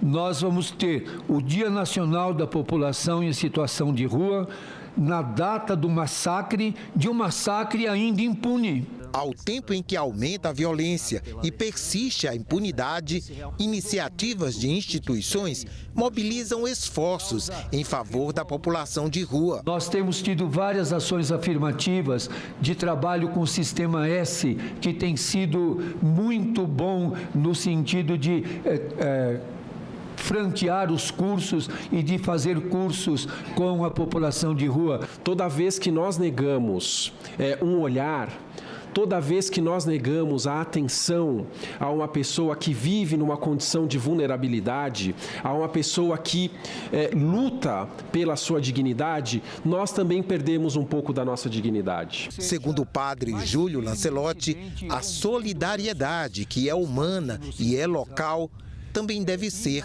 universal. Ver o genocídio, um genocídio televisionado em tempo real do povo palestino. Não se pode lutar pelo povo da rua no Brasil, em São Paulo, e não ter sensibilidade para o que está acontecendo na Palestina. CPMI do INSS. O requerimento da instalação da comissão pode ser lido dia 17 de junho, numa sessão do Congresso que vai analisar vetos presidenciais. A data foi anunciada pelo presidente do Senado, Davi Alcolumbre, depois de uma reunião de líderes na última quinta-feira. O Congresso Nacional deve se reunir no dia 17 de junho para analisar cerca de 60 vetos presidenciais. E nessa sessão conjunta pode ser lido o requerimento para a instalação de uma comissão parlamentar mista de inquérito que vai investigar descontos ilegais nas folhas de benefício do INSS. O presidente do Senado, Davi Alcolumbre, disse que a falta de entendimento sobre os vetos inviabiliza que o Congresso se reúna no dia 27 de maio, como tinha sido pensado inicialmente. É humanamente impossível fazer uma sessão do Congresso Nacional com 60 vetos para deliberar, aonde nós não conseguimos buscar minimamente um consenso em relação àqueles que há o discernimento de manter, àqueles que há o discernimento de derrubar e àqueles que não têm consenso, levar a voto com a consciência de cada senador e de cada senadora, de cada deputado e de cada deputada. Até porque alguns vetos iniciam na Câmara e alguns vetos iniciam no Senado Federal. O requerimento para a instalação da CPMI do INSS foi protocolado em 12 de maio pela senadora Damares Alves e pela deputada Coronel Fernanda, com mais do que o mínimo de assinaturas necessárias. A CPMI deve durar 180 dias e ser formada por 15 deputados e 15 senadores, com o mesmo número de suplentes. Impreterivelmente, nós vamos ter uma sessão do Congresso Nacional para deliberarmos tudo o que tiver que deliberar. Senadores e deputados têm até amanhã para apresentar emendas à medida provisória que amplia a gratuidade na conta de energia e permite a portabilidade da operadora. A medida provisória já está em vigor, mas precisa ser analisada agora pelo Congresso Nacional. Será criada uma comissão mista de deputados e senadores e depois o texto será votado pelas duas casas num prazo de até 120 dias. Segundo o governo, a medida vai beneficiar 60 milhões de pessoas, sendo 16 milhões com a conta zerada e 44 milhões com descontos. A MP estende a gratuidade total da conta de luz para famílias com renda de até meio salário mínimo por pessoa, inscritas no CAD único e com consumo de até 80 kWh por mês. Foram incluídos também idosos e pessoas com deficiência que recebem o BPC, benefício de prestação continuada, comunidades indígenas e quilombolas inscritas no CAD único e famílias atendidas por sistemas isolados de energia.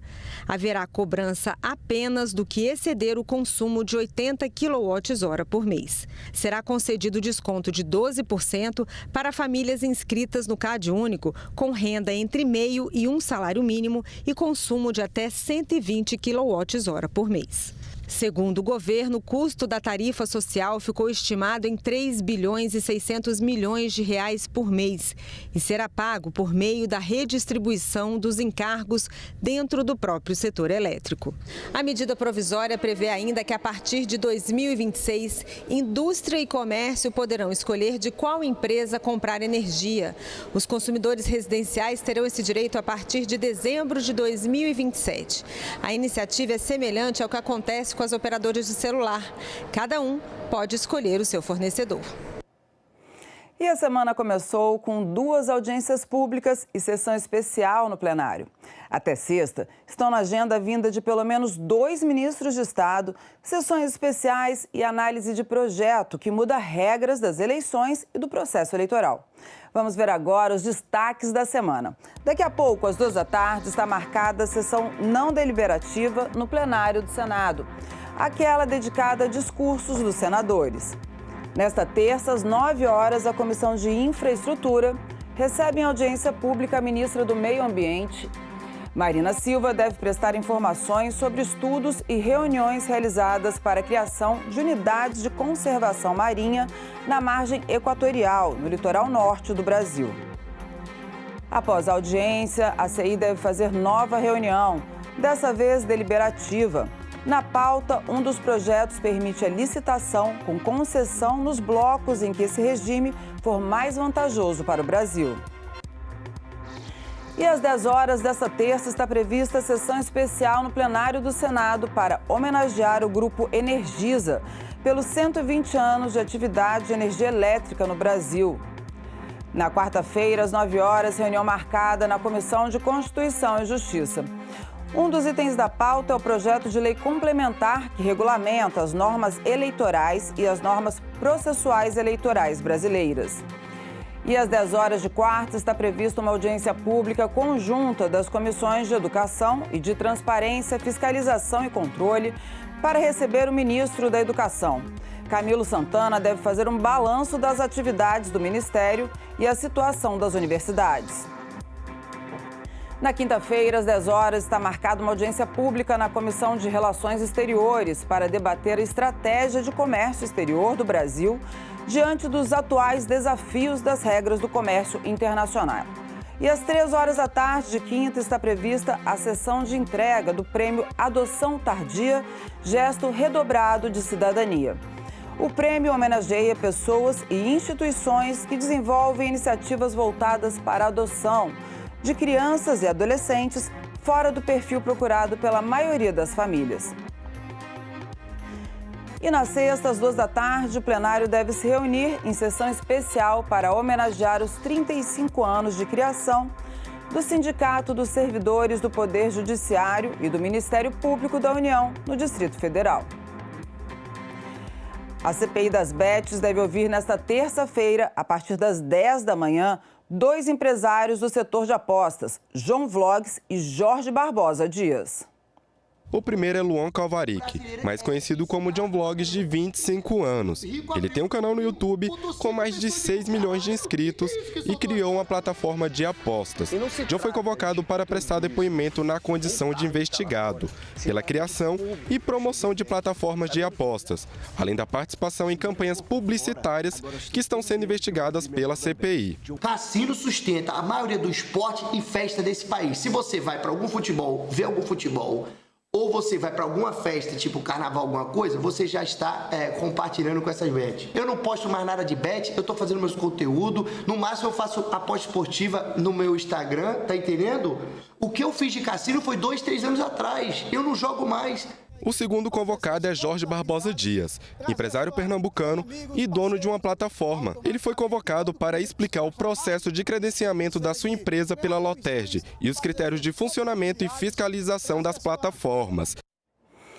E a Instituição Fiscal Independente divulgou nesta sexta o relatório de número 100, com foco na atualização da estimativa sobre o resultado primário estrutural, indicador que revela a situação de equilíbrio ou desequilíbrio estrutural das finanças do governo, e a análise do projeto de lei de diretrizes orçamentárias de 2026, enviado pelo governo ao Congresso Nacional em abril. Na avaliação da instituição, dificilmente o governo vai conseguir cumprir a meta fiscal no próximo ano.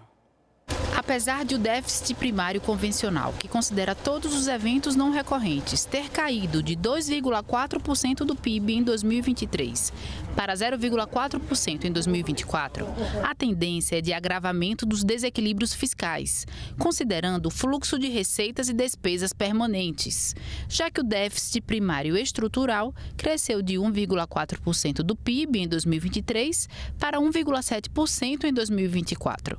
É o que aponta o relatório fiscal de maio da Instituição Fiscal Independente. Em relação ao projeto de lei de diretrizes orçamentárias de 2026, em discussão no Congresso Nacional, o relatório detecta uma desconexão entre o discurso do governo de equilíbrio fiscal e a realidade das projeções apresentadas no projeto, principalmente pelo significativo crescimento das despesas obrigatórias e discricionárias rígidas, aquelas que não dão espaço para manobras do Executivo. Dos números que foram apresentados no PLDO de 2026, e os números mostram uma certa inconsistência entre o discurso das autoridades fiscais e de quem formula a política fiscal e as metas que estão ali estabelecidas. Então, a gente avalia que a situação é bastante desafiadora para o cumprimento das metas que estão ali colocadas, que, no nosso entender, são bastante difíceis de serem alcançadas. Ainda de acordo com o relatório, essa rigidez do orçamento deve evoluir para um estrangulamento fiscal absoluto e gerar grandes dificuldades de cumprimento da meta fiscal em 2026. Nesse quadro, não haveria espaço nem para contingenciamento de despesas discricionárias. Então, a conclusão é que alguma medida vai ter que ser tomada em relação à dinâmica das despesas obrigatórias e até mesmo, eventualmente, uma nova regra fiscal. Aprovado pelo Senado na semana passada, após 4 anos em tramitação, o projeto da Lei Geral do Licenciamento Ambiental volta agora para análise da Câmara dos Deputados. Vamos conhecer melhor essa proposta. O licenciamento ambiental é necessário para a construção, ampliação ou entrada em operação de qualquer empreendimento que utilize recursos naturais ou possa causar impacto ao meio ambiente. Entre eles estão estradas, portos, aeroportos, indústrias, usinas hidrelétricas e até postos de gasolina. O projeto aprovado simplifica as muitas normas ambientais brasileiras. Existem hoje, acreditem, senadoras e senadores, mais de 27 mil normas ambientais. 27 mil normas ambientais. Essa realidade disfuncional pode ser medida em números. Em 2022, o então Ministério de Infraestrutura listou 5.053 obras paradas em razão de problemas no licenciamento ambiental. Eram rodovias, ferrovias, hidrovias, linhas de transmissão, minerodutos, gasodutos, cabos ópticos. Em 2021, tínhamos 52 hidrelétricas interrompidas pelo mesmo motivo e 10 foram simplesmente abandonadas. O projeto foi aprovado nas comissões de Meio Ambiente e de Agricultura com o mesmo relatório, elaborado em conjunto pelos senadores Tereza Cristina e Confúcio Moura. Mas toda a discussão e negociação da matéria não atingiu o consenso. Um dos problemas apontados foi a licença por adesão e compromisso, feita pelo próprio empreendedor para projetos de médio potencial poluidor. Nós estamos falando aqui em médio poluidor para autolicenciamento para tragédias como aconteceu em Mariana. 19 pessoas morreram, o meu estado do Espírito Santo foi atingido. Então nós vamos autorizar uma LAC, que é um licenciamento ambiental por adesão ou compromisso, para que a posterior, se os órgãos fiscalizadores tiverem a a agilidade é que vão fazer a pesquisa, mas o dano já vai estar sendo feito ali, naquele contexto. Essa modalidade, ao simplificar excessivamente os procedimentos, corre o risco de abrir brechas perigosas, especialmente em áreas sensíveis e de difícil fiscalização. Claro, Brasília, São Paulo, Minas, nós temos ali uma estrutura, mas nos rincões desse país. E aí, senador Fabiano? Pois é. Vai ser difícil essa fiscalização. Outro problema apontado foi com relação à transferência para os municípios da competência para determinar que tipo de atividade poluidora vai poder operar na região. Isso, com todo respeito, vai ocasionar uma guerra ambiental na busca para aquele município que melhor fizer a adequação de acordo com o interesse daquela iniciativa, daquela atividade ou empreendimento. Um determinado empreendimento no município, se ali o executivo ele tiver maior cautela com a proteção ambiental, ele não vai aderir e vai para outro. Pode abrir espaço, sim, para uma guerra ambiental entre estados e municípios. E ao invés de promover uma regulamentação harmônica, correremos o risco de ver uma corrida por flexibilizações como estratégia para atrair investimentos com os impactos severos e desiguais sobre o nosso meio ambiente. Eu quero dizer para vocês dois, para o senador Contarato, para a senadora Leila, que nós discutimos longamente esses pontos que vocês trouxeram. O senador Confúcio e eu discutimos isso longamente. O PL, ele é flagrantemente inconstitucional ao prover a licença por adesão e compromisso, a LAC, para atividades de médio porte ou potencial poluidor? Não. Eu posso afirmar para vocês que não. Na realidade, a principal razão da atual judicialização é porque nós não tínhamos essa lei que nós estamos aqui votando hoje. E as leis estaduais existentes, elas eram mais abrangentes do que essa lei que aqui hoje nós vamos votar. A outra reclamação, que o PL fomenta essa guerra ambiental entre os estados, ao prever uma lista nacional detalhada das atividades sujeitas a licenciamento. Ao contrário do que se tem propagado, esse projeto não muda nada em relação ao que tem sido feito há 14 anos. Uma das principais emendas aprovadas na votação em plenário cria a licença ambiental especial. Ela será usada em projetos previamente listados pelo governo, que terão prioridade na análise. A emenda foi apresentada pelo presidente do Senado, Davi Alcolumbre. Conseguimos aprovar um texto de consenso.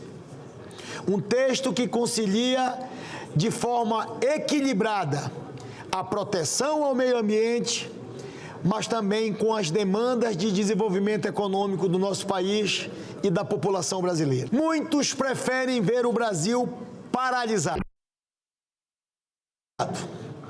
com mais de 5.000 obras travadas, refém da burocracia e de posições ideológicas que não enxergam a realidade de quem precisa de pontes, de estradas, de energia, de infraestrutura para viver com o mínimo de dignidade.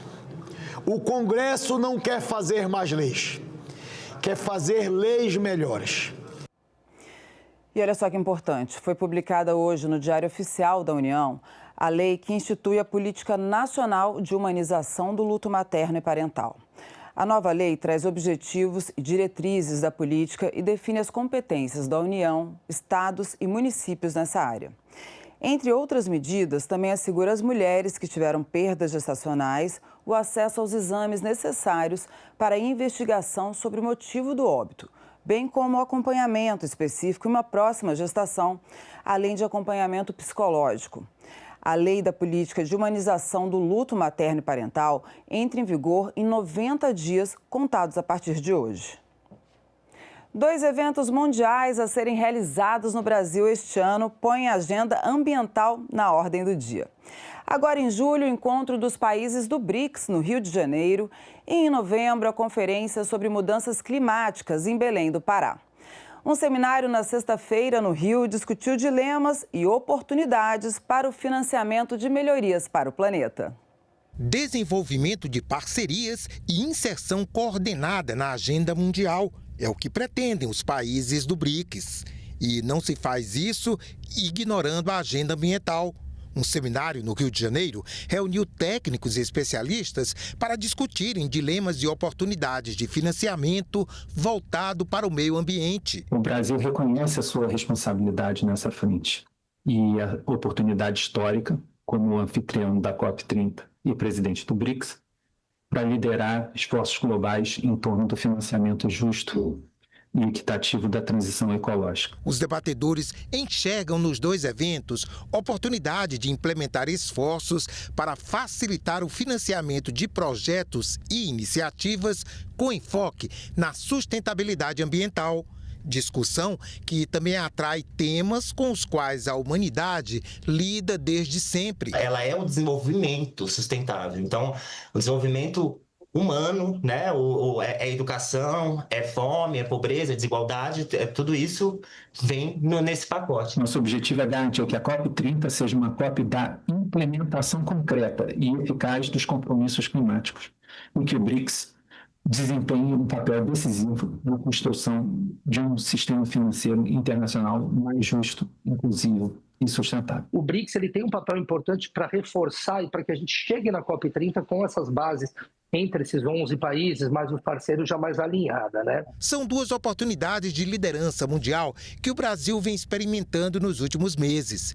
Primeiro, a presidência do G20 e, em seguida, a do grupo do BRICS. Instâncias de articulação diplomática numa conjuntura de surpresas e de mudanças bruscas no cenário internacional. O Brasil assumiu a presidência do BRICS num contexto internacional que eu acho que ninguém aqui poderia imaginar, né? Ninguém imaginaria que o mundo estaria nesse caos, né, que a gente está vivendo hoje, né? A gente teve uma presidência do G20 muito importante, muito forte, muito simbólica, e de repente o mundo teve essa mudança, né? A gente viu o tamanho e a relevância do BRICS, o que foi evidenciado ainda mais depois da eleição do Trump nos Estados Unidos, que reforçou como precisamos de outras articulações, né, em escala global, para além daquelas já tradicionais. Em 25 de maio foi comemorado o Dia Nacional da Adoção. Para discutir o tema, principalmente em relação à adoção tardia, foi realizada uma audiência pública na Comissão de Direitos Humanos na manhã desta segunda-feira.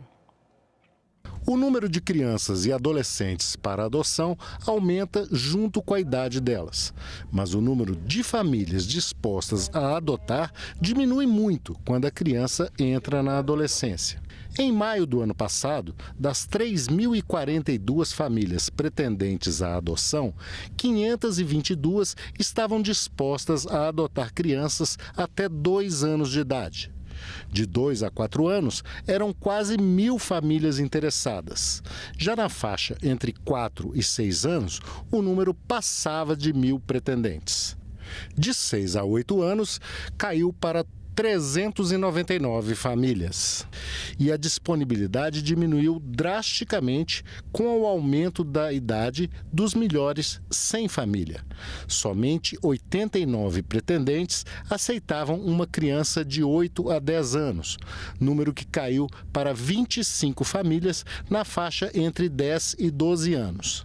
E apenas 5 famílias aceitavam adolescentes de 12 a 14 anos.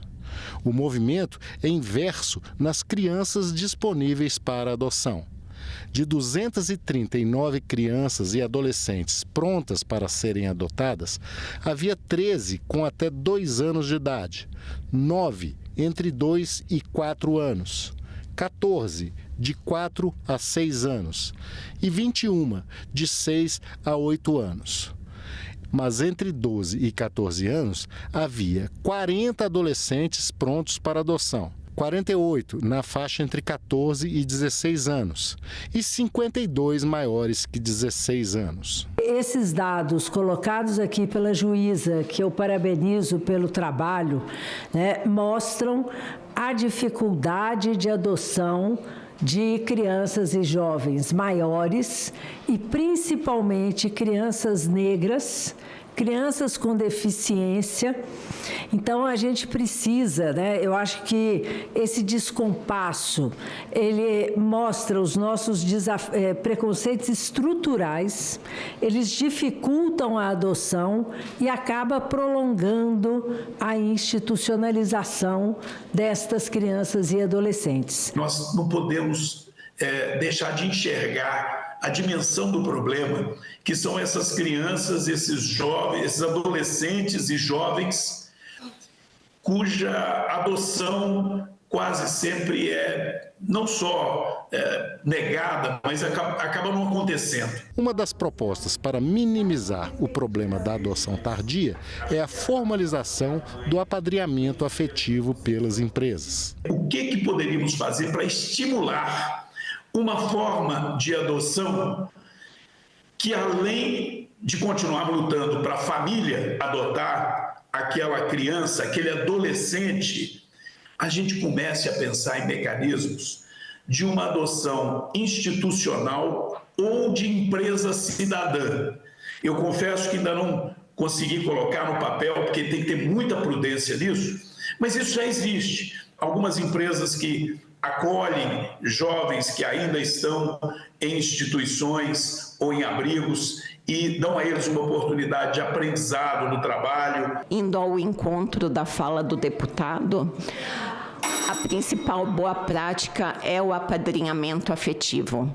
Nós já temos uma lei, mas acredito que ela deveria ser aprimorada, porque nas comarcas o apadrinhamento afetivo praticamente não existe pela dificuldade de implementar ele. A adoção que eu me refiro, ela poderia se dar com alguns incentivos, que a legislação estabelecesse para as empresas, com algum apoiamento.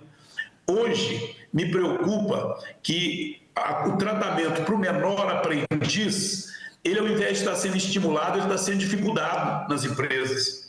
Eu soube aqui em Divinópolis, através de alguns empresários, que eles só podem contratar como menor aprendiz se eles pagarem um curso que, em alguns casos, está chegando a valores de mais de R$2.000. Quando a juíza mostrou o número de pretendentes, e quando ela mostra o número de pretendentes que não querem criança com deficiência, com doenças crônicas, com doenças raras, é quase que a maioria absoluta. E a juíza também trouxe, doutora, e a senhora falou aqui, secretária, a adoção de irmãos. Como é difícil levar para casa 4 crianças. Mas a gente precisa falar sobre isso, essas crianças também têm direito a um lar. E vamos saber mais sobre um dos temas que vai movimentar o 11º Fórum Parlamentar do BRICS, que ocorre na semana que vem aqui no Palácio do Congresso Nacional. A cooperação global em saúde com o uso da inteligência artificial na medicina. Uma das prioridades do Brasil no BRICS é aprofundar a cooperação na área da saúde, principalmente em relação ao combate de doenças que prevalecem em países mais pobres. É o caso das doenças tropicais negligenciadas, como malária, dengue e doença de Chagas. O consultor do Senado, Guilherme Del Negro, falou sobre o assunto. Há várias doenças que elas afetam desproporcionalmente países do sul global, então é interessante cooperação. A gente teve agora a experiência da pandemia, então, por exemplo, temas de compartilhamento de vacinas, compartilhamento também de tecnologias para que os países tenham condições eles mesmos de obter insumos e fabricar esses produtos, também é algo que tem sido discutido no contexto agora do Fórum Parlamentar dos BRICS. O analista internacional João Coser constatou uma dificuldade dos países que compõem o BRICS implementarem uma igualdade no acesso à saúde. Nós estamos falando de países vastos e com regiões rurais ou periféricas, que podem sofrer com acesso à saúde dentro deles. Além do mais, nós também temos que falar aqui sobre a capacidade e infraestrutura. Os hospitais, equipamentos que muitas vezes não são suficientes ou são antiquados para o tratamento da população. E assim, temos alguns países que hoje ainda estão em guerra ou que já passaram por guerras recentemente, o que piora ainda mais essa infraestrutura. O potencial transformador da inteligência artificial na área da medicina também é um tema prioritário da presidência brasileira do BRICS. Nós poderíamos trazer a IA para poder gerir uma situação de emergência, como foi a do Covid-19. Além do mais, a IA ela ainda pode vir para poder personalização de tratamento. Nós já tivemos experimentos aqui no Brasil de diversos inteligências artificiais que faziam análise de imagens, análise de exames, antecipando os trabalhos dos médicos. E nós ficamos por aqui. Você pode rever as reportagens desta edição na nossa página na internet, senado.leg.br/tv. Muito obrigada pela companhia e até a próxima.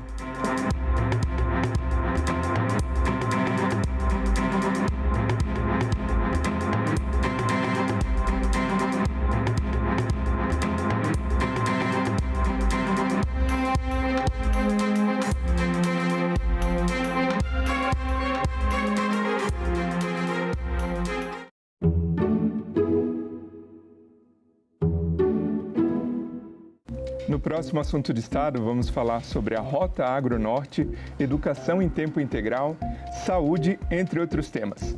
E o nosso convidado é o senador Confúcio Moura, do MDB de Rondônia. É necessário que esse dinheiro do Fundeb hoje, que aumentou bastante, está aumentando até 2026 e 2027, seja utilizado, que vai aumentar substancialmente os investimentos na educação integral. Assunto de Estado, hoje, 20h, aqui na TV Senado.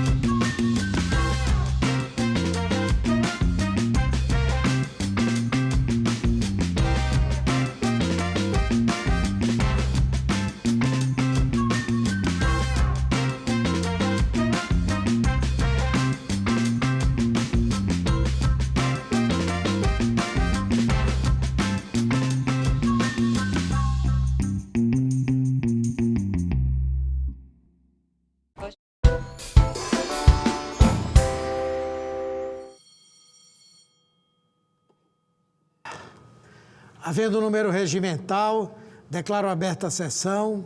Sob a proteção de Deus, iniciamos nossos trabalhos. A presente sessão deliberativa se destina a discursos, comunicações e outros assuntos de interesse partidário ou parlamentar. As senadoras e os senadores poderão se inscrever para o uso da palavra por meio do aplicativo Senado Digital, por lista de inscrição que se encontra sobre a mesa ou por intermédio dos totens disponibilizados na casa. Passamos à lista de oradores que terão até 20 minutos para o uso da palavra. O primeiro orador inscrito é o senador Paulo Paim.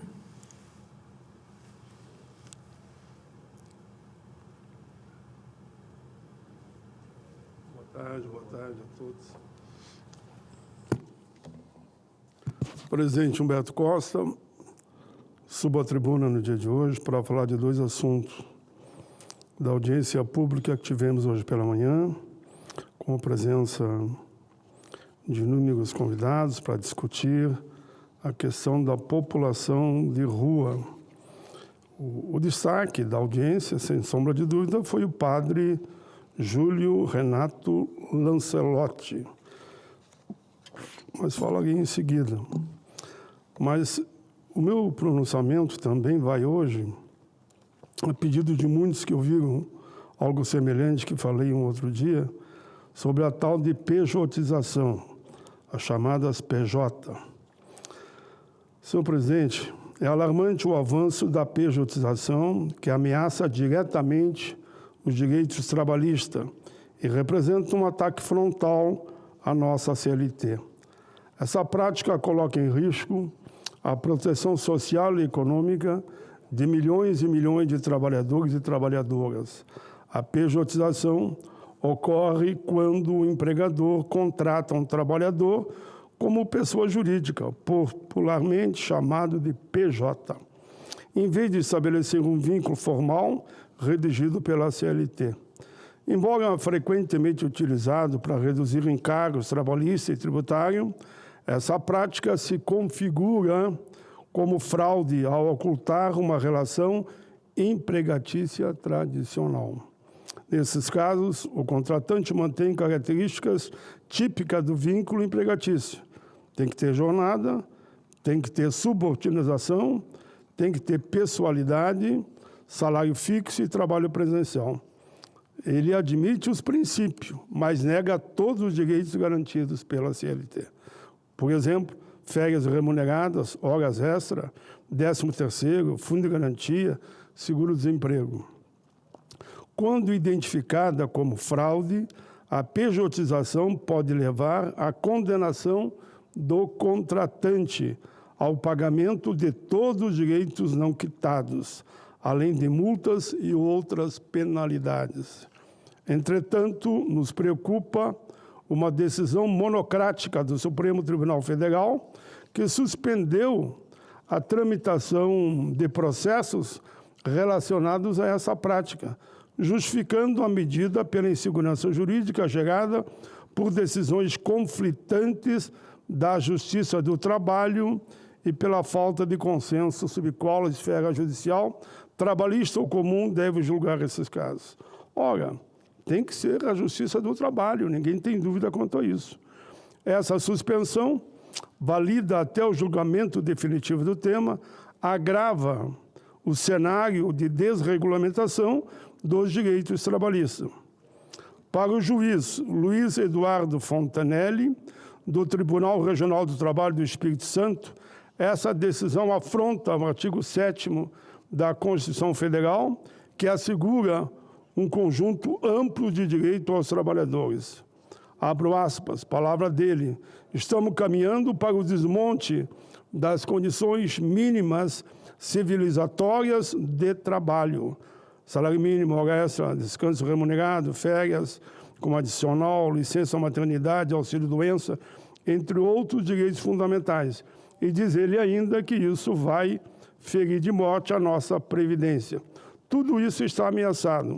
Vai passar a valer tudo, menos os direitos. O juiz ainda enfatiza o risco institucional. Diz ele, a decisão trata a Justiça do Trabalho como uma instituição rebelde, o que é inaceitável. Desde a Constituição de 46 e principalmente após a Emenda Constitucional 45 de 2004, cabe à Justiça do Trabalho julgar fraudes nas relações de trabalho. O questionamento dessa competência por meio do tema 1389 vai na contramão desse reconhecimento. Se a Justiça Comum assumir esses casos, o impacto será devastador, diz o juiz. A Justiça do Trabalho, capilarizada e bem estruturada, com 24 tribunais regionais em todo o país, ficará esvaziada. Enquanto isso, a Justiça Comum, já sobrecarregada, terá que absorver mais essa demanda, destaca o juiz. É imprescindível fortalecer a Justiça do Trabalho. Durante a tramitação da reforma trabalhista, alertávamos já para os perigos da terceirização ilimitada, que o Supremo também decidiu que a terceirização pode ser, inclusive, da atividade fim, lamentavelmente, o que ampliou a possibilidade da terceirização de tudo, sem limite. Apesar das diferenças, a pejotização é frequentemente confundida com terceirização. Confundir pejotização com terceirização é grave, resultando em mais flexibilidade na precarização das relações do trabalho. O Sindicato Nacional dos Auditores Fiscais do Trabalho, SINAIT, destaca que a suspensão de processos por pejotização fere o princípio constitucional da garantia do acesso ao Poder Judiciário, negando a prestação jurisdicional por tribunais mais habilitados para reconhecer as fraudes. Essa manobra silenciosa prejudica os trabalhadores e ignora as demandas sociais e o esforço coletivo de homens e mulheres de mãos calejadas, enfim, de todo o nosso povo. Dados do DIEESE e do IPEA revelam que a pejotização cresceu 8,5% em 2015 para 14,1% em 2023, afetando cerca de 20 milhões de trabalhadores. A Fundação Getúlio Vargas aponta que esse modelo de contratação já causou uma perda de pelo menos 89 bilhões aos cofres públicos desde a reforma trabalhista, ameaçando, como já havia destacado, a sustentabilidade da Previdência Social. Essa prática corrosiva fragiliza o Pacto Social brasileiro e exige uma resposta firme. Em manifestação protocolada no Tribunal Superior do Trabalho, a Federação Nacional dos Jornalistas argumenta que a pejotização tem sido usada de forma indiscriminada para mascarar vínculos formais de emprego, resultando na supressão dos direitos dos trabalhadores, inclusive da sua previdência. Dizem mais, hoje é comum encontrarmos redações completamente pejotizadas, onde trabalhadores exercem suas funções sob subordinação com jornada fixa e pessoalidade, características típicas de um vínculo regido pela nossa CLT. É necessário reafirmar o papel da Justiça do Trabalho como espaço legítimo para a resolução de conflitos trabalhistas, preservando os direitos conquistados e combatendo qualquer forma de retrocesso. Há também o avanço da precarização do trabalho por meio de aplicativos que exploram trabalhadores sem garantir direitos básicos, nem sequer vale transporte, seguro, previdência, auxílio alimentação e por aí vai. Plataformas como Help, Evolf e Suiti, em recente matéria da imprensa, expõem condições desumanas, como jornadas extenuantes e pagamentos insuficientes. A prática é caracterizada como escravidão moderna, mascarada de PJ, e uberização, que enfraquecem a CLT e ameaçam, repito, a Previdência Social e a Justiça Trabalhista. Os impactos sociais e econômicos dessas práticas fraudulentas são fortíssimos. Por isso, senhoras e senhores, na próxima quinta-feira, dia 29, às 9 horas, vamos realizar uma audiência pública na Comissão de Assuntos Sociais, com a participação de representantes de entidades sindicais, Ministério do Trabalho, Supremo Tribunal Federal, Tribunal Superior do Trabalho, Ministério Público do Trabalho, Associação Nacional dos Magistrados da Justiça do Trabalho, Sindicato Nacional dos Auditores Fiscais do Trabalho, centrais e especialistas no meio jurídico. Também estamos preparando já uma sessão temática de debate aqui nesse plenário, para de uma vez por todas mostrar que nós não aceitamos as fraudes que estão aí sendo montadas, trazendo prejuízo enorme para os trabalhadores do campo e da cidade.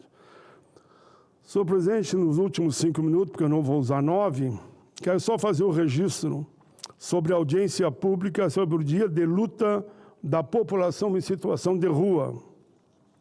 Senhor presidente Humberto Costa, hoje pela manhã, a Comissão de Educação e Cultura e Esporte do Senado Federal realizou uma audiência pública para tratar do projeto de lei 4.752 de 2019, que trata da instituição do Dia da Luta da População em Situação de Rua. A pedido da presidenta da comissão, senadora Tereza Leitão, eu coordenei a audiência, já que sou o relator desse projeto e encaminhei o requerimento.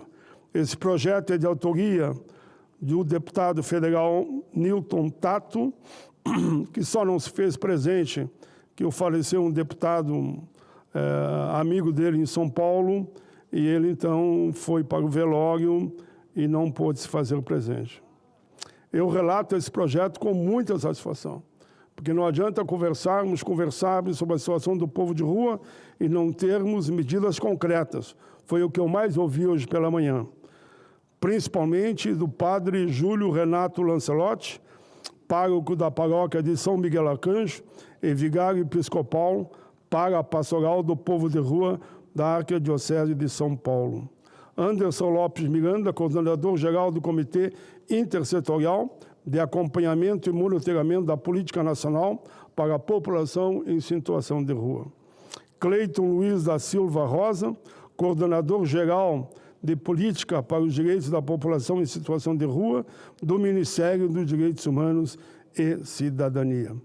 Aline Álvares Silva, coordenadora de Projeto de Coordenação Geral de Proteção Social e Especial, média complexidade do Departamento de Proteção Social Especial do Ministério do Desenvolvimento Social e Combate à Fome. Gabriel Sampaio, diretor de Litigância e Incidência do Conectas Direitos Humanos, que já trabalhou, inclusive, aqui no Senado e assessorou bancadas e parlamentares. José Rubens Prates, procurador da República e procurador regional dos Direitos do Cidadão adjunto em São Paulo. Tiago Kallmann, defensor público do DF e membro da Comissão de População em Situação de Rua da Associação Nacional das Defensoras e Defensores Públicos. Júlia Mesaroba Caetano Ferreira, analista sênior da Coordenação Geral de Proteção Social e Especial de média complexidade do Departamento de Proteção Social e Especial do Ministério do Desenvolvimento Social e Combate à Fome.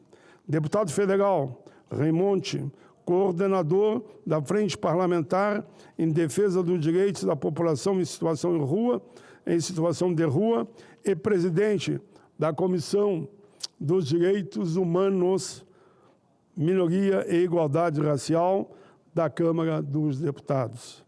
Marcelo Augusto de Souza e Silva, membro da Pastoral Povo de Rua em São Paulo. Ele é voluntário, estava acompanhando o padre Lancelotti, fez um belo pronunciamento de como é a vida lá na ponta, lá onde estão os moradores de rua. Quero agradecer a todos pela presença. Esse projeto procura dar voz, abrir os olhos e fazer ouvir a luta de brasileiros e brasileiras que vivem em situação de rua, sujeito a todo tipo de violência, de maus tratos, humilhação e outras violações de direito. São pessoas com direitos condicionais, direito a respeito, à vida e à dignidade. O dia escolhido foi o dia do massacre que houve em São Paulo, onde 7 moradores de rua foram covardemente assassinados à pancada. É isso, senhor presidente. Agradeço a Vossa Excelência pela tolerância. Fiquei ali nos meus 15 minutos. O senador Girão não pode reclamar, porque eu disse que eu ficaria até vocês chegarem. Agradeço a Vossa Excelência pelo pronunciamento. Eu gostaria de pedir ao senador Chico Rodrigues que ele pudesse ocupar aqui a mesa enquanto eu faço o meu pronunciamento e logo em seguida... Vossa Excelência trocou com quem? A Ivete. Tudo bem, vai, Excelência.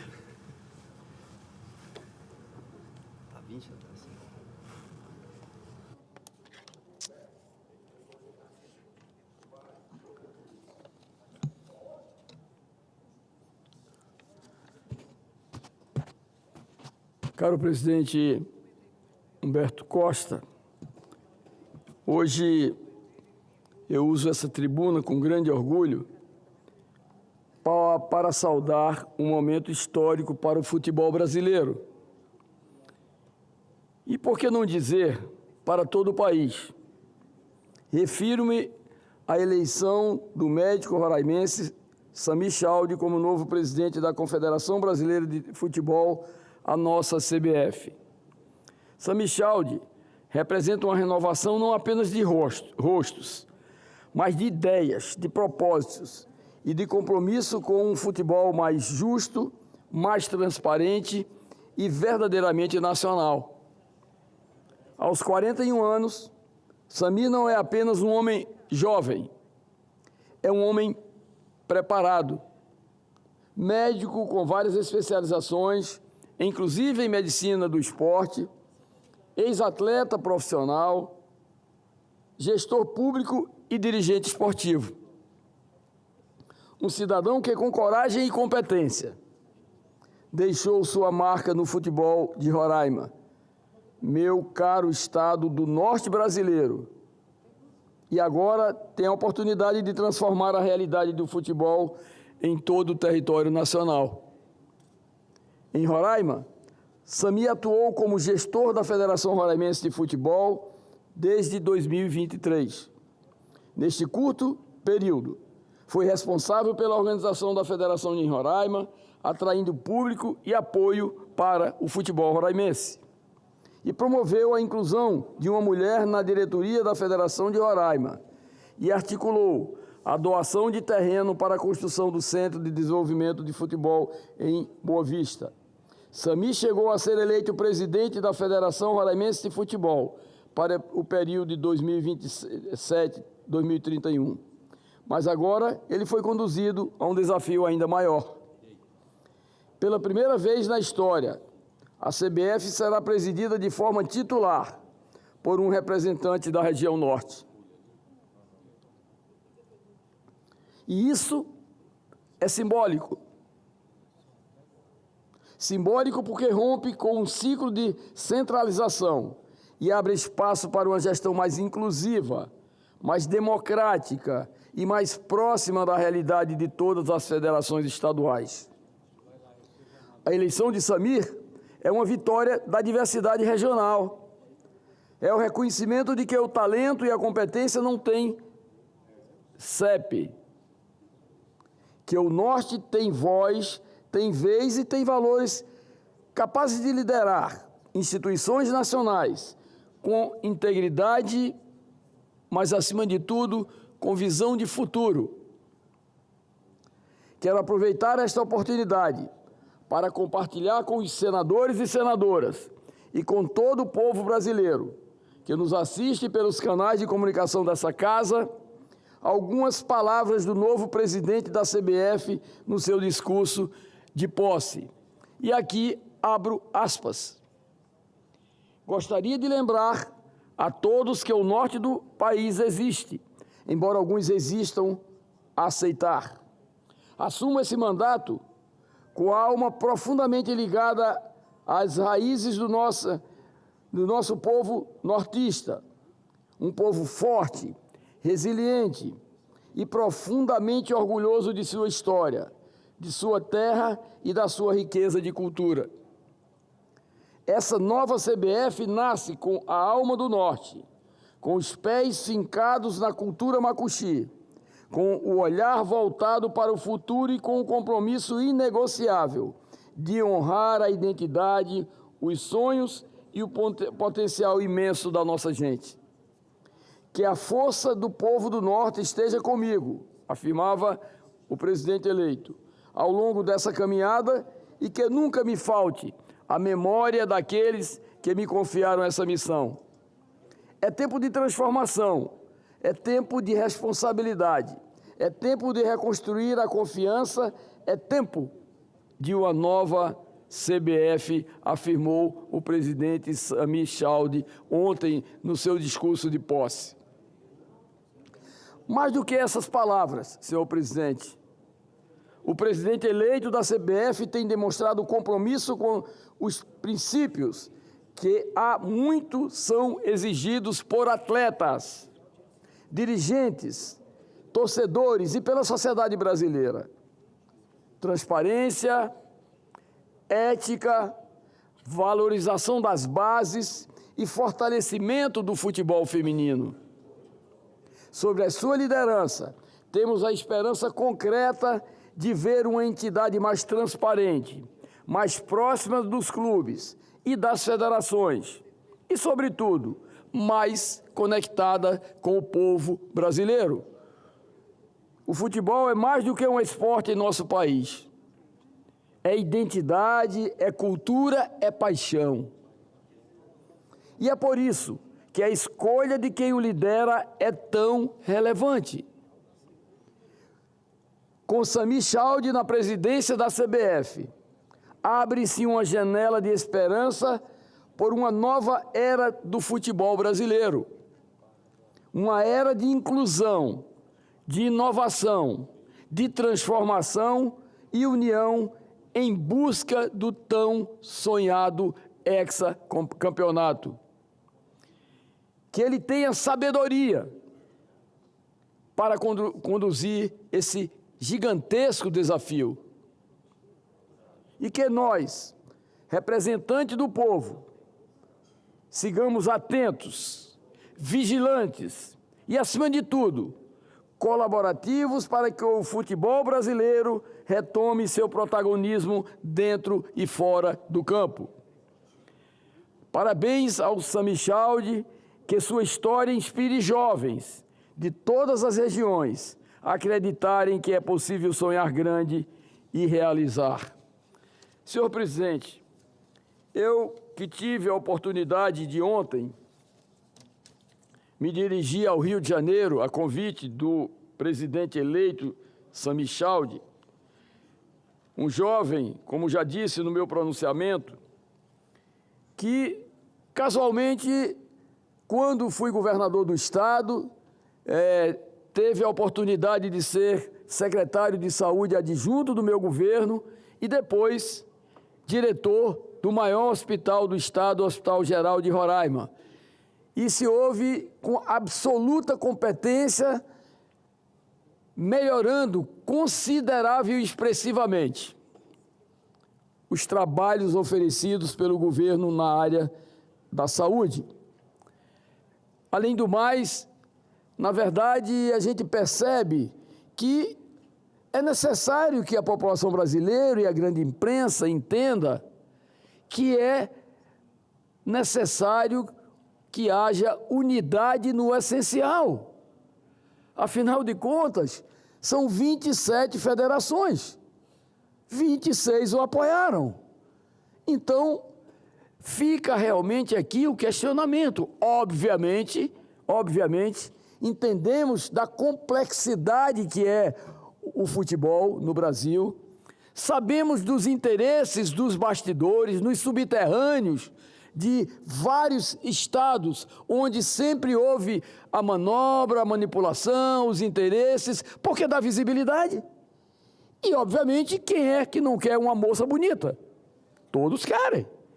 E, queira ou não, a CBF é esse grande cartão postal na comunidade internacional. Até porque um número fala por si. 5 vezes campeão do mundo. O Brasil é pentacampeão do mundo.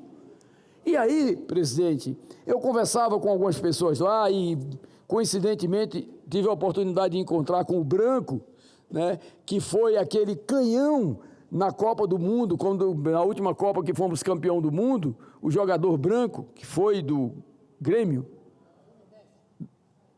Também, mas começou no Rio Grande do Sul, ele é gaúcho, começou no Rio Grande do Sul. E a gente percebe exatamente que é um momento de sacudir o futebol brasileiro. Eu, por exemplo, dizia aqui na última sessão que se tivesse direito de escolher e de indicar, o técnico da seleção brasileira seria o técnico do Flamengo. Um jovem que saiu do campo há pouco tempo, tem autoridade, Os jogadores o veem como uma pessoa mais experiente, talhada para conduzir exatamente o melhor time do Brasil, que é o meu time, o Flamengo, obviamente, e seria o técnico da seleção brasileira. Mas veja bem, se nós traçarmos aqui, fizermos uma análise e ver a escolha que recaiu sobre o técnico do Barcelona, perdão, do Real Madrid, nós vamos ver um negócio interessante. Os técnicos do Brasil, os técnicos brasileiros, eles são sempre submetidos a pressões de presidente da própria confederação, de cartolas que têm muito prestígio dentro do futebol, para trazer os seus indicados, trazer os jogadores que eles, na verdade, eles fazem os seus acordos, eles os representam e, é claro, o jogador que vem servir a seleção brasileira, o seu passe ele vai cada vez mais se valorizando. Às vezes ele não está preparado para estar naquele conjunto. E o atual técnico, que daqui a poucos minutos deverá, às 15 horas, pelo menos que a imprensa tem divulgado, deverá divulgar a relação dos convocados, a primeira coisa que ele pediu no contrato foi para ter 100% de autonomia. 100% de autonomia como técnico da seleção brasileira. Segundo, a equipe técnica seja 100% indicada por ele. E aí sim, ele tem um potencial enorme para fazer essa exigência. Eu vou passar a palavra ao nobre senador que pede o à parte. Muito obrigado, senador Chico Rodrigues. Obrigado, senador Humberto. Nós somos desportistas, né? Nossos times não estão numa boa fase, mas eu, senador Humberto, e o senhor também, senador Chico, nós apreciamos. Quem que não gosta de futebol? Acho que o brasileiro é a alma do brasileiro, a paixão nacional. Eu louvo a sua iniciativa, quero deixar claro. Muito obrigado. Porque é uma pessoa que o senhor conhece, o novo presidente da CBF, é do seu estado. Então, nada mais legítimo do que o senhor saudar, ter essa esperança, Mas eu lhe confesso, e eu sou uma pessoa otimista por natureza, mas a coisa que começa errado eu não vejo como pode dar certo. Então, eu me preocupo muito com o que aconteceu ontem na CBF. Você vê que teve uma série de clubes que, inclusive, boicotaram, né? Não foram lá votar, não compareceram. Nada contra o estado de Roraima, que merece todo o respeito, assim como o Pernambuco, como o Ceará. Nada, zero de preconceito, pelo amor de Deus, até porque tem muito cearense lá em Roraima também, né? Pernambucano, enfim, do Brasil inteiro. Mas já estava lá, o pai dele passou 30, 40 anos na Federação Roraimense. E essa troca de 6 por meia dúzia, com o que a própria imprensa diz, várias fontes, que tem o dedo de ministro de STF, de novo, certo? E nós entramos com o pedido da CPI, da CBF aqui, né? Aliás, não entrei ainda, mas já recolhi o número necessário de assinaturas, coloco à disposição dos colegas, quem puder assinar mais, porque nós temos que fazer. Não é porque mudou, é uma nova CBF. Me desculpa, senador Chico Rodrigues, eu não respeito seu posicionamento, mas não concordo que é uma nova CBF quando se muda 6 por meia dúzia. Inclusive, o que estava lá abriu mão de entrar com recurso, né? Que misteriosamente. Então, a CBF precisa ser passada a limpo. Essas federações que o senhor colocou, a unanimidade, que foram lá votar, é verdade. Mas tem um detalhe importante. Não esqueça da denúncia de semanas atrás dizendo que o salário de presidentes de federações, o repasse, era 50, passou para 200 e cacetada. Durante um período de eleição, naquela... Então, quer dizer, a gente fica com a pulga atrás da orelha. E eu, como amante do futebol, tenho o dever de convidar meus colegas para a gente fazer essa CPI aqui. Ver por que tem, o que tem de tão grave, que jornalista está sendo afastado quando critica presidente de CBF, 6 jornalistas da ESPN ser afastado. Então, nós vamos atrás de muita informação sobre isso, mas eu lhe congratulo pelo seu pronunciamento, é uma pessoa da sua terra, que tem uma proeminência nacional agora, mas nós não vamos desistir de ter uma CBF realmente que represente os valores e os princípios do brasileiro com total transparência. Muito obrigado. Nobre senador Eduardo Girão, Vossa Excelência, ao me eu diria que agradeço a Vossa Excelência a parte, serve inclusive para esclarecer que, e lembro que um comentário da presidenta do Palmeiras, né, a Leila, conhecidíssima no futebol hoje, que quando assumiu a presidência do Palmeiras, a grande imprensa a atacava, que ela não sabia nem o que era, que a bola era redonda, não sabia nem o que era futebol, que ela é empresária, uma empresária ultra bem sucedida no estado de São Paulo, e assumiu a direção dos melhores times do Brasil. Só que esqueceram que o tempo do homem não é o tempo de Deus. E, às vezes, existe uma coisa que se chama surpreender. E ela, na verdade, surpreendeu, dando, na verdade, o maior número de campeonatos à Sociedade Esportiva Palmeiras. Aliás, dando um show de bola num monte de dirigentes aí que apontavam o dedo para ela. Fazendo as maiores negociações do futebol brasileiro da história. A presidenta Leila. E, mesmo assim, as oposições a ela de plantão tiveram que baixar a cabeça e entender, na verdade, que a primeira mulher a ocupar a direção de uma federação na história, a presença de um clube grande na história do Brasil. E está aí o êxito. Vamos, oxalá, nós torcemos, claro que nós torcemos, que esse jovem que acaba de assumir a presidência da CBF, né, com o apoio de 95% das federações, que foi uma escolha, ficou aberto o tempo de inscrição para os demais postulantes, não apareceu ninguém.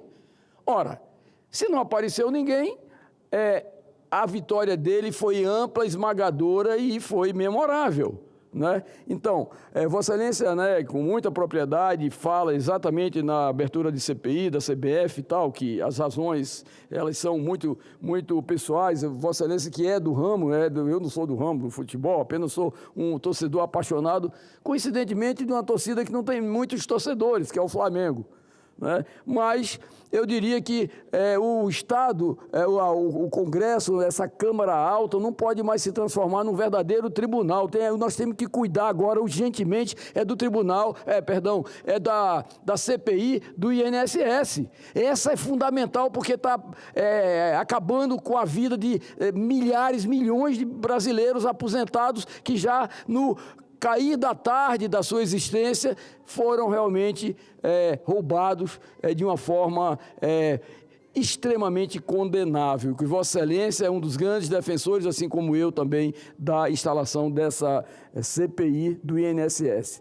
A da CBF, sei lá, deixa rolar, vamos ver aí como é que vai se desenvolver, mas tenho absoluta certeza que a esperança sacode, ela está, na verdade, irrigando as nossas veias, mas, acima de tudo, alimentando os nossos corações, que a CBF suba, acorde, que seja uma nova CBF, que dê esperança à população brasileira, aos times que estão aí, às dezenas, às centenas, por todo o país, né, que é a paixão nacional. Eu digo que o bico da chuteira está no coração de cada um dos brasileiros, e principalmente quando se trata de seleção brasileira. E oxalá Deus não tenha reservado. Hoje, com a chegada do Carlos Lancelotti, um técnico vitorioso no futebol europeu e uma expressão de um grande treinador no futebol mundial, ao vir treinar a seleção brasileira sob a presidência do jovem Samichaldi, não sejamos realmente elevados ao hexacampeonato, o que daria uma alegria imensa, imensurável à população brasileira. Então esse é o nosso desejo e tenho certeza que o tempo do homem não é o tempo de Deus. Às vezes, os casos mais obscuros são que dão à luz e surpreendem. Esse era o meu pronunciamento, senhor presidente. Obrigado, senador Chico Rodrigues. Peço que Vossa Excelência possa assumir aqui por alguns minutos para eu poder fazer meu pronunciamento. quero dizer que eu e os 220 milhões de brasileiros querem muito acreditar em Vossa Excelência, viu? Porque nos últimos tempos, o presidente de CBF não deu muito certo, não. Eu espero que esse aí dê certo. Vamos ver.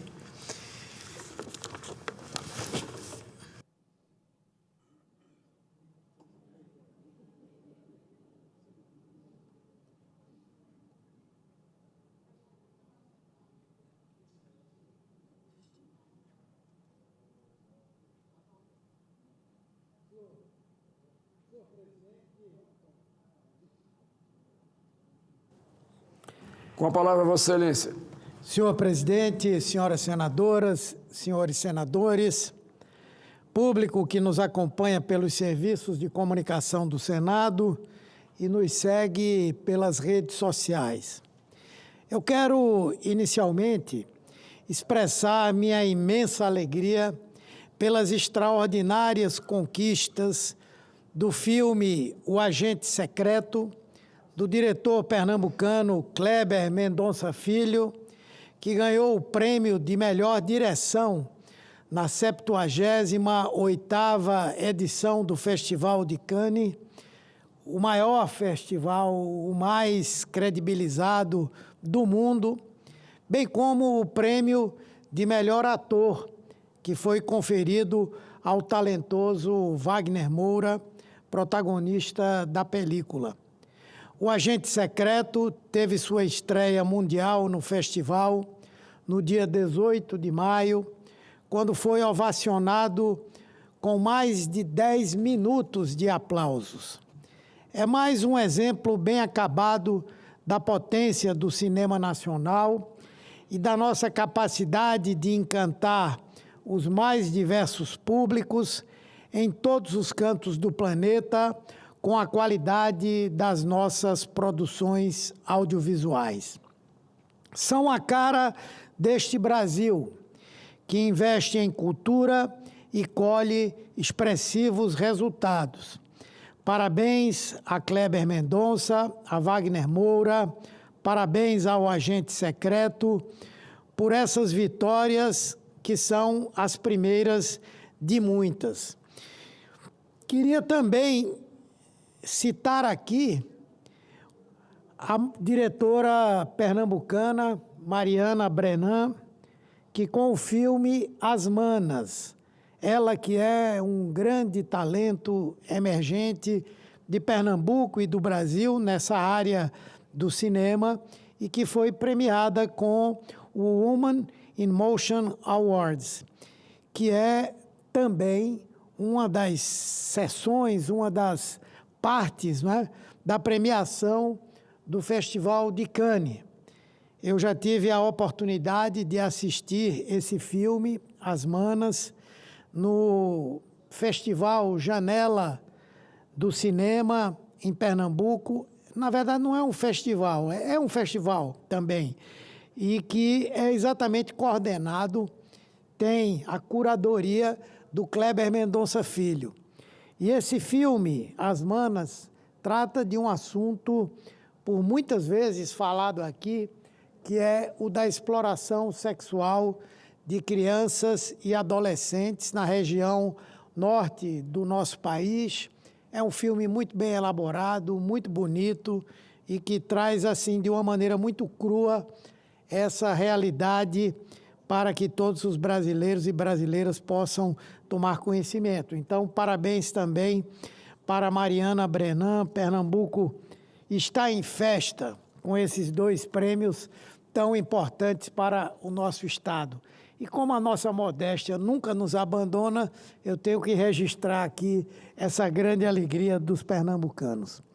Mas, senhor presidente, eu gostaria também de registrar aqui o quanto é absolutamente gratificante ver mais uma vez a realidade triunfar sobre o preconceito ideológico e os vaticínios apressados do chamado mercado, essa gralha funesta, essa ave de mau agouro que pragueja contra o Brasil e o nosso povo.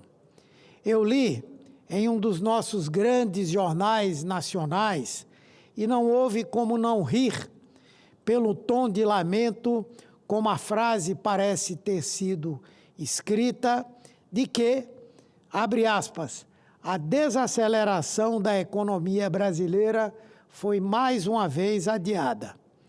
Essa torcida contrária fala muito sobre o momento, mas não deixa de ser cômica, por que não dizer trágica também.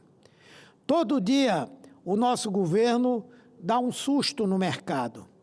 Queda da inflação surpreende analistas, bolsa supera expectativas e fecha em alta.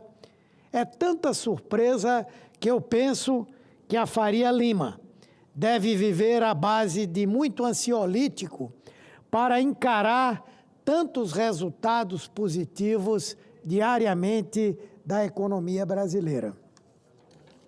Deve ser muito duro para esse pessoal apostar contra o Brasil o tempo inteiro, quando o país tem um presidente como Lula, cujos compromissos com as agendas fiscal e econômica são inarredáveis, ao tempo em que são indissociáveis da agenda social. Então, para quem quer cortar programas sociais e congelar o salário mínimo, deve ser muito surpreendente mesmo ver o sucesso continuado de um modelo que prioriza a inclusão social, o fortalecimento do mercado interno e a responsabilidade fiscal. O Banco Central divulgou a chamada prévia do PIB, revelando um crescimento expressivo de 1,3% nesse primeiro trimestre, um ritmo que, para surpresa, ou quem sabe desalento dos profetas do caos, supera amplamente o observado no fim de 2024. O Brasil já acumula 6 trimestres consecutivos de expansão do seu PIB e o patamar de 109,9 pontos.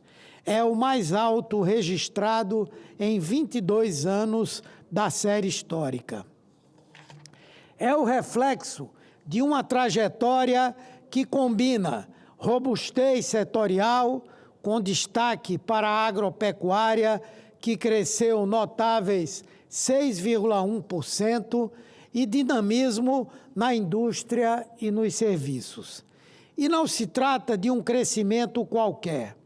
Trata-se de uma expansão sustentada com fundamentos sólidos.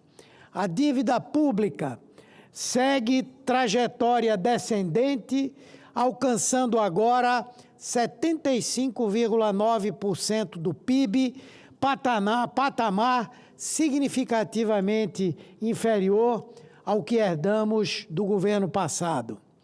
Quero destacar aqui também nosso combate consistente à inflação, em que pesem todas as situações adversas pelas quais o Brasil e o mundo têm passado, como os eventos climáticos extremos, a sobretaxação de produtos pelas políticas tarifárias dos Estados Unidos e a própria escassez mundial de alguns produtos, como ovos e carne de frango, cenário recentemente piorado pela questão da gripe aviária, com a qual estamos tendo que lidar. Estamos com a inflação totalmente sob controle, com 5 revisões consecutivas para baixo.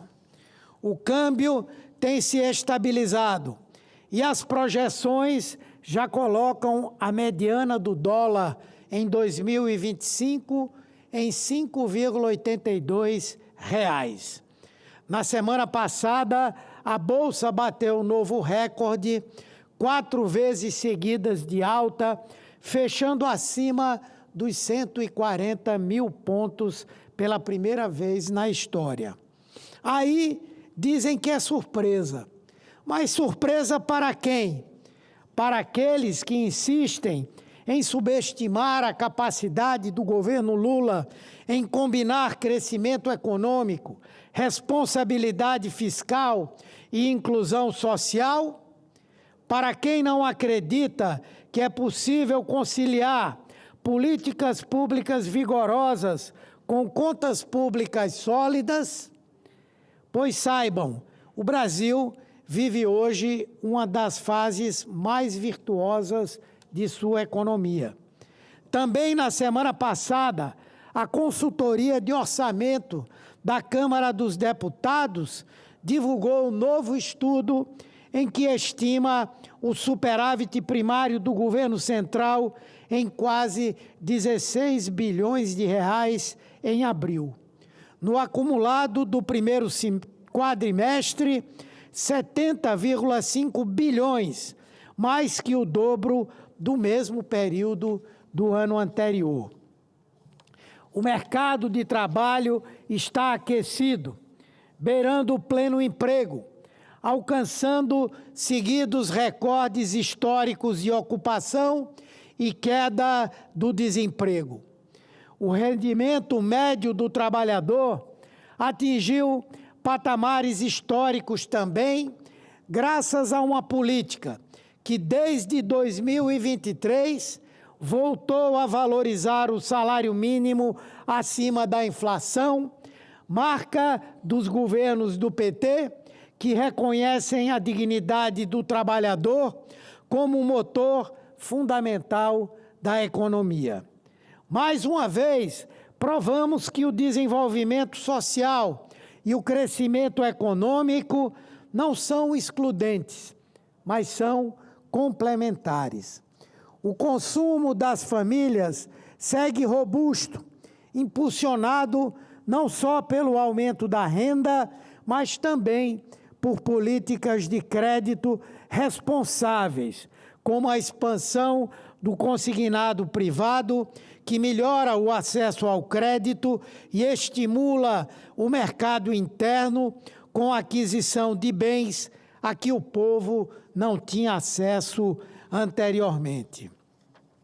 O ministro da Fazenda, Fernando Haddad, tem sido incansável, não só na edificação de uma política sólida e estruturante na área econômica, mas também no diálogo com esse Congresso Nacional, que tem consigo a responsabilidade de discutir e votar o projeto da maior reforma da renda da recente história brasileira, uma forma de justiça tributária. Estamos diante de revisões sucessivas para cima das projeções de crescimento econômico do país. O governo já projeta 2,4% de expansão do PIB neste ano, acima da previsão anterior e do que muitos consideravam possível. O mercado, mesmo a contragosto, começa a admitir: o Brasil cresce mais do que esperavam. E vejam só, com a inflação cedendo, com o dólar recuando e com as contas públicas organizadas. Enquanto isso, os resultados sociais são extraordinários. A pobreza e a fome seguem em queda consistente, resultado de programas estruturantes que devolvem esperança e dignidade a milhões de brasileiras e de brasileiros. A política econômica do presidente Lula não é apenas um exercício de números, mas de compromisso inarredável com a justiça social.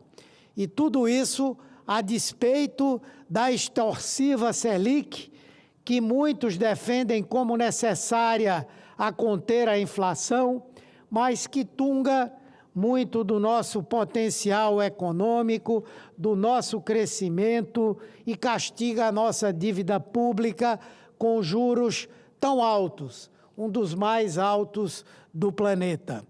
Independentemente dela, o governo segue firme na construção de um ambiente econômico estável e favorável à produção, ao emprego e ao bem-estar. Isso é responsabilidade fiscal de verdade, aquela que não sacrifica os mais pobres, mas os coloca no centro da estratégia de desenvolvimento. Por isso, não canso de registrar aqui diariamente a competência do governo do presidente Lula, que atua com seriedade, com responsabilidade e com compromisso com o povo brasileiro. E aos que torcem contra o Brasil, eu penso que já deveriam ter se acostumado com a quantidade recorrente de fatos positivos. Já deixaram de ser surpresas. São a realidade de um governo que trabalha e que, graças a esse trabalho, tem feito o Brasil e o nosso povo crescerem de forma cada vez mais consistente, sustentada e solidária. Lamentavelmente, este é um país hoje em que a extrema-direita tem relativa força política e faz muito barulho. Não chega perto do que é a militância da esquerda e os grandes resultados que temos obtido ao longo de anos do Partido dos Trabalhadores, com resultados significativos para a população brasileira.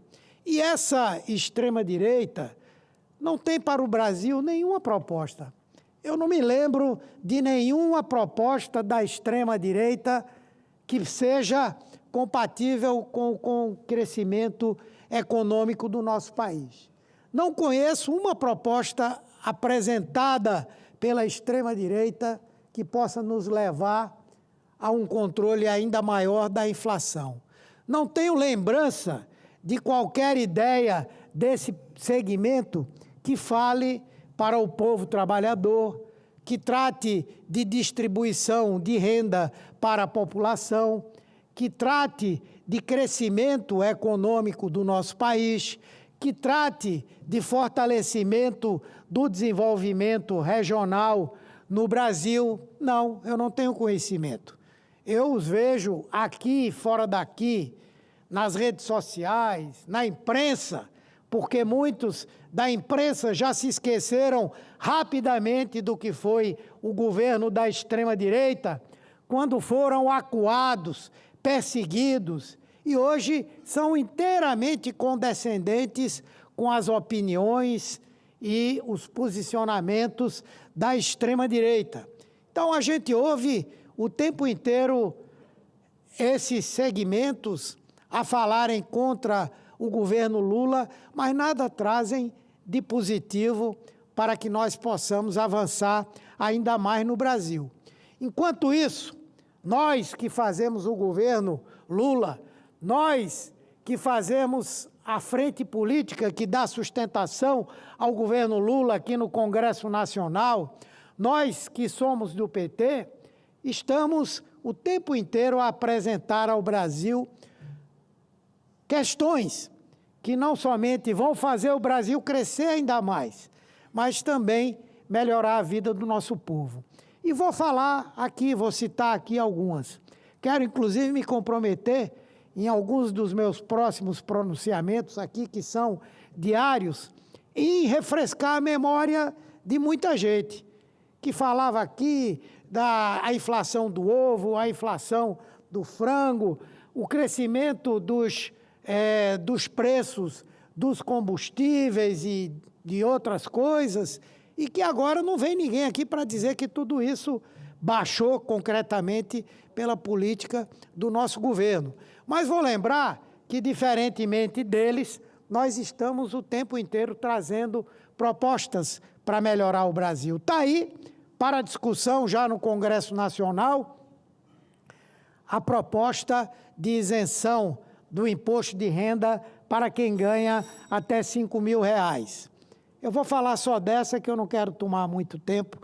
Essa proposta vai fazer o Brasil crescer economicamente, porque serão milhões de pessoas no nosso país que vão deixar de pagar o imposto de renda e não vão aplicar lá no exterior, vão aplicar no consumo, vão aplicar na aquisição de bens que vão fazer a economia crescer, se desenvolver. Ao mesmo tempo em que o governo está propondo que nós, pela primeira vez na história desse país, possamos fazer uma mudança nos tributos em que aqueles que não pagam nada de imposto, coincidentemente, os mais ricos comecem a pagar para garantir que esses milhões de pessoas possam ter uma isenção do imposto de renda. Essa proposta vai beneficiar, senhor presidente, vou concluir, me perdoe, vai beneficiar 92% das pessoas que pagam o imposto de renda no Brasil. Vejam, as pessoas que ganham até R$5.000 deixarão de pagar, as que ganham acima de 5.000 até 7.000 vão pagar menos. Esse grupo que vai pagar menos ou não vai pagar nada representa 92% das pessoas que pagam o imposto no Brasil. E os que vão pagar para que isso aconteça são 10% da população. Aliás, são menos de 10% da população brasileira e vão contribuir com 10% da sua renda. Portanto, senhor presidente, eu concluo aqui as minhas palavras, fazendo questão de toda semana vir aqui para torrar a paciência da extrema-direita, mas para falar para o povo brasileiro o quanto o governo Lula tem transformado esse país. Muito obrigado. Passando os trabalhos para Vossa Excelência, senador Humberto Costa, e ao mesmo tempo em que, determinando que os veículos de comunicação do Senado façam realmente a divulgação de todo o seu pronunciamento para conhecimento da população brasileira. Vou passar a palavra agora, por orientação do senador Humberto Costa, vice-presidente desta Casa, ao senador Eduardo Girão, do Novo do Estado do Ceará. Vossa Excelência dispõe de 20 minutos. Paz e bem, meu querido presidente, senador, meu amigo Chico Rodrigues, senador Humberto Costa, de Pernambuco, senador Chico de Roraima. Quero saudar a senhora senadora, senhores senadores, muitos não aqui no plenário, só estamos nós três, mas a maioria vindo para Brasília ou acompanhando os trabalhos aqui à distância. Isso faz parte do trabalho também na sua base.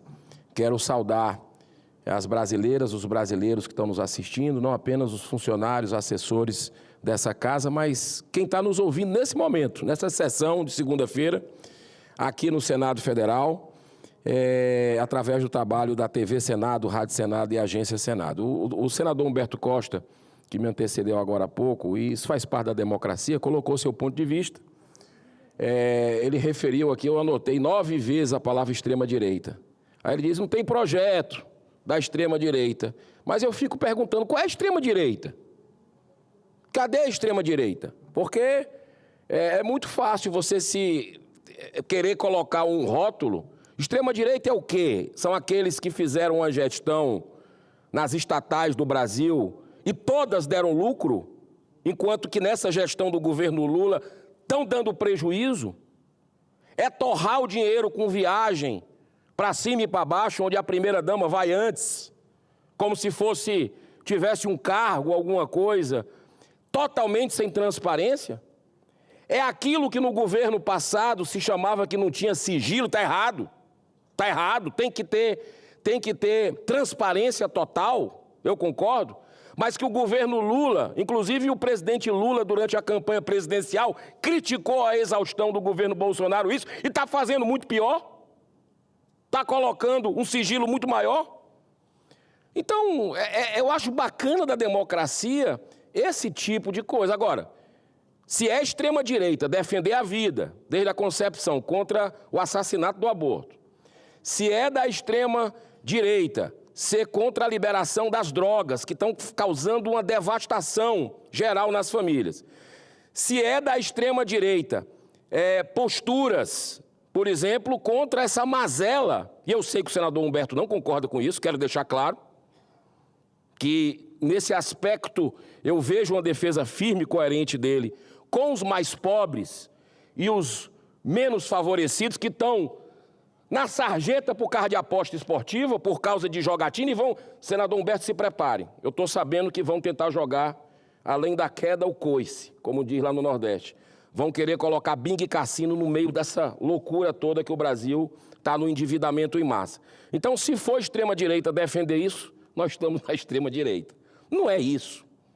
Eu acho que tem pontos positivos de cada lado, a gente tem que reconhecer e precisamos partir, olhar para frente nesse momento, e eu quero parabenizá-lo pelo seu discurso, especialmente na questão da cultura pernambucana, que deu um golaço nesse final de semana, até lhe parabenizei, pela conquista do agente secreto, todo o Brasil celebrou, e a gente fica feliz. Eu também sou da área do cinematográfica, e eu percebo realmente que é um ano de ouro para o Brasil nesse aspecto. A gente tem que saudar esses talentosos profissionais da área da cultura. Mas, senhor presidente, eu subi essa tribuna hoje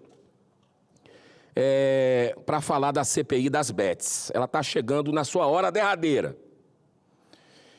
E caso não ocorram fortes e imediatas mudanças na forma como está se arrastando essa CPI, nós poderemos chegar a um ponto nunca alcançado, com a necessidade de instalar uma nova CPI apenas para investigar essa CPI. Olha que loucura, uma CPI para investigar uma CPI.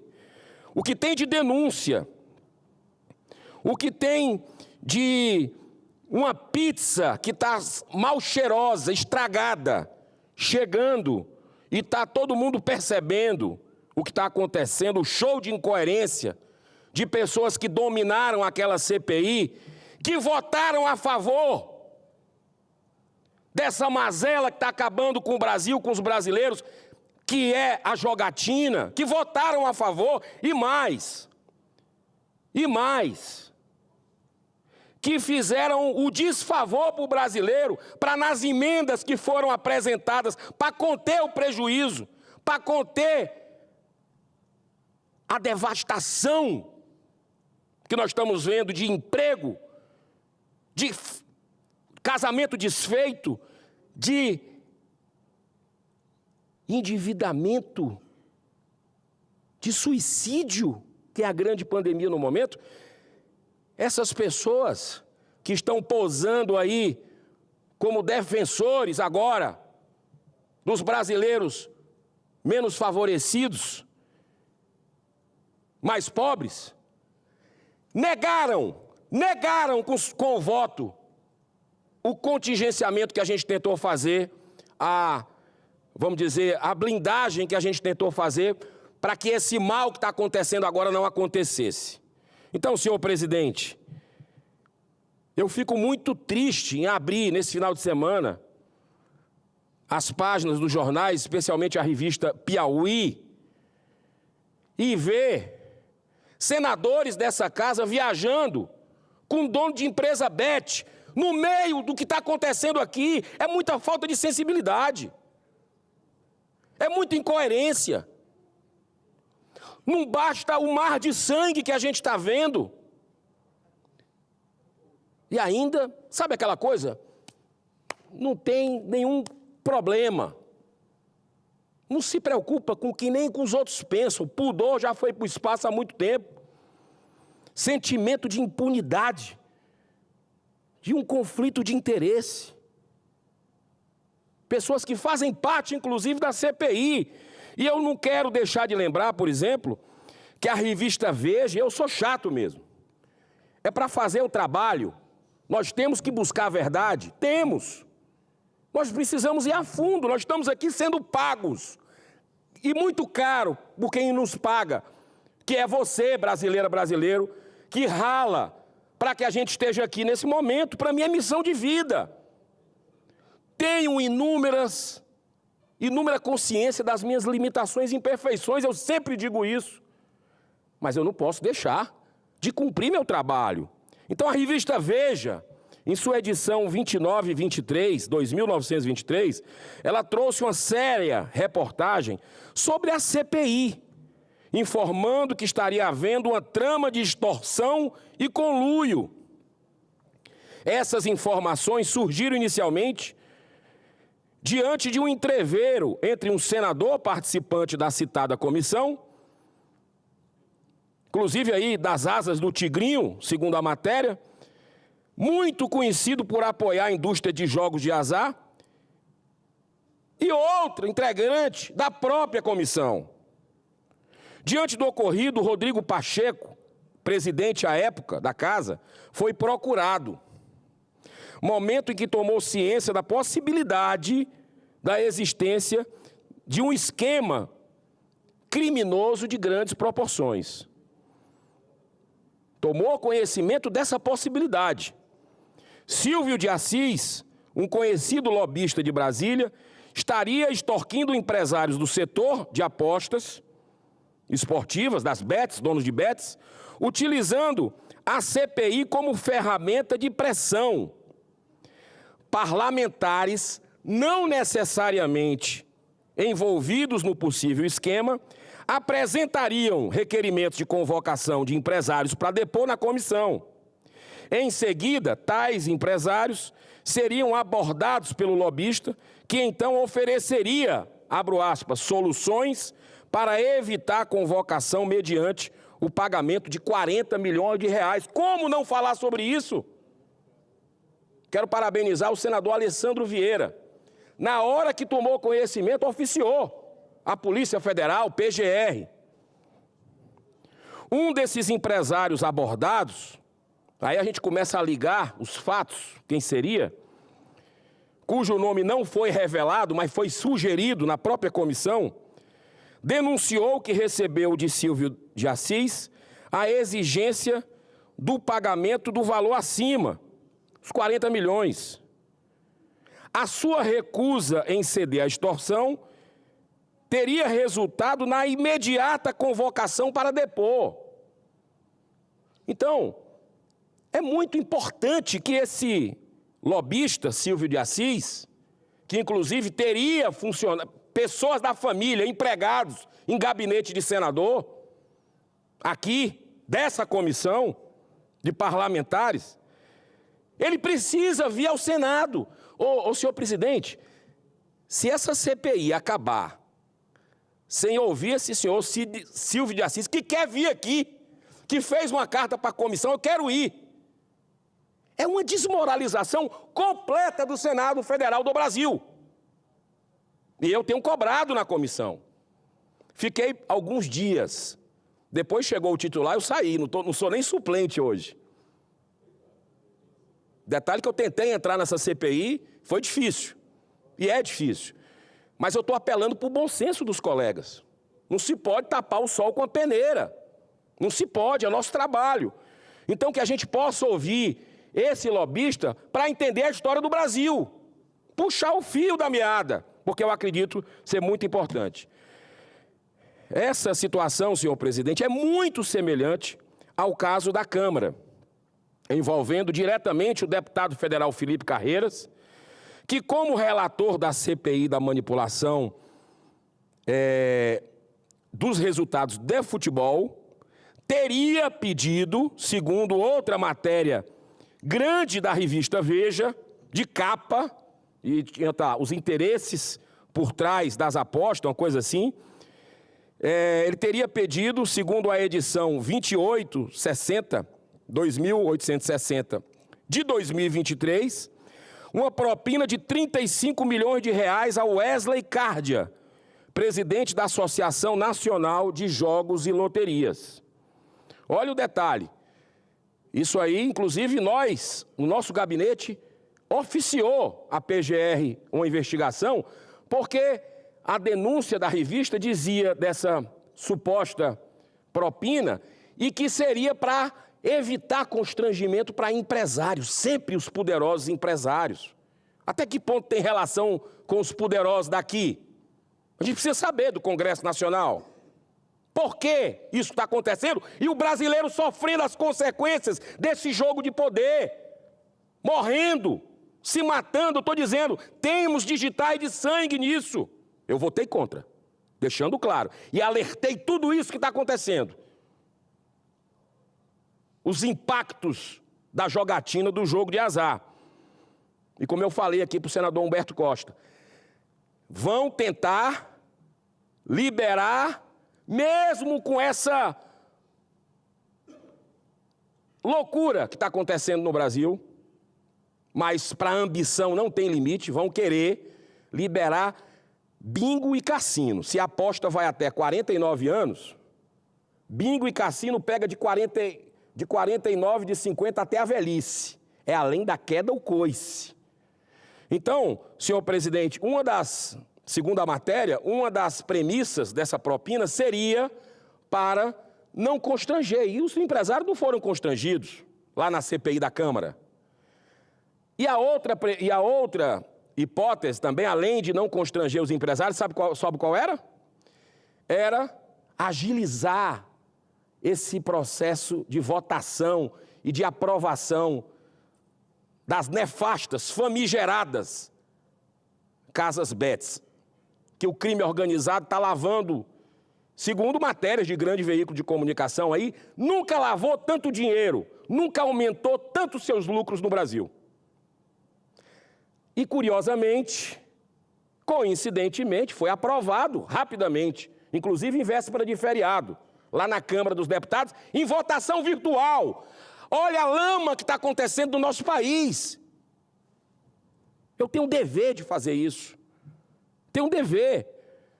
Porque tem muita gente perdendo. Presidente, quem ganha é a banca.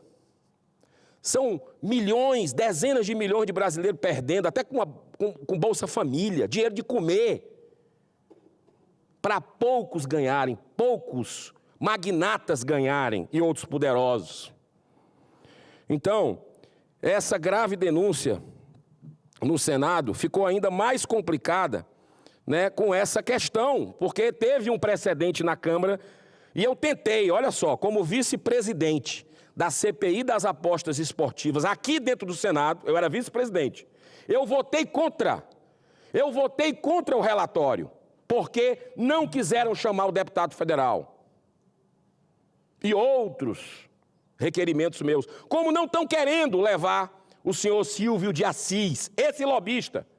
Outro requerimento meu nessa CPI das Bets que está protocolado, está na história. Não é possível, não é possível. Como é que nós vamos olhar na cara dos brasileiros com isso tudo acontecendo e a CPI não fazendo o trabalho? Eu faço um apelo para os meus colegas senadores. Com todo respeito aos membros dessa comissão parlamentar de inquérito, o fato é que a CPI está deixando a desejar. Está feio. De um total de mais 400 requerimentos, olha, presta atenção esse dado, de um total de mais de 400 requerimentos apresentados, apenas um pouco mais da metade foram apreciados. Entre outros motivos, por estar totalmente esvaziada. Vocês acreditam que há 3 semanas não dava quórum lá, ficava faltando 1, 2. E os senadores aqui, e não dava quórum lá. Finalmente deu quórum semana passada. Cadê que votaram os requerimentos? Cadê que votaram quebra de sigilo? Isso é uma vergonha, rapaz. Isso é uma vergonha. Por favor. O brasileiro precisa ter conhecimento disso. Para, de forma ordeira, pacífica, respeitosa, cobrar os seus representantes.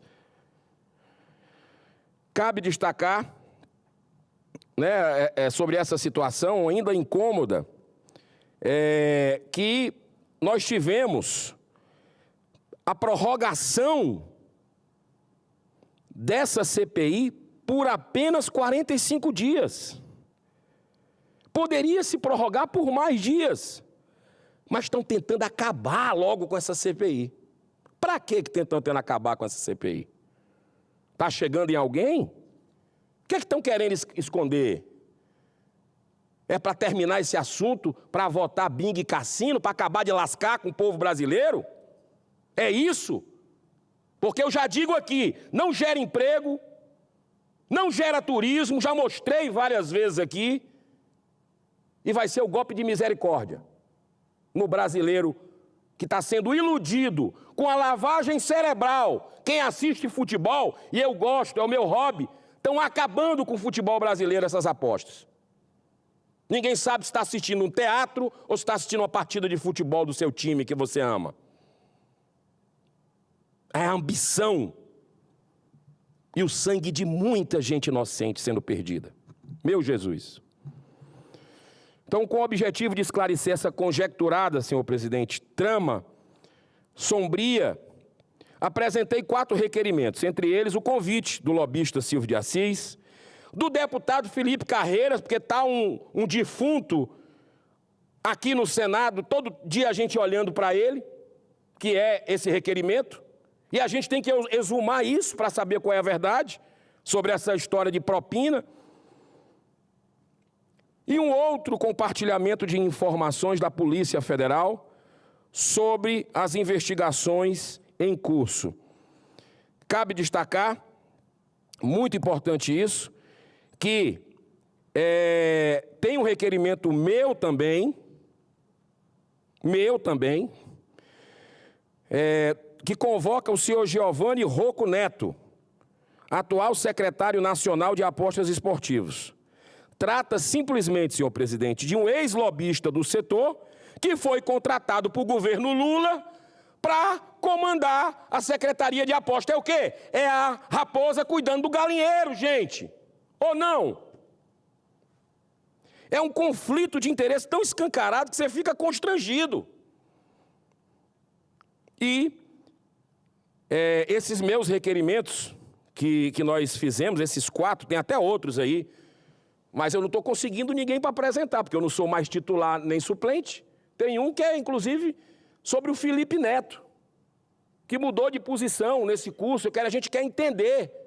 Não tem cabimento chamar? Por que não querem? Então, senhor presidente, esses requerimentos estão todos solicitados. Inclusive, a relatora subscreveu da comissão, e eu espero que sejam votados e aprovados o quanto antes, para que a verdade venha à tona. O grande problema é que esse galinheiro, que é aquela coisa da raposa cuidando das galinhas, está destruindo famílias, causando ludopatia. Senhor presidente, compulsão doentia pelo jogo, é a ludopatia, reconhecido pela OMS, vício no jogo, e levando muitos ao suicídio depois de perderem tudo que tinham. Uma desgraça talvez mais perniciosa ainda do que o tráfico de drogas. Eu sei que o senhor está sendo muito tolerante, já lhe agradeço, mas se o senhor me der 3 minutos, eu não vou pedir mais. Fato bem recente que me trouxe angústia e me fez reforçar meu desejo de ampla investigação, né? E eu falei aqui, foi noticiado pela revista Piauí, de que nós temos, né, teve aquele entreveiro de 2 senadores na CPI, mas agora um deles pegou carona em jato particular de luxo, que pertence a empresário investigado na própria comissão, de que é suplente, por ser um dos responsáveis pelo famigerado jogo do Tigrinho, que tantas famílias brasileiras têm destruído. O destino foi a Riviera Francesa, a matéria nas asas do Tigrinho. Mais recentemente, a cidade de Mônaco, que teve agora a Fórmula 1. Se não é ilegal isso, com certeza. Mas ético também não é, né? Segundo o relatório do Banco Central do Brasil, há a estimativa de que as casas de apostas autorizadas a funcionar estejam movimentando entre 20 e 30 B de bola e de índio, bilhões de reais por mês, entre 20 e 30, senhor presidente. Parte desse dinheiro está vindo, inclusive, do Bolsa Família, ou seja, das classes mais pobres, que estão deixando de comprar comida para jogar apostas online. Uma indecência. Estão deixando, eu já vi relatos, gente tendo AVC porque o filho está devendo, gente se matando, a questão de não poder comprar o tênis para a filha no aniversário, porque gasta em aposta, não poder levar a família para comer uma pizza no domingo, porque não tem mais, gente. Por favor. O comércio está sendo diretamente afetado. Olha só, presidente, a Confederação Nacional do Comércio apontou que 190 bilhões de reais foram desviados do varejo e direcionados para a jogatina. Dados do Ministério da Justiça demonstram que adolescentes de 14 e 17 anos de idade estão apostando nas bets, o que é ilegal. A operação, nesse caso, é feita por cambistas nas redes sociais, os quais recebem uma comissão por cada transação. Mais grave ainda é o chamado cachê da desgraça, em que influenciadores digitais recebem de 15% a 30% de comissão sobre as perdas de apostadores que se cadastrem a partir de sua influência. Isso é uma monstruosidade. Mas em meio a tantas ações desastrosas, temos raras, mas excelentes notícias. Eu gosto sempre de fechar com uma boa notícia, porque eu sou um esperançoso, um otimista por natureza. O técnico do seu time, do Flamengo, Felipe Luiz, que ontem ganhou fora de casa do Palmeiras, olha aí, Deus agindo. Felipe Luiz se negou a receber cachê milionário para fazer propaganda enganosa das bets e disse que fez isso porque sabe do mal que elas causam à sociedade. O mesmo caminho iluminado foi seguido pelo ator Cauã Raymond, que se recusou a renovar cachê da ordem de 22 milhões de reais, e a cantora Simone Mendes, que recusou 64 milhões de reais de aposta online, ambas pelas mesmas razões do Felipe, do técnico que eu queria ver na seleção, com todo respeito ao Ancelotti, que vem ganhando aí 5 milhões e mais muitas premiações de dezenas de milhões se conquistar algumas vitórias. Esperamos que essa seja uma nova tendência desses influenciadores, senhor presidente. E que, diante das tragédias causadas pelos jogos de apostas esportivas, possam se afastar de péssimos exemplos, como o da influencer Virgínia, que veio ao Senado ser tietada por senadores na combalida e claudicante CPI das bets. Foi triste aquele dia. Encerro com esse sábio pensamento da sabedoria milenar hindu. Abro aspas. Quando você chegou a esse mundo, chorou, mas muitos à tua volta regozijaram-se. É preciso que viva a tua vida de tal modo que, ao deixar esse mundo, possa regozijar-se, enquanto muitos à tua volta estejam chorando. Que Deus abençoe a nossa nação, que Deus ilumine o caminho de todos os senadores da República. E como tenho 30 segundos, é como dizia Chico Xavier, né? A gente pode ter errado até agora, mas a gente pode consertar, né? Embora ninguém possa voltar atrás para fazer um novo começo, todos nós podemos agora começar a fazer um novo fim. Que Deus nos guie e que Jesus nos inspire. Muito obrigado, senhor presidente, pela sua enorme tolerância. Nobre senador Eduardo Girão, Vossa Excelência trata de um assunto aqui de interesse nacional e de uma sensibilidade intocável. Essa questão das bets, e olhe que nós não fazemos parte da CPI, os nossos partidos escolheram os seus representantes, o que nós respeitamos, porque o número de vagas é restrito. No entanto, nós nos assustamos, quase que como um pânico coletivo daqueles que sabem o mal que essas bets têm causado. Só para o senhor ter ideia, o presidente do Banco Central e a sua equipe técnica, ao fazerem um estudo sobre o impacto das bets na economia,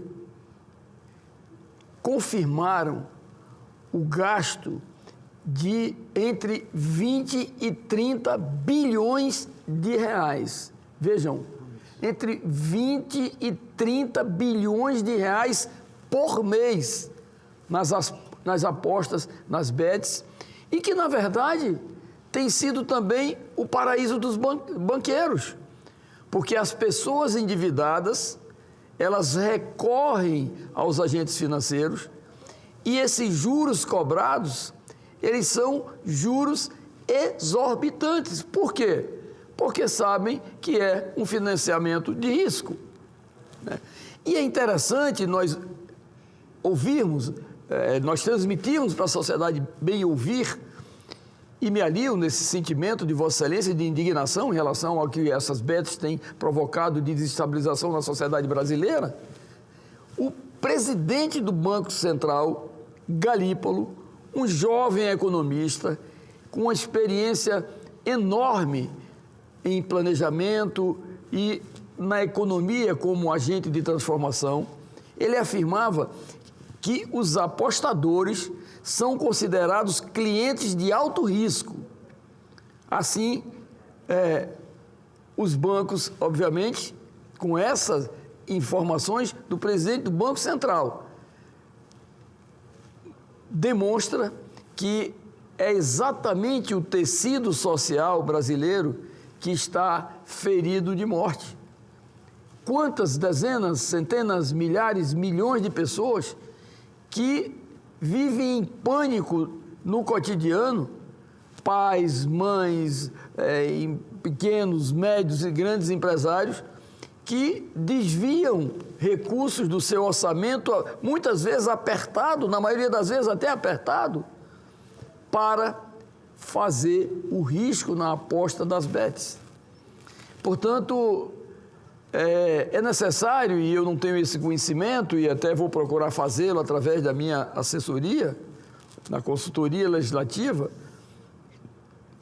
qual o percentual de ganhos entre os 20 e 30 bilhões de reais que são jogados mensalmente pela população brasileira, quanto representa o percentual de ganhos desses jogadores.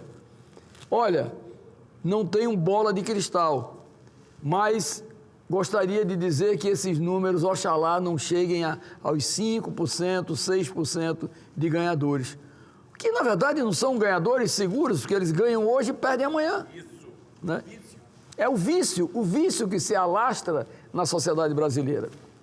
Portanto, quero parabenizar a Vossa Excelência pelo grito de alerta, mais uma vez aqui da tribuna desta casa, que tenha a ressonância necessária em toda a sociedade brasileira para o bem daqueles que, na verdade, precisam de pacificar a sua vida, fugindo desse vício tenebroso que são esses jogos de consequências inimagináveis. Só para deixar um registro, só para deixar um último registro, mais uma vez, eu quero aqui deixar o meu aplauso ao Felipe Luiz, que seria, como já disse, o meu técnico da seleção brasileira, se não tivéssemos a chegada, né,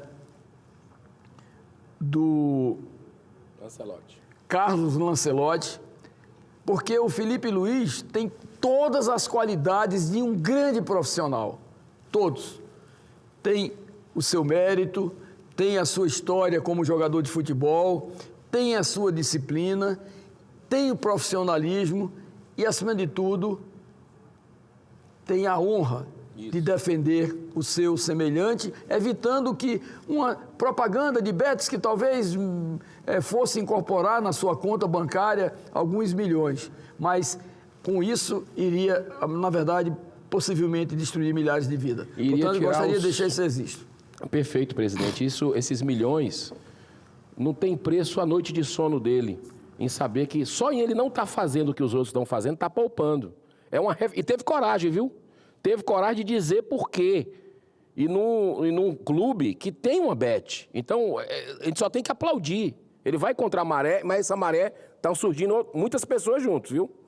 Agora, presidente, a sua fala muito inteligente, o senhor Galípolo, eu fico feliz com isso, porque é a capacidade de reflexão das pessoas. Eu avisei o senhor Galípolo na reunião de líderes. Há 1 ano e meio, 2 anos atrás, quando ele era o braço direito do Haddad, eu disse para ele o que ia acontecer com isso. Falta de aviso não foi. Pode ser que ele diga, não, o senador aí está exagerando, como muitos aqui acharam. E o governo federal foi fundamental para botar essa digital de sangue, apoiou essa regulamentação das bets aí, esse projeto horroroso. Mas hoje eu vejo o Galípolo falando isso, é bom. É importante, viu o que aconteceu e hoje já é, como eu falei, do Chico Xavier. Hoje ele já está com a gente nessa maré pelo que é correto. Então, muito obrigado, senhor presidente. Deus abençoe a semana de todos nós. A presidência informa aos senadores e aos senadores que estão convocadas as seguintes sessões para amanhã, terça-feira. Sessão especial às 10 horas, destinadas a homenagear o Grupo Energisa pelos 120 anos de atividade de energia elétrica no Brasil. E sessão deliberativa ordinária às 14 horas, com pauta divulgada pela Secretaria-Geral da Mesa. Cumprida a finalidade desta sessão, a presidência declara o seu encerramento.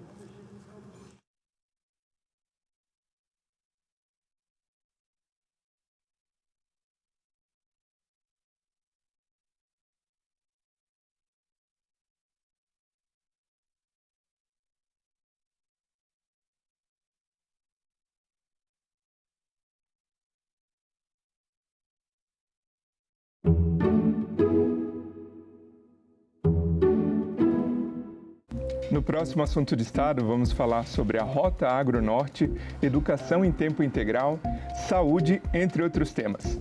E o nosso convidado é o senador Confúcio Moura, do MDB de Rondônia. É necessário que esse dinheiro do Fundeb hoje, que aumentou bastante, está aumentando até 2026 e 2027, seja utilizado, que vai aumentar substancialmente os investimentos na educação integral. Assunto de Estado, hoje, 8 horas da noite, aqui na TV Senado.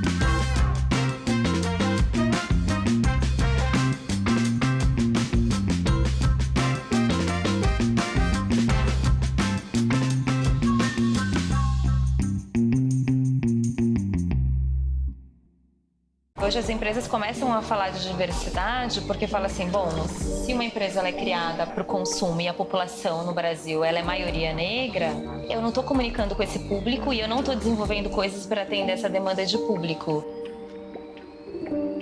Precisamos ter negros dentro das empresas para ajudar a desenvolver, seja campanhas de comunicação ou produtos para atender uma demanda de consumo. Por exemplo, tem uma empresa de cosmético que rapidamente ela entendeu o processo de transição capilar das mulheres negras e começou a convidar influenciadoras digitais para ajudar a desenvolver produtos. O olhar dela de investimento social privado deveria devolver, porque em algum momento foi decifrado para ela qual era a fórmula. É um ciclo que ele tem que ser virtuoso para todo mundo, não reforçar a concentração. A moeda ela não é só o dinheiro, são outras trocas simbólicas que faz com que o meu negócio cresça, mas porque você também aportou no meu negócio, entendeu? Não parte de uma perspectiva individual. CPI da grilagem em Roraima investiga irregularidades na legalização de terras. Santa Catarina aprova a incorporação da hora plantão à aposentadoria de servidores da saúde. Câmara dos Deputados analisa projeto para que SUS aceite exames de saúde feitos na rede particular. Tudo isso no Parlamento Brasil. Parlamento Brasil, toda sexta, 8 horas da noite, aqui na TV Senado. Banhado pelo Rio Nilo e terra dos antigos faraós e das imensas pirâmides que impressionaram até o próprio Napoleão Bonaparte, o Egito é um dos novos membros do BRICS. Com 118 milhões de habitantes e uma área de 1 milhão de quilômetros quadrados, tem Cairo como a capital. Sua segunda cidade é Alexandria, fundada, como o nome indica, por Alexandre o Grande. O Egito é uma república unitária, tendo como chefe de Estado o presidente e como chefe de governo o primeiro-ministro. O parlamento é bicameral. A Câmara dos Representantes conta com 596 deputados. Já o Senado é composto por 300 parlamentares.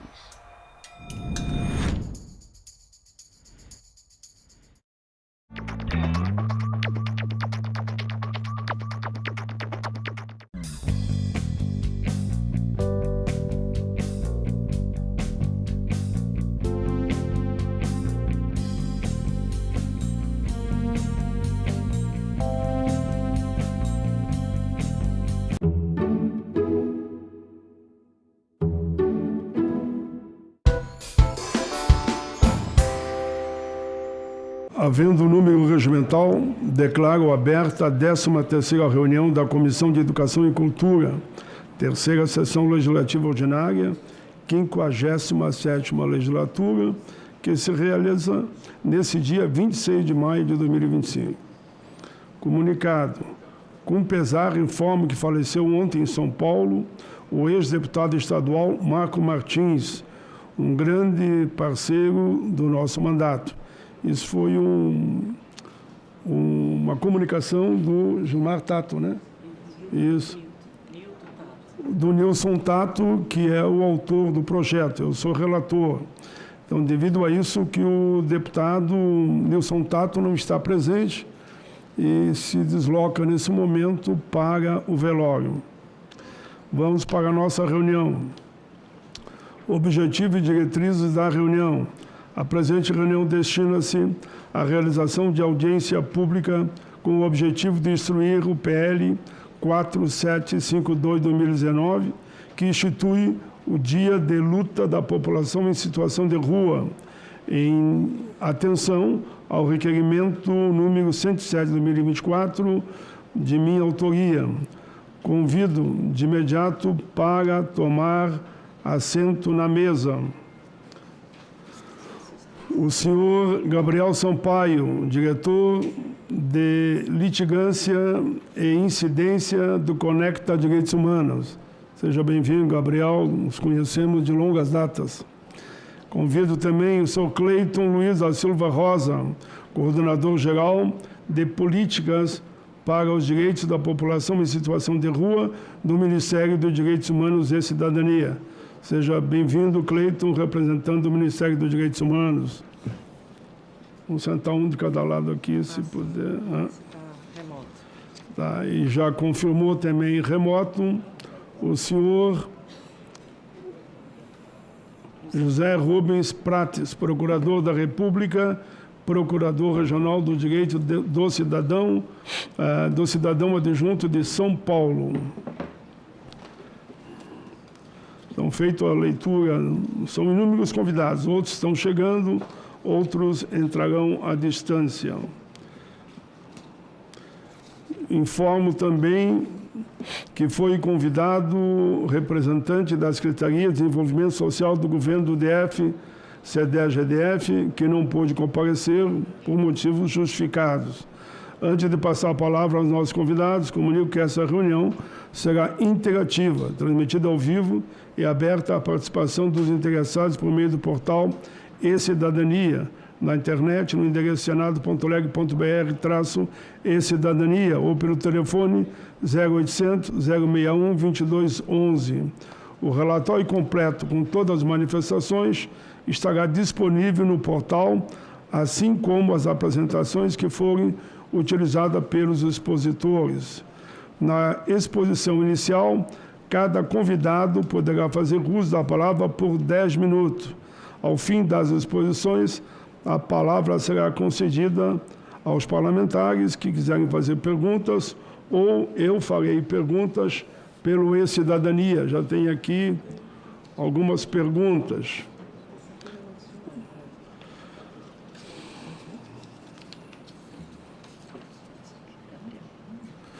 Antes de passar a palavra, eu faço a minha fala de abertura dos trabalhos. Em seguida, eu vou passar para o senhor Gabriel. Audiência pública sobre o Dia da Luta da População em Situação de Rua. Senhoras e senhores, essa audiência pública da Comissão de Educação, Cultura e Esporte do Senado Federal, presidida pela nossa querida e grande senadora Tereza Leitão, que pediu que eu presidisse como autor do requerimento. Desde já agradeço à senadora Tereza Leitão. Enfim, essa audiência tem por objetivo debater o projeto de lei número 4.752 de 2019, que trata da instituição do Dia da Luta da População em Situação de Rua. Esse projeto é de autoria do deputado federal Nilton Tato e tem esse senador que vos fala como relator nessa comissão. A proposta procura dar voz, abrir os olhos e fazer ouvir a luta de brasileiros e brasileiras que vivem em situação de rua, sujeito a todo tipo de violência, de maus-trato, humilhação e outras violações de direitos, como a própria alimentação e o direito de viver com dignidade. São pessoas com direitos constitucionais, direito ao respeito, à vida e à dignidade. Mesmo assim, a população em situação de rua se reúne em movimentos sociais e organizações em luta por seus direitos, como, por exemplo, aqui esse tema, o Movimento Nacional de População em Situação de Rua. A maioria dessa população sobrevive como catador de materiais recicláveis, sendo responsável pela maior parte de material reciclado coletado no país, assim colaborando com a saúde, o meio ambiente e a própria vida de todos. Conforme o Cadastro Único para os Programas Sociais CadÚnico do Governo Federal, em março deste ano, o número de pessoas vivendo em situação de rua em todo o Brasil chegou a 335.151 pessoas. Se comparado ao registro em dezembro de 2024, quando havia 327.925 pessoas, nessa situação houve um aumento de 0,37% no primeiro trimestre deste ano. Esses dados que aqui falei são do informe técnico de abril do Observatório Brasileiro de Políticas Públicas com a População em Situação de Rua, da Universidade Federal de Minas Gerais. O estudo foi feito com base nos dados disponibilizados pelo Ministério do Desenvolvimento e Assistência Social, Família e Combate à Fome, MDS, sobre o CadÚnico. Isso é apenas uma introdução que faço para aqueles que estão nos assistindo e estão nos acompanhando. A assessoria me lembra que chegaram os seguintes: Tiago Kalkman, defensor público do DF e membro da Comissão de População em Situação de Rua da Associação Nacional das Defensoras e Defensores Públicos. Convido ele para que venha à mesa, por gentileza. Chegou também a Liane Alves Silva, coordenadora de projetos de coordenação de proteção social especial de média complexidade do Departamento de Proteção Social Especial do Ministério do Desenvolvimento Social e Combate à Fome, a senhora Aline Alves Silva. Também convido a senhora Aline Alves Silva que esteja à mesa. Chegou também a senhora Júlia Mazaroba Caetano Ferreira, analista sênior da Coordenação de Proteção Social Especial de Média Complexidade do Departamento de Proteção Social Especial do Ministério do Desenvolvimento Social e Combate à Fome. Convido a senhora Júlia que venha também à mesa. Ok. De imediato, agora vamos ao primeiro convidado que está pronto para usar a palavra. Passo de imediato a palavra ao senhor Gabriel Sampaio, diretor de litigância e incidência do Conectas Direitos Humanos.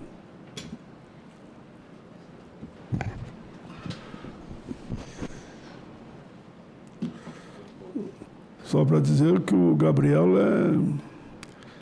é calejado aqui no Senado, foi assessor já partidário de inúmeros senadores E com alegria, ele agora está nessa outra função e quando convidado ele se faz presente. É uma alegria te rever aqui mais uma vez, com toda a competência que Vossa Excelência tem. Muito bom dia, senador. Gostaria de agradecer pelo convite, cumprimentar todas as pessoas que fazem parte desse debate, público que nos acompanha.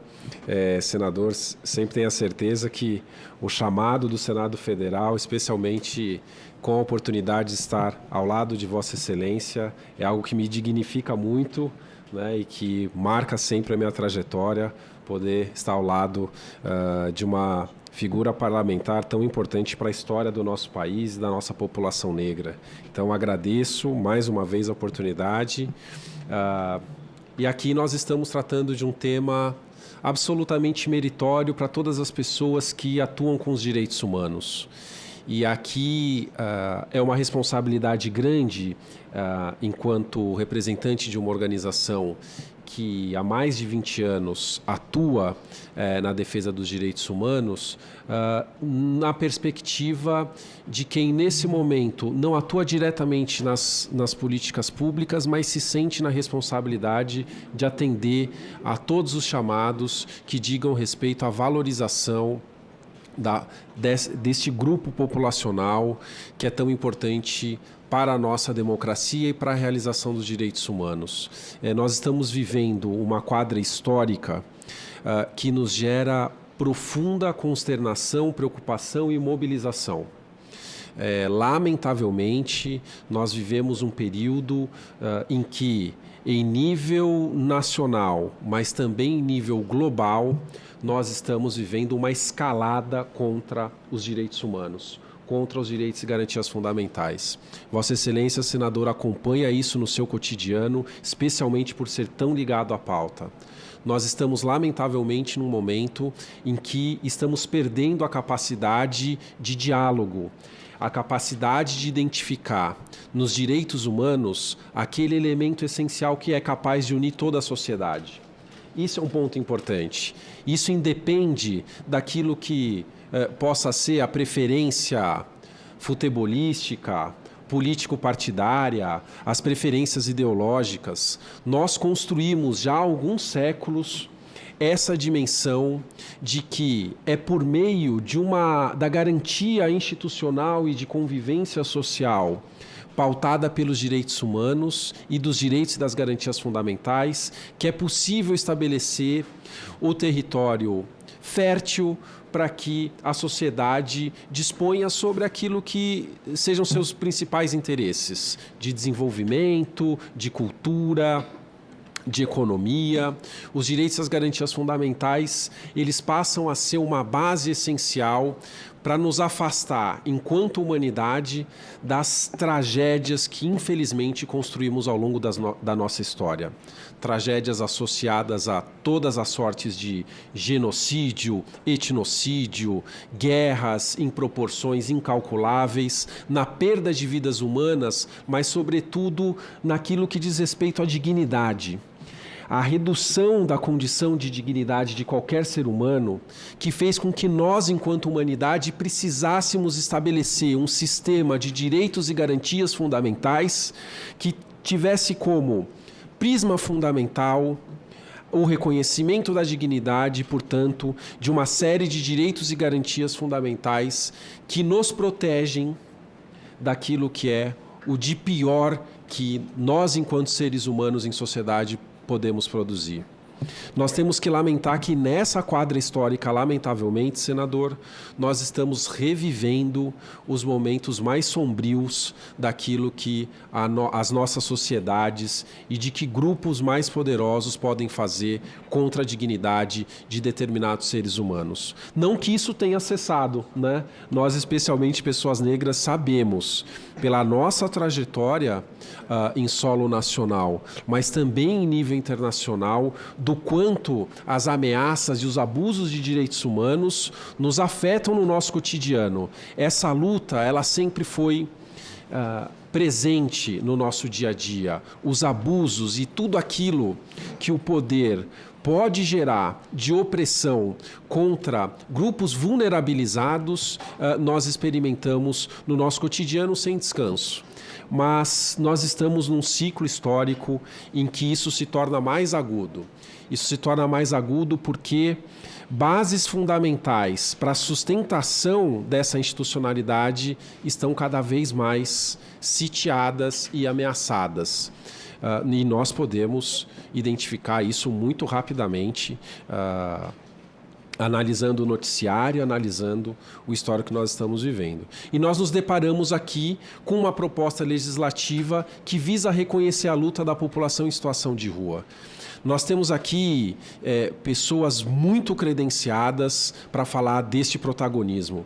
E eu, no meu lugar de fala, senador, eu vou me recordar de muitas das lutas das quais participei na minha trajetória, muitas delas iniciando nesse contato com Diogo de Santana, que é uma figura com quem eu tive a oportunidade de conviver, e quem me demonstrou, a época em que atuei na administração pública, os reais compromissos que nós precisamos firmar em qualquer espaço que nós pudéssemos ocupar. Eu sou parte dessa geração do Diogo, do quanto é importante nós termos lealdades aos compromissos históricos que nos fizeram estar aqui. Muitas vezes o processo político e social faz com que a gente tenha dificuldades em avançar em determinadas matérias. Nós também vivemos uma série de dificuldades e ameaças na luta dos direitos humanos. Mas nós não podemos perder o compromisso com aquelas pessoas que fazem com que nós sejamos quem nós somos do ponto de vista político, mas os seres humanos em que somos. Toda vez que nós negamos um olhar, toda vez que nós negamos a atenção a uma pessoa que vive numa condição de vulnerabilidade, a uma pessoa que luta pela sua dignidade, nós também perdemos um pouco da nossa dignidade. E muitas vezes o poder, os espaços com os quais nós convivemos, a disputa difícil do dia a dia, da luta dos direitos humanos, nos faz algumas vezes cairmos nas armadilhas de responder mal às principais demandas e às demandas de uma população que demanda cada vez mais a unidade da atuação e do trabalho das pessoas que defendem direitos humanos, né? Uma pessoa que vem da cidade de São Paulo para Brasília sabe o quanto a maior economia do nosso país, para citar um exemplo, tem tratado com desprezo, com violência, com negação de direitos, né, a população em situação de rua. O exemplo mais concreto, para além de tudo que possa ser dito no campo institucional, é dado pelo próprio Supremo Tribunal Federal, que recebe uma arguição de descumprimento de preceitos fundamentais para tratar daquilo que se chama de estado inconstitucional de coisas, que diz respeito às políticas públicas relativas à atuação da população em situação de rua, senador. O Supremo Tribunal Federal, recebendo essa arguição, acabou em caráter liminar reconhecendo o quanto há de falência do Estado na efetivação desses direitos e garantias fundamentais. E é nesse ponto que eu gostaria de concluir, senador. O Estado, quando reconhece que há essa quantidade tão absurda de bloqueios institucionais para a realização de direitos, está reconhecendo falhas que são das diversas esferas de atuação da institucionalidade. E aqui nós temos exemplos que são difíceis até de relatar para aquelas pessoas que começam a estudar a trajetória dos direitos, não é? O Estado reconhecendo a necessidade de que se efetivem medidas para que as pessoas em situação de rua tenham direito a acesso a abrigos, tenham apoio da vigilância sanitária, que se proíbam o recolhimento forçado de bens e pertences. É inaceitável que o Estado tenha esse tipo de prática que não garante acesso mínimo à saúde, acesso mínimo à dignidade, as pessoas que têm os seus pertences despojados porque não são reconhecidas na sua dignidade. E aqui eu gosto de dar o exemplo, eu trato do exemplo da DPF, dialogando com esse projeto de lei, senhor senador. Porque o projeto de lei ele é uma disputa fundamental para esse parlamento, que é reconhecer a luta da população em situação de rua, escolhendo uma data importante, porque é a data em que o Estado, e novamente o Estado de São Paulo, o Estado do qual eu vim, pratica e é conivente com mais uma violência praticada contra pessoas em situação de rua na Sé, que é um dos territórios mais originais, né, do que é a cidade de São Paulo. E se esse dia de luta representa um desses abusos do Estado, esse projeto de lei e a aprovação dessa proposta legislativa recupera algo que o movimento e os defensores de direitos humanos, as pessoas defensoras de direitos humanos querem resgatar aqui, que é o protagonismo dessa população. Que precisa, e nós, enquanto pessoas que vivem em sociedade, precisam reconhecer essa data, essa luta, e nós, dentro da institucionalidade da luta dos direitos humanos, precisamos reconhecer esse protagonismo na construção das políticas públicas. E é isso que está endereçado para o Estado hoje. Reconhecer a data é também reconhecer o protagonismo daqueles que construíram e contribuíram para a construção das políticas públicas. A DPF trata de uma série de desorganizações na atuação institucional, descumprimento de decreto já editado desde 2009 e na falta de efetivação de direitos. Que a data seja uma oportunidade para que nós, pessoas em sociedade, mas para que também toda a institucionalidade volte a atenção e o olhar para o protagonismo e a necessidade de exercer e de garantir as políticas públicas que reconhecem a dignidade da população em situação de rua no Brasil. Muito obrigado, senador. Meus cumprimentos a você, Gabriel Sampaio, diretor de litigância e incidência da Conecta Direitos Humanos, que já na primeira fala faz uma introdução da importância das políticas humanitárias. E, nesse caso, a população de rua.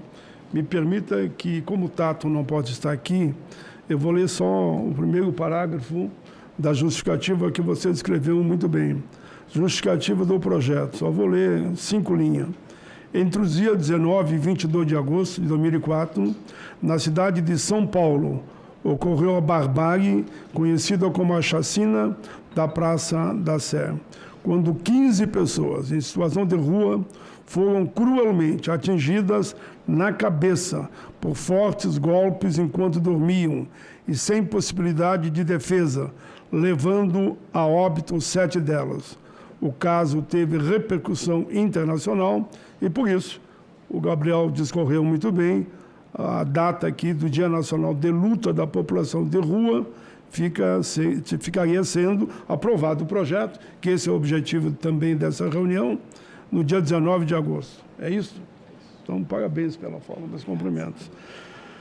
De imediato, passo a palavra ao deputado federal Raimundo, coordenador da Frente Parlamentar em Defesa dos Direitos da População em Situação de Rua e presidente da Comissão de Direitos Humanos, Minoria e Igualdade Racial da Câmara dos Deputados. Deve participar, pela informação que eu tenho aqui, de forma remota. Está ele aí. É com você, deputado.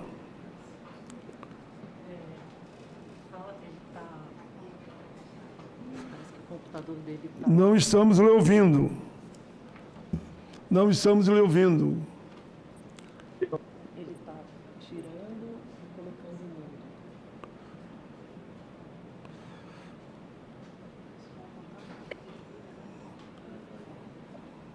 Agora me ouvem? Perfeito, é com você.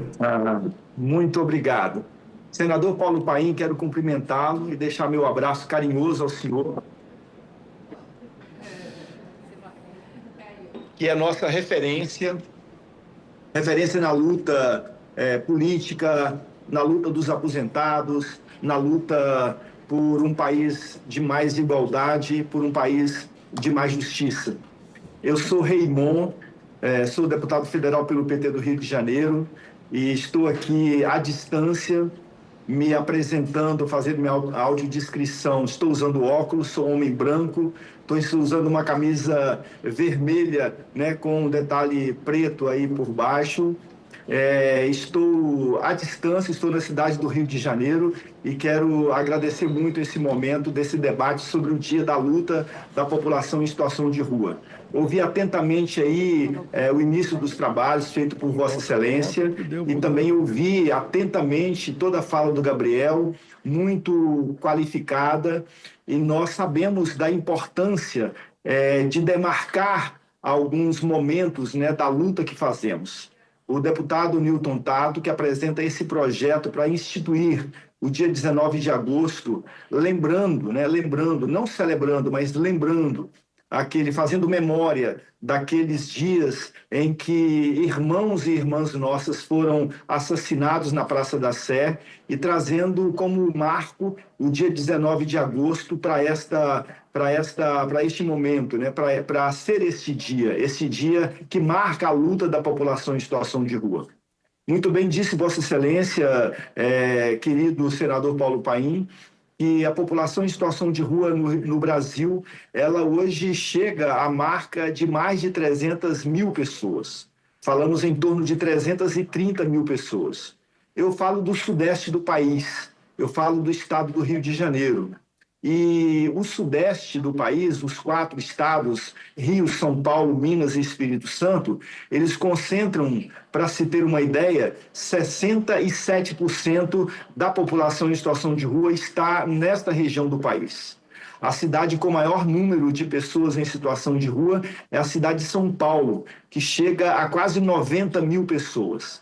A cidade do Rio de Janeiro, nós temos cerca de 21 mil pessoas em situação de rua. Esta é uma marca muito dolorosa na nossa história e na construção de nossa política. Porque há também um entendimento, e a nossa luta política é para que esse entendimento ele seja modificado, de que existem cidadãos de segunda categoria. Cidadãos e cidadãs que não têm direito àqueles que são os direitos sociais garantidos no artigo 6º da Constituição, da nossa Carta Magna, da nossa Constituição Cidadã de 1988. Nós sabemos que desmistificar isso, ou destruir esse mito, né, de que há cidadãos de segunda categoria, é um pouco tarefa da nossa política. Nós fizemos, na última sexta-feira, aqui no Rio de Janeiro, uma audiência pública da comissão que eu presido na Câmara Federal, a Comissão de Direitos Humanos, Minorias e Igualdade Racial, e também da Frente Parlamentar em Defesa da Política Pública para a População em Situação de Rua do Congresso, esta Frente Parlamentar mista que eu presido no Congresso Nacional. Fizemos uma audiência pública aqui no Rio de Janeiro, onde tivemos a participação da secretária municipal de assistência social e também da própria população em situação de rua e dos movimentos que a organizam no país. Precisamos recordar que lá no ano de 2009, o presidente Lula editou um decreto, o decreto 7053, de 23 de dezembro de 2009, que fala sobre a construção de um Programa Nacional de Política Pública para a População em Situação de Rua. Sabemos que esse Programa Nacional, embora seja instituído por um decreto federal, um decreto do presidente Lula à época, ele precisa ter nos municípios brasileiros o que a gente chama de adesão à política. E essa tem sido uma luta constante para que as prefeituras adiram a esse decreto, a esta política, a este programa, para que a dignidade da pessoa humana seja respeitada nos homens e mulheres em situação de rua e para que a gente tenha menos violação de direitos humanos, que é o que essa população tem sofrido no Brasil, em todos os estados. Vemos aí acompanhando ações, atitudes da sociedade, por exemplo, aqui no Rio de Janeiro, a tentativa de tocar fogo num homem em situação de rua que dormia numa calçada. Vimos em Santa Catarina situações semelhantes. No estado de Alagoas, a mesma coisa. No estado de São Paulo, agora recentemente, aquilo que foi o espalhamento, né, da população em situação de rua por uma política nefasta feita pela Prefeitura de São Paulo e pelo governo de São Paulo. Então, celebrar, né, ou melhor, relembrar, ou melhor, fazer memória deste dia 19 de agosto, para que nunca mais aconteça, chacinas como a chacina da Sé, a gente criar o dia da luta da população em situação de rua, como propõe o deputado Newton Tato, a quem eu cumprimento, com um abraço afetuoso. É fundamental. Nossa comissão, senador Paim, nossa comissão de Direitos Humanos, Igualdade e Minorias e Igualdade Racial da Câmara Federal, nossa comissão enviou a todas as prefeituras das capitais e a todos os governadores de estado um ofício dizendo a eles da importância, tentando movê-los a que eles adiram ao decreto 7053, que já é desde 2009, de modo particular em um aspecto, que é a instituição do CIAMP, o CIAMP Rua. Aproveito para cumprimentar o companheiro Anderson, nosso companheiro que eu vi que está aí no plenário do Senado Federal, que é o coordenador nacional do CIAMP Rua Nacional. O CIAMP é o Comitê Intersetorial de Monitoramento e Acompanhamento da Política Pública para a População em Situação de Rua. E por que a nossa Comissão de Direitos Humanos, Minorias e Igualdade Racial instou os prefeitos das capitais e os governadores dos estados para que eles adiram a esse decreto, a essa instituição do CIAMP? Porque o CIAMP é exatamente a possibilidade da sociedade participar dos rumos da construção da política. Maria Lúcia de Souza, uma companheira nossa, Maria Lúcia Santos, uma companheira nossa que viveu durante muitos anos nas ruas de Salvador, dizia para nós, e a sua fala ficou uma marca da luta da população em situação de rua: não falem de nós sem nós. Portanto, o CIAMP é a possibilidade de a população em situação de rua participar da construção da política pública que dirá qual é o seu destino, dirá qual é a sua possibilidade de adquirir esse status de cidadão pleno, porque é direito de todas as brasileiras e de todos os brasileiros. Por fim, senador Paulo Paim, quero agradecê-lo muito por esse debate, deixar o meu abraço ao senhor e também à senadora que é presidente da comissão que faz esse debate, a senadora Tereza Leitão, nossa companheira querida, aguerrida, lutadora, comprometida, e todos os membros, né, do Senado Federal que participam dessa comissão. E lembrar que nós protocolamos, a Comissão de Direitos Humanos, Minoria e Igualdade Racial, protocolamos um pedido, e isso já está quase acertado, de uma solenidade na Câmara Federal, para a qual o senhor está convidado, e todos os que participam aí desse debate também estão convidados, no dia 19 de agosto, 19 ou 20, eu não tenho a data precisa agora, para a gente fazer a memória, uma sessão solene para lembrar o dia do massacre da Sé. Esse é um ponto. O segundo ponto é que naquela semana de 19 a 23 de agosto, na Câmara Federal, no espaço que a gente tem ali de exposição, que é o espaço que a gente vai ter ali uma exposição sobre a população em situação de rua, que é uma marca da nossa Comissão de Direitos Humanos, que completa agora 30 anos, foi instituída em 1995. Portanto, senador Paulo Paim, deixo aqui meu agradecimento e meu compromisso como homem que acredita que o Brasil pode ser para todo mundo, que nós não precisamos deixar do lado de fora das políticas públicas nenhum cidadão. Portanto, tem muitas coisas a serem feitas, mas nós estamos firmes, caminhando juntos, para juntos construirmos essa possibilidade, para que ninguém fique para trás, para que todos possamos caminhar com a dignidade e a plenitude de vida que a Constituição Federal garante a todas as brasileiras e a todos os brasileiros. Deixo meu abraço carinhoso e a minha saudação franciscana de paz e bem a todos os que estão aí acompanhando este debate, tanto no plenário do Senado, quanto também à distância. Um grande abraço.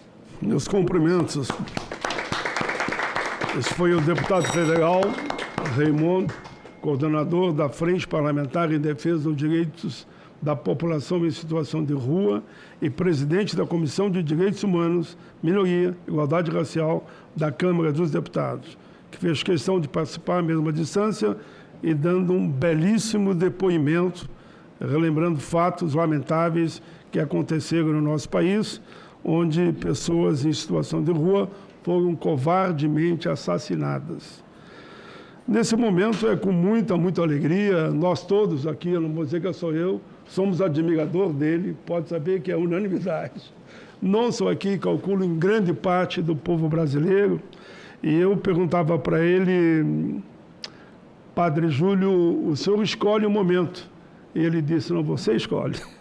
E se depender de mim, ele fala logo, então, porque está todo mundo querendo lhe ouvir.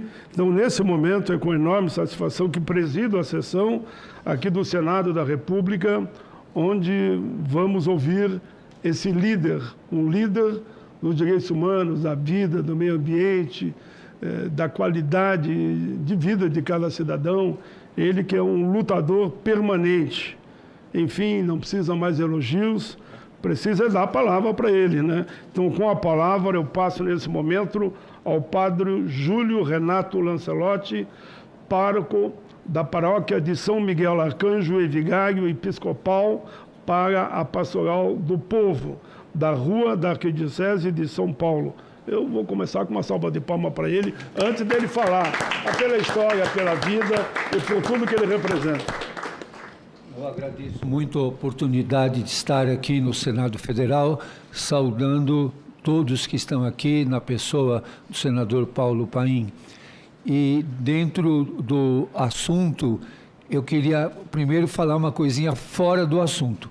E queria aproveitar de estar no Senado Federal da República para manifestar a solidariedade ao povo palestino e pedir que o governo brasileiro seja mais firme e incidente, rompendo relações com o Estado genocida de Israel.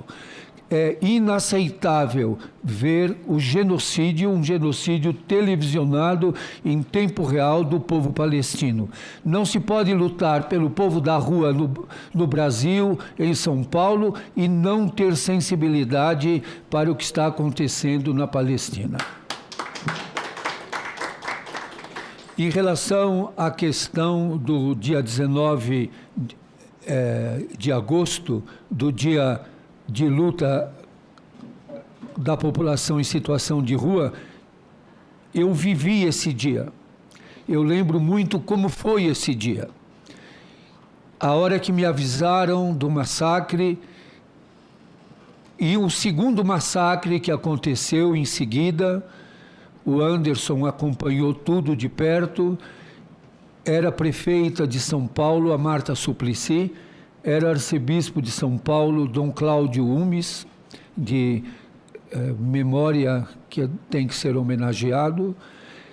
E nós vivemos aqueles dias, porque não foi só um dia, foram dias seguidos de massacre, e até hoje impune. Até hoje impune. Nós vamos ter o Dia Nacional da População em Situação de Rua, na data do massacre, de um massacre ainda impune. Eu acompanhei todo o processo, junto com a irmã doutora Michael.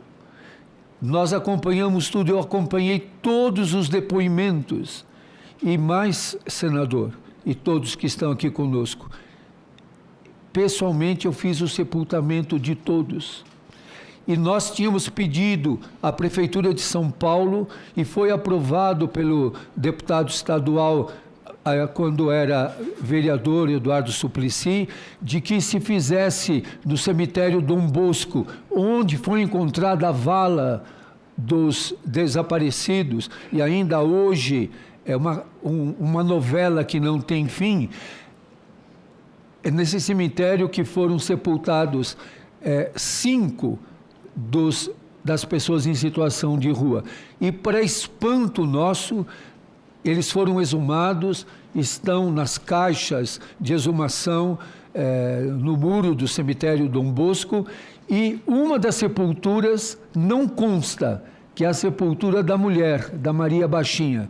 Não consta no cemitério Dom Bosco o sepultamento dela, sendo que eu vi sepultá-la, acompanhei o sepultamento e durante muito tempo nós fazíamos ali a homenagem a esses irmãos que morreram. Não que o massacre tenha terminado, o massacre continua e ele tomou agora uma nova face que eu gostaria de colocar. Uma primeira questão, para mim muito importante: se nós vamos ter um Dia Nacional de Luta da População de Rua, que é esse projeto de lei 4752, não adianta ter o Dia Nacional de Luta e não ter a luta. Não adianta ter o Dia Nacional de Luta e não ter ações. E algumas ações que estão muito fortemente presentes na esteira desse dia, que é de indignação e de coragem. Como diz Santo Agostinho, e agora lembrando e homenageando o Papa Leão, que a esperança tem 2 filhas. Uma é a indignação e outra é a coragem.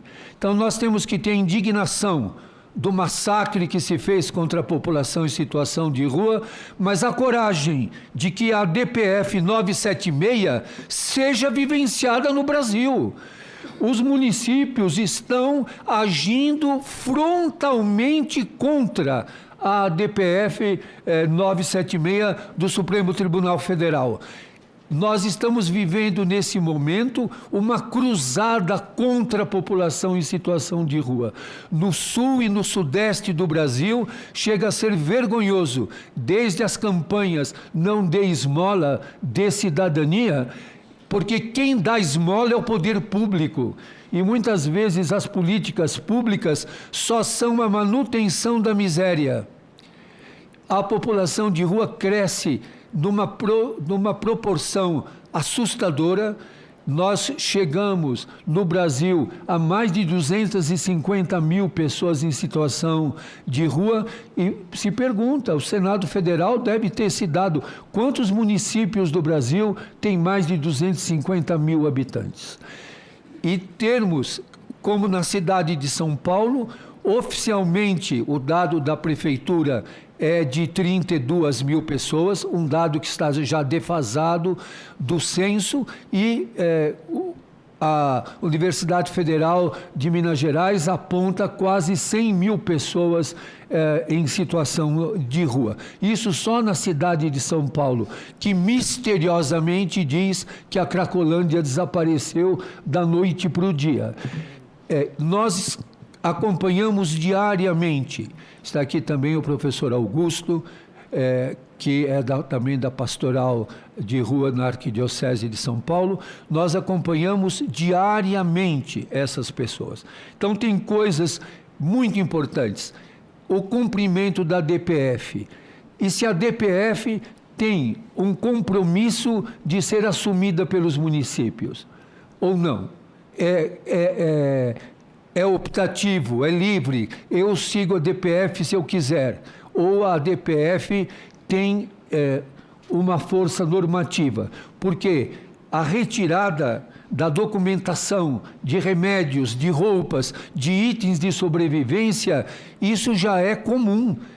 Falar sobre isso é falar sobre o cotidiano da população em situação de rua, que vai ter dificuldade de festejar o Dia Nacional da População em Situação de Rua e ter suas roupas, seus documentos, os medicamentos retirados. em algumas prefeituras do sul do Brasil, como Chapecó, estão construindo verdadeiros campos de concentração. O que está acontecendo no Balneário Camboriú, o que está acontecendo em algumas destas cidades do sul do Brasil, e que no Sudeste se repete, não saberia dizer exatamente no Norte e no Nordeste, mas no Sudeste e no Sul do Brasil, é uma campanha de criminalização contínua, permanente, sistemática, e de um movimento neonazista de criminalização da população de rua. A população de rua é tratada sempre como suspeita, como criminoso. Então, a DPF tem que ser vivenciada para que não se retire os documentos. E aí nós temos ações do Conselho Nacional de Justiça, como tivemos agora em São Paulo, com várias entidades e vários grupos fazendo um mutirão de acesso à documentação. Isso não pode ser episódico. Eu acredito que através do Senado Federal, do Congresso Nacional, nós teríamos que garantir o acesso à documentação muito rápida. E a gente tem um problema sério, que é o acesso da população de rua ao gov.br. Como é que a população de rua acessa o Gov? Eles têm direitos a benefícios, direitos a se inscrever em programas sociais, mas a população de rua toda tem smartphone, a população toda tem acesso à internet, a população em situação de rua tem facilidade. Se os cidadãos, em geral, estão tendo dificuldade de acessar o Gov, o que dirá a população em situação de rua? Então, teríamos que ter uma proposta muito concreta de um acesso facilitado como, vamos dizer assim, como uma cota, semelhante a uma cota. Como é que a população de rua pode ter esse acesso facilitado? Nós temos a experiência lá no nosso centro Santa Dulce dos Pobres, de uma agência de valorização do trabalhador e da trabalhadora, aonde a população de rua está sendo atendida. E eles ficam surpresos, porque eles têm acesso ao computador, com fone, com orientação, eles podem ter acesso. Temos que ter um letramento digital para a população em situação de rua. Eu acho que o movimento nacional, ou uma frente parlamentar, ou o próprio Senado, propor a alguma dessas grandes empresas de comunicação um programa que facilitasse o acesso à população em situação de rua. Senão não tem sentido festejar um dia nacional de luta sem garantir direitos básicos, que hoje estão todos atrelados ao Gov, e eles não têm acesso. A certidão de nascimento deveria ser mais agilizada, mas também ter muito claro a DPF, que proíbe a retirada de documentação e de itens de sobrevivência. Uma das coisas que tem chamado muito a nossa atenção é a questão da crise climática. E a crise climática que nós estamos vivendo, os primeiros a serem atingidos são as pessoas em situação de rua, seja nas altas temperaturas, nas temperaturas atípicas, o sofrimento mental, o que sofre a população em situação de rua de ser exposta a altíssimas temperaturas, ou agora nas frentes frias, principalmente no sul, no sudeste. Então, essas questões, por exemplo, as cidades não têm bebedouros, a população de rua não tem acesso à água potável. Como pode não ter acesso à água potável? Então, há questões muito sérias, eles não têm água, muitas vezes, para tomar o remédio. Muitos dos serviços, como os que existem em São Paulo, por exemplo, eles fecham de um determinado horário, e quem não estiver dentro de abrigos não pode não têm acesso à água, uma vez que todos os bebedouros foram fechados. Então, se tiver o 19 de agosto como dia de luta, tem que estar atrelado a esse 19 de agosto o acesso diferenciado como uma cota ao GOV, algumas providências de socorro imediato à população em situação de rua na crise climática, como, por exemplo, ter bebedouros. E eu pedi isso ao próprio presidente da República, de que a lei contra a porofobia, que foi aprovada no Senado, depois na Câmara Federal, que foi vetada pelo ex-presidente da República, que o Congresso Nacional, num acordo, derrubou o veto em 2 dias. E a lei foi promulgada, a lei que é conhecida como Lei Padre Júlio Lancelotti, que proíbe a arquitetura hostil. E continua, a arquitetura hostil continua. Nós teríamos que ter uma ação, e eu sugiro a Vossa Excelência, o senador, que nós tivéssemos uma reunião com as grandes empresas, com as grandes construtoras, com as grandes empreiteiras, e que fosse assinado um protocolo de cumprimento envolvendo o Ministério Público Federal, um ajuste de conduta para não ter mais arquitetura hostil, que continua florescendo Brasil afora. Eu pedi ao excelentíssimo senhor presidente da República que tomasse uma providência, que mandassem todos os prédios públicos federais a retirarem arquitetura hostil. Todos os prédios públicos federais. E isso poderia ser uma ação movida também pelo Senado da República.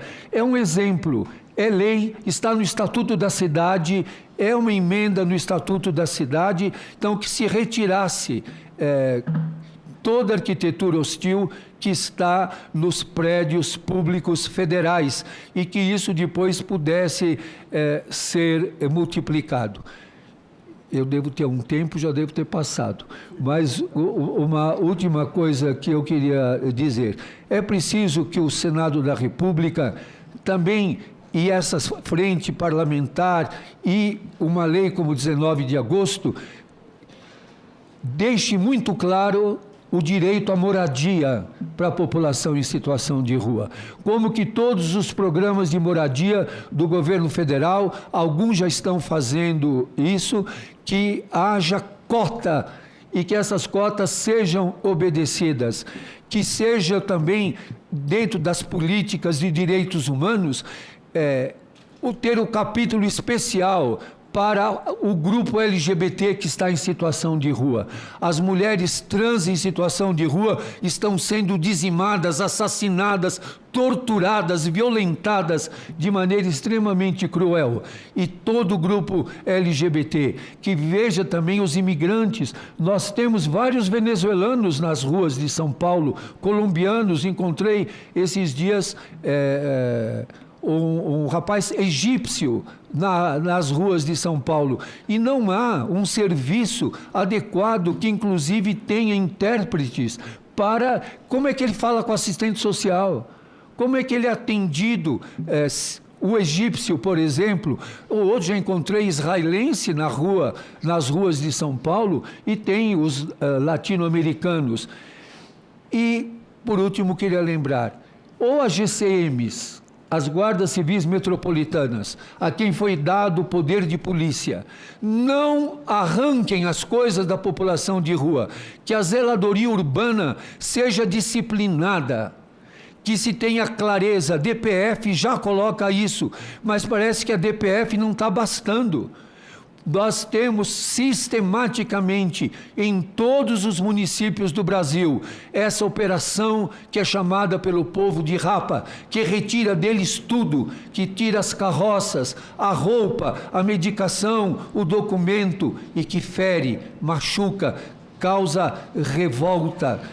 Nós temos tido várias ações afirmativas de trabalho com o Sistema S, que tem sido muito bom no sentido de franquear os cursos e de fazer cursos com a população de rua. Estamos com uma ação com o MEC, com o Instituto Popular Paulo Freire, no letramento. Vamos ter com o SES em São Paulo, EJA, e vamos ter várias ações ligadas à saúde e esporte.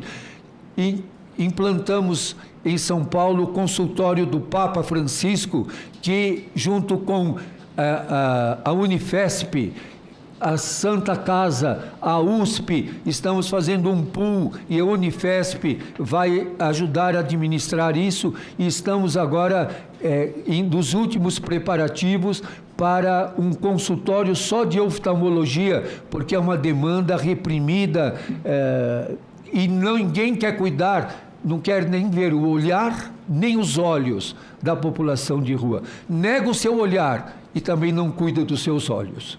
E é criminalizada. Então, são várias questões. Imagine que em Jundiaí, em parceria com a Diocese de Jundiaí e com a Caritas e com a Prefeitura de Jundiaí, nós vamos implantar em Jundiaí, proximamente, um pet shop social para cuidar, a própria população de rua, cuidar dos seus pets e também ser preparada para cuidar dos pets da população, como uma forma de mudar essa visão de criminalização. E em Aparecida, vamos também implantar, junto com as irmãs mensageiras do amor divino, o refeitório do Papa Francisco, por ser ali uma cidade de muitos andarilhos.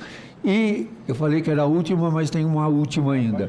Que o IBGE assuma o compromisso de fazer o censo da população em situação de rua, porque as próprias prefeituras acabam importando modelos inadequados. O Anderson acompanhou isso, o professor Augusto acompanhou isso, e muitas vezes o censo não é verdadeiro e diferencia barracos de barracas, e conta na barraca uma pessoa só. Então, há muitos problemas metodológicos. Por isso, o IBGE não pode se furtar à obrigação constitucional de fazer o censo da população em situação de rua. A população em situação de rua é população brasileira também. E como população brasileira, deve ser recenseada como todos os brasileiros são.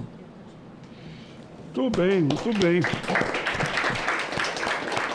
Esse foi o padre Júlio Renato Lancelotti, que nos deu aqui uma aula, digamos, para todo o Brasil, pela TV Senado, Rádio Senado, Agência Senado.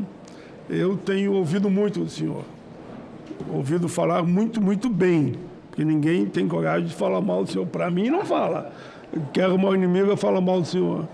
Mas ouvir o senhor falar aqui para todo o Brasil, com essa clareza, com essa nitidez, e se vê que não é só o discurso fácil, é mostrando fatos, o que está fazendo e o que podemos fazer, inclusive executivo, legislativo, judiciário, de forma que a lei não seja só uma lei, lei é para ser cumprida. E Vossa Excelência, com toda a autoridade que tem, mostra o caminho. Eu vou pedir para a minha assessoria, que naturalmente tem acesso a todas as falas dessa mesa, e aquilo que for possível nós vamos encaminhar nessa comissão ou mesmo em outras comissões, se for o caso. Ok? Assessoria.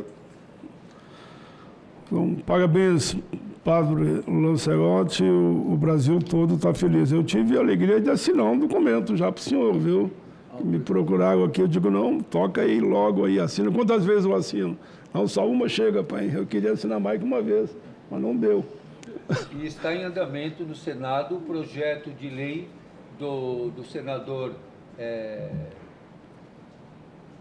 que criminaliza a aporofobia, equiparando a homofobia e ao crime de racismo. É o senador Randolph, que está com esse projeto de lei, que seria muito bom. O projeto de lei que tornou proibida a aporofobia da arquitetura hostil é do senador Fabiano Contarato.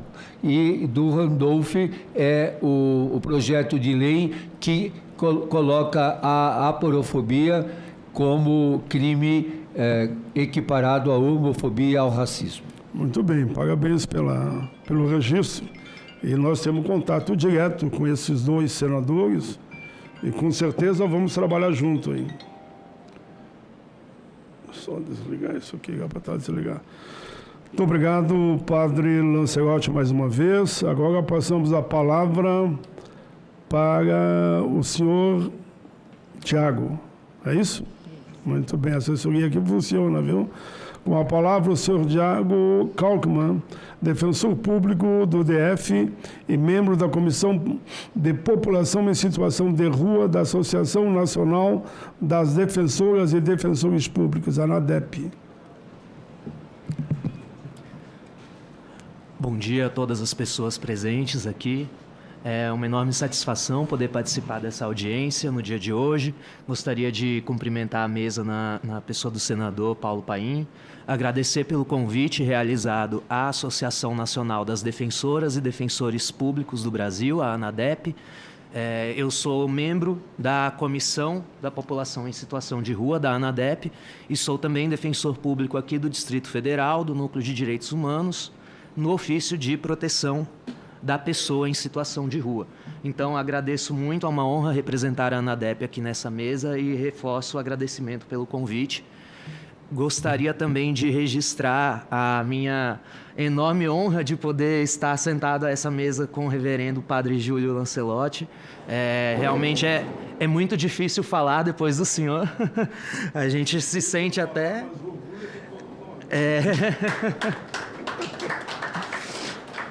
Eu me sinto muito honrado, de verdade, de poder estar participando aqui dessa mesa com o reverendo. Eu vou tietá-lo depois da mesa aqui, o senhor pode me aguardar.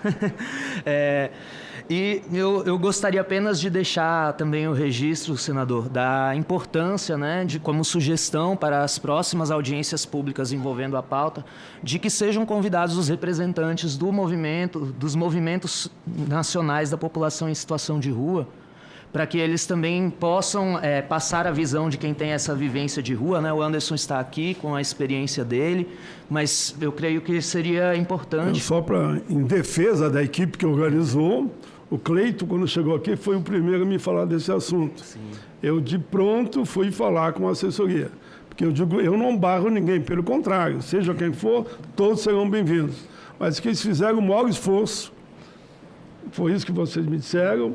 Muitos tentaram localizar, outros não podiam, mas houve essa vontade. Nem sempre estamos numa mesa com todos que gostaríamos. Vou dar um exemplo aqui, onde a população me cobra muito. Quantos homens tem nessa mesa e quantas mulheres? Uma. De quem é a culpa? A gente convida as entidades e eles não mandam mulheres, é uma dificuldade enorme. Inclusive do movimento sindical, quando eu faço debate com eles, e eu sou um ex-sindicalista, aí sempre tem alguém no plenário para dizer, por que tem tão poucas mulheres?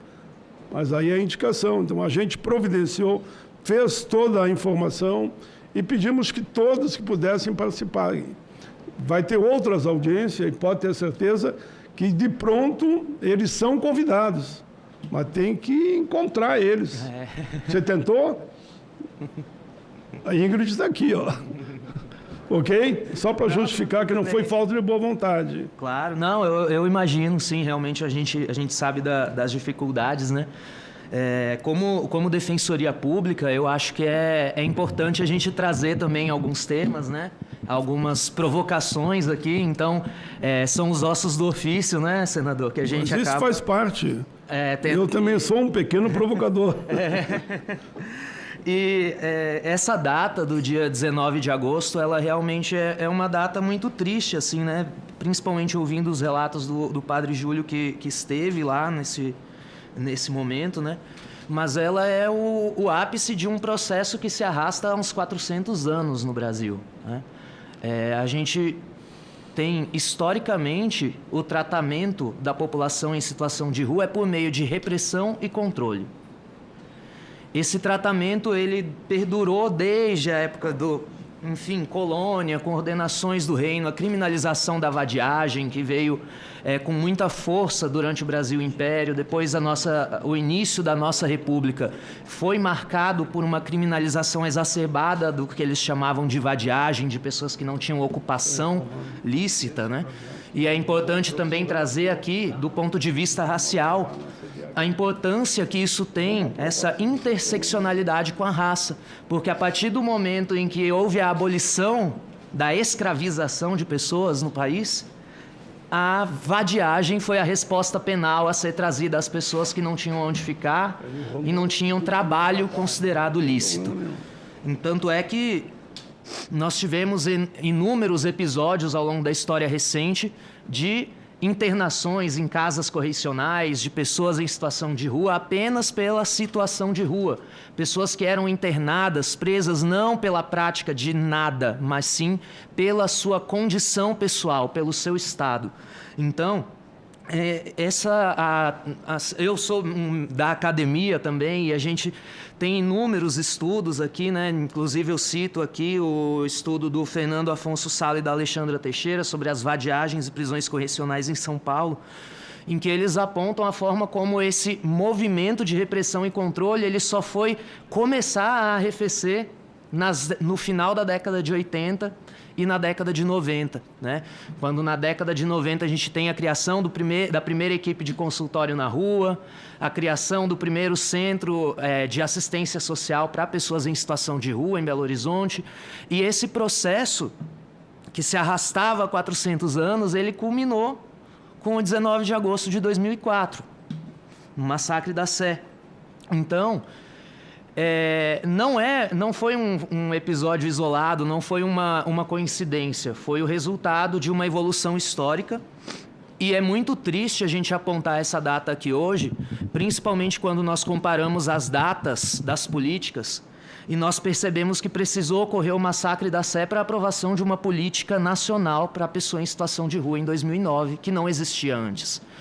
Precisou do massacre da Sé para que a atenção especializada à população em situação de rua fosse, de fato, inserida na Política Nacional de Assistência Social. E eu pergunto, eu deixo mais uma provocação aqui, o que mais será necessário para que essa política avance? Porque nós tivemos essas mudanças no final dos anos 2000, mas de lá para cá, pouca coisa avançou também, né? Nós tivemos a aprovação de um decreto, em 2009, o decreto 7.053, que trouxe a política nacional para a população em situação de rua, mas até hoje nós não temos uma lei que trate da política nacional da população em situação de rua. Nós temos um projeto de lei, senador, que é o PL 1635 de 2022, e esse PL está na CCJ do Senado sem movimentação, né? Então, esse projeto de lei ele é extremamente relevante porque ele trata de todo o estatuto jurídico, do acesso às políticas públicas pela população em situação de rua, e é necessária a sua aprovação porque apenas um decreto que depende da aprovação, da internalização por estados e municípios não é suficiente, e não está sendo suficiente. E a gente observa isso como um movimento consistente no Brasil inteiro, como os ataques têm aumentado nos últimos anos. Nós tivemos a aprovação da lei da Política Nacional de Trabalho Digno e Cidadania para a população em situação de rua, mas que também com como eu posso dizer, uma facilitação federativa, né, de que os estados e municípios podem aderir se quiserem, se não quiserem não precisam aderir. Então, mais uma vez, a gente fica numa situação em que todas essas políticas parecem não se reverter em efeitos práticos que a gente observa de efetiva melhoria das condições de vida dessas pessoas. Eu cito um exemplo, aproveitando aqui que o reverendo Padre Júlio falou, da questão da documentação. Nós, na Defensoria Pública do DF, apenas de janeiro até novembro do ano passado, nós tivemos que fazer aproximadamente 3.000 solicitações de certidão de nascimento ou casamento. Sendo que o último censo de população de rua do Distrito Federal diz que nós temos um pouco mais de 3 mil pessoas em situação de rua no Distrito Federal. Então, alguma coisa não está certa, porque se os dados oficiais revelam 3 mil pessoas e 3 mil pessoas buscam a gente para conseguir documento, aonde estão esses documentos? E de que forma a gente pode pensar, né? Já me encaminhando para o encerramento, mas a gente teve agora, né, uma reportagem que assim, teve bastante repercussão sobre espiões russos tendo uma facilidade em conseguir documentação. E aí a gente observa a mídia trazendo críticas ao sistema de registro civil do Brasil. Como o sistema de registro civil ele é muito fragmentado, ele depende muito das ações de cada tribunal de justiça, da forma como cada cartório vai interpretar essa questão, e agora estão vendo os efeitos, né? As pessoas conseguindo essas certidões sem validade de maneira muito fácil. Mas eu pergunto, e essas pessoas em situação de rua que têm essa dificuldade em acessar essa documentação há 400 anos? Né? E precisou de uma outra situação para a gente começar a discutir essa fragmentação dos registros públicos. Então, eu acho que é importante anotar aqui a relevância da data, a relevância de trazer o reconhecimento à população em situação de rua, especialmente a luta da população em situação de rua, mas também é meu papel aqui de cobrar esses avanços que são necessários, a aprovação da lei da Política Nacional da População em Situação de Rua, a modificação do regime de registro civil para que facilite o acesso à documentação civil básica à população em situação de rua. Enquanto isso não for resolvido, nenhuma política vai dar certo. Não adianta criar abrigo, criar pernoite, se a pessoa não tem o documento para entrar num pernoite. Então, eu acho que existem passos muito fundamentais e muito iniciais que ainda não foram tomados. E aqui falando em nome da ANADEP, como representante aqui, eu deixo essa provocação pelo avanço das mudanças, o avanço das políticas, para que a gente consiga realmente concretizar uma política digna para essas pessoas. Agradeço a participação. Muito obrigado. Muito bem, doutor Tiago Kelman, defensor público do DF e membro da Comissão de População em Situação de Rua da Associação Nacional das Defensoras e Defensores Públicos. Eu não considero que Vossa Excelência fez alguma provocação, pelo contrário, Vossa Excelência deu belas sugestões e que as suas sugestões sejam tomadas nota para que a gente, dentro do possível, possa cobrar, inclusive, dos nossos pares. Eu sei que eu já relatei uns 3 projetos, mas relatei numa comissão e eles vão para outras, né? Esse mesmo que o padre falou aqui, a assessoria lembra, que está com a minha relatoria, né? E ele dá aqui para mim uma contribuição para que eu diga para eles que na Espanha esse do Randolph já existe, há uma lei similar no Código Penal, e seria de grande repercussão nacional e internacional aprovarmos esse como contrato. E tem mais 2 que eu relatei, mas... Isso. Está na CCJ agora. Ok? Mas parabéns pela sua fala, não? É só elogios para Vossa Excelência. Obrigado. E quanto mais... Aqui no Congresso eu estou aqui há 40 anos.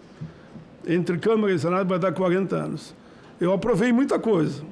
Estatuto do Idoso, igualdade racial, da pessoa com deficiência, Estatuto da Juventude, Lei dos Autistas, Política de Salário Mínimo, enfim, são em torno de 100 leis que eu consegui aprovar. Mas quantas delas eu consegui aprovar sozinho? Nenhuma.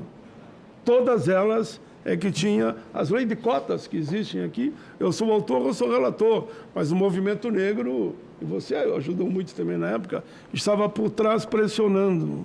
Se não houver mobilização de fora para dentro, aqui também não acontece. Vocês sabem disso. E sabem que a maioria no Congresso Nacional não tem a visão que nós temos aqui em relação ao nosso povo trabalhador, de rua, enfim, o combate aos preconceitos. Mas todas as leis, inclusive a CNBB me ajudou, viu, nos estatutos. Nos estatutos, a CNBB veio aqui para dentro, fazia reunião com o presidente da casa para aprovar os estatutos que eu consegui aprovar. Eu dou essa lembrança para quem está nos ouvindo lá fora, não adianta ter meia dúzia aqui dentro. Nós temos um dia, oxalá, tenhamos pelo menos meio, né? de pessoas negras e brancas, indígenas, mulheres, LGBT, como você falou muito bem, comprometido com o povo brasileiro. Até lá vai ser uma disputa muito grande. A gente aprova numa comissão segurando a outra. E muitas vezes eles derrubam projetos que a gente já tinha encaminhado, porque o mercado é muito forte, queremos ou não, nos poderes constituídos. Isso é uma verdade. Mas eu prometi não falar muito, porque tem que falar são os convidados.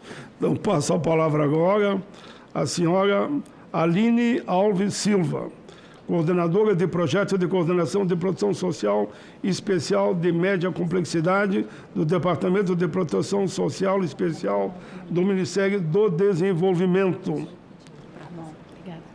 A palavra é sua.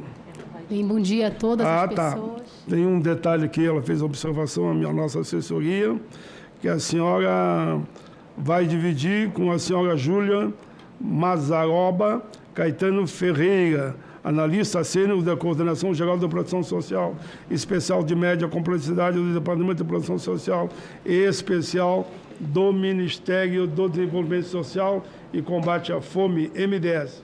Isso. Então está assegurado, vocês combinam aí. É 10, mas todos estão falando em tom de 15, dá para cada uma falar 7. Tá ótimo. Muito obrigada. Bem, bom dia a todas as pessoas aqui presentes e aquelas que nos assistem em casa.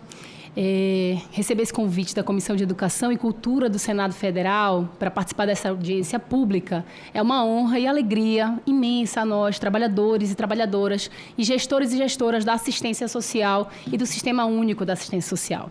Eu aproveito o ensejo para saudar o excelentíssimo deputado federal Newton Tato, propositor do PL, e o excelentíssimo senador Paulo Paim, a quem me honra muito ouvir e estar sentado ao lado. Aproveito também para saudar os colegas que compõem a mesa, em nome do padre Júlio Lancelotti. E, pegando o gancho do que o padre trouxe ainda há pouco com relação à necessidade de instituir, a necessidade urgente de instituir essa data do 19 de agosto para o reconhecimento da luta da população em situação de rua, ela deve caminhar ao lado da importância de instituir a data e as ações que vão, de fato, não só reconhecer essa luta, como dar respostas efetivas do governo para a efetivação de políticas públicas que garantam os direitos dessa população. Então, eu vou fazer uma fala mais institucional, que exatamente traz as respostas que o governo Lula, desde o seu primeiro mandato, vem instituindo para, então, efetivar a importância não só da data, como da luta e dessa população, de fato, existir como cidadãos e cidadãs brasileiros. Então, a gente dividiu a fala entre dois tópicos. Eu trago as normativas da assistência social voltadas à população em situação de rua e o que essas normativas vêm instituir no âmbito do SUAS, no âmbito do Sistema Único da Assistência Social. Logo mais, a Júlia vai trazer as ações atuais que temos instituído a partir do MDS no âmbito da Secretaria Nacional da Assistência Social. Antes de continuar, preciso dizer que sou uma mulher branca, uma mulher cis branca, de cabelos curtos pretos, uso óculos e, na verdade, intercalo entre usá-los ou não, visto uma camisa estampada e carrego um crachá do MDS. Falo, então, como coordenadora de projetos da Coordenação de Proteção Social da Média Complexidade da Secretaria Nacional da Assistência Social. Pode passar. Então, vou dizer que desde um pouco antes, né, da nossa Política Nacional da Assistência Social, a Lei Orgânica da Assistência Social, ela já, quando ela dispôs sobre assistência, pode passar, ela já dizia o que é essa política, para que ela deve existir. Então, para aqueles que não estão familiarizados com a assistência social, é importante frisar seus principais 3 objetivos, que são os pilares dessa política. O primeiro é a proteção social, que visa a garantia da vida, a redução de danos e a prevenção de incidência de riscos. O segundo objetivo é a vigilância socioassistencial, que visa analisar territorialmente a capacidade protetiva das famílias e nela a ocorrência de vulnerabilidades, de ameaças, de vitimizações e danos. E, por fim, a defesa intransigente dos direitos, que visa garantir o pleno acesso aos direitos no conjunto das provisões socioassistenciais. Então, a assistência social, ela tem que garantir a vida, ela precisa aumentar a capacidade protetiva das famílias e ela precisa garantir intransigentemente os direitos humanos. Pode passar. Um pouco mais de 10 anos depois, então, a gente tem a instituição da Política Nacional da Assistência Social, que desde seu princípio, pode passar, já inaugura essa política na perspectiva de análise ao tornar visíveis aqueles setores da sociedade brasileira tradicionalmente tidos como invisíveis ou excluídos das estatísticas, nesse caso também a população em situação de rua. Pode passar. Então, a gente tem 2009, né, já depois da chacina, depois, inclusive, é importante mencionar que em 2008 a gente tem o Movimento Nacional da População em Situação de Rua ocupando assento no Conselho Nacional da Assistência Social. E é importante que se diga que, se não há a sociedade civil organizada para, de fato, fazer frente a essa luta, os serviços, as políticas não se efetivam, né? Então, a importância da participação social. E aí a tipificação que vem trazer, pode passar, a estruturação do SUAS a partir da proteção social básica e da proteção social especial, né? A gente tem dispositivos, especialmente na proteção social especial de média complexidade, que são os serviços especializados em abordagem social e os serviços especializados para a pessoa em situação de rua, e na alta complexidade, os serviços de acolhimento institucional ou serviços de acolhimento em república. Na proteção social básica também é importante dizer que a gente tem o PAIF, né, Serviço de Proteção e Atendimento Integral à Família, que quando as pessoas em situação de rua são, de fato, atendidas pelos serviços da proteção social especial, elas passam a também frequentar os serviços da básica para evitar que voltem à situação de rua. Pode passar.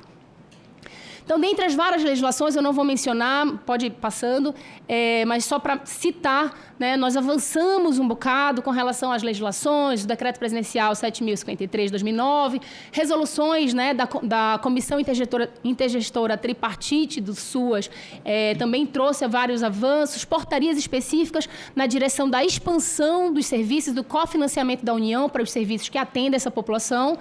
Pode passar, por favor.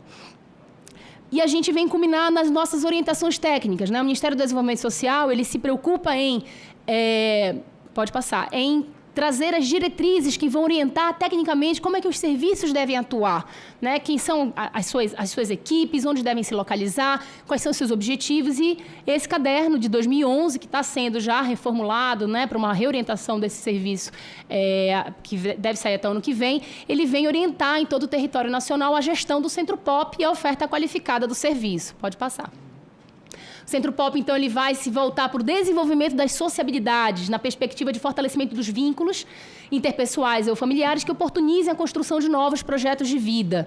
Então, é importante só frisar, né, que os Centro POP, eles têm essa importante função de construção de redes socioafetivas, de construção de vínculos, que é a partir, obviamente, dessas relações que se fortalece a possibilidade de novos projetos de vida. Então, a política pública, ela precisa das relações para, de fato, ela se efetivar, né? A política pública em si, sem que as pessoas consigam construir vínculos entre si, elas não avançam, porque as pessoas precisam desses afetos, desse suporte para, de fato, conseguirem avançar em novos projetos. Pode passar.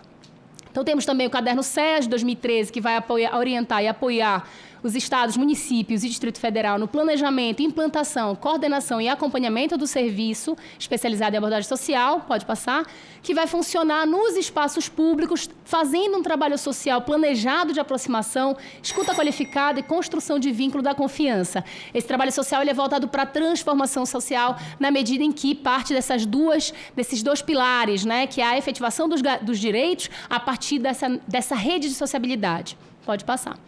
Então, hoje em dia, a gente tem um pouco mais do que isso, porque esse censo SUAS é de 2023, já são 258 centros POPs espalhados pelo Brasil. É claro que é uma cobertura muito pequena, não chega a 5% dos municípios brasileiros, o que é uma pena. A gente tem 786 SEAs, que são os Serviços Especializados em Abordagem Social, que também não chega a 100%, e temos em torno de 725 abrigos institucionais e casas de passagem, que não chega nem a 4% de cobertura no Brasil. Então, a gente estava falando ainda há pouco dessa luta, da importância do reconhecimento dessa luta e a importância de, para e passo, construir ações em resposta a toda essa luta. Então, sem fortalecer o SUAS, sem fortalecer os serviços da proteção social básica e da proteção social especial, dificilmente a gente consegue construir uma saída qualificada dessas pessoas que estão em situação de rua. Daí a importância de fato, pensar em várias estratégias que consigam destinar recursos à assistência social. A gente tem um orçamento que é de 2013, o nosso repasse com financiamento para os serviços da assistência, ele é de 2013, nunca foi atualizado, né? Então, a gente passa para um centro POP de uma metrópole R$23 mil. para atender, em média, 200 pessoas por dia, é um recurso que, obviamente, vai, né, ter ainda o recurso do Estado e do município, mas é um recurso muito ínfimo. Então, a gente precisa, de fato, olhar para o SUAS e entender a sua importância pela articulação que esse sistema vai fazer com os demais para a garantia de outros direitos, como moradia, renda, trabalho, cultura, esporte, lazer e todos os demais. Pode passar. Então, o serviço de acolhimento ele é transitório, né? É importante dizer da importância de, quando as pessoas têm um lugar para ir e ficar, elas conseguem construir melhor novos projetos de vida e elas deixam de estreitar o seu vínculo com a rua. Na medida em que eu ofereço um lugar não só para o pernoite, mas, de fato, para outras garantias de outros direitos, a gente não permite a vinculação com a rua, que é o que inviabiliza a construção de novos projetos. Então, a importância não só dos serviços de acolhimento, mas de outras políticas, como os benefícios eventuais de aluguel social e outras políticas que estão ali no MDHC e em outros ministérios, como provavelmente a gente vai escutar. Pode passar. Júlia, então, agora assume. Obrigada, Aline. Nossas palmas para a sua fala aí, que foi muito bem. Discorreu com muita competência de inúmeros trabalhos que o governo Lula, via o seu ministério, está fazendo e está surgindo efeito, claro. Sabemos que tem que ser a médio e longo prazo, né? Então, eu passo a palavra agora à senhora Júlia Mesaroba Caetano Ferreira, analista sênior, coordenação geral, proteção social especial de média complexidade, Departamento de Proteção Social Especial do Ministério. Continua aqui do outro lado, né? Desenvolvimento Social e Combate à Fome, MDS. Muito obrigada, senador. Obrigada, Aline. Bom dia a todas as pessoas que estão nos acompanhando, de maneira presencial ou de maneira remota. Eu me chamo Júlia Caetano Ferreira, sou uma mulher cis, branca, meus pronomes são ela, dela. Tenho cabelos loiros escuros cacheados, que estão soltos, visto um vestido roxo e um casaquinho bege. E é uma honra participar desse debate. Então, gostaria de saudar todas as pessoas que nos acompanham em nome do nosso senador, Paulo Paim, do nosso louvável padre Júlio Lancelotti, dizer que é uma honra estar com o senhor nessa manhã, e da liderança de Anderson Lopes Miranda, importantíssimo companheiro que possui trajetória de rua e que hoje em dia está coordenando o CIAMP Rua Nacional, o Comitê Intersetorial de Acompanhamento e Monitoramento da Política para a População em Situação de Rua.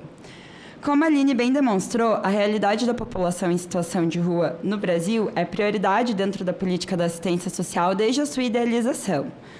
Desde a chacina da Sé, em agosto de 2004, muitos avanços foram galgados.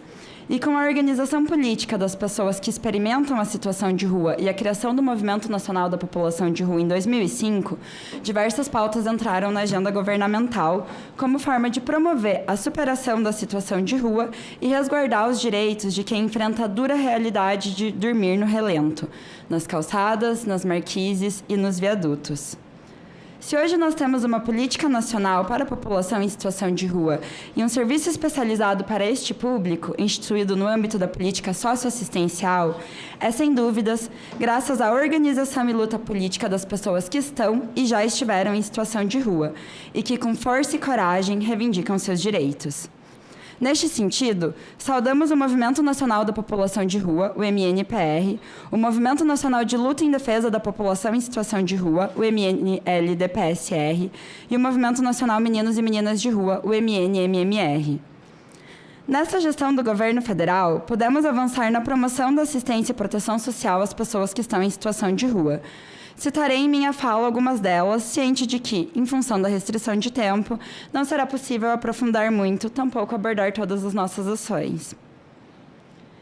Bem, desde 2023, temos atuado e empenhado muitos esforços nas ações de aprimoramento e reordenamento do serviço especializado para as pessoas em situação de rua, executado na Unidade Pública e Estatal de Centro Pop e no Serviço Especializado em Abordagem Social. Reconhecemos que, embora a formalização deste serviço seja uma importante conquista, ainda hoje, há mais de 15 anos depois de sua criação, seu funcionamento ainda não consegue contemplar todas as demandas da população em situação de rua. Por isso, ao longo do último ano, promovemos o primeiro ciclo nacional de oficina Centro Pop, oportunidade em que escutamos mais de 60 unidades de todo o território nacional. Temos trabalhado ativamente para que o serviço especializado para pessoas em situação de rua promova seguranças socioassistenciais de acolhida, convivência, autonomia, renda, apoio e auxílio, em uma perspectiva de garantia de direitos e de proteção social. Neste sentido, as 2 atividades que estão elencadas aqui no card estão disponíveis para acesso do público no canal de YouTube da Secretaria Nacional de Assistência Social do MDS. Pode passar, por favor. Ainda, o MDS participou do processo de construção da portaria conjunta do Ministério das Cidades, do MDHC, o Ministério dos Direitos Humanos e da Cidadania, e do MDS, que dispõe e estabelece o acesso da população em situação de rua ao programa Minha Casa Minha Vida. Para além desta ação, o MDS participa do Acordo de Cooperação Técnica para as Cozinhas Solidárias da Rua, iniciativa interministerial que será executada pelos movimentos sociais e pessoas que estão em situação de rua ou que possuem essa trajetória. Participamos também da execução de alguns planos, programas e fóruns de controle social, que se relacionam diretamente com a pauta e com a luta da população em situação de rua. E estamos construindo estratégias para a efetivação da dignidade menstrual às mulheres em situação de rua e para o atendimento de crianças e adolescentes em situação de rua no âmbito da política socioassistencial. Entretanto, reconhecemos que só é possível avançar, tanto nos casos individuais e concretos, quanto nas lutas coletivas pela efetivação de direitos, a partir de escuta qualificada, uma ferramenta primordial ao trabalho social desenvolvido no âmbito da política socioassistencial. E por isso, nós gostaríamos de registrar a ausência de representação de pessoas com trajetória de rua nesta mesa.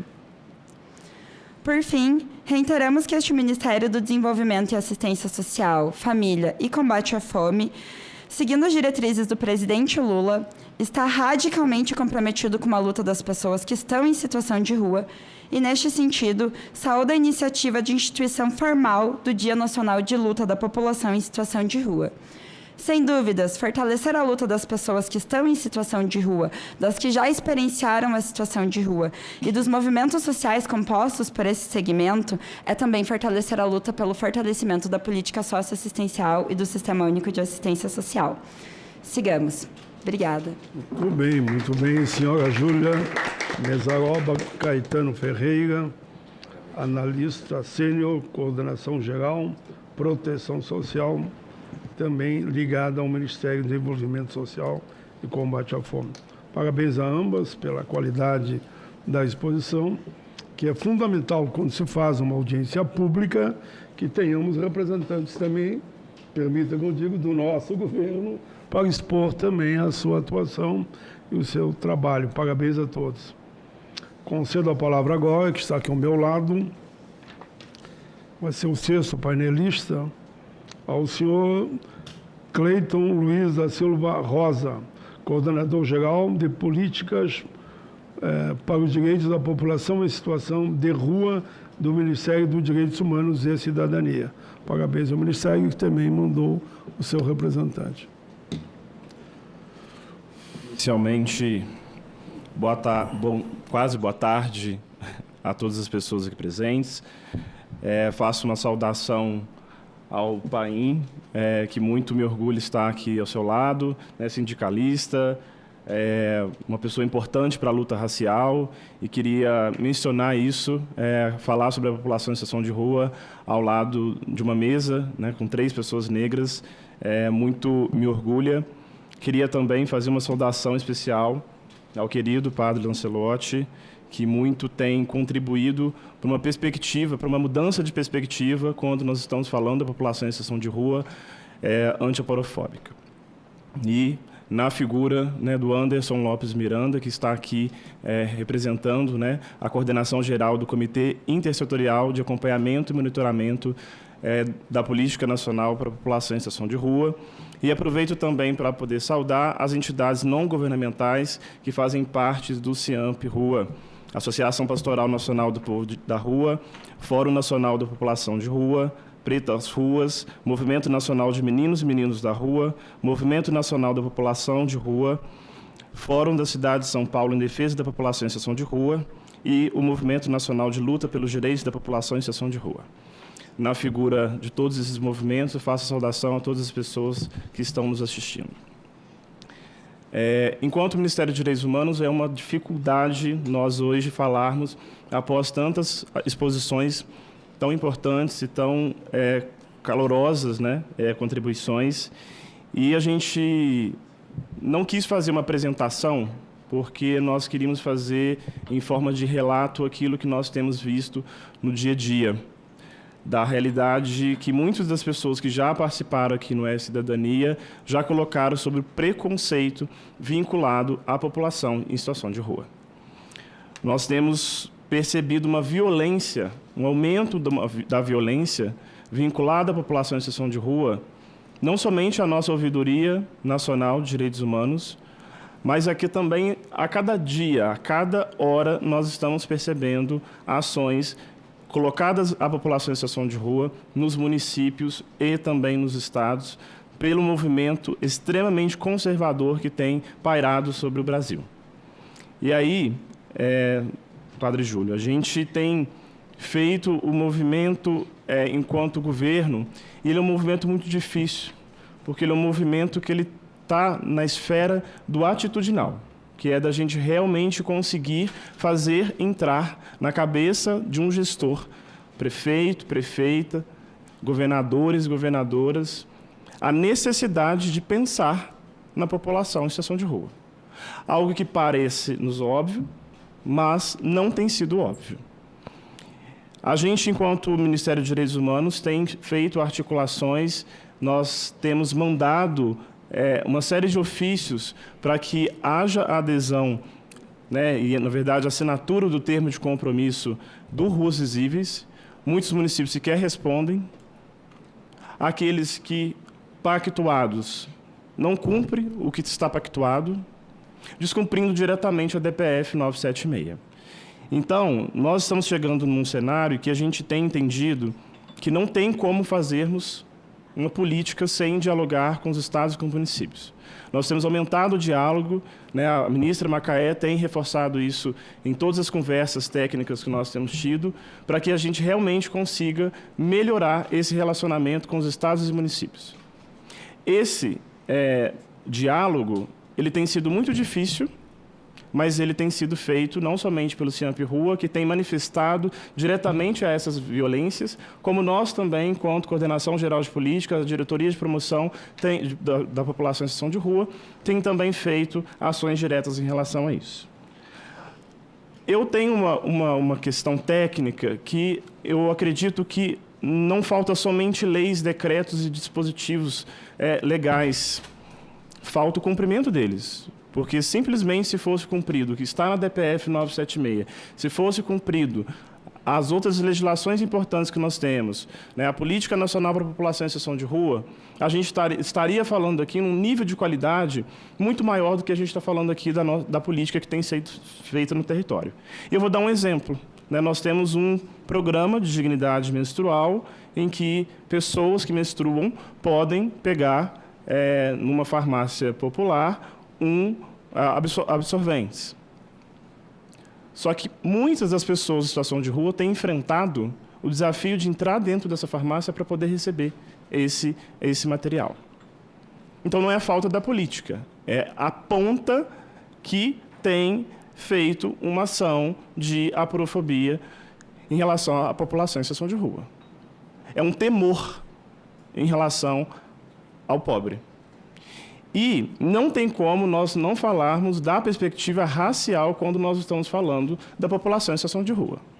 Que todos esses massacres, todas as chacinas que conhecemos e todas as violências que nós temos visto diariamente têm sido vinculados principalmente à população em situação de rua negra, com ênfase em mulheres trans e travestis. Né? Então, isso tem sido um desafio que a gente também tem tentado responder. E aí, uma resposta que a gente tem colocado, foi falado muito aqui hoje sobre hidratação, né, sobre a possibilidade dessa pessoa ter acesso à água. Nós, no plano de ação e monitoramento, né, para a efetivação da política nacional, nós temos uma meta muito importante, que são os pontos de apoio de rua, que tem sido hoje talvez é o assunto, né, Anderson? É o equipamento que mais tem sido falado no âmbito do direitos humanos, sobretudo da pasta que trata da população em situação de rua, que são um espaço em que a população em situação de rua vai ter acesso à água, à sombra, a um atendimento em direitos humanos, matriciado em relação aos outros equipamentos que nós temos na rede, como o Centro Pop, como o CAPS AD, Unidades Básicas de Saúde, entre outros. Vai ser um importante equipamento e que cumpre o que está aqui no Plano de Ação e Monitoramento para Efetivação da Política Nacional. Inclusive, devo reforçar que a meta colocada, o que está sendo efetivado enquanto valor, é muito maior, inclusive, do que está colocado aqui nesse plano de ação. E por que isso acontece? Porque há um carinho e um zelo, que aí a gente precisa nomear, né, do governo do presidente Luiz Inácio Lula da Silva, em entender essas pessoas na sua perspectiva mais ampla. Entender que essas pessoas elas têm de sair, né? É um movimento de saída, né? Então, esperamos nós que todos esses equipamentos eles sejam realmente emergenciais e provisórios, porque nós, obviamente, queremos que aumente aqueles equipamentos que estão vinculados, aquelas estratégias políticas que vão estar vinculadas à saída das ruas. A exemplo, Moradia Cidadã, que também é uma outra política pública que tem sido coordenada por nós, da Diretoria de Promoção dos Direitos da População em Situação de Rua, que é de ofertar a moradia como um primeiro passo à saída das ruas. Assim como a portaria do Minha Casa Minha Vida, com uma portaria conjunta entre Ministério das Cidades, Ministério dos Direitos Humanos e da Cidadania e o Ministério, né, do Desenvolvimento Social. Por que isso? São ações várias que têm sido colocadas na mesa para que a gente realmente entenda e consiga a saída das ruas. Esse é o nosso objetivo, né? Então, voltando ao PAR, né, nós tivemos agora a aprovação, senador Paim, de 75 milhões de reais para, né, do FDD, do Fundo de Direito Difuso, para esses equipamentos. O edital ele vai sair nas próximas semanas, que vai ser um edital importante que vai conectar o governo federal às OSCs que vão executar esses serviços para a população em situação de rua. Peço só mais um tempo para que realmente eu possa concluir. Tudo bem. Perfeito. Um outro ponto que a gente queria colocar, e até para a gente poder concluir a nossa fala, é o fortalecimento das políticas que nós temos, né? A gente precisa fazer um diálogo em relação ao financiamento. Não somente nas políticas de assistência, mas também nas políticas das cidades, mas também nas políticas de todos os outros ministérios. E aí eu acho que é importante colocar o papel, que é o papel do Ministério dos Direitos Humanos, que por muitas vezes faz a articulação com esses demais ministérios. E aí eu queria fazer aqui, né, para concluir minha fala, um convite para que a gente realmente entenda que quando nós estamos falando da população em situação de rua, nós temos de falar em todos os ministérios, na esfera municipal, em falar de todas as secretarias. Eu tenho reforçado muito nas reuniões que tenho feito com os estados, né, os municípios, de chamar, não somente porque a gente chama às vezes para reunião, aí normalmente vem somente o secretário de Direitos Humanos, ou a secretária de Direitos Humanos, a secretária de Assistência e da Segurança Pública não vem.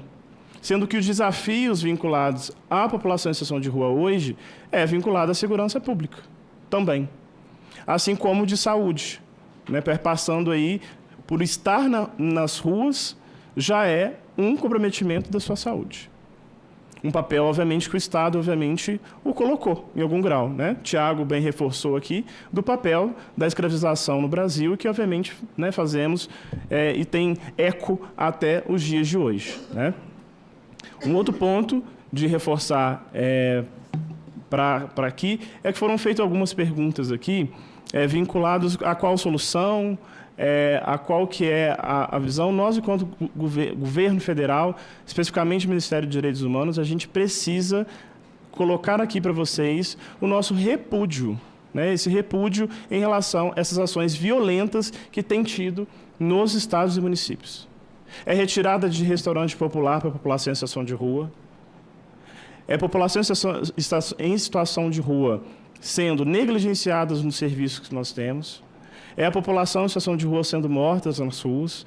Então, a gente realmente precisa e faz esse chamado para a todos, inclusive, né, os senadores que também estão aqui nos ouvindo, aos deputados que também estão nesse processo de participação, para que a gente realmente consiga entender a necessidade de nós dialogarmos. Não somente os poderes, mas também enquanto sociedade, né?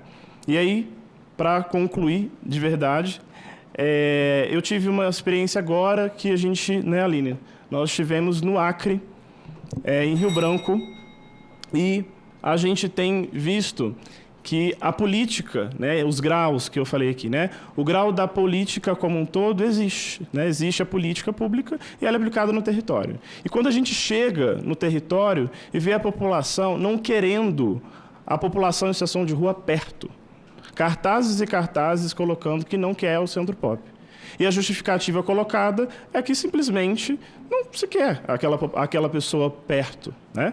Então, a gente precisa mudar essa perspectiva atitudinal, né, numa perspectiva socioantropológica, para que a gente realmente possa avançar nas políticas públicas relacionadas à população em situação de rua. Muito agradeço aqui a esse espaço para poder fazer essas contribuições e colocamos o Ministério dos Direitos Humanos à disposição para dialogarmos e avançarmos nessa pauta. Muito obrigado, senador Paim, pelo espaço. Muito bem, eu sou Cleiton Luiz da Silva, coordenador-geral de políticas dos direitos da população em situação de rua, que representou aqui o Ministério dos Direitos Humanos.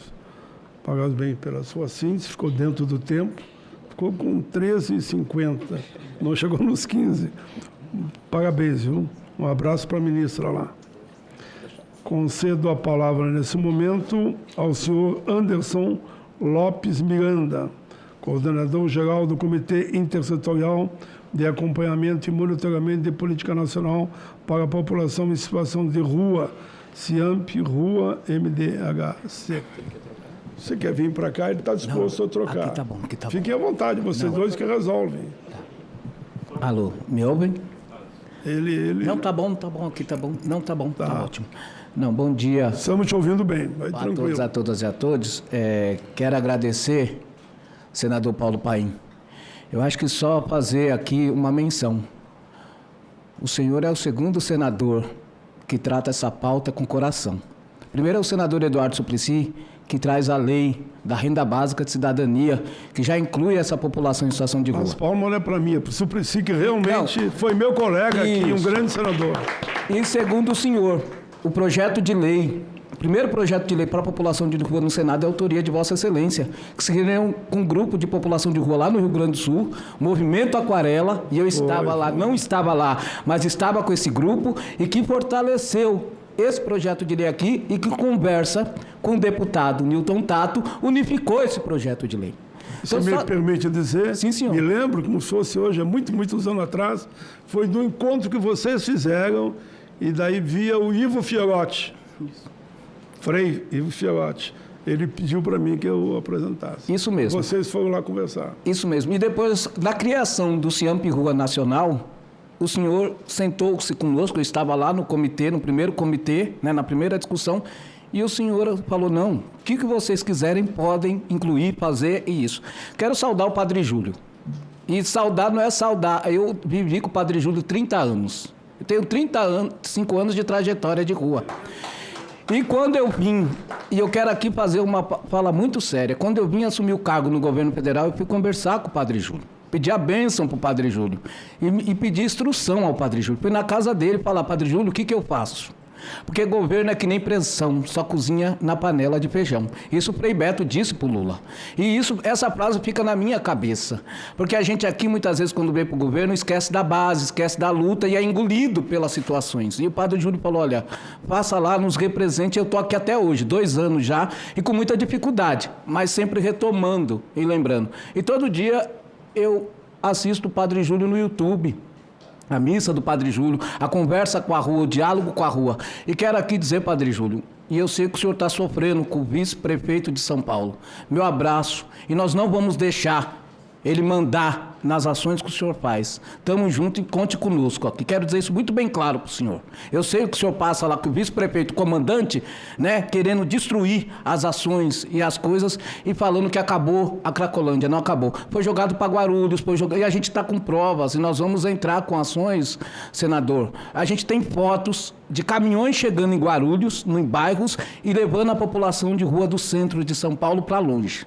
Nós temos prova e nossa equipe aqui da rua mandando. Então eu só queria trazer isso, que nós vamos entrar na corte, né, no Direitos Humanos, no Conselho Nacional, já está abrindo processos também de averiguação com isso. Quero saudar a mesa, né, a Júlia, o Gabriel, a Aline, o Tiago, né, e dizer da importância para nós que é. Eu venho da rua, vivi um massacre. Não só o massacre, vivi a primeira marcha nacional da população em situação de rua em 2001, quando nós viemos marchar aqui com mais de 6 mil pessoas. A pastoral nos ajudou com ônibus, com lanche, com estrutura, quando nós viemos a Brasília.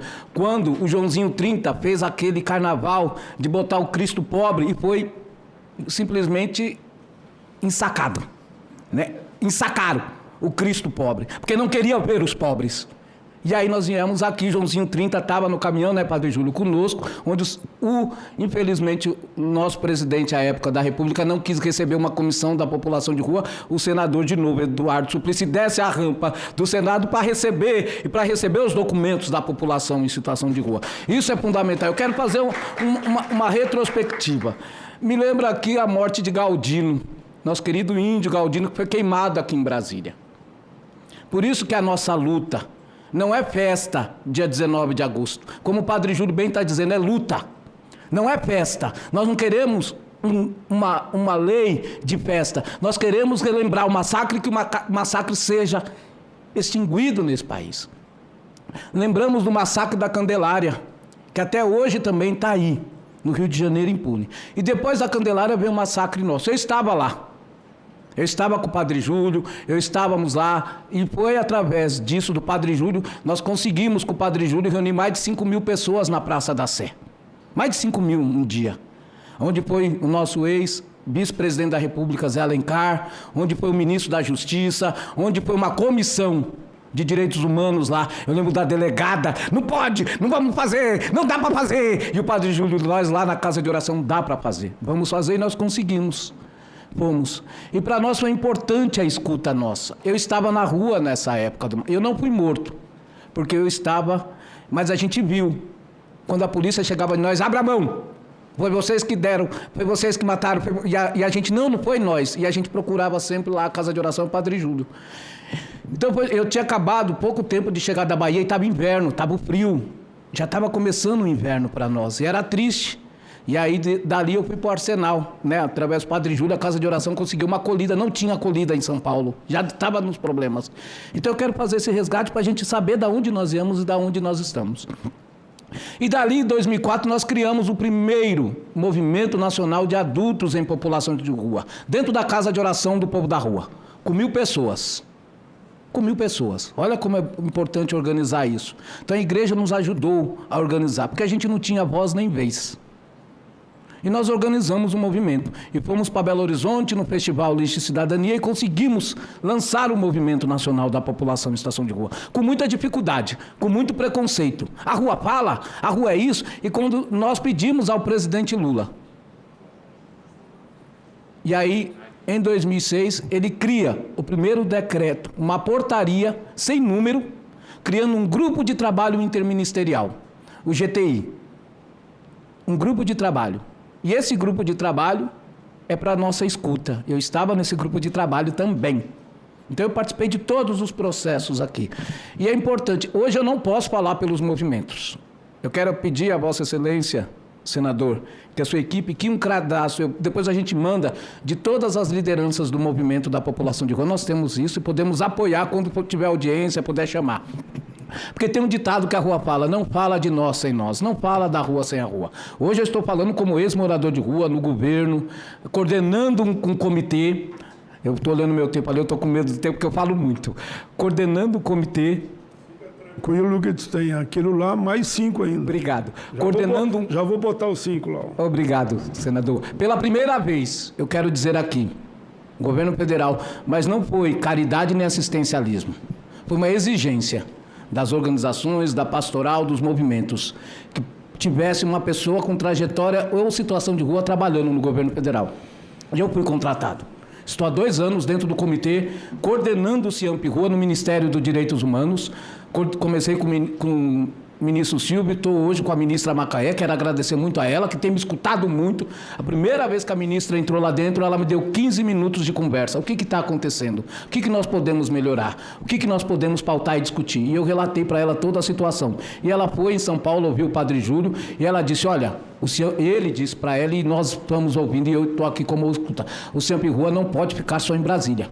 O CIAMP Rua precisa ser regionalizado. O CIAMP Rua precisa escutar as bases. E é isso que nós estamos fazendo.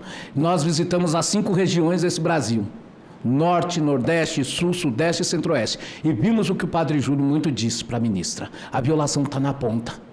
Quando o CIAMP chega nos estados, a gente vê a população de rua sendo morta, a população de rua sendo dizimada. Tivemos pós-enchente no Rio Grande do Sul. Não tinha comitê estadual, não tinha comitê municipal. Depois que nós fizemos a missão do CIAMP Rua no Rio Grande do Sul, o Estado criou o comitê estadual e Porto Alegre criou o comitê municipal. Mas não podemos só ter comitê de papelzinho, é comitê de diálogo, de discussão, de fiscalização, de monitoramento.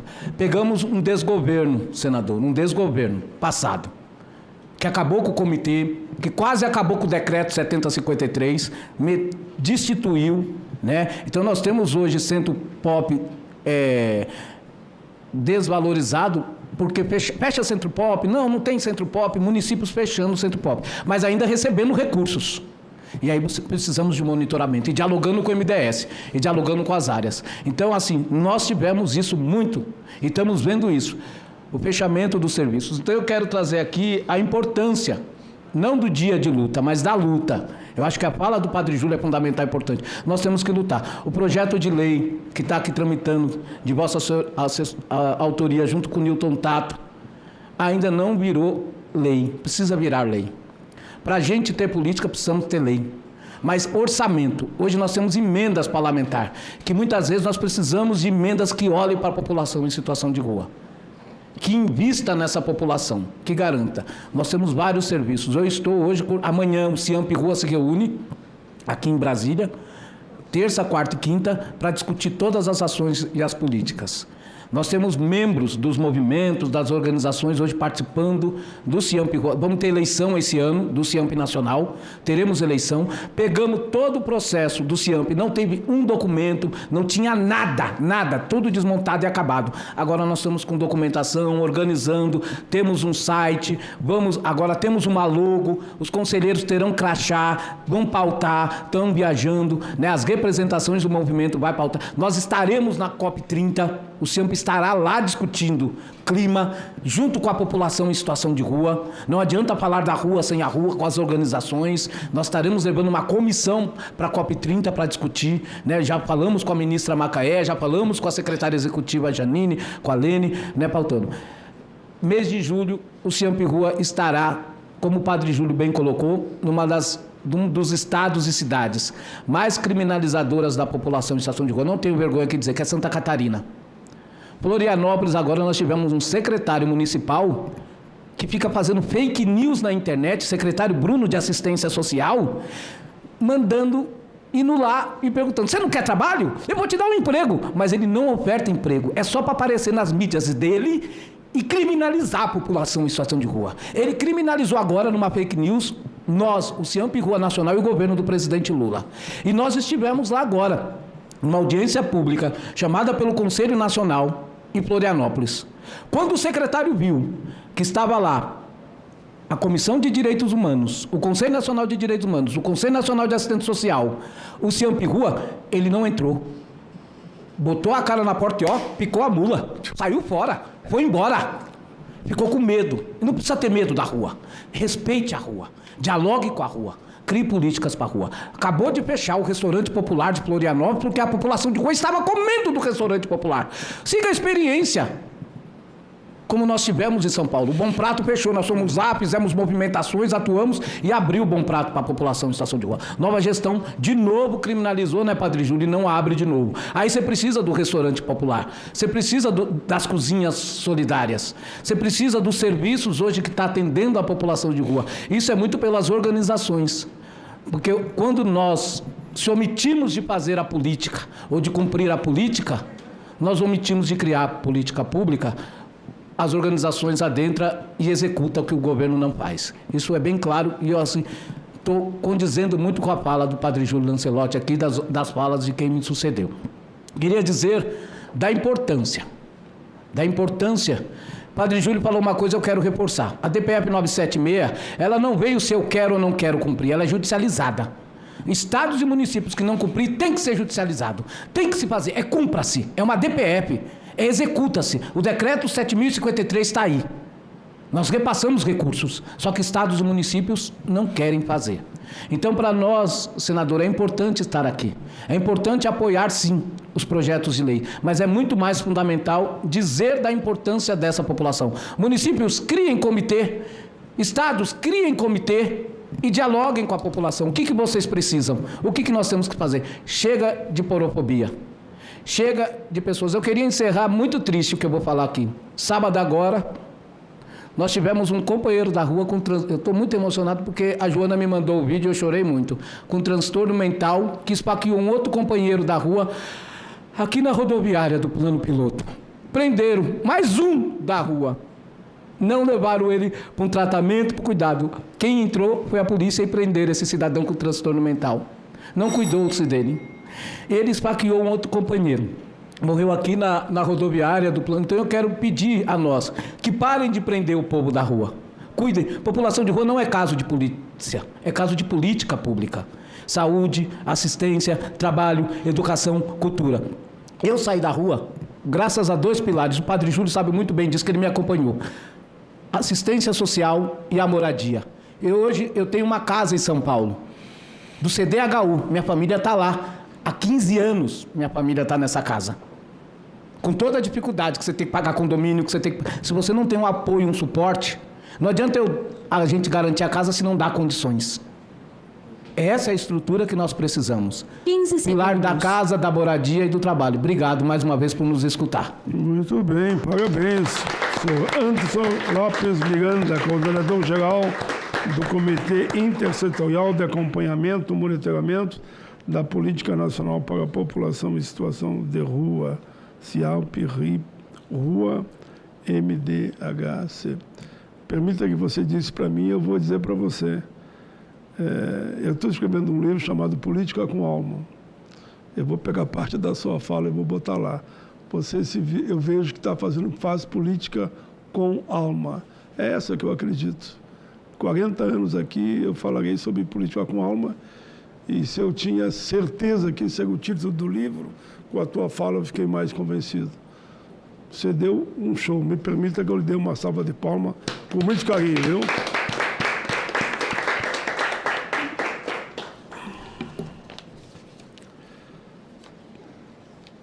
Passo a palavra agora para o nosso último painelista, com a palavra o senhor José Rubens Prates, Procurador da República e Procurador Regional dos Direitos do Cidadão,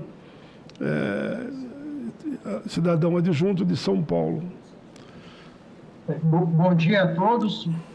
Bom dia, senador Paulo Paim. Cumprimento aos senhores e senhoras que antecederam com suas falas brilhantes, né? Alguns com tanta bagagem e conhecimento aí pela luta dos direitos humanos. Um cumprimento especial ao querido Anderson Lopes Miranda, aqui do estado de São Paulo, um parceiro do MPF nessa luta, nessa pauta humanitária, né, que está participando presencialmente aí, com essa fala potente e forte que trouxe da sua trajetória.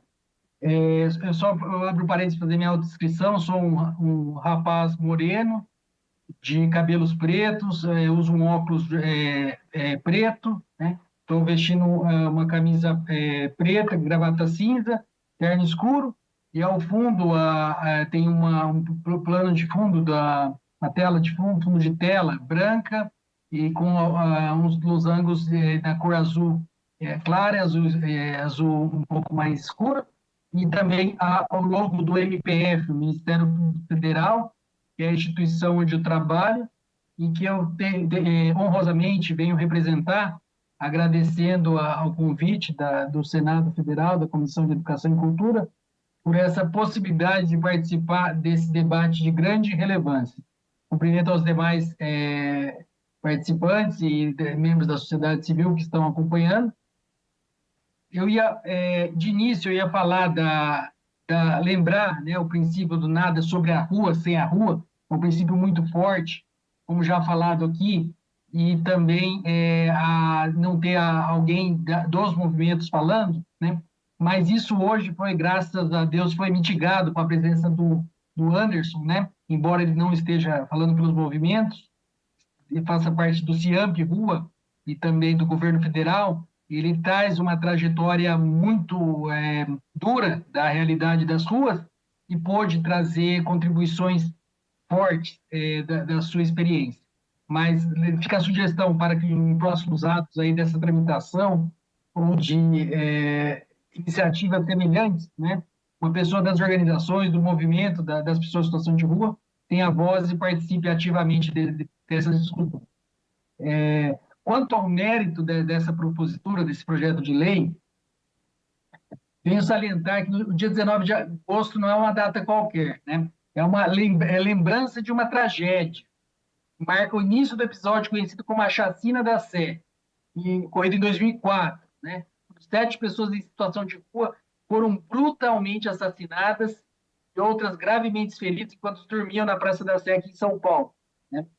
E lembro, né, como disse o padre Júlio Ancelotti, impune, essa injustiça brutal está até hoje impune, né? Essa data, portanto, é símbolo de uma luta contra a invisibilidade, a exclusão e a violência institucional. Como já dito, o Brasil hoje ultrapassa mais de 335 mil pessoas, né? Segundo levantamentos do Polo de Cidadania da UFMG. E esse número representa rostos, histórias e vidas que têm sido sistematicamente negligenciadas pelo poder público e pela grande maioria da sociedade brasileira, né? Trata-se de um fenômeno que cresce de forma alarmante. Somente na última década tivemos um aumento de mais de 200% de pessoas que passaram nas ruas. Alimentado por fatores como a pobreza extrema, o racismo estrutural, a perda de vínculos familiares, o desemprego, despejo forçado e a ausência de políticas públicas de moradia efetiva. Para além da necessária visibilidade simbólica proporcionada pela data do 19 de agosto, é imprescindível destacar que o enfrentamento duradouro da situação de rua exige o fortalecimento de políticas públicas estruturantes, moradia digna, acesso à renda e à empregabilidade, educação inclusive e formação cidadã, inclusive educação financeira, né? São elementos indissociáveis para a construção ou recuperação da dignidade da pessoa humana.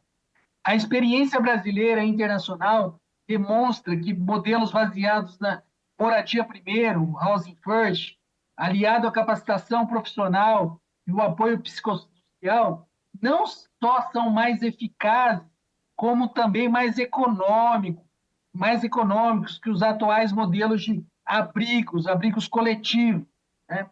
Pois reduzem a reincidência nas ruas e promovem uma reintegração social sustentável.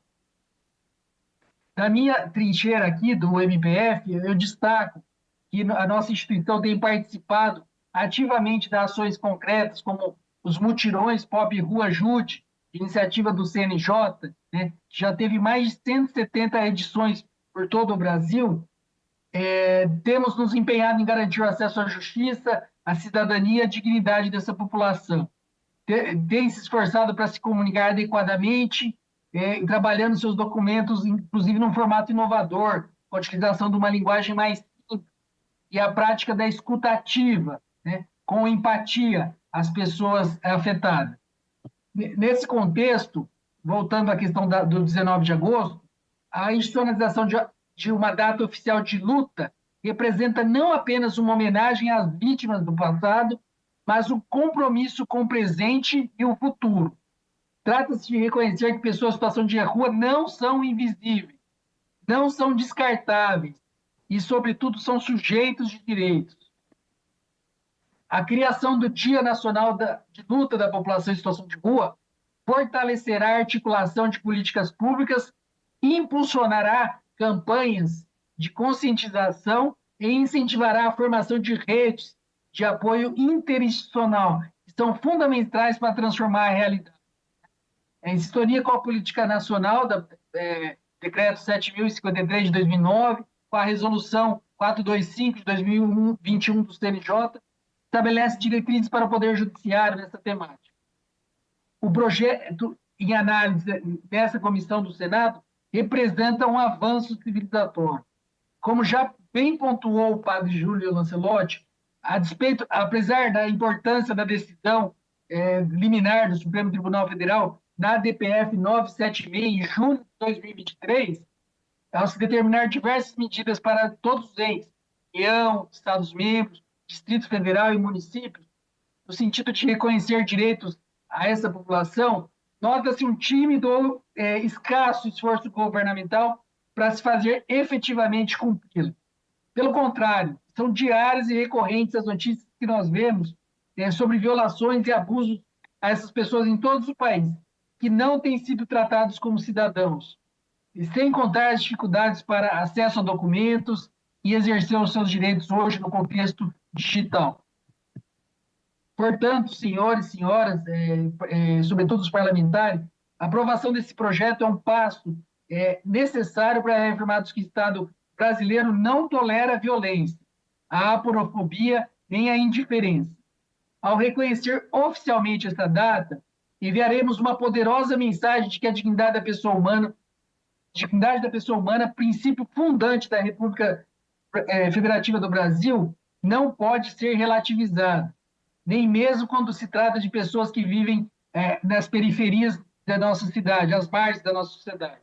Desse modo, nós nos manifestamos integral apoio à aprovação desse projeto de lei, que institui o Dia Nacional de Luta pela População em Situação de Rua, e o mais importante que isso, que esse ato venha acompanhado de esforços coletivos e concretos no sentido de efetivar os direitos que já estão reconhecidos. Muito obrigado, senador. Muito obrigado aos demais.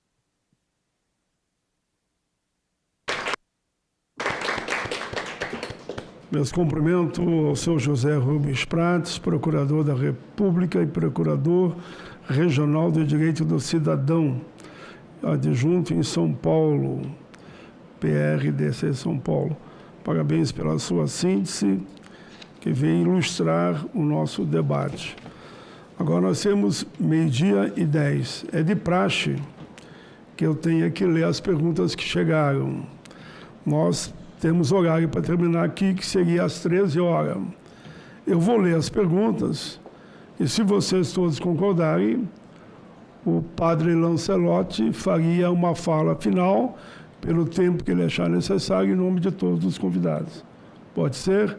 E, claro, se alguém entender que há uma pergunta fundamental que tenha que responder, eu também saberei ser flexível. Perguntas do E-Cidadania. A EDA de Pernambuco. A população em situação de rua tem sido ouvida na formulação de políticas públicas que eles dizem respeito? Acho que é importante que alguém responda dentro do possível. Alessandra de São Paulo. Pessoas em situação de rua muitas vezes não têm documentos para serem acolhidas. Como desburocratizar esse processo? Carlos, do Rio de Janeiro. De que forma esse reconhecimento pode ajudar a desconstruir a visão preconceituosa da sociedade sobre a população em situação de rua? A Elton, do Rio de Janeiro. Qual o planejamento do governo para a população em situação de rua que faz uso de drogas no Brasil? Rúbia, de São Paulo. como a instituição dessa data pode contribuir concretamente para o enfrentamento das violações de direitos voltados a essa população. Alexandre de Minas Gerais, menos data simbólica, mais ações reais, acolhimento, capacitação e trabalho para tirar pessoas da rua com dignidade e autonomia. Almira da Bahia, reservar percentual do Minha Casa Minha Vida para pessoas em situação de rua com acompanhamento conforme suas necessidades. Bilhé do Acre, precisamos de leis que garantam um prazo mínimo de reabilitação para essas pessoas. Elas precisam de ajuda com urgência. Raquel de Pernambuco, como o projeto garante a proteção integral e retira da miséria pessoas em situação de rua, além do reconhecimento da luta. Ricardo do Paraná, corrigir é mais difícil que prevenir. Quais ações preventivas podem ser implementadas? Sabrina, do DF, porque o Legislativo não cria uma lei de obrigatoriedade de cuidados básicos de direitos humanos nas prefeituras para a população em situação de rua? Mariélia, de Rio de Janeiro, quais são as obrigações do Centro de Referência Especializado de Assistência Social do território para com o usuário quando a pessoa tem transtornos mentais e comorbidades? Por fim, Mariano de Pernambuco, garantir moradia digna, acesso à saúde, emprego e participação social efetiva, com orçamento específico e políticas intersetoriais. José de São Paulo, criar comitê em todas as cidades, com coordenação das câmaras municipais, para organizar condições para a população de rua. Fábio, do Rio Grande do Sul, o país deveria ter um local de acolhimento de pessoas em situação de rua em todos os municípios. Essas são as perguntas e algumas afirmações.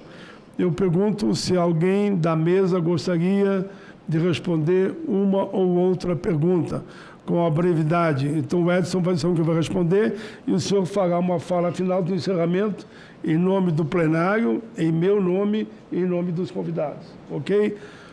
Então, o primeiro que pediu para responder, eu vou pedir que você fique, daí dá tempo tranquilo, em torno de 3 minutos. Não, obrigado. Eu só vou responder a questão de que não é a Câmara Municipal que tem que criar CIAMP-RUA. É o Executivo que encaminha para a Câmara Municipal, mas com acompanhamento do Legislativo. E nós, enquanto CIAMP Nacional, já encaminhamos uma recomendação, a recomendação 2, para todos os estados e municípios de criarem os comitês municipais e estaduais com participação das entidades, dos movimentos, né? Então, isso está na DPF, como o padre Júlio bem colocou, na DPF 976, que tem que criar os comitês municipais estaduais, discutir orçamento, discutir a política, a participação. Não adianta eu criar um comitê municipal e não a participação da sociedade civil. E aí, a participação da sociedade civil é importante, mas aí o Executivo não vai, só vai assistência à saúde. Não, é todas as secretarias, desde a secretaria do senhor prefeito ou governador, com as outras secretarias. Nós estamos fazendo isso. Hoje nós temos 11 ministérios, senador, 11 ministérios compondo o CIAMP-RUA, discutindo, dialogando, debatendo, organizando a política, vivendo o plano Ruas Visíveis, para o nacional, para os estados e para o município. Foi criado o plano, com 100 metas. A gente sabe que não iria executar 100 metas. Estamos diminuindo agora nas metas para poder que executem, que cumpram-se e que façam. Isso é uma determinação da DPF. Primeiro, cria-se comitê. Criou-se comitê municipais estaduais, monitoramos e aí a política tem que ser executada. Esse é o nosso papel. Só queria responder essa pergunta porque é importante. Foi muito bem. Foi encerrando o senhor Lopes Miranda. Alguém mais quer responder alguma pergunta? Fique bem à vontade. Temos um tempinho ainda, hein? Que eu quero encerrar 1h, são 1h20, 1h15. Então, senhora Aline Álvares Silva, por favor. Diga a pergunta e comente. Tem várias perguntas aqui que caberiam a assistência social responder, então acho que se Júlia também quiser colocar. Bom, tem uma da Marileia, do Rio de Janeiro, que fala quais são as obrigações do Centro de Referência Especializado de Assistência Social, que eu estou imaginando que está falando do Centro POP em específico, para o usuário quando a pessoa tem transtornos mentais e comorbidades, né?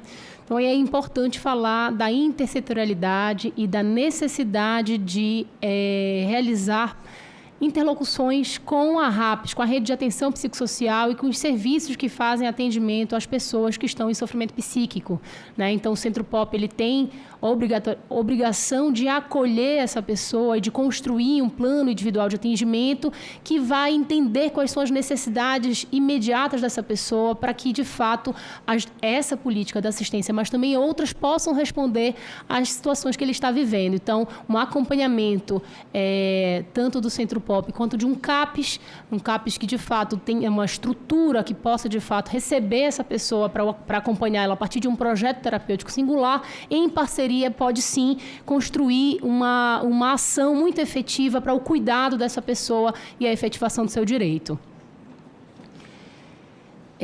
Acho que essa, para ser bem sintética, acho que respondendo a Marileia. Com relação à prevenção, né, quais as ações preventivas podem ser implementadas? Acho que isso extrapola, claro, a assistência social, mas a gente também pode pensar, inevitavelmente, ter que colocar que a gente vive num mundo em que as desigualdades sociais, como efeito desse modo de produção capitalista, né, pautado no neoliberalismo, que preza pela acumulação de riquezas e o aumento da desigualdade social, inviabiliza que todas as pessoas, de fato, tenham um lugar ao sol, né? A gente tem, de fato, um sistema que produz a miséria e que produz, portanto, pessoas que vão ficar à margem, vão ficar marginalizadas dos sistemas sociais, né? Que devem, então, garantir que essas pessoas não sejam mortas, criminalizadas, etc. Mas esses sistemas sociais, eles só ficam de pé e só se constroem continuamente quando, de fato, há uma participação social efetiva e o controle social dos movimentos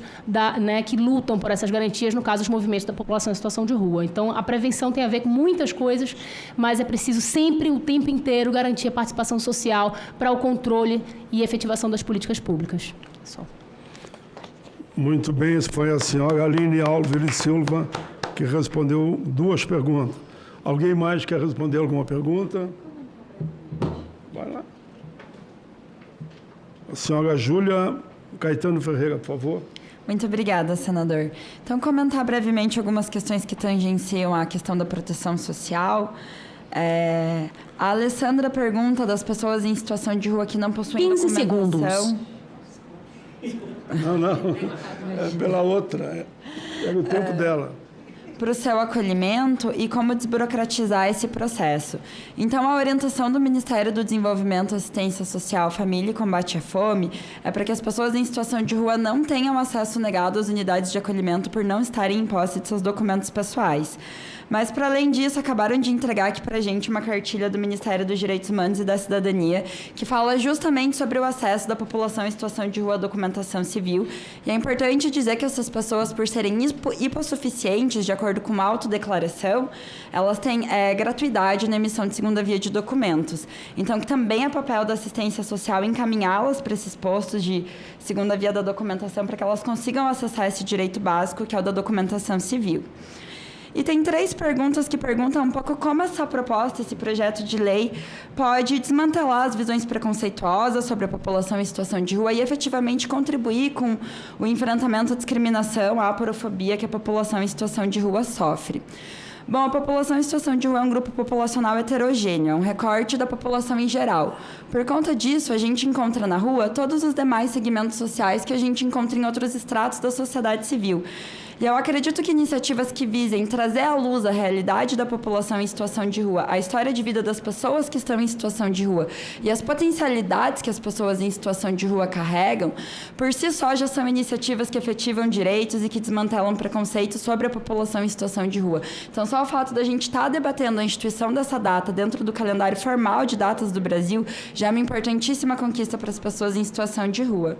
E o Ricardo, meu colega do Paraná, também sou paranaense, diz que corrigir é mais difícil que prevenir. Quais são as ações preventivas que podem ser implementadas?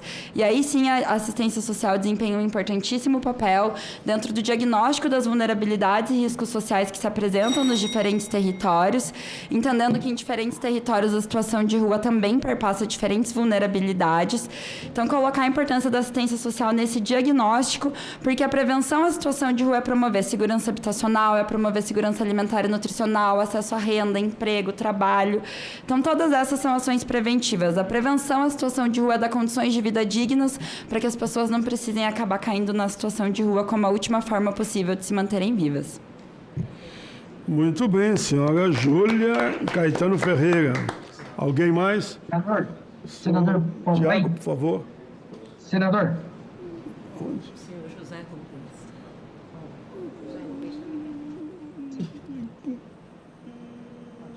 Você está inscrito, já só fala aí, já garantiu a inscrição. Agora eu vou passar para o senhor Tiago Kalman. Em seguida é você, viu? Bom, apenas complementando a questão da documentação, que foi questionada pela Alessandra, esse realmente é um dos gargalos que nós temos no acesso às políticas públicas, por uma série de fatores. Primeiro, que de medidas concretas que deveriam ser adotadas, né? As imediatas instalações de bagageiros locais para a guarda dos documentos, porque isso evita a perda, que muitas vezes decorre até de chuva, tá? A questão das certidões de nascimento, que são necessárias para a emissão da carteira de identidade, elas ainda geram uma dificuldade muito grande, porque elas são emitidas em vários locais do Brasil e muitas vezes as pessoas em situação de rua circulam muito e isso acaba prejudicando a possibilidade de obter uma via da certidão de nascimento de forma gratuita. O Conselho Nacional de Justiça, por meio de um provimento, já regulamentou a obtenção gratuita, mas isso na prática não está sendo efetivo, porque ao mesmo tempo em que diz que a emissão é gratuita, os outros cartórios de outros estados cobram a emissão e o envio e taxas cartoriais para que encaminhem a certidão para outros locais. Então, na prática, isso não vem sendo efetivo. E, além disso, sobre a questão da emissão da documentação, eu acho que nós precisamos avançar também para além da segunda via gratuita. A segunda via gratuita, que é garantida pela assistência, ela é um passo importante, mas a carteira de identidade nacional, atualmente, a primeira emissão ela é gratuita, e aí a segunda via a pessoa consegue por meio da assistência social. Mas muitas vezes esses documentos são perdidos novamente, em razão de diversos fatores, como a criminalidade, as mudanças climáticas, a própria retirada forçada dos pertences. Então, é necessário avançar para a concessão de novas vias gratuitas de documento, especialmente a identidade nacional, para além da segunda via. Muito bem. Esse foi o senhor Tiago Kalman. Agora vamos para a distância. O senhor pediu a palavra, o senhor José Rubens Prates, de forma remota, por favor. Obrigado, senador. Só queria chamar a atenção, foi mencionado ali no chat sobre o percentual Minha Casa Minha Vida, questão de moradia, né? Teve uma portaria recente de 3 ministérios, portaria de maio de 2025, Ministério das Cidades, Ministério dos Direitos Humanos e Cidadania, Ministério do Desenvolvimento Social, que regulamenta a destinação de 3% das moradias do programa Minha Casa Minha Vida a pessoas em situação ou com trajetória de rua. Né? Eu lembro aqui que foram previstos recursos para todas as capitais do Brasil e também aquelas cidades, aqueles municípios que registrem mais de 1.000 pessoas vivendo nas ruas. Né? Então, aqui em São Paulo, nós já começamos a fiscalização do cumprimento dessa portaria e é importante compartilhar essa informação para que os movimentos, Ministério Público, Defensoria, apure a efetividade do cumprimento desse dispositivo e tem o potencial de conceder moradia efetiva e definitiva para as pessoas que tiveram a trajetória de rua. É só esse acréscimo. Muito obrigado. José Rubens Prates, meus cumprimentos. Alguém quer ainda usar a palavra para comentar alguma pergunta ou comentário entre os painelistas? Então, com enorme satisfação, passamos a palavra. Queremos ou não, todos nós somos admiradores dele, tenho certeza absoluta. Tem milhões de pessoas nesse país todo. Com a palavra, o padre Júlio Renato Lancelotti, para o pronunciamento de encerramento, pelo tempo que ele achar necessário, viu? Não, eu só queria dizer algumas coisinhas, não queria ser chato nem desagradável, mas muitas vezes, quando a gente ouve a exposição das políticas chamadas públicas, quem está na base não percebe. Quem está lá na calçada não vê a incidência real de todos esses discursos oficiais. Eu acho que a gente deveria de ter uma ouvidoria direta, então, com a população de rua. A gente sugeriu que o CIAMP Rua fizesse... Nós estamos na era da inteligência artificial online, que fizesse as reuniões, não trazendo as pessoas para Brasília, mas levando as pessoas para os lugares e fazendo audiências públicas com a presença da população de rua, porque não dá mais para viver de representantes profissionais, que são sempre os mesmos representantes. Então, eu acho, hoje nós temos tecnologia e espaço para fazer uma audiência pública com a população de rua, lá no Chá do Padre, na Casa de Oração do Povo da Rua, lá no Recife, na Bahia, em Porto Alegre, em todos os lugares. Fazer uma audiência pública direto de Florianópolis, pondo a população que está na rua, na praça. Nós propusemos na COP30 um almoço com a população de rua nas ruas de Belém, para chamar a atenção das autoridades, inclusive internacionais. Os que mais poluem não virão, mas que os outros estejam lá e se faça uma COP30 com a população em situação de rua. Uma das coisas...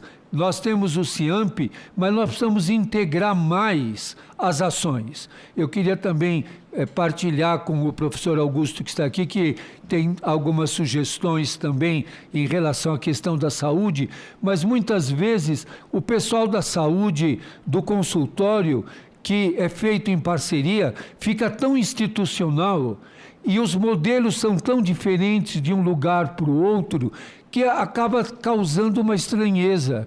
O CAPS fica de um lado, o consultório de rua fica do outro, os dois são da saúde, mas quem é que atende a questão do sofrimento mental? Depois, o consultório de rua não pode agir em relação a acolher uma pessoa que está doente na rua, porque isso é da assistência social. E não tem como integrar. Como será feita essa integração? Porque senão as nossas políticas públicas acabam não tendo incidência no real. Eu estou todos os dias na calçada ouvindo os irmãos. Eles continuam descalços, com frio, sem roupa, esperando o atendimento da Secretaria Municipal de Assistência Social, 3 horas, 4 horas, 5 horas, ficam lá na garoa esperando. Quando chegam no lugar que foi encaminhado, ficam mais 3 horas esperando para entrar. O real é esse. Então, se diz nada de nós sem a nossa presença, vamos ouvir diretamente. Hoje existe tecnologia para isso, de fazer direta a chamada. Podia ter uma central de chamadas da população em situação de rua. Queria dizer, como garantir que a população de rua tenha, eu queria insistir nisso, algov.br, sem tanta burocracia e se eles sem terem os instrumentos. Ou, quem sabe, os ministérios poderiam fazer uma parceria com alguma dessas companhias de telefonia que tem tanta força de garantir o acesso e o letramento e a inclusão digital. Nós estamos lá com alguns computadores, com fone, eles estão inclusive achando a família pelo Facebook, só que isso eles não podem fazer nos órgãos dos convênios e da chamada política pública. Eu vi um tão feliz dizer para mim: olha, padre, encontrei minha irmã, ela está respondendo para mim. Hoje é tudo digital e a gente tem que... eu sei que para o CIAMP é um gasto enorme e fica a discussão, vem o titular e vem o suplente, aí precisa ter passagem para todo mundo. Eu, para vir aqui hoje, não ganhei passagem de ninguém. Eu tive que garantir a própria passagem. Então, e eu não queria fazer online, quis vir presencial pela importância. Mas não é sempre possível isso. Então, como garantir canais de conversa com a população em situação de rua? E nós ficamos muito nesse institucional. Eu acho que a gente deveria dizer que o institucional tem que ser flexível. Que o institucional não pode amarrar e criar amarras e cimentar a ação dos trabalhadores, dos técnicos. Deveria de ter. É institucional ser flexível. É institucional a criatividade. É institucional abrir espaços novos. Então, há pouca integração da parte da saúde com assistência social. Essa, eu suponho, vocês que são técnicos, historiadores e conhecem bem, essa divisão em ministérios e pastas, em secretarias, eu acho que é um modelo de 1940.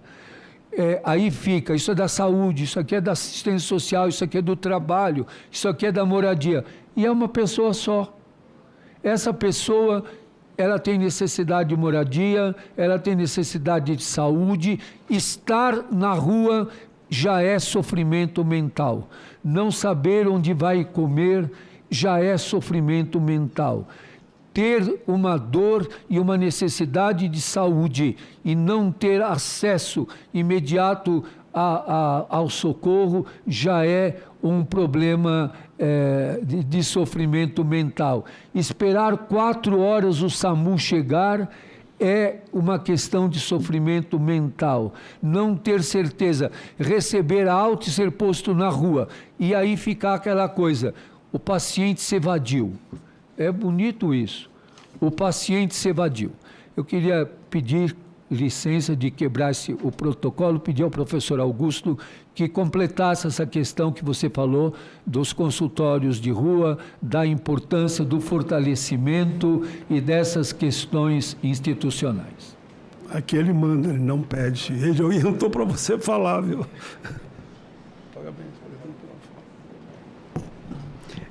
Eu acompanho o Padre Júlio aí no dia a dia e eu acho uma coisa bem interessante, só fazer essa pequena introdução e falar o que é importante. Que ele pela manhã reúne com os moradores em situação de rua ali na Moca, dá o café, dá o pão, todos nós, os voluntários, todos que estão com o Padre Júlio são pessoas voluntárias. E aí, no final do dia, a gente está reunido com o secretário do gabinete do prefeito e levamos propostas interessantes e nada vai para frente, né? Ele tem uma proposta muito interessante, que é a criação de uma espécie de descomplica, que é o termo que se usa em São Paulo, para a Pop Rua, onde poderia ser feito muita coisa como se faz no Centro Pops, que no caso seria, por exemplo, providenciar a certidão de nascimento. Eu trabalhei um tempo no consultório na rua, e se um irmão que está em situação de rua tiver, por exemplo, com um mandado de prisão por pensão alimentícia e eu encaminhar esse irmão para o Poupa Tempo em São Paulo, ele é preso na hora. Quando ele chega lá, ele dá entrada no RG, ele fica detido. Então, são coisas que a gente precisa garantir o direito dessa população. Então, essa situação do consultório na rua, que não se comunica, né, com o sistema da assistência social, é muito forte. Então, a gente fica atrelado a um sistema engessado que não consegue andar, que não consegue ir para frente.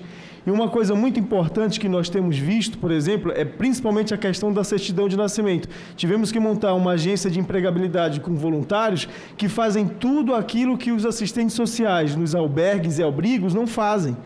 Então, a gente às vezes tem que mentir o endereço onde o irmão está, colocar o endereço lá do centro Santa Dulce dos Pobres para garantir que ele consiga uma vaga de emprego. E por incrível que pareça, está funcionando. O maior problema que a gente vê, que eu vi quando estava no consultório na rua, é o problema do GOV. Isso é uma coisa muito séria. As pessoas que estão em situação de rua não têm telefone, não têm computador, não têm acesso à internet. Os abrigos são poucos os que têm computadores, 1 ou 2, e deixam os irmãos acessar. Não pode acessar Facebook, não pode acessar a mídia digital. E às vezes eles querem encontrar os familiares. Então são coisas que a gente gostaria de colocar aqui, principalmente o fortalecimento das equipes de consultório na rua, porque existe uma diretriz nacional, a gente pode olhar isso no Ministério da Saúde, mas cada município faz do seu jeito, e aí dificulta, engessa. As equipes dos consultórios na rua, por exemplo, onde eu trabalhei, a médica atendia no expurgo.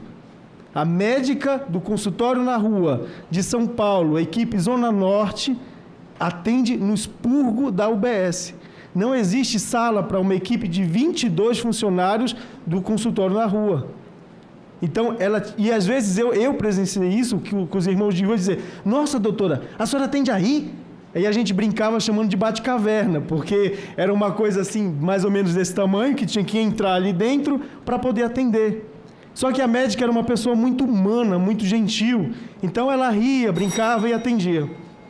Vai, pode concluir, vai. E aí era dessa forma. Então, a experiência do consultório na rua que eu posso trazer para contribuir a essa comissão é que a gente precisa... Os agentes que estão nos consultórios da rua, agente social, agente de saúde, eu fui agente social. Agente de saúde é o operacional de campo, é linha de frente. Esse pessoal não tem fortalecimento. Eles só vivem em cima de pancada. Não pode isso, não pode aquilo. Nas sextas-feiras, nós vamos para o território do terminal de cargas, em São Paulo, onde há muita vulnerabilidade social, crianças e adolescentes em situação de exploração infantil e exploração sexual. Todo mundo sabe disso em São Paulo. E ali a gente chama o consultório na rua, o consultório vem e o padre fala, sentem, vamos almoçar juntos. Eles falam, não podemos, padre. Como que não podem? Não, é institucional, não podemos almoçar juntos. Como é que eu vou oferecer almoço para a população em situação de rua e eu não posso comer junto com eles? Então é uma coisa muito séria, porque eu posso estar oferecendo comida envenenada, porque eu não vou comer. E a gente sempre faz questão de comer juntos, para provar que o alimento é bom, que o alimento é verdadeiro. E a gente tem feito isso. Então, a proposta que a gente sempre faz e que o Padre Júlio tem lutado muito nesses últimos tempos é o fortalecimento das equipes dos consultórios na rua. Eu acredito que o Ministério da Saúde precisa dar uma diretriz maior para os estados e municípios, para que os municípios possam ter alguma forma. Gente, meu amigo estava, ano passado, no Congresso do Consultório na Rua, e a gente vai trocando experiências. Tem equipes de consultório da rua aí, Brasil afora, que não tem espaço para atender a população, que não tem uma base. Ninguém quer o consultório na rua. As UBSs não querem. E aí, quando chega um morador de rua, a UBS fala, você tem que ir lá para o expurgo falar com a médica porque é lá que atende. Eles segregam os pacientes. As pessoas em situação de rua, os irmãos de rua são segregados da maioria do restante da população. E isso é muito sério. E a gente tem lutado, e o Padre Júlio tem propostas muito interessantes, ideias muito interessantes. Rapidamente, nós estamos iniciando em agosto, juntamente com o Sistema S, uma casa que vai se chamar Casa Nossa Senhora das Mercês. Tudo por conta da pastoral do povo da rua. Essa casa terá uma academia, eu sempre brinco, no padrão Smart Fit. Uma academia boa, de boa qualidade, que será para os irmãos em situação de rua que vão vir pelo CAPES, que estão em aderência ao tratamento do CAPES. Por que uma academia vai deixar, como disse o pessoal do Belém, lá em São Paulo, vai deixar agora os mendigos bombadinhos? Não é essa a ideia.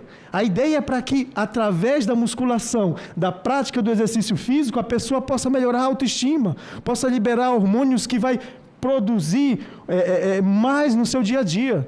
E assim aderir ao tratamento do CAPES. É dessa forma que a gente vai conseguir fazer com que os irmãos em situação de rua possam aderir ao tratamento. Não é pegar um celular e ir para a rua e dizer, você na minha rua não vai ficar. Ou é emprego, ou você vai para a sua cidade. Não é assim que se resolve.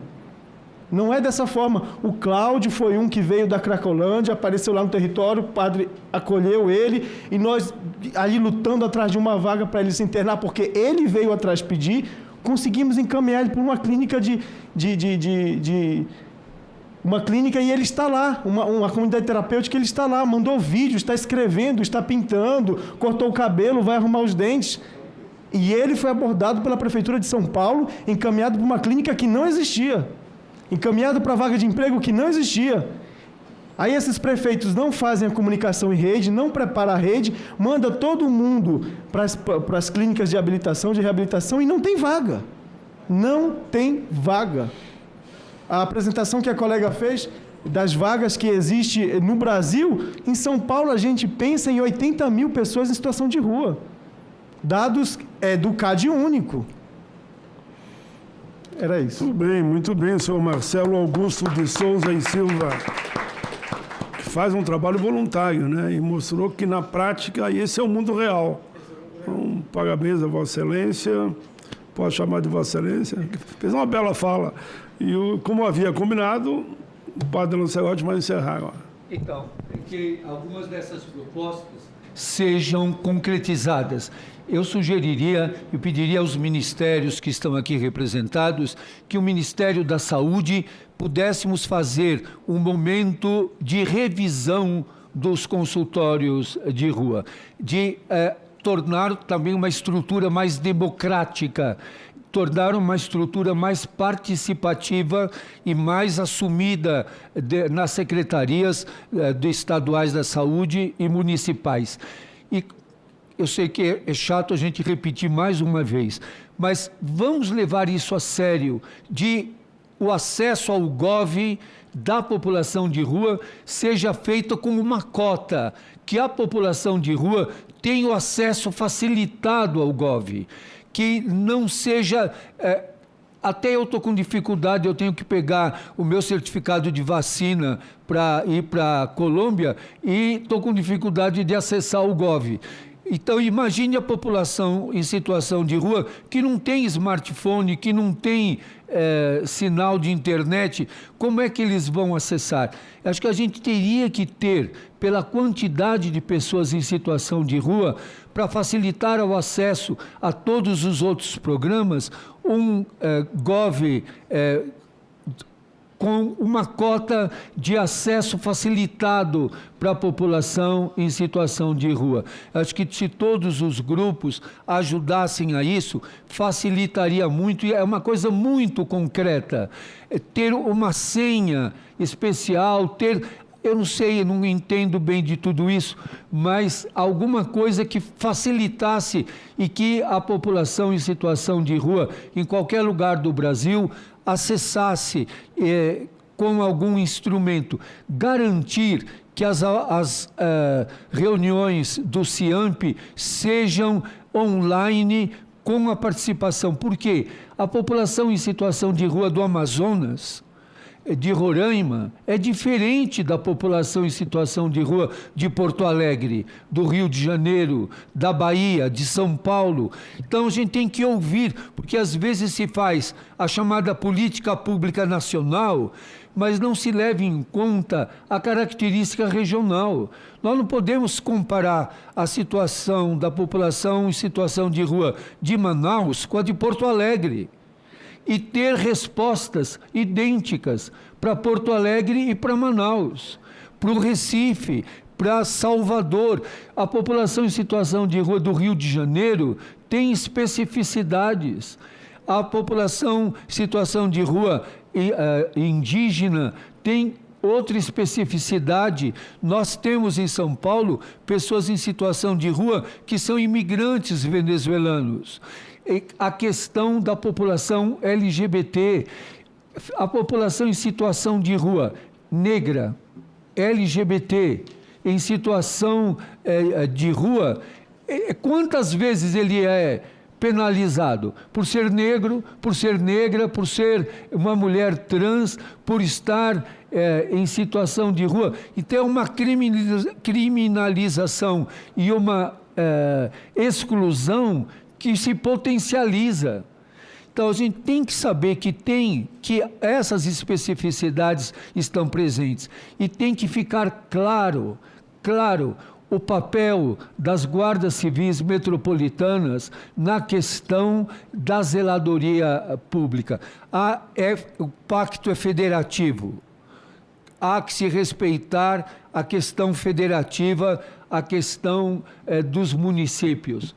Mas a pessoa se sobrepõe a tudo isso. Há o artigo 5º da Constituição, que garante a defesa da cidadania dessas pessoas. Então, acima do federativo, do município, das diferenças, há uma garantia constitucional para todas as pessoas que estão no território nacional. E a pessoa em situação de rua não pode ser despida dos seus direitos constitucionais. E os direitos constitucionais se sobrepõem às práticas municipais e estaduais e tem que ser garantida.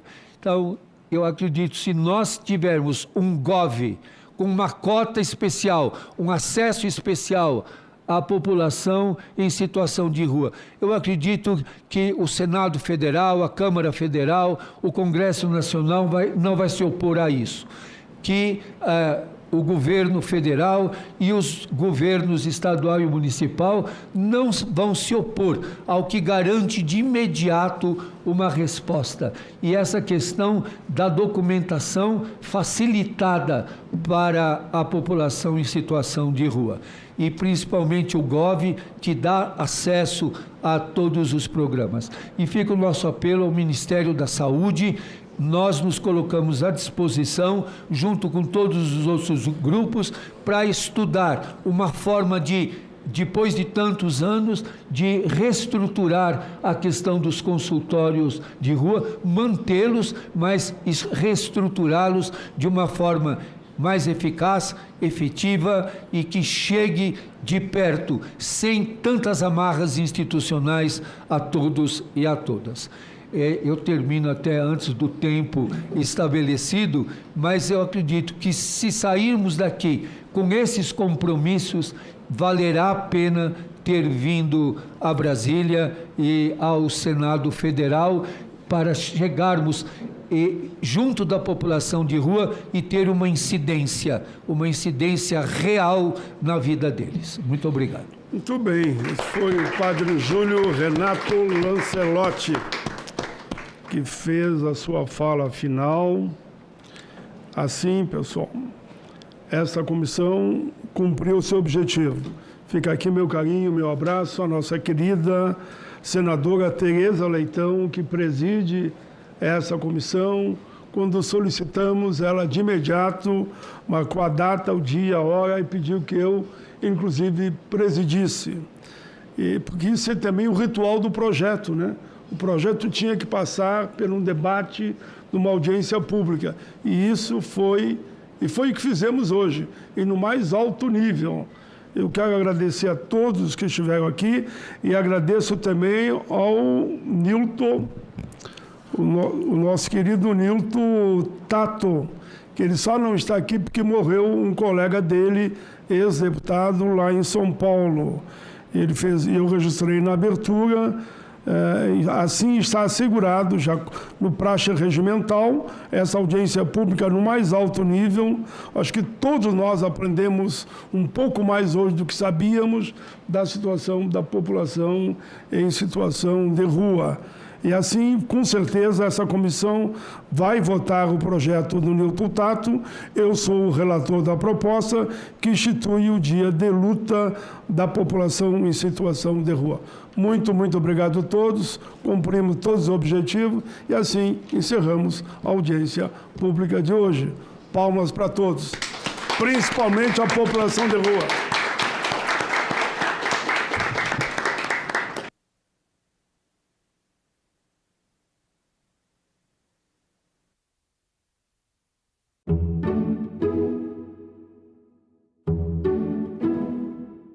No próximo Assunto de Estado, vamos falar sobre a Rota Agro-Norte, educação em tempo integral, saúde, entre outros temas.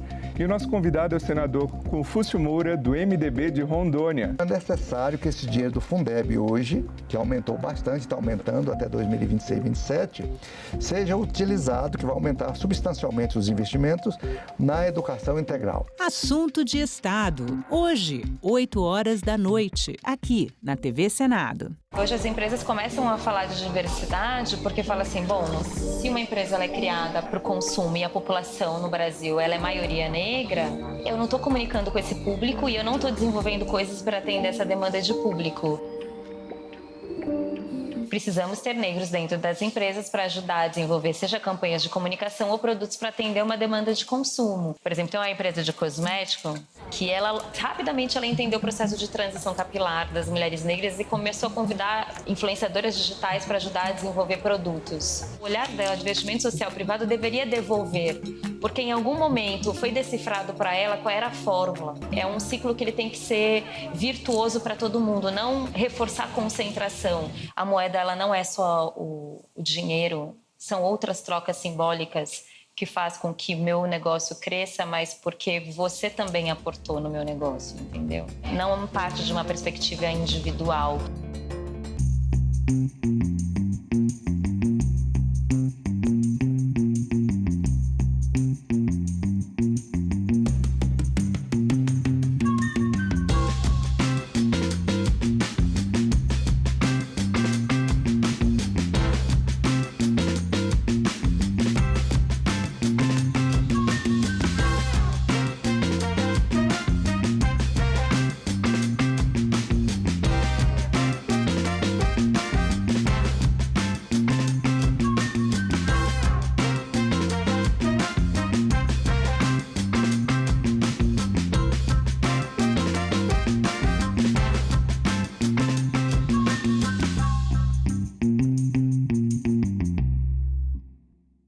CPI da grilagem em Roraima investiga irregularidades na legalização de terras.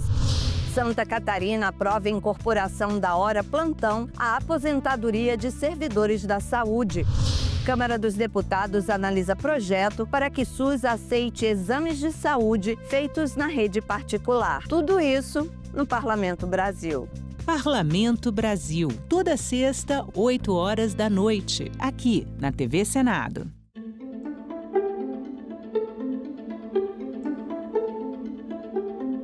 A SPA agora proibiu o uso de conta demo, mas a conta demo reinou e reinou muito tempo, em que ele simula um jogo, é uma conta onde não se ganha, ela é virtual e quando o apostador, para jogar, precisa baixar um aplicativo, naquele aplicativo ali, para os influenciadores, era fornecido a famosa conta demo. Ele recebia a conta real, onde ele ia lançar o link para que as pessoas clicassem e apostassem, mas ele recebia também uma conta, um outro link, onde ele entrava, simulava, gravava a tela, demonstrando ali como ele fez o grande ganho.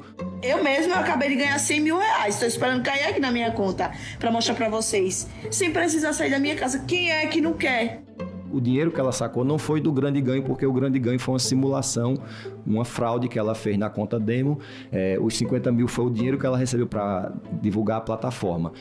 Deixa eu mandar um recado para os influencers. Estelionato, 4 anos de reclusão. Lavagem de dinheiro, 3 a 10 anos. Associação criminosa, 3 a 5 anos. E ele trouxe aqui hoje também, crime contra a ordem financeira.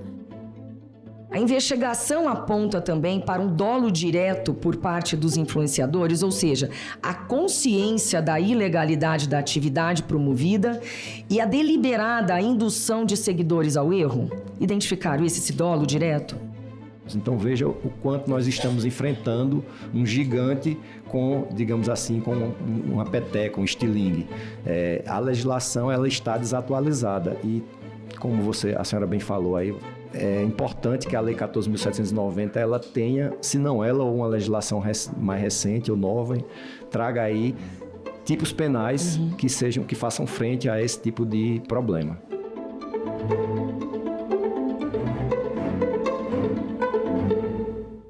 Eles falam que era o metrô que ia passar ali, né? Então ia ter que tirar o palácio. E no fim passou do lado, sem demolir, né?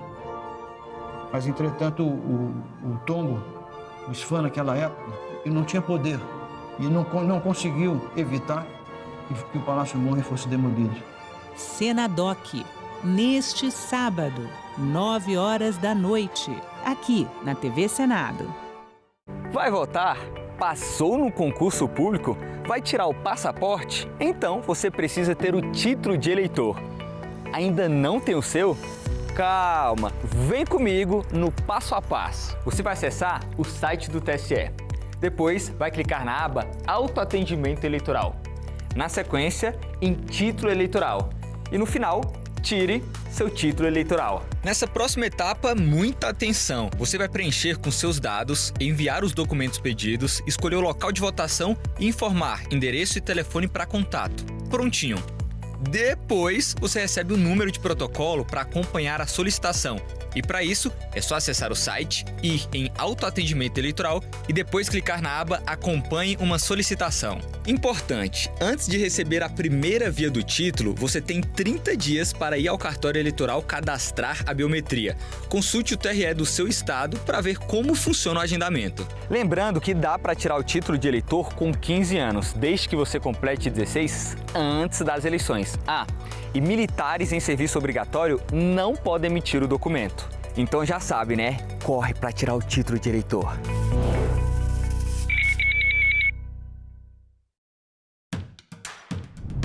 Banhado pelo rio Nilo e terra dos antigos faraós e das imensas pirâmides que impressionaram até o próprio Napoleão Bonaparte, o Egito é um dos novos membros do BRICS. Com 118 milhões de habitantes e uma área de 1 milhão de quilômetros quadrados, tem Cairo como a capital. Sua segunda cidade é Alexandria, fundada, como o nome indica, por Alexandre o Grande. O Egito é uma república unitária, tendo como chefe de Estado o presidente e como chefe de governo o primeiro-ministro. O parlamento é bicameral. A Câmara dos Representantes conta com 596 deputados. Já o Senado é composto por 300 parlamentares.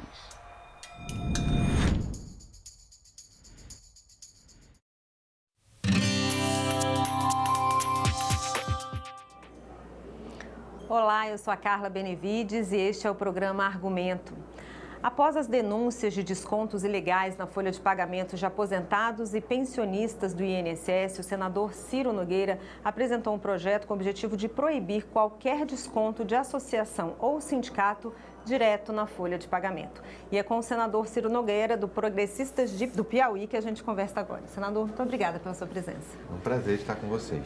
Senador, se o aposentado ou pensionista quiser fazer parte de alguma associação ou sindicato, como ele poderia fazer com essa sua proposta?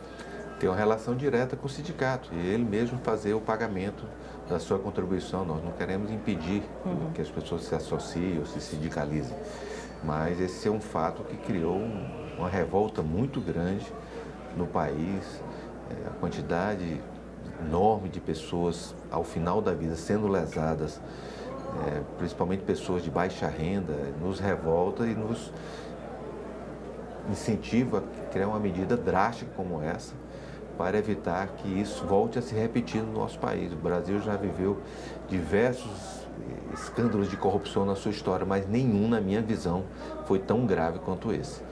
Que as pessoas serem roubadas no final da sua vida, principalmente pessoas de baixa renda, isso os revolta. E isso foi muito...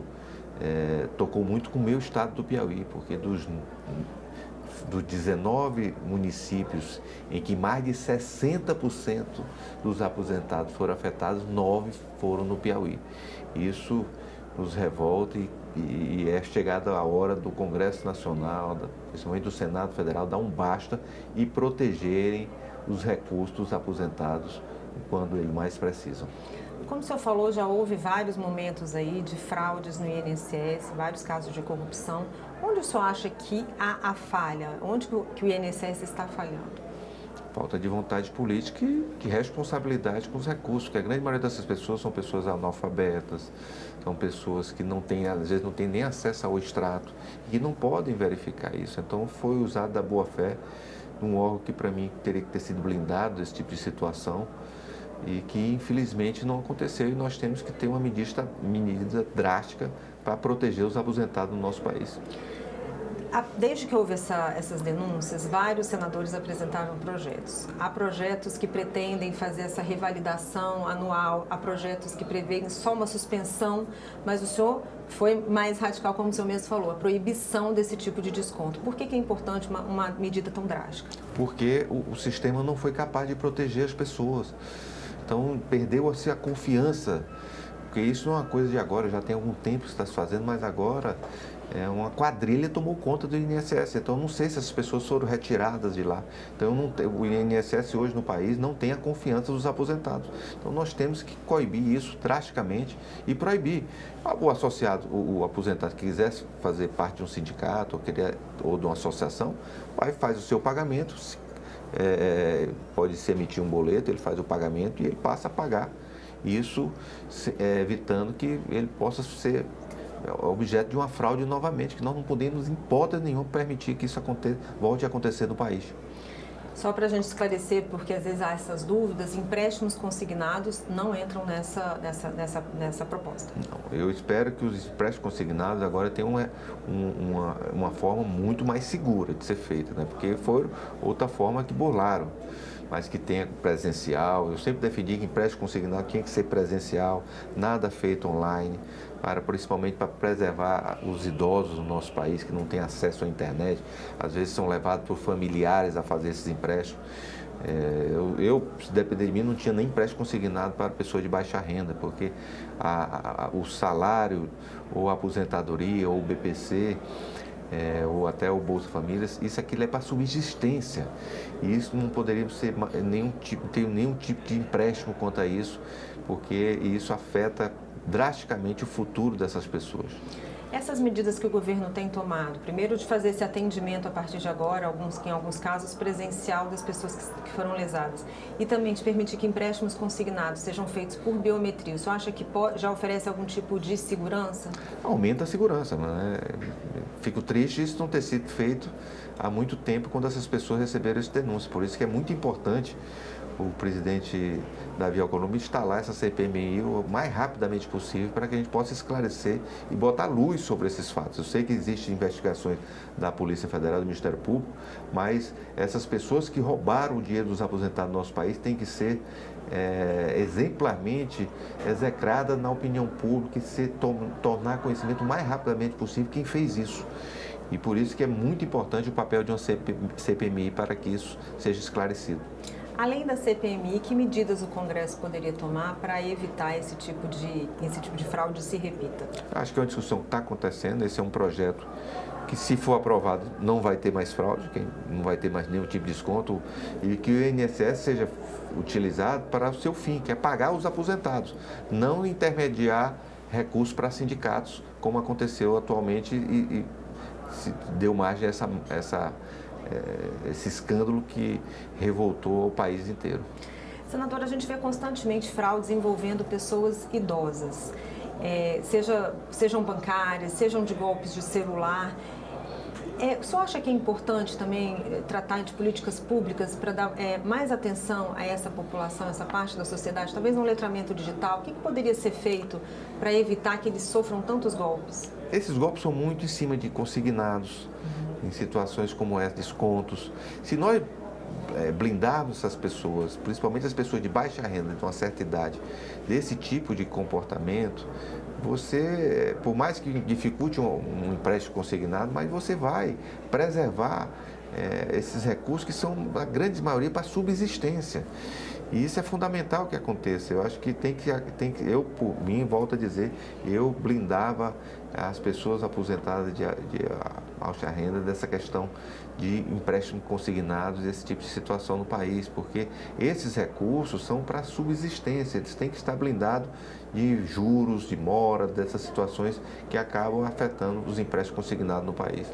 Senador, diante de tudo que aconteceu e de outras propostas que estão tramitando, o senhor apresentou a proposta agora, o senhor pretende pedir urgência? Como é que vai ser a tramitação dela? Com certeza, eu espero que o presidente Davi Alcolumbre faça a mesma coisa que o presidente Hugo Mota, de priorizar esses projetos para que o Senado vote isso o mais rapidamente possível nos próximos dias. Em relação à CPMI, há alguma articulação que está sendo feita para que ela possa ser instalada? Olha, nós já temos 40 senadores, metade do Senado Federal, já que o presidente não vota, já assinou.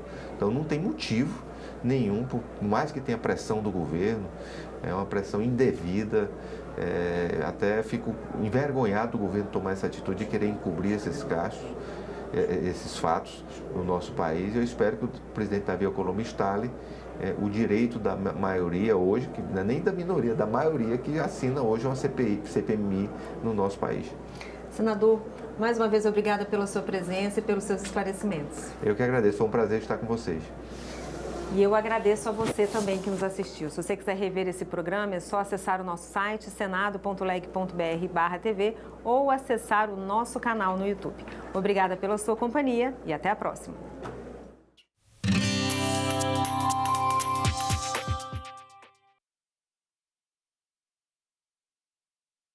No próximo Assunto de Estado, vamos falar sobre a Rota Agro-Norte, educação em tempo integral, saúde, entre outros temas. E o nosso convidado é o senador Confúcio Moura, do MDB de Rondônia. É necessário que esse dinheiro do Fundeb hoje, que aumentou bastante, está aumentando até 2026 e 2027, seja utilizado, que vai aumentar substancialmente os investimentos na educação integral. Assunto de Estado, hoje, 20h, aqui na TV Senado. Na rotina de todo dia, os senadores discutem e votam projetos de lei, medidas provisórias, emendas à Constituição e outras propostas legislativas. Um projeto de lei iniciado e aprovado pela Câmara dos Deputados é sempre revisado pelo Senado. Da mesma forma, se uma proposta é apresentada e aprovada pelos senadores, ela também precisa passar pela votação dos deputados antes de ser sancionada ou não pelo presidente da República. Os senadores representam os estados e o Distrito Federal com bancadas iguais. São sempre 3 representantes, independentemente do tamanho da população ou da importância econômica de cada estado. São ao todo 81 senadores. O mandato é de 8 anos, mas a renovação é intercalada entre as eleições a cada 4 anos e assim são escolhidos 1 e 2 senadores alternadamente. Os senadores atuam nas diversas comissões temáticas do Senado, onde são discutidas questões como saúde, economia, educação, transporte, meio ambiente e tecnologia, entre muitos outros temas importantes. Eles também podem fazer parte das comissões parlamentares de inquérito, as CPIs, que têm o poder de investigação de uma autoridade judicial. Os senadores podem julgar e processar nos crimes de responsabilidade o presidente e o vice-presidente da República, os ministros, os comandantes das Forças Armadas. Eles também podem julgar os ministros do Supremo Tribunal Federal, o Procurador-Geral da República e o Advogado-Geral da União. Outra função importante é a de analisar e aprovar as indicações do presidente da República para diversos cargos, como o de ministro do STF. A definição do limite das dívidas da União, dos estados e dos municípios é outra atribuição dos senadores. Essas responsabilidades fazem parte de uma jornada que começa com a sua escolha, com o seu voto. O site do Senado agora mostra projetos de lei em linguagem simplificada. É o Senado Explica, uma ferramenta de inteligência artificial combinada com revisão humana que torna mais fácil entender e acompanhar as leis em debate aqui no Senado. Na página de tramitação das matérias e no portal E-Cidadania, Senado Explica.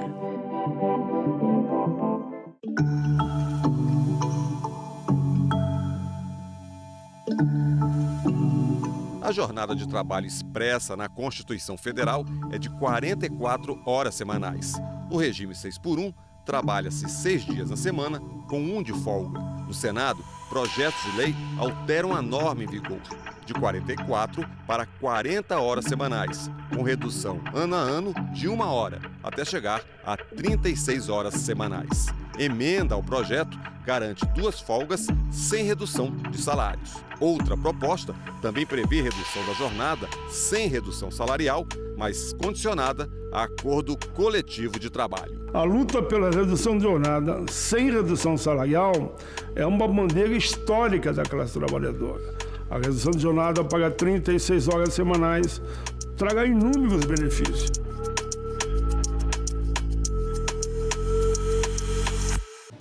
Uma notícia falsa pode vir de quem a gente menos espera, no grupo da família ou nas nossas redes sociais. Mas como saber se uma informação é verdadeira? Agora, as informações sobre o Senado podem ser checadas pelo WhatsApp. Envie texto, link, foto, captura de tela ou vídeo de qualquer notícia duvidosa sobre o Senado Federal. Nossa equipe vai analisar o material e responder se a informação é falsa, verdadeira ou imprecisa. Ficou na dúvida? Senado verifica.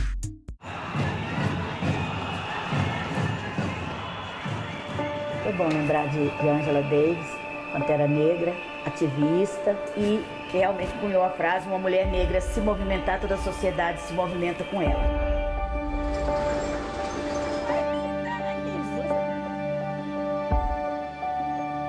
Então não foram os policiais que foram acompanhando que bateram no senhor. Ainda hoje é muito comum a pessoa chegar e perguntar: cadê o juiz? Já se assusta quando é a juíza. Se for preta, aí desanda completo. Fui a primeira mulher negra a sair daqui de dentro do quilômetro para estudar para fora. E depois de mim tem quantas outras lá. Eu via que eu precisava me tornar ativista, ainda que isso não fosse um ativismo literalmente político, mas que fosse um ativismo a partir da arte. Desde pequena era muito legal, para mim era muito divertido ouvir as pessoas falando: eu vi sua avó na televisão.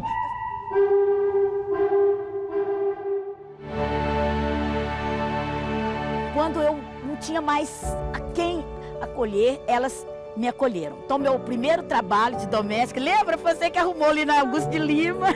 Quando a pessoa diz: mas a senhora não tem cara de juíza? Aí eu digo: não tenho cara porque eu tenho a mesma cara que você. Eu não tinha noção, assim, do quanto é importante a gente ter conhecimento dos nossos direitos. Então, realmente, quando uma mulher negra se move, toda a sociedade se move com ela. A nação deve mudar. A nação vai mudar. Queremos proclamar a nossa abolição. Chamamos a nossa sofrida Maria da Penha. Medidas adotadas não se restringem a cotas, embora em alguns casos essas cotas sejam necessárias. Vamos ganhar a universidade! Quando eu era mais nova, eu tinha muito medo de ser mãe. Eu sempre digo que a sociedade às vezes obriga as mães negras a deixarem os filhos por causa das dificuldades. Era o que minha mãe nos dizia sempre: tudo que alguém já fez um dia, você também consegue fazer. Eu sou uma mulher preta e me deram a concessão de poder falar para outras mulheres pretas e muitas vezes por outras mulheres pretas. Quando tu sobe, tu tem que segurar a mão da outra para outra subir contigo. Que para ti chegar onde tu tá foi difícil. Então tu já sabe quanto é difícil pro outro que tá lá embaixo também subir mais um degrau. Não é ódio, nem rancor. Apenas um grito de liberdade.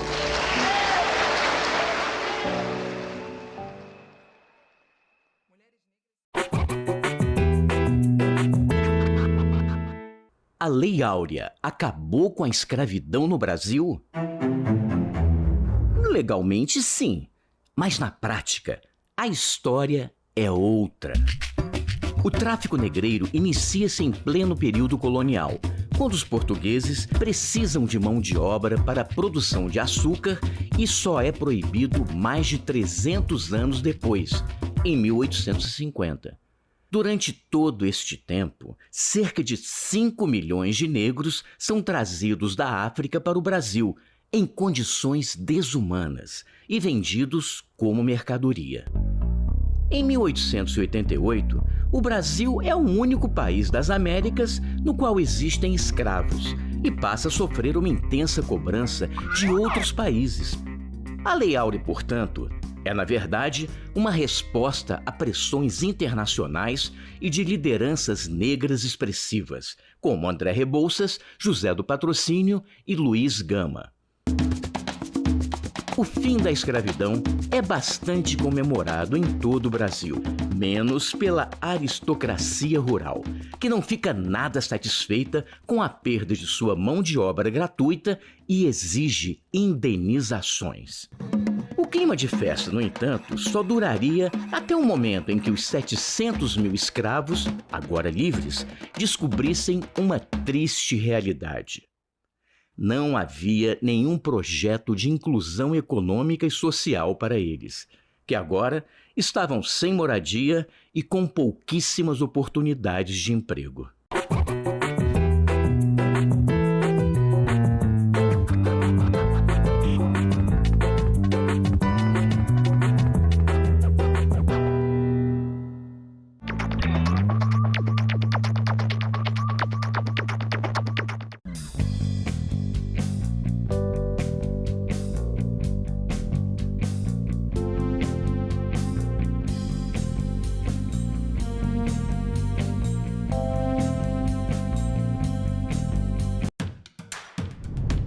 Com 65 milhões de habitantes, a África do Sul tem um território de 1.220.000 quilômetros quadrados. Um dos membros fundadores do grupo BRICS, o país é a maior potência econômica do continente africano. A África do Sul ficou conhecida pelo regime de segregação racial do apartheid. Uma minoria branca dominava a população negra bem maior. Graças à luta de pessoas como Nelson Mandela, o país acabou com esse regime e se tornou uma democracia a partir de 1994.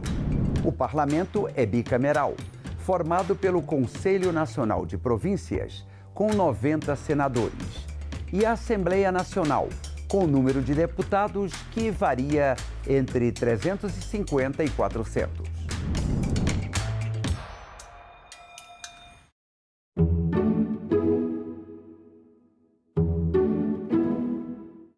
O programa a seguir é livre para todos os públicos.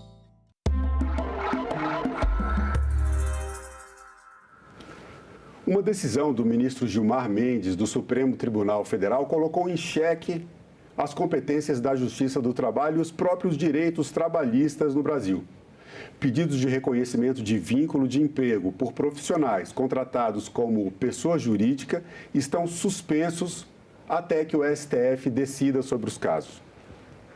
Direito do trabalho é assunto de cidadania e é sobre isso que eu converso agora com Luciana Conforte, presidente da Associação Nacional das Magistradas e dos Magistrados da Justiça do Trabalho, e Denise Rodrigues, vice-presidente da Associação Brasileira da Advocacia Trabalhista no DF.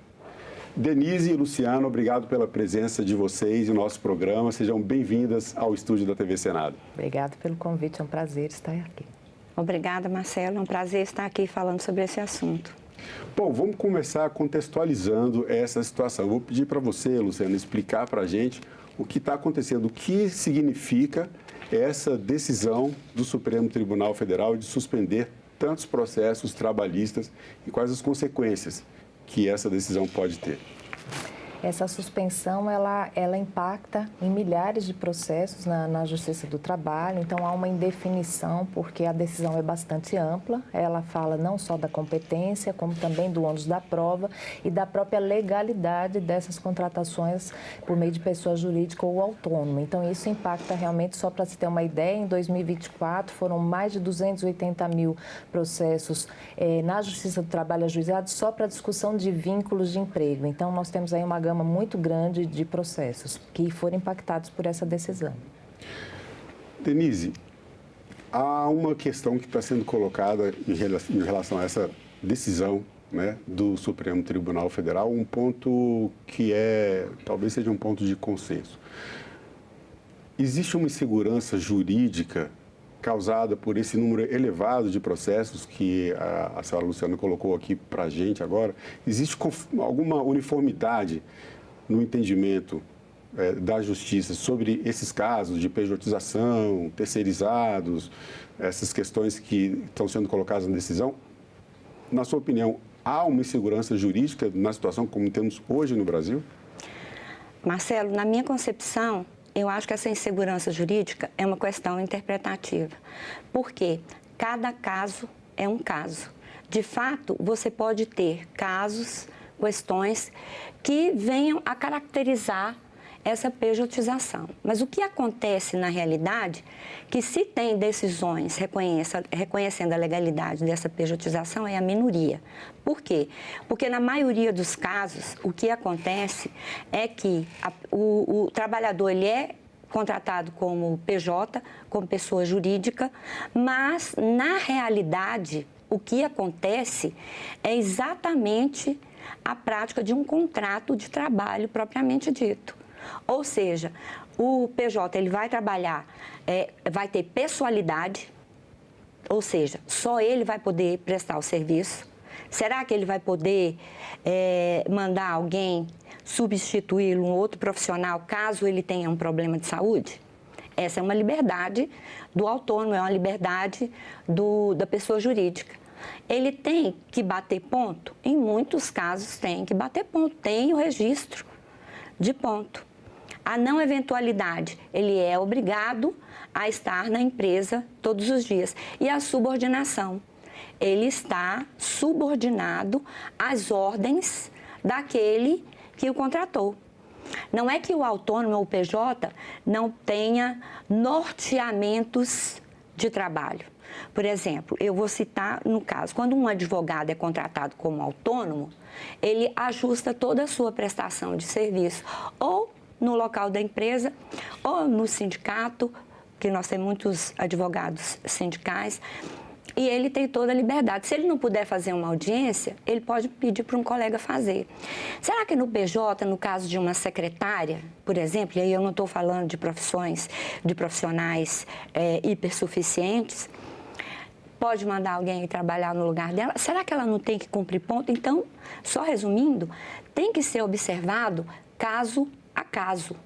Existem casos e casos, estou sendo aqui até repetitiva. Sim, mas é porque então, esse é o ponto importante que você está trazendo. Não tem como, em situações diversas, se uniformizar um entendimento.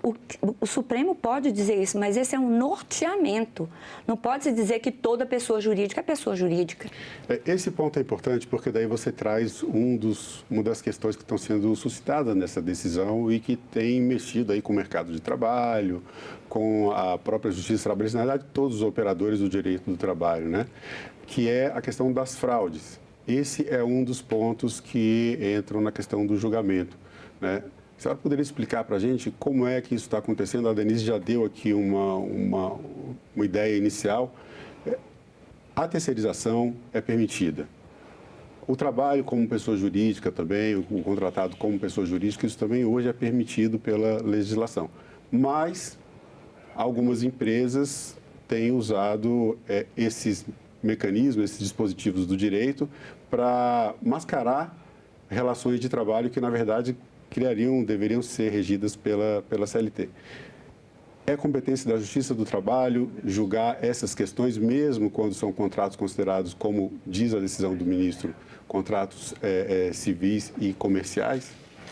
Sempre foi da competência da Justiça do Trabalho analisar se naquele caso, porque é caso a caso realmente, há ou não um vínculo de emprego. Então, antes da emenda 45 de 2004, a competência da Justiça do Trabalho era restrita aos contratos de emprego e esse tipo de alegação de outros tipos de contratação sempre existiu. Então, nós não temos uma novidade, né? O artigo 9º da CLT, que fala das fraudes e do reconhecimento pelo juiz para o reconhecimento do vínculo de emprego, existe na CLT desde sempre, assim como os artigos que enquadram essa relação como contrato de emprego, o artigo 2º e o artigo 3º. Então, quando presentes esses requisitos, há um reconhecimento do vínculo de emprego, mas há vários casos em que não há esse reconhecimento, entende-se que realmente ali era uma relação autônoma, era uma pessoa jurídica formalmente constituída e que trabalhava dessa forma. Esse exemplo do caso que foi tirado para a repercussão geral foi de uma reclamação trabalhista improcedente,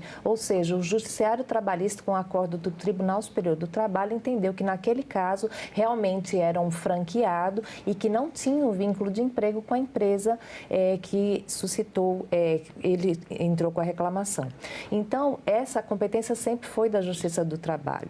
E tem havido realmente agora, a partir da decisão da terceirização de atividade de fim, então qualquer terceirização é possível, mas lembrando que aquela decisão, ela fez uma análise de uma empresa que contrata outra empresa e essa empresa tem seus empregados, ou seja, uma triangulação do trabalho. E a novidade que está tendo é que essa empresa que tem os empregados, ela desaparece para que a empresa contratante contrate direto aquela pessoa física que se torna uma empresa. Então, essa decisão de pejotização não está dentro da terceirização, por isso que tem havido tanta divergência de se dizer que a Justiça do Trabalho não observa a jurisprudência do Supremo Tribunal Federal, mas, na verdade, a pejotização não foi discutida naquele julgamento, tanto assim que agora houve a repercussão geral para decidir a pejotização. Se ela já tivesse inserida naquele julgamento, não haveria essa necessidade, né? Então, é bom explicar, nossa defesa sempre foi da ANAMATRA, a Associação Nacional da Competência da Justiça do Trabalho, e da análise caso a caso, e não de que todas todas as relações pejotizadas são fraudulentas e nem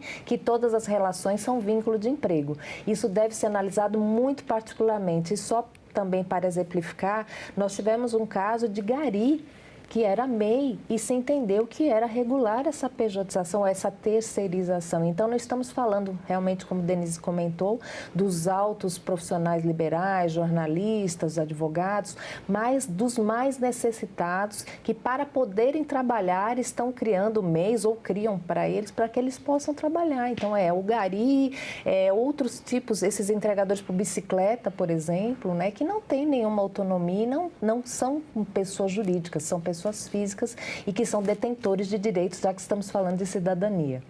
Agora, essas questões de direito desses trabalhadores, né?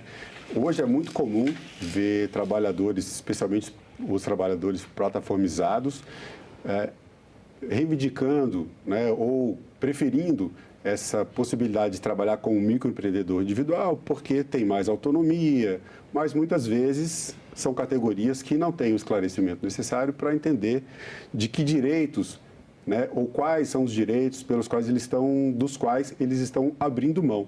Eu queria que você falasse um pouco sobre isso, Denise, essa diferença entre optar por o microempreendedorismo individual e a opção por trabalhar sendo contratado pela CLT e tendo seus direitos trabalhistas garantidos pela lei.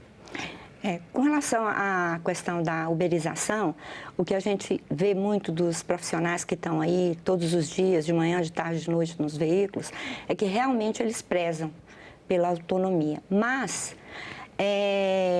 e outra coisa, quando estão desempregados, qualquer trabalhador, quando ele está desempregado, sem perspectiva, e ele tem uma proposta de trabalho, como é no caso da Uber, ele vai optar por ter os direitos precarizados e receber pouco, ao invés de ficar sem esse posto de trabalho. E, portanto, no direito do trabalho, as partes não estão em igualdade de declarar suas vontades contratuais. Não é? Então, o que no caso na minha concepção, o que eu vislumbro nessas contratações da Uber? Há uma precarização, há uma aceitação por parte do trabalhador em aceitar as condições impostas, porque ele é a parte fraca da relação de trabalho e passa para esse trabalhador o risco da atividade econômica. Tudo bem, ele enquanto profissional autônomo, ele pode haver uma distribuição desse risco. Mas acontece que o que se observa na prática, na realidade, é que não há uma distribuição desse risco da atividade. Por quê? O combustível é por conta dele. A manutenção do veículo é por conta dele. Se ele adoecer, ele para. Ele deixa de ter, por exemplo, direitos previdenciários ou é possível trabalhar como autônomo? A não ser que ele pode trabalhar como autônomo. E alguns acabam não trabalhando porque aquela contribuição vai fazer falta no orçamento doméstico dele, para subsistência própria e familiar. Então, há aqueles que prezam sim pela autonomia, mas o que acontece é que não é só a autonomia, eles também ficam insatisfeitos com essa precarização de direitos, com esse ônus que eles arcam sem qualquer ônus para a Uber. Por mais que ela diga que já pague observando isso, mas a gente sabe que a realidade não é essa. Luciana, falando em ônus agora, mas em outro sentido, um dos pontos da decisão, a senhora comentou também no começo da entrevista, é justamente essa questão do ônus da prova, né? A quem cabe hoje o ônus da prova para mostrar que houve fraude numa contratação de trabalho ou que há uma violação de direitos, seja por parte da empresa ou por parte do trabalhador, e qual é a perspectiva de um julgamento do STF, para quem vai ficar esse ônus. Vamos explicar para as pessoas do que a gente está falando, né? Nem todo mundo sabe, a gente está falando em ônus da prova, para vocês são, né, para as são operadoras do direito, é algo muito comum, né? Mas do que a gente está falando? Atualmente, se há uma alegação do trabalhador que tem um vínculo de emprego, então, se a empresa alega que houve uma relação de trabalho e não vínculo de emprego, ela tem o ônus da prova, né? No entanto, se a empresa alegar que não tem qualquer relação com aquele trabalhador, ele deve provar. Estamos falando do reconhecimento do vínculo de emprego. Então, isso vai depender muito se há um contrato escrito ou não, né? O tipo da relação, por isso que disse que é muito caso a caso, porque há casos em que não há nenhum tipo de contrato outro, não é?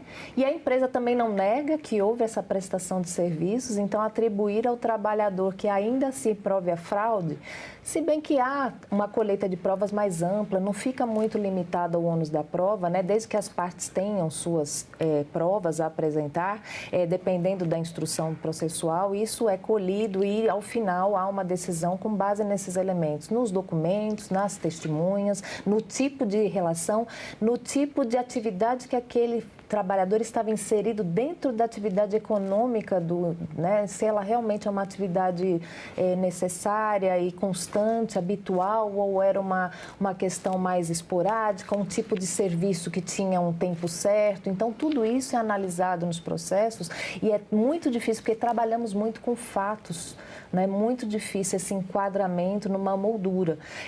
Pode haver, então, talvez, uma modificação desse ônus da prova, né? Digamos que tenha essa tendência de se entender que a partir da existência de um contrato escrito seria do trabalhador esse ônus de provar que ali houve uma fraude, né? Mas sabemos que essa questão formal, ela deve ser suplantada pelo que acontece na realidade.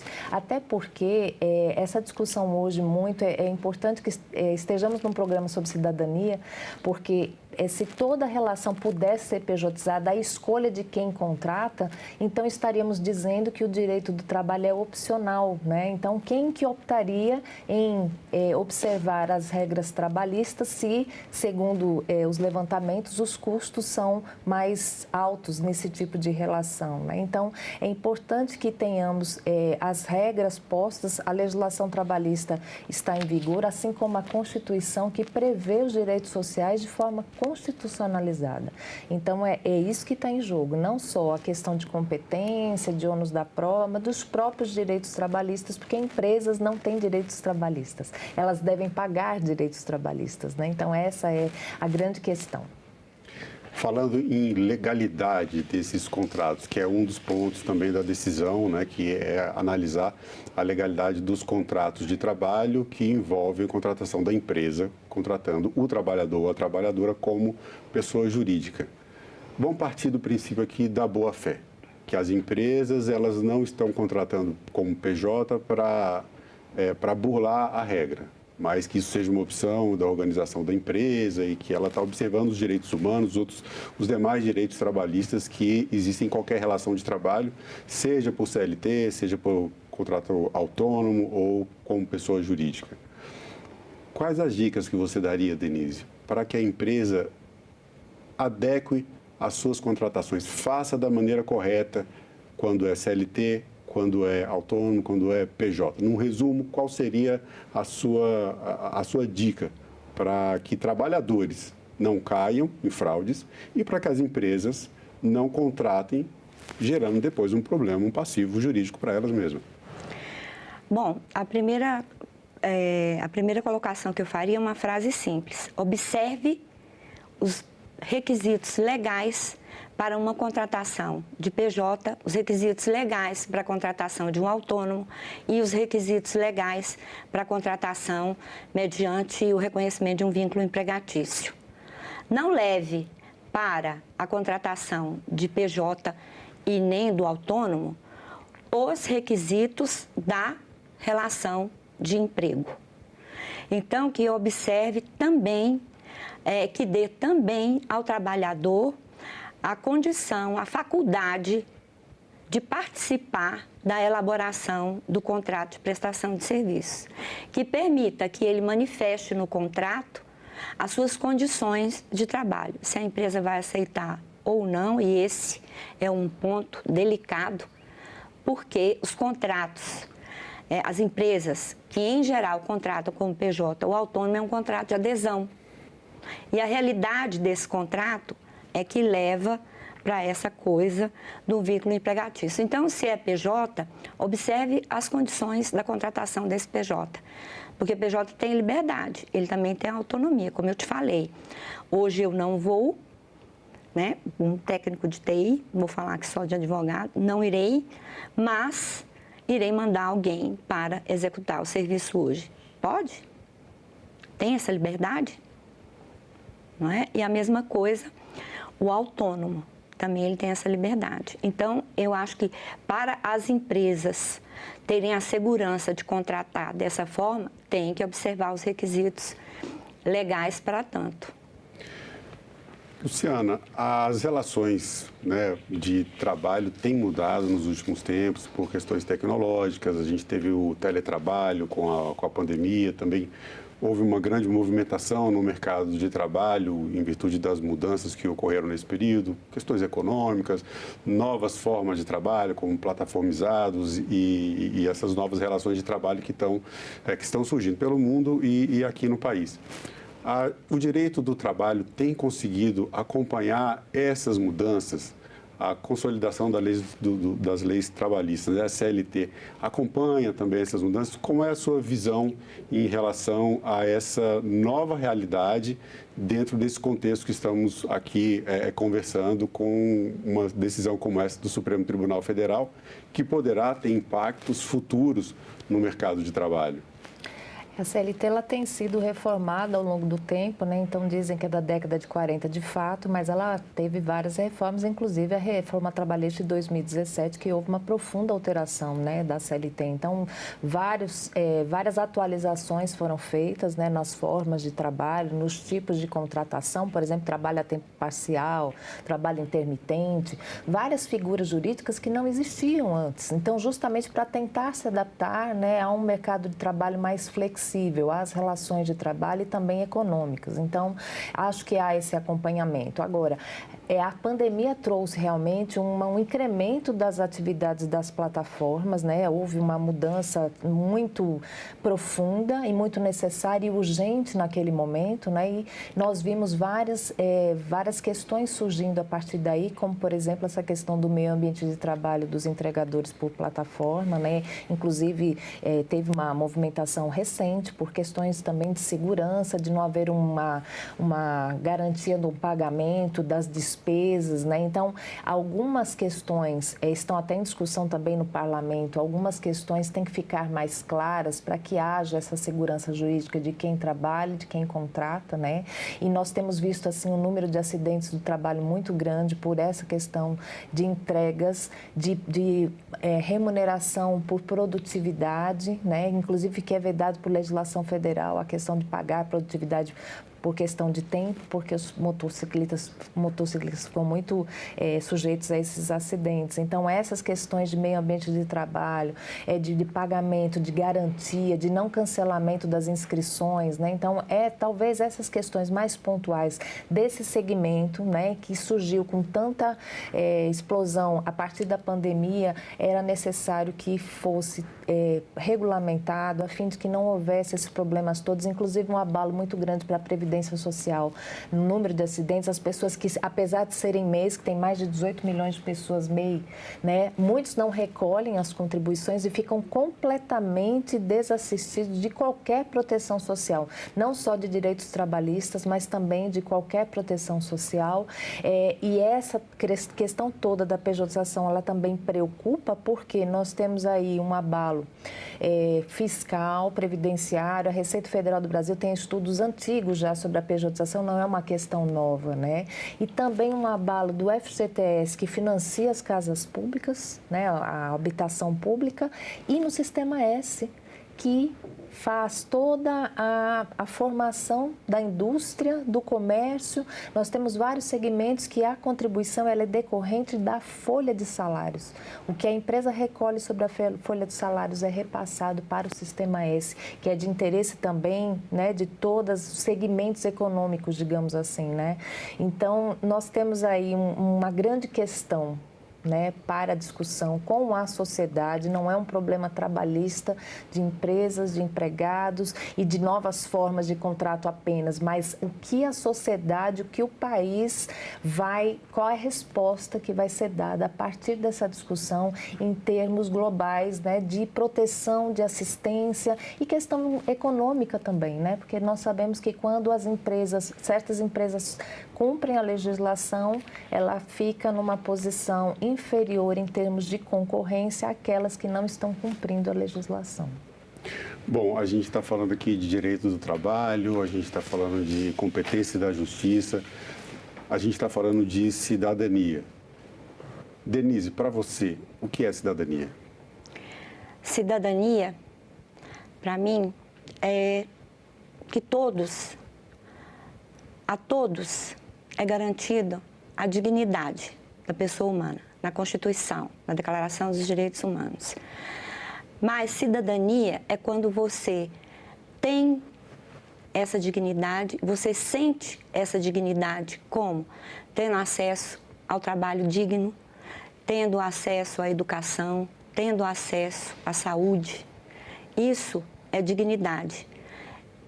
Do ponto de vista constitucional e do ponto de vista humano, é a sensação de pertencimento que traz esse bem-estar de se sentir uma pessoa digna e cidadã. E para você, Luciano, o que é cidadania?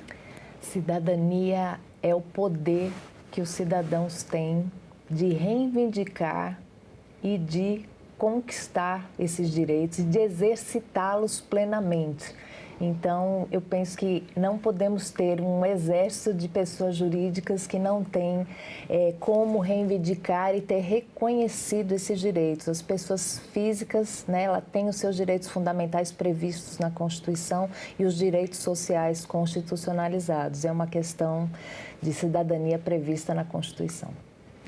Bom, eu agradeço mais uma vez a presença de vocês duas em nosso programa. Obrigado pelo tempo de vocês e pelas informações. Foi um prazer e continuamos à disposição. Foi um prazer, estamos à disposição. Prazer compartilhar esse momento aqui com você, com a doutora Luciana. Prazer, Denise. Muito obrigada. E a TV Senado fica de portas abertas também para recebê-las novamente. Muito obrigada. Obrigada. Eu agradeço também a você que acompanha a programação da TV Senado. Assine o canal da TV Senado no YouTube, ative as notificações e acompanhe toda a produção do Poder Legislativo diretamente da fonte. Na TV Senado, democracia é todo dia.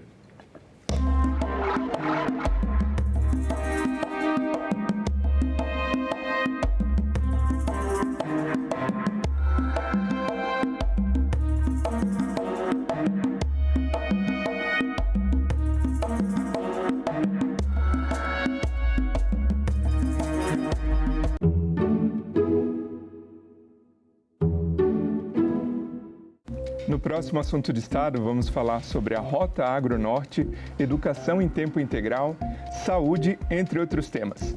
E o nosso convidado é o senador Confúcio Moura, do MDB de Rondônia. É necessário que esse dinheiro do Fundeb hoje, que aumentou bastante, está aumentando até 2026 e 2027, seja utilizado, que vai aumentar substancialmente os investimentos na educação integral. Assunto de Estado, hoje, 20h, aqui na TV Senado.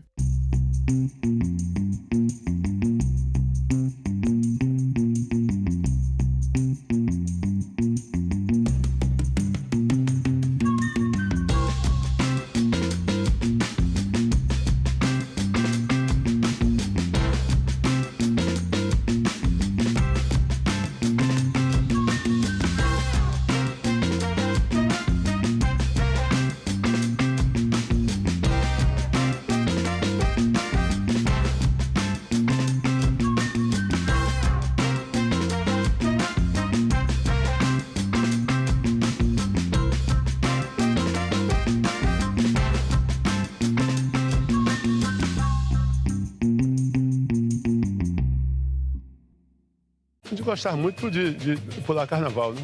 A gente começou a observar também que esses blocos só saíam brancos, né? Por que a gente não faz um bloco só de negro, só de negão? Aí no outro dia nós começamos a correria para criar o bloco, né? E deu uma repercussão muito grande, né? Até por conta que na época da ditadura, você sumia, né? Às vezes ia preso, a polícia da Rafim, que tudo era coisa de comunista. Quando ele começou a fazer carnaval com a educação. E sempre utilizamos a música como elemento transformador, sabe? Uma música de empoderamento, de resgate da autoestima. Então, tudo que nós sempre ouvimos de negativo em relação ao negro, a gente mandar de volta de forma positiva, né? Foi só em 2003 que a história e a cultura afro-brasileira se tornaram matéria obrigatória no ensino fundamental e médio, com a aprovação da Lei 10.639.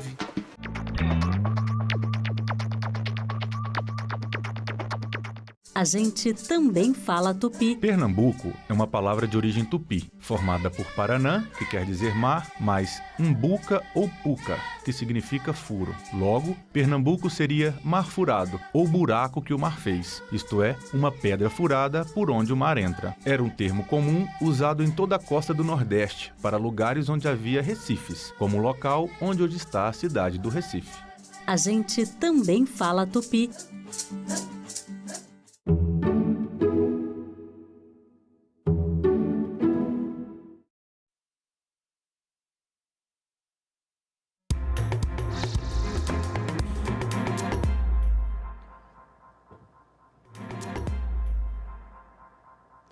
Boa noite. Hoje é segunda-feira, 26 de maio, e o Senado Notícias está no ar.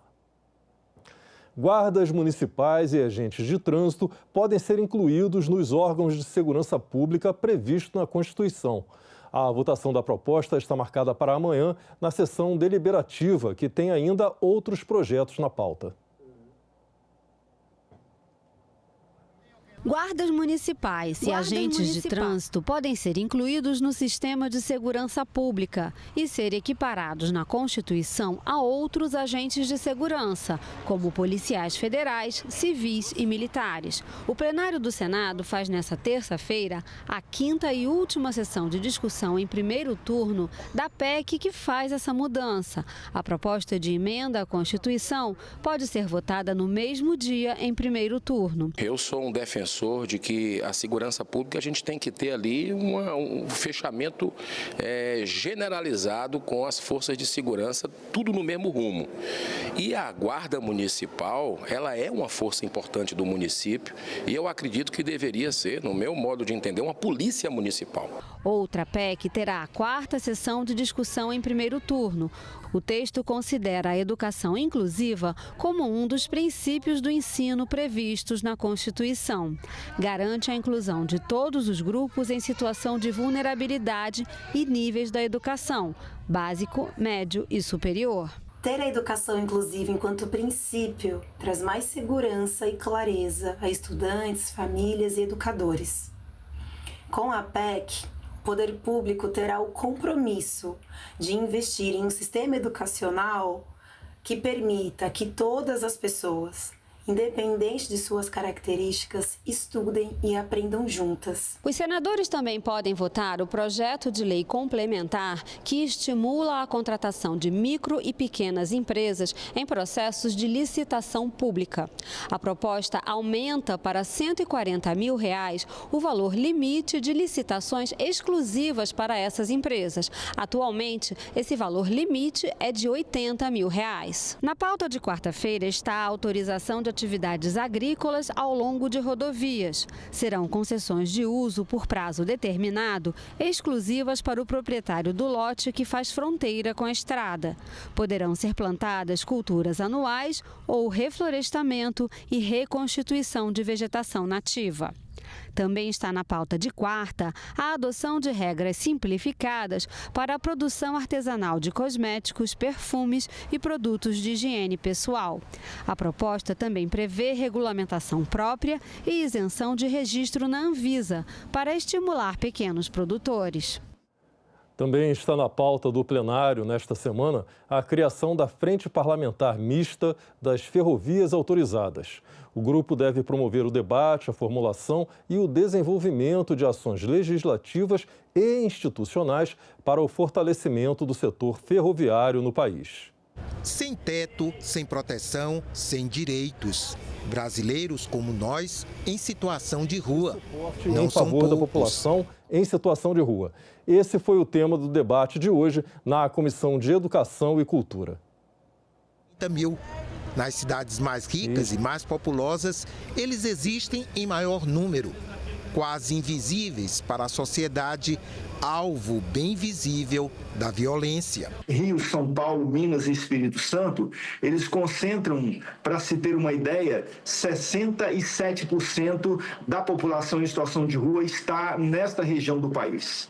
A cidade com maior número de pessoas em situação de rua é a cidade de São Paulo, que chega a quase 90 mil pessoas. A cidade do Rio de Janeiro, nós temos cerca de 21 mil pessoas em situação de rua. Esta é uma marca muito dolorosa na nossa história e na construção de nossa política. Aqui no Rio de Janeiro, a tentativa de tocar fogo num homem em situação de rua que dormia numa calçada. Vimos em Santa Catarina situações semelhantes, no estado de Alagoas a mesma coisa, no estado de São Paulo agora recentemente, aquilo que foi o espalhamento, né, da população em situação de rua por uma política nefasta feita pela Prefeitura de São Paulo e pelo governo de São Paulo. A maior economia do nosso país, para citar um exemplo, tem tratado com desprezo, com violência, com negação de direitos, né, a população em situação de rua. Mas no Sudeste e no Sul do Brasil é uma campanha de criminalização contínua, permanente, sistemática e de um movimento neonazista de criminalização da população de rua. A população de rua é tratada sempre como suspeita, como criminoso. Essa operação que é chamada pelo povo de rapa,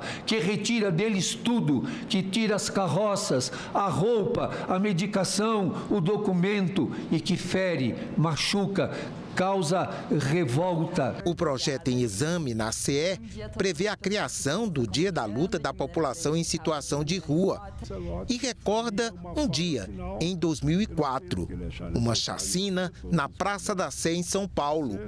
15 moradores atacados, 7 mortos. Foram dias seguidos de massacre e até hoje impune. Até hoje impune. Nós vamos ter o Dia Nacional da População em Situação de Rua na data do massacre, de um massacre ainda impune. Ao tempo em que aumenta a violência e persiste a impunidade, iniciativas de instituições mobilizam esforços em favor da população de rua. Nós temos tido várias ações afirmativas de trabalho com o Sistema S, que tem sido muito bom no sentido de franquear os cursos e de fazer cursos com a população de rua. Toda vez que nós negamos um olhar, toda vez que nós negamos a atenção a uma pessoa que vive numa condição de vulnerabilidade, a uma pessoa que luta pela sua dignidade, nós também perdemos um pouco da nossa dignidade. Segundo o padre Júlio Lancelotti, a solidariedade, que é humana e é local, também deve ser universal. Ver o genocídio, um genocídio televisionado em tempo real do povo palestino. Não se pode lutar pelo povo da rua no Brasil, em São Paulo, e não ter sensibilidade para o que está acontecendo na Palestina. Em 25 de maio foi comemorado o Dia Nacional da Adoção. Para discutir o tema, principalmente em relação à adoção tardia, a Comissão de Direitos Humanos fez uma audiência pública hoje. O número de crianças e adolescentes para adoção aumenta junto com a idade delas. Mas o número de famílias dispostas a adotar diminui muito quando a criança entra na adolescência. Em maio do ano passado, das 3.042 famílias pretendentes à adoção, 522 estavam dispostas a adotar crianças até 2 anos de idade. De 2 a 4 anos, eram quase 1.000 famílias interessadas. Já na faixa entre 4 e 6 anos, o número passava de 1.000 pretendentes. De 6 a 8 anos, caiu para 399 famílias. E a disponibilidade diminuiu drasticamente com o aumento da idade dos melhores sem família. Somente 89 pretendentes aceitavam uma criança de 8 a 10 anos, número que caiu para 25 famílias na faixa entre 10 e 12 anos. E apenas 5 famílias aceitavam adolescentes de 12 a 14 anos. O movimento é inverso nas crianças disponíveis para adoção. De 239 crianças e adolescentes prontas para serem adotadas, havia 13 com até 2 anos de idade, 9 entre 2 e 4 anos, 14 de 4 a 6 anos e 21 de 6 a 8 anos. Mas entre 12 e 14 anos, havia 40 adolescentes prontos para adoção, 48 na faixa entre 14 e 16 anos e 52 maiores que 16 anos. Esses dados colocados aqui pela juíza, que eu parabenizo pelo trabalho, mostram a dificuldade de adoção de crianças e jovens maiores e principalmente crianças negras, crianças com deficiência. Então a gente precisa, eu acho que esse descompasso, ele mostra os nossos preconceitos estruturais, eles dificultam a adoção e acaba prolongando a institucionalização destas crianças e adolescentes. Nós não podemos deixar de enxergar a dimensão do problema, que são essas crianças, esses jovens, esses adolescentes e jovens, cuja adoção quase sempre é não só negada, mas acaba não acontecendo. Uma das propostas para minimizar o problema da adoção tardia é a formalização do apadrinhamento afetivo pelas empresas. O que poderíamos fazer para estimular uma forma de adoção que, além de continuar lutando para a família adotar aquela criança, aquele adolescente, a gente comece a pensar em mecanismos de uma adoção institucional ou de empresa cidadã. Eu confesso que ainda não consegui colocar no papel, porque tem que ter muita prudência nisso, mas isso já existe. Algumas empresas que acolhem jovens que ainda estão em instituições ou em abrigos e dão a eles uma oportunidade de aprendizado no trabalho. Indo ao encontro da fala do deputado, a principal boa prática é o apadrinhamento afetivo. Nós já temos uma lei, mas acredito que ela deveria ser aprimorada, porque nas comarcas o apadrinhamento afetivo praticamente não existe pela dificuldade de implementar ele. A adoção que eu me refiro, ela poderia se dar com alguns incentivos, que a legislação estabelecesse para as empresas, com algum apoiamento. Hoje, me preocupa que o tratamento para o menor aprendiz, ele ao invés de estar sendo estimulado, ele está sendo dificultado nas empresas. Eu soube aqui em Divinópolis, através de alguns empresários, que eles só podem contratar como menor aprendiz se eles pagarem um curso que, em alguns casos, está chegando a valores de mais de R$2.000. Quando a juíza mostrou o número de pretendentes e quando ela mostra o número de pretendentes que não querem criança com deficiência, com doenças crônicas, com doenças raras, é quase que a maioria absoluta. E a juíza também trouxe, doutora, e a senhora falou aqui, secretária, a adoção de irmãos.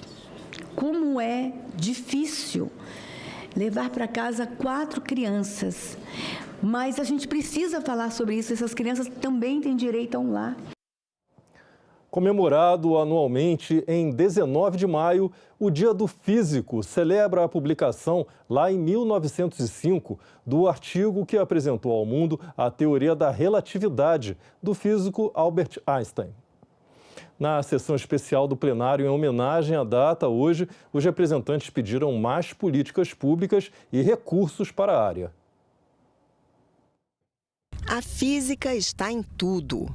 No celular que carregamos no bolso, na tomografia do hospital, na geração da energia que ilumina nossas casas, no monitoramento climático e na inteligência artificial, entre muitas outras coisas. Nessa segunda-feira, o Senado realizou uma sessão especial em comemoração ao Dia do Físico. A física é uma ciência fundamental, a base para outras ciências. Hoje, temos a radioterapia para raios, laser, radares, GPS, circuitos integrados, internet, telefonia celular, aparelhos de micro-ondas em casa, máquinas de ressonância magnética e muitas outras coisas dos hospitais. Além de facilitar a vida, a física também salva vidas. Tudo isso só foi possível por causa da física e dos físicos. O presidente da Sociedade Brasileira de Física defendeu a proposta de emenda à Constituição que protege o Fundo Nacional de Desenvolvimento Científico e Tecnológico, além de um bom orçamento para o Ministério da Ciência, Tecnologia e Inovação, para garantir a continuidade dos projetos científicos. A física brasileira atingiu grande maturidade e isso se reflete na participação ativa da nossa comunidade em grandes projetos estruturantes do novo PAC, como o Sirius, uma das mais avançadas fontes de luz síncrotron do mundo, o projeto Orion, um laboratório de máxima biossegurança que utiliza sofisticadas ferramentas da física, como linhas de luz e microscopia eletrônica, e o reator multipropósito brasileiro, que será essencial para a produção de radiofármacos voltados ao diagnóstico e tratamento de câncer, além de aplicações industriais estratégicas. O representante do Centro Brasileiro de Pesquisas Físicas reforçou a importância de políticas públicas para que a ciência brasileira seja uma força de transformação social. A física impulsiona o desenvolvimento tecnológico e também é ferramenta de inclusão social. Onde há ciência, há cidadania. O acesso ao conhecimento transforma as vidas, forma consciências e diminui desigualdades. Nesse espírito, homenageamos hoje César Lattes, físico brasileiro, fundador do Centro Brasileiro de Pesquisas Físicas, onde eu atuo atualmente, e recentemente inscrito no livro de Heróis e Heroínas da Pátria. Ele representa tantos físicos e físicas que no passado e no presente se dedicaram e se dedicam ao avanço da ciência brasileira como força de transformação social e de afirmação nacional. Débora Menezes, diretora do CNPq, lembrou que as mulheres têm participação importante na física. Então, vou relembrar aqui a Neuza Amato, Elisa Frota Pessoa, Elisa Saitovic, Márcia Barbosa, Belita Koiler, Andrea Latger, dentre muitas outras. E percebendo que a física está caminhando para ser mais inclusiva com os grupos subrepresentados, mas que ainda há muito a avançar, finalizo com uma frase de uma das muitas mulheres incríveis que contribuíram de forma indiscutível para o conhecimento da ciência que temos hoje. Madame Marie Curie, que falou: "Na vida não há nada a temer, mas a entender. E para isso, a física é a mais nobre das ciências." Senadores e deputados têm até amanhã para apresentar emendas à medida provisória que amplia a gratuidade na conta de energia e permite a portabilidade de operadora. A medida provisória já está em vigor, mas precisa ser analisada agora pelo Congresso Nacional. Será criada uma comissão mista de deputados e senadores e depois o texto será votado pelas duas casas num prazo de até 120 dias. Segundo o governo, a medida vai beneficiar 60 milhões de pessoas, sendo 16 milhões com a conta zerada e 44 milhões com descontos. A MP estende a gratuidade total da conta de luz para famílias com renda de até meio salário mínimo por pessoa, inscritas no CAD único e com consumo de até 80 kWh por mês. Foram incluídos também idosos e pessoas com deficiência que recebem o BPC, benefício de prestação continuada, comunidades indígenas e quilombolas inscritas no CAD único e famílias atendidas por sistemas isolados de energia. Haverá cobrança apenas do que exceder o consumo de 80 kWh por mês. Será concedido desconto de 12% para famílias inscritas no CAD único com renda entre meio e um salário mínimo e consumo de até 120 kWh por mês. Segundo o governo, o custo da tarifa social ficou estimado em 3 bilhões e 600 milhões de reais por mês e será pago por meio da redistribuição dos encargos dentro do próprio setor elétrico. A medida provisória prevê ainda que a partir de 2026, indústria e comércio poderão escolher de qual empresa comprar energia. Os consumidores residenciais terão esse direito a partir de dezembro de 2027. A iniciativa é semelhante ao que acontece com as operadoras de celular. Cada um pode escolher o seu fornecedor. E amanhã, na Comissão de Infraestrutura, a ministra do Meio Ambiente, Marina Silva, vai falar sobre a criação de uma unidade de conservação marinha na margem equatorial.